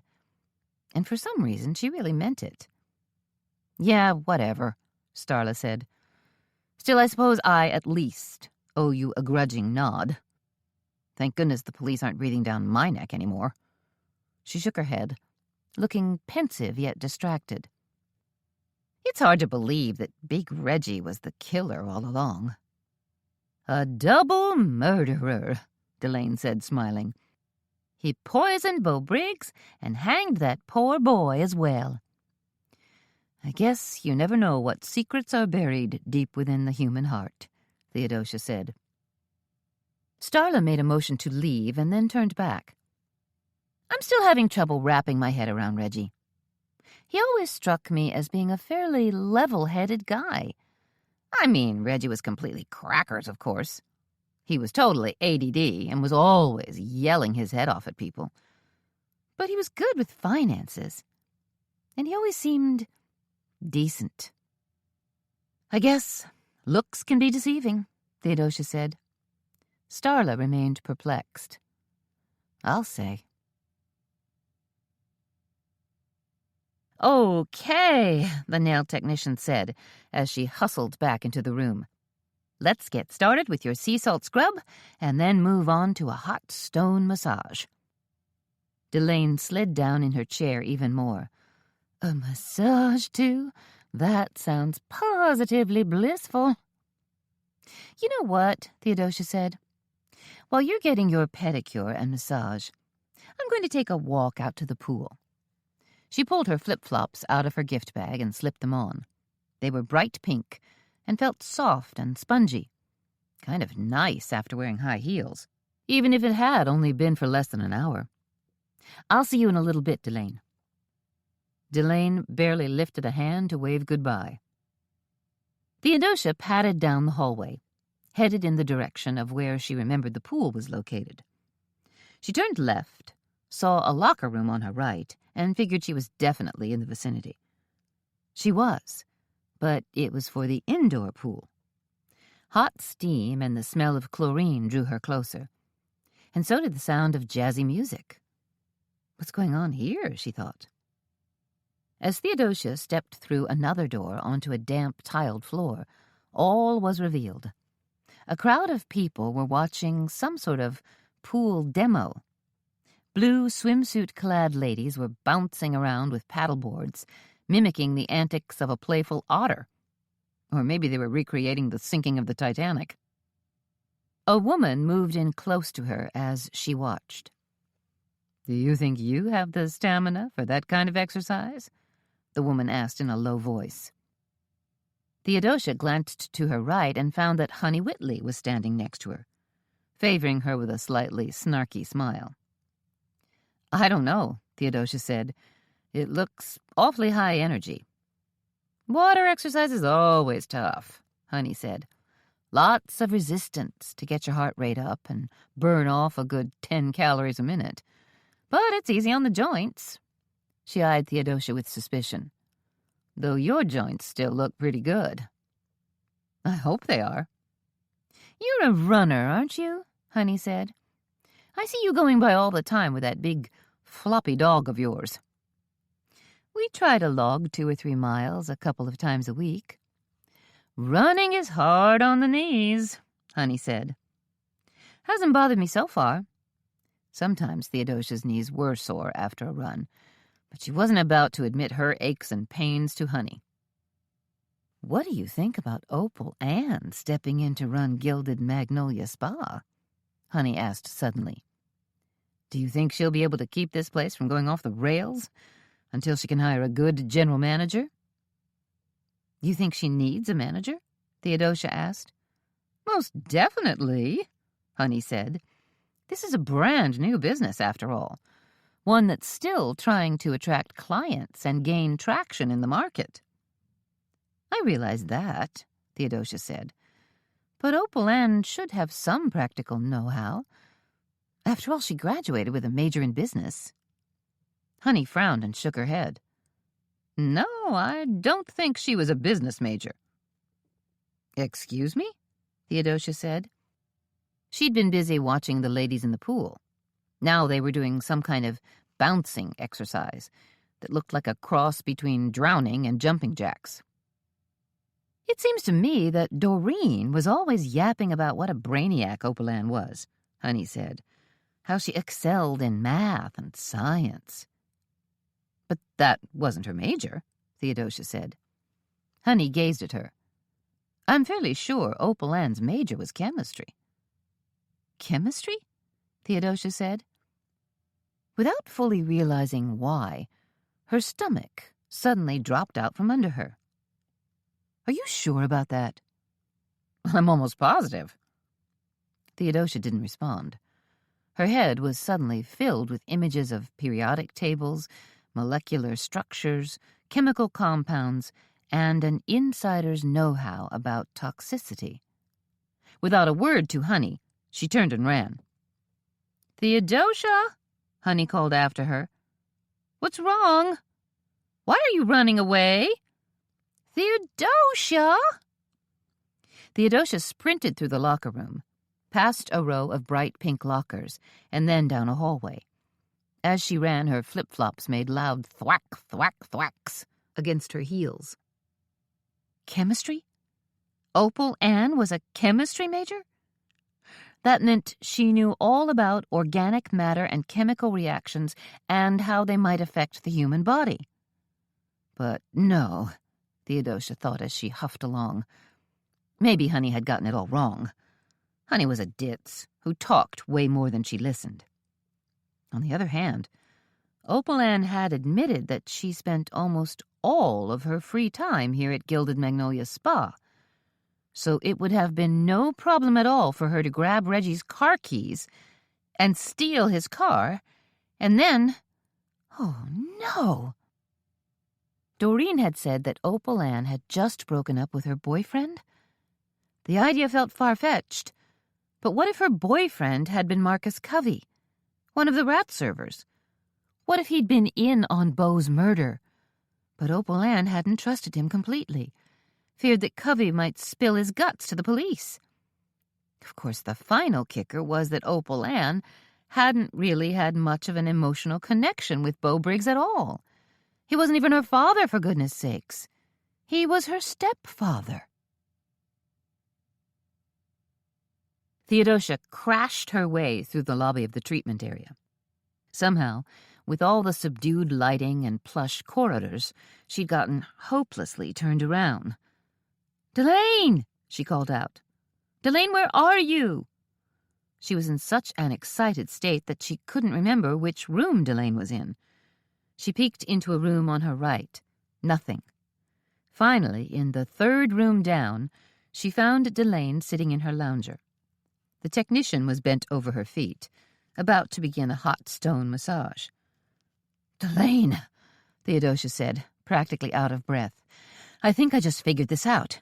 We've got to call—" Delane glanced up at her. "Isn't it strange?" she said blithely.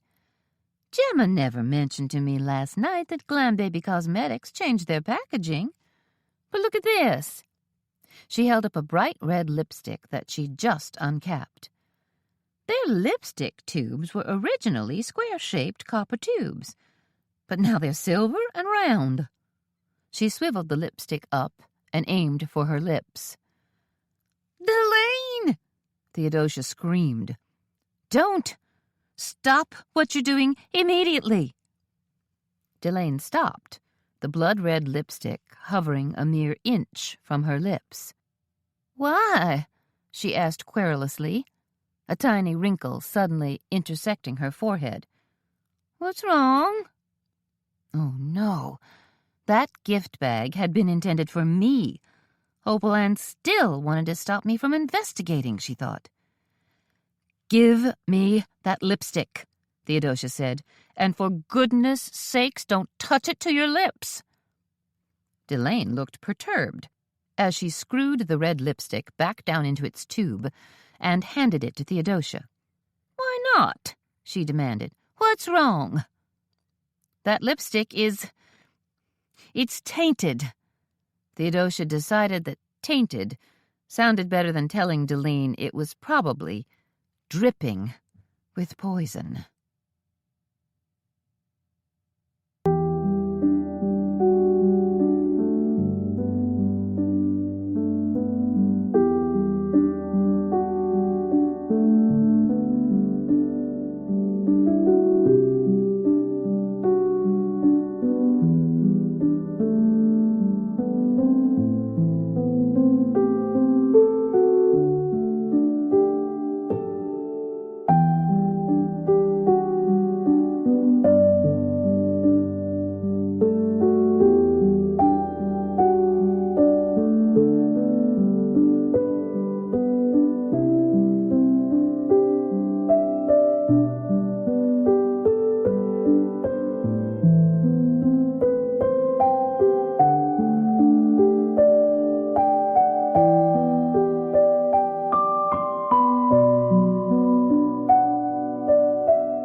Chapter 30.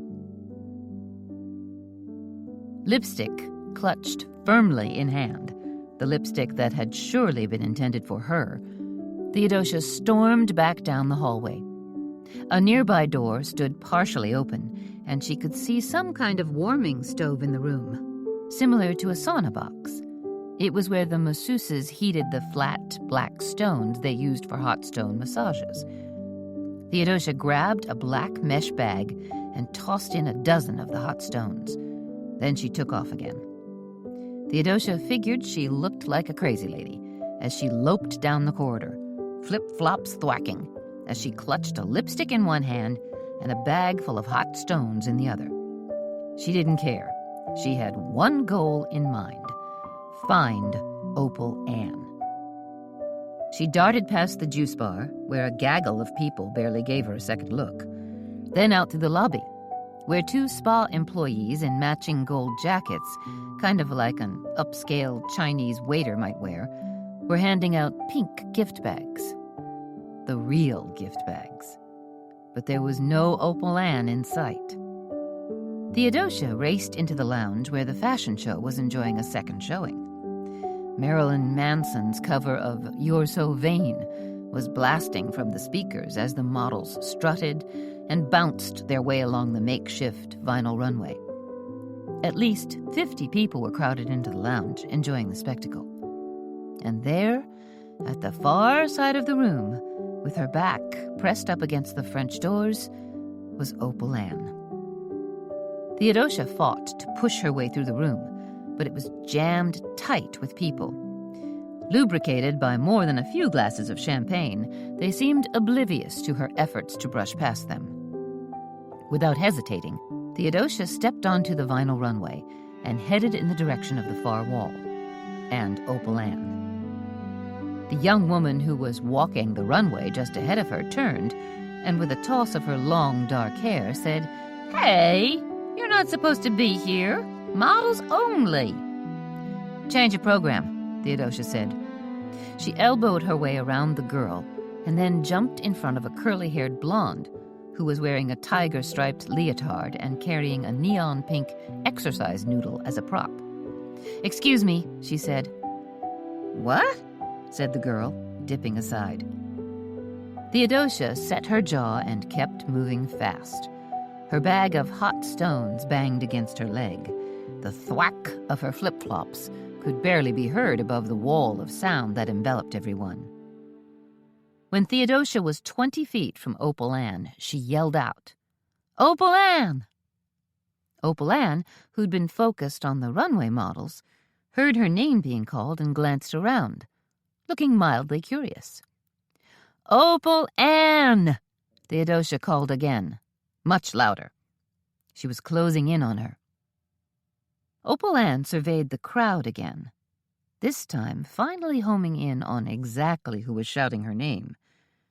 Then her gaze landed directly on Theodosia, and her eyes widened. Even at a distance of 15 feet, Theodosia could see Opal Ann's involuntary twitch. Theodosia powered ahead faster, pushing her way past the models. She ducked around a woman in a purple jumpsuit, shoved a girl in denim leggings completely off the runway. But when she reached the French doors, one of the doors stood partially ajar, and Opal Ann had disappeared into the darkness. But not for long. Slipping outside, finding herself on the patio that led to the outdoor pool, Theodosia could make out a shadowy figure running away from her. "Opal Ann!" Theodosia called out. The figure ran along the full length of the pool and slid to a stop at another set of doors. She tried to tug them open, but they were locked tight. Theodosia was about to dart ahead when someone grabbed her by the arm. She jerked, twisted about, and found herself staring at Bill Glass. "What's going on?" Glass asked her. He wore his same photojournalist vest, but this time he'd added a pair of camo pants. Nice touch. "Would you like a juicy story?" Theodosia asked him. "Always," Glass said. He wasn't stupid, just rude. "Then follow me." Theodosia sprinted down the length of the pool, past blazing tiki torches, jumping over a wicker lounge chair in the bargain. "Opal Ann!" she yelled out again. Opal Ann, now in a blind panic, was still rattling the handle of the locked door, probably hoping for some kind of miracle. The heavens did not smile down upon her. As Theodosia closed the distance, she dug her right hand into her bag of hot stones. She grabbed one, angled it just right, and let it fly. Crash! She didn't hit Opal Ann, but her tiny missile smashed a hole in the glass door that Opal Ann was struggling with. "Why'd you do it?" Theodosia called out. She grabbed another rock and let it fly. Smack! This time the rock hit the door jamb and bounced off. Opalan turned and shrank back against the door, as if hoping to find protection. "I didn't!" she cried out. But her face was crumpled in fear and her pupils had contracted. Theodosia took this as a sure sign she was lying. "Of course you did," Theodosia said. She chucked another stone, a larger stone. This one smacked hard against a metal planter, knocking it over completely. Clang! Dirt and green plants spilled out onto the slippery patio stones. "Stop it!" Opalan cried. "It's not what you think." "How do you know what I think?" Theodosia called out. She dug deep into her bag and found a smaller rock. She winged it sideways at the girl, striking her in the hip. She was a modern-day David, going after her Goliath. "Ouch! You hit me!" Opalan cried out. "Are you ready to talk yet?" Opalan had had enough. Her eyes blazed, her hands bunched into rock-hard fists, and her mouth twisted into an angry grimace. "Leave me alone before I call security!" she screamed. "Go ahead. Call them," Theodosia said. "It'll save me the trouble." Opalan's eyes darted sideways toward Theodosia, as if intending to rush at her and make a break for it. Then she noticed Bill Glass, standing right behind Theodosia. "No, you don't," Theodosia said, moving a step forward. Like a terrified rabbit, desperately trying to escape a fox, Opalan leapt to her left. Hoping to make it around the far side of the pool, she took 3 giant strides, almost making a clean getaway. Except for the fact that her left foot got tripped up on the fallen planter. She started to fall, stumbled and caught herself, and hung there mid-flight for a few moments. Waving her arms in a frantic swoosh, she fought to regain her balance. It didn't work. Instead, she crashed to her knees. "Ouch," said Glass, watching her. Down on the ground, scrambling in desperation, Opalan fumbled and struggled and completely miscalculated. One leg churned uselessly in the loose dirt and slippery plants. When she finally pushed herself up on one arm and tried to regain her footing, she wobbled awkwardly. Then, screeching like a scalded cat, she lost her balance and fell sideways. A split second later, she tumbled headlong into the pool. Down she plunged like an anchor on a chain. She hit bottom, hovered like a startled starfish for a few moments, and then kicked her way to the surface. The water churned and bubbled as Opalan, caught in the grip of panic, gasped for breath. "Help!" Opalan cried out. Her voice gurgled hoarsely and then rose in a high-pitched, blood-curdling scream. "I'm in the deep end!" "You certainly are," Theodosia called out to her. Opalan was dog-paddling like crazy now, going around in circles like a boat with a broken rudder. "Holy Christmas," Bill Glass gasped as he lifted his camera. "I gotta get a shot of this." "Take all the shots you want," Theodosia said, as she pulled out her cell phone and dialed the police. Opalan continued to scream as she thrashed haplessly about in the pool, which meant her ungodly noise also attracted a huge crowd. Guests and some of the fashion models streamed out onto the patio and surrounded the pool, lining the sides like gawkers at the scene of an accident. They gasped in shock as they watched Opalan flounder and scream. "What's going on?" a man called out as the tiki lights around the pool continued to hiss and blaze, creating a strange, ethereal atmosphere. "Did somebody take an unscheduled swim?" "Is she drowning?" a woman asked. "What the heck?"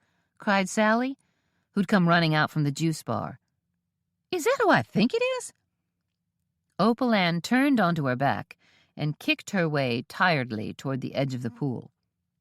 With the underwater lights shining, her sequined top glistened like fish scales. "Help me," Opal Ann cried weakly. She made a horrible choking sound and spit out a stream of water. "Somebody help her," a woman called out.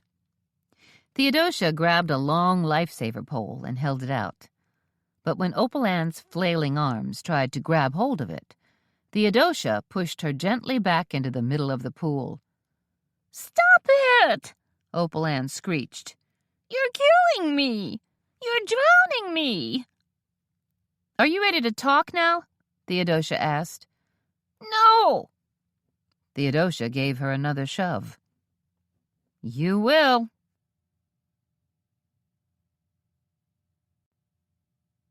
Chapter 31. By the time Detective Riley showed up, flanked by 2 uniformed officers, Opal Ann was as bedraggled as a drowned rat. She was clinging to the edge of the pool. Theodosia had at least let her do that, but she hadn't been allowed to crawl out yet. "How long has she been soaking in there?" Riley asked. Theodosia checked her watch.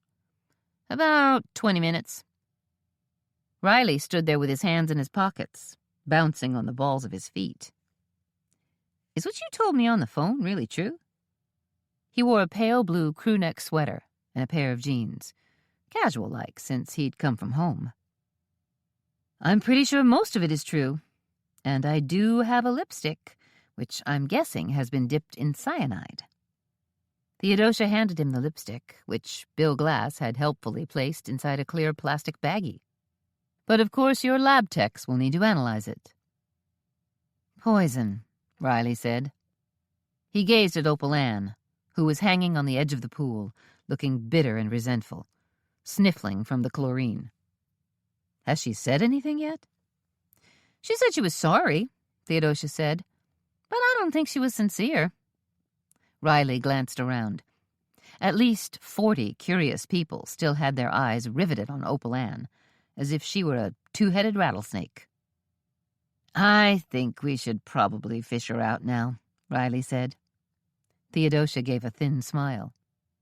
"Be my guest." 2 uniformed officers knelt down and hoisted Opal Ann out of the pool, each one firmly grasping a wrist. They hauled her up onto dry land, but held on tight.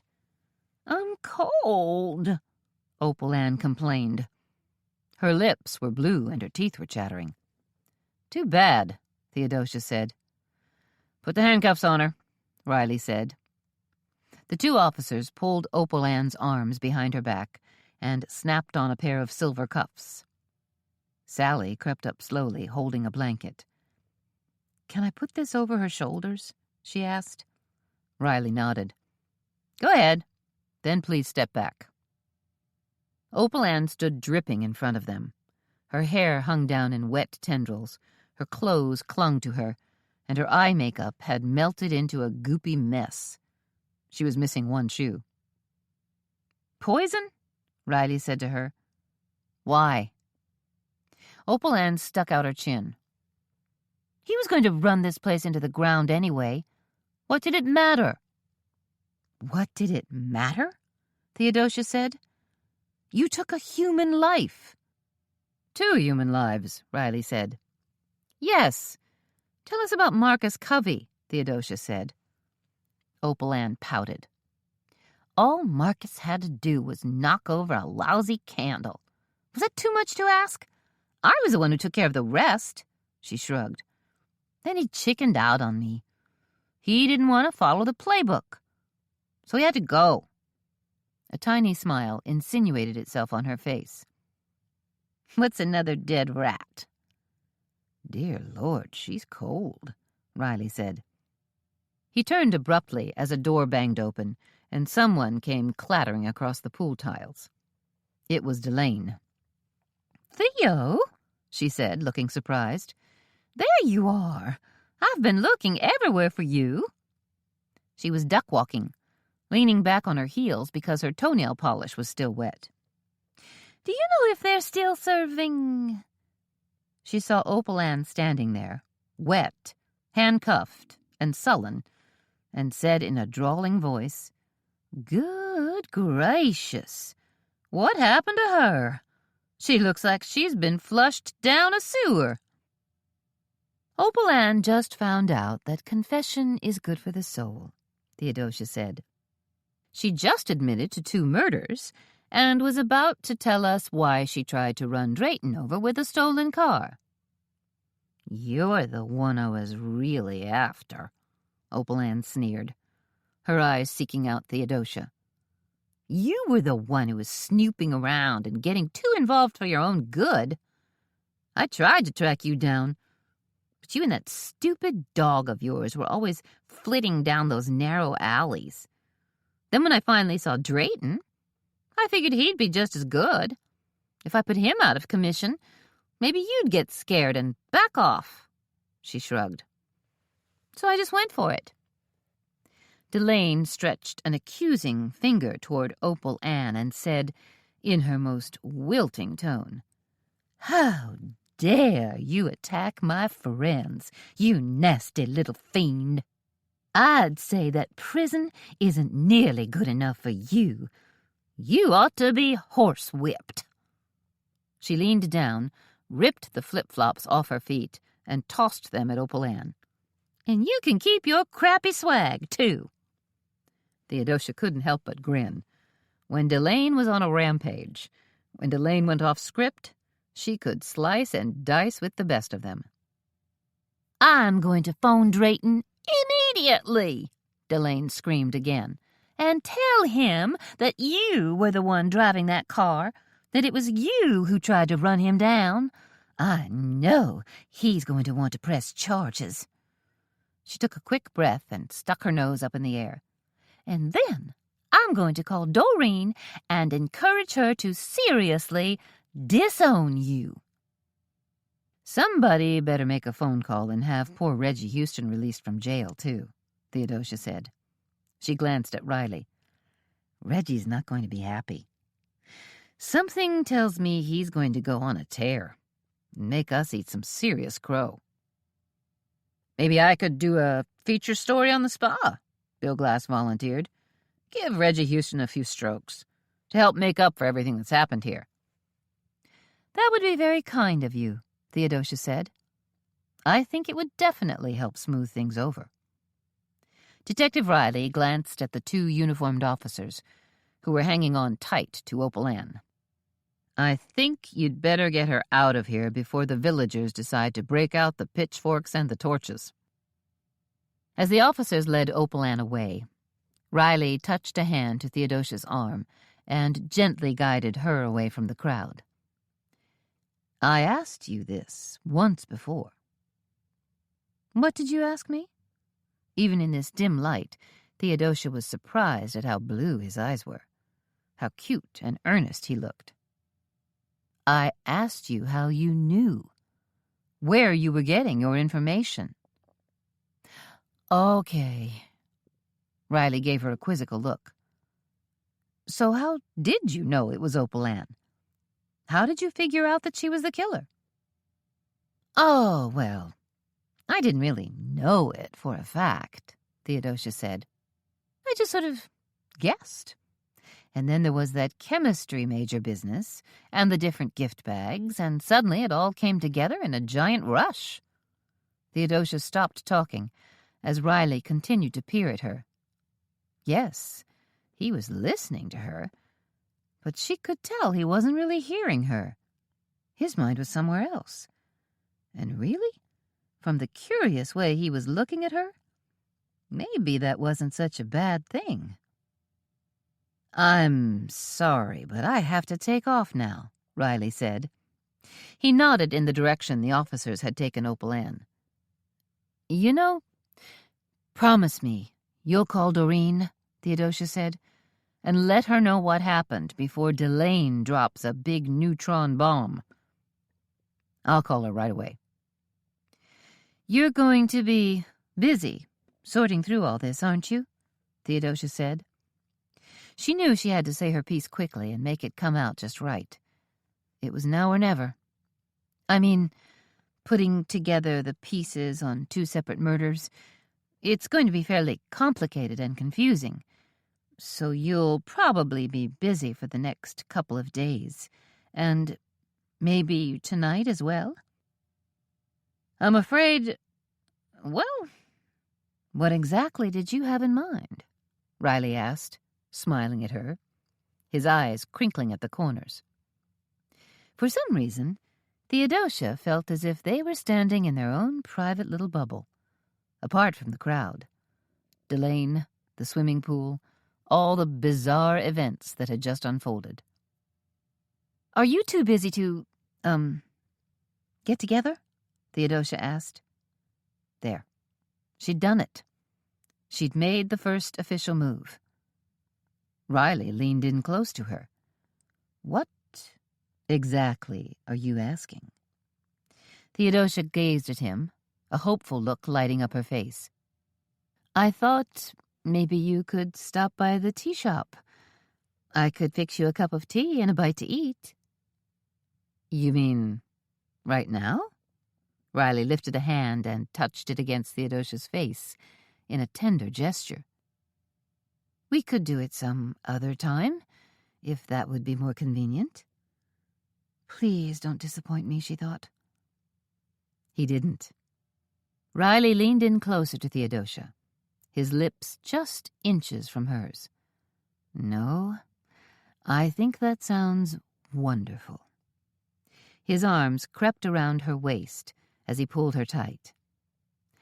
I think you and I have a lot to talk about. I think we do too, Theodosia whispered into the darkness.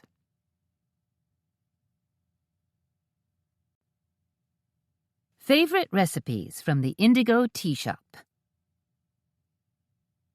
Lemon tea bread. 6 tablespoons butter, 1 cup sugar, 2 eggs, 1½ cups flour, 1/4 teaspoon salt, 1 teaspoon baking powder, 1/2 cup milk, 1 lemon, grated rind, whipped cream or Devonshire cream, sliced strawberries. Preheat oven to 350 degrees. In large mixing bowl, cream together butter, sugar, and eggs. Add in flour, salt, baking powder, and milk. Stir in lemon rind. Pour batter into a 9-inch by 5-inch greased and floured bread pan. Bake for 55 to 60 minutes until toothpick comes out clean. Serve with whipped cream or Devonshire cream and sliced strawberries. Yields 1 small loaf. Raisin scones. 3½ cups flour, 1/2 teaspoon salt, 3/4 cup butter, 1/2 cup sugar, 1/2 cup raisins or craisins, 1 egg, 3/4 cup cream. Preheat oven to 350 degrees. In mixing bowl, add flour and salt, then cut in butter. Stir in sugar and raisins. Make a well in the center and add the egg and half the cream. Mix and add the rest of the cream as you go along. If mixture is too dry, add a little more cream.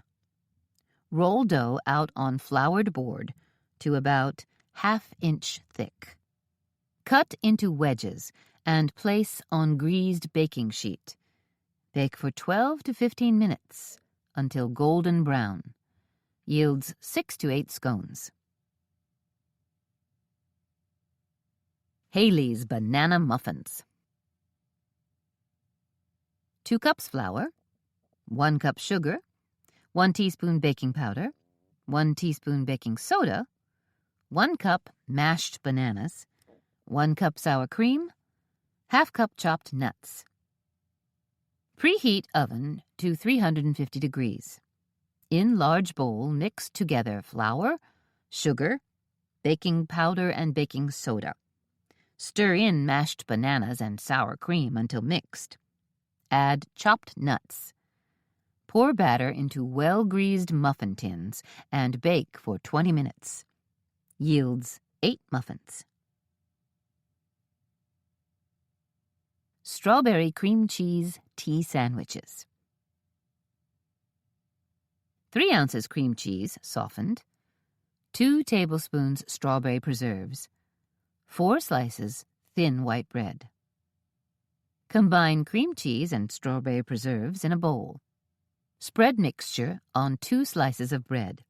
Top with plain bread, trim crusts, and cut bread diagonally into triangles. Yields 8 small tea sandwiches.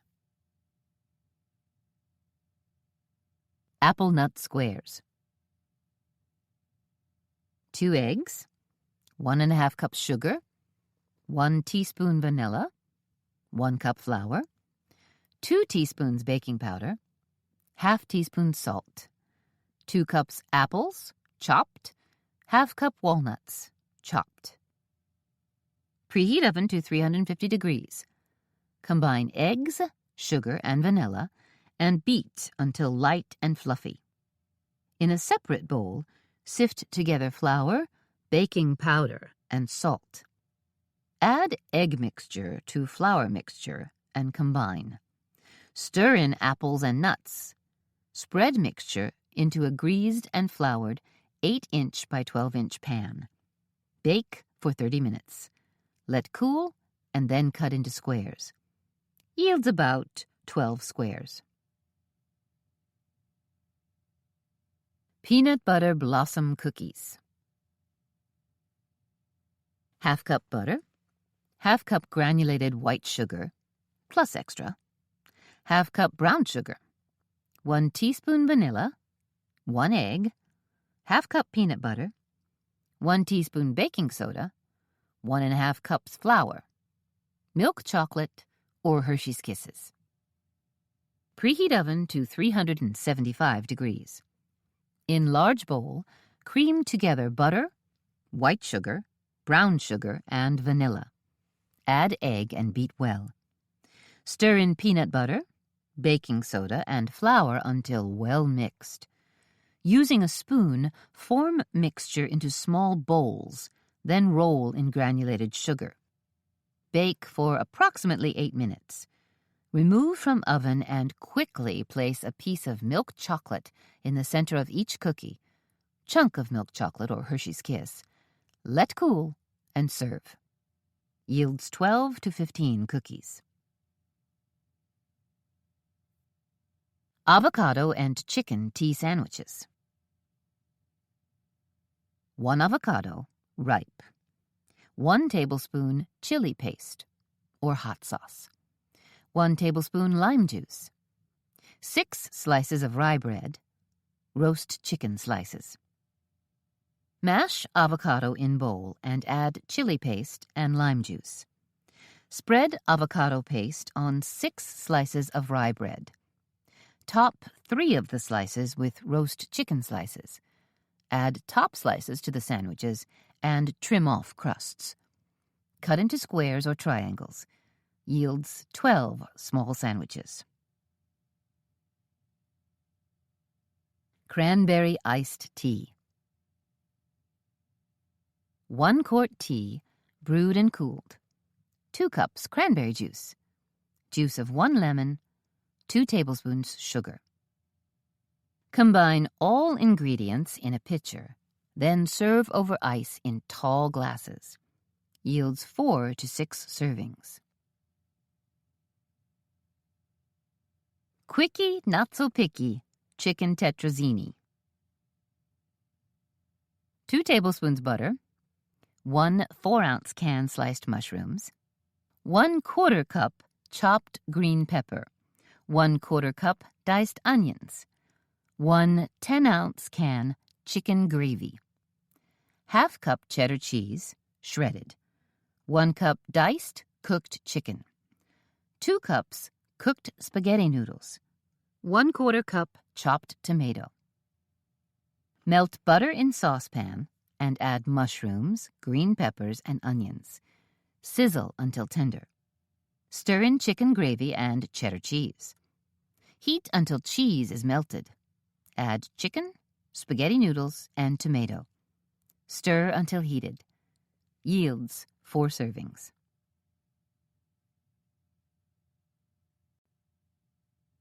Tea Time Tips from Laura Childs. Silk Road Tea Party.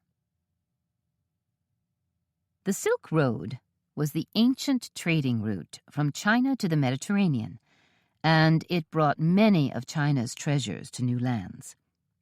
For this tea, consider serving gingered pineapple and sultana raisin scones, Chinese chicken salad tea sandwiches, Chinese noodles, Marco Polo's gift to the West, and tea bread with plum jam and Devonshire cream. Set your table with Chinese or Middle East-inspired tablecloths, blue and white dishes, Chinese lilies or peonies for a centerpiece, and lots of chinoiserie. Yunnan or Lapsang Souchong tea would be perfect. Harvest Gold Tea. Use a patchwork quilt as a tablecloth and add pots filled with late-blooming yarrow and bittersweet. Scatter a few autumn leaves on your table and use simple homespun crockery. For your food offerings, consider apple scones, corn chowder with cranberry bread, pear and Stilton cheese sandwiches, and gingerbread bars for dessert.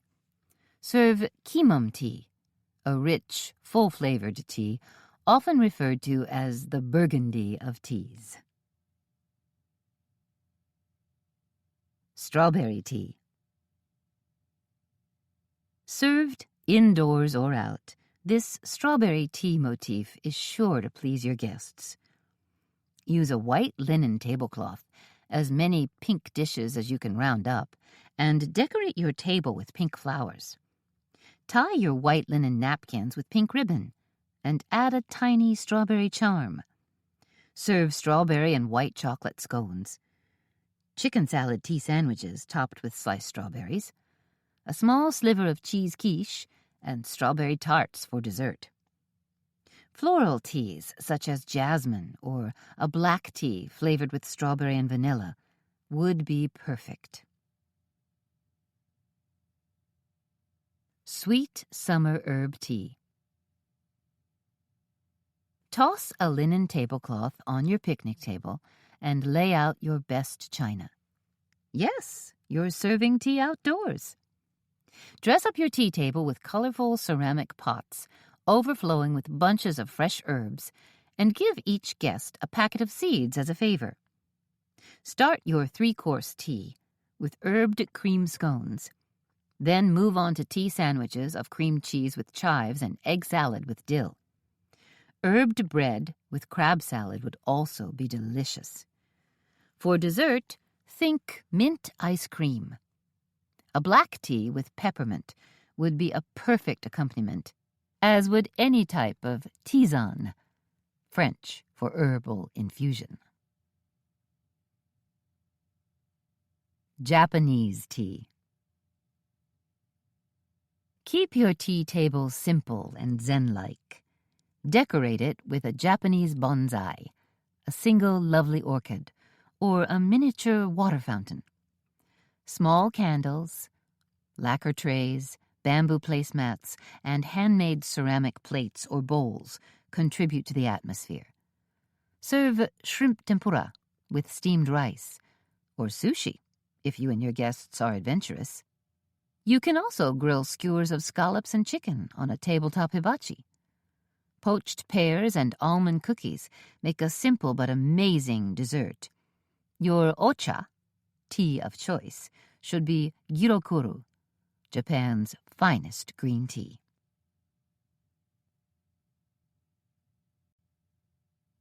The End. This book was read for you by Barbara McCullough, a member of SAG-AFTRA. We hope you have enjoyed this production of Pekoe Most Poison, Tea Shop Mystery No. 18 by Laura Childs. Recorded Books offers a wide selection of bestsellers, mysteries, classics, histories, and more. So look for us at your public library or on download sites online. And thank you for being a Recorded Books reader.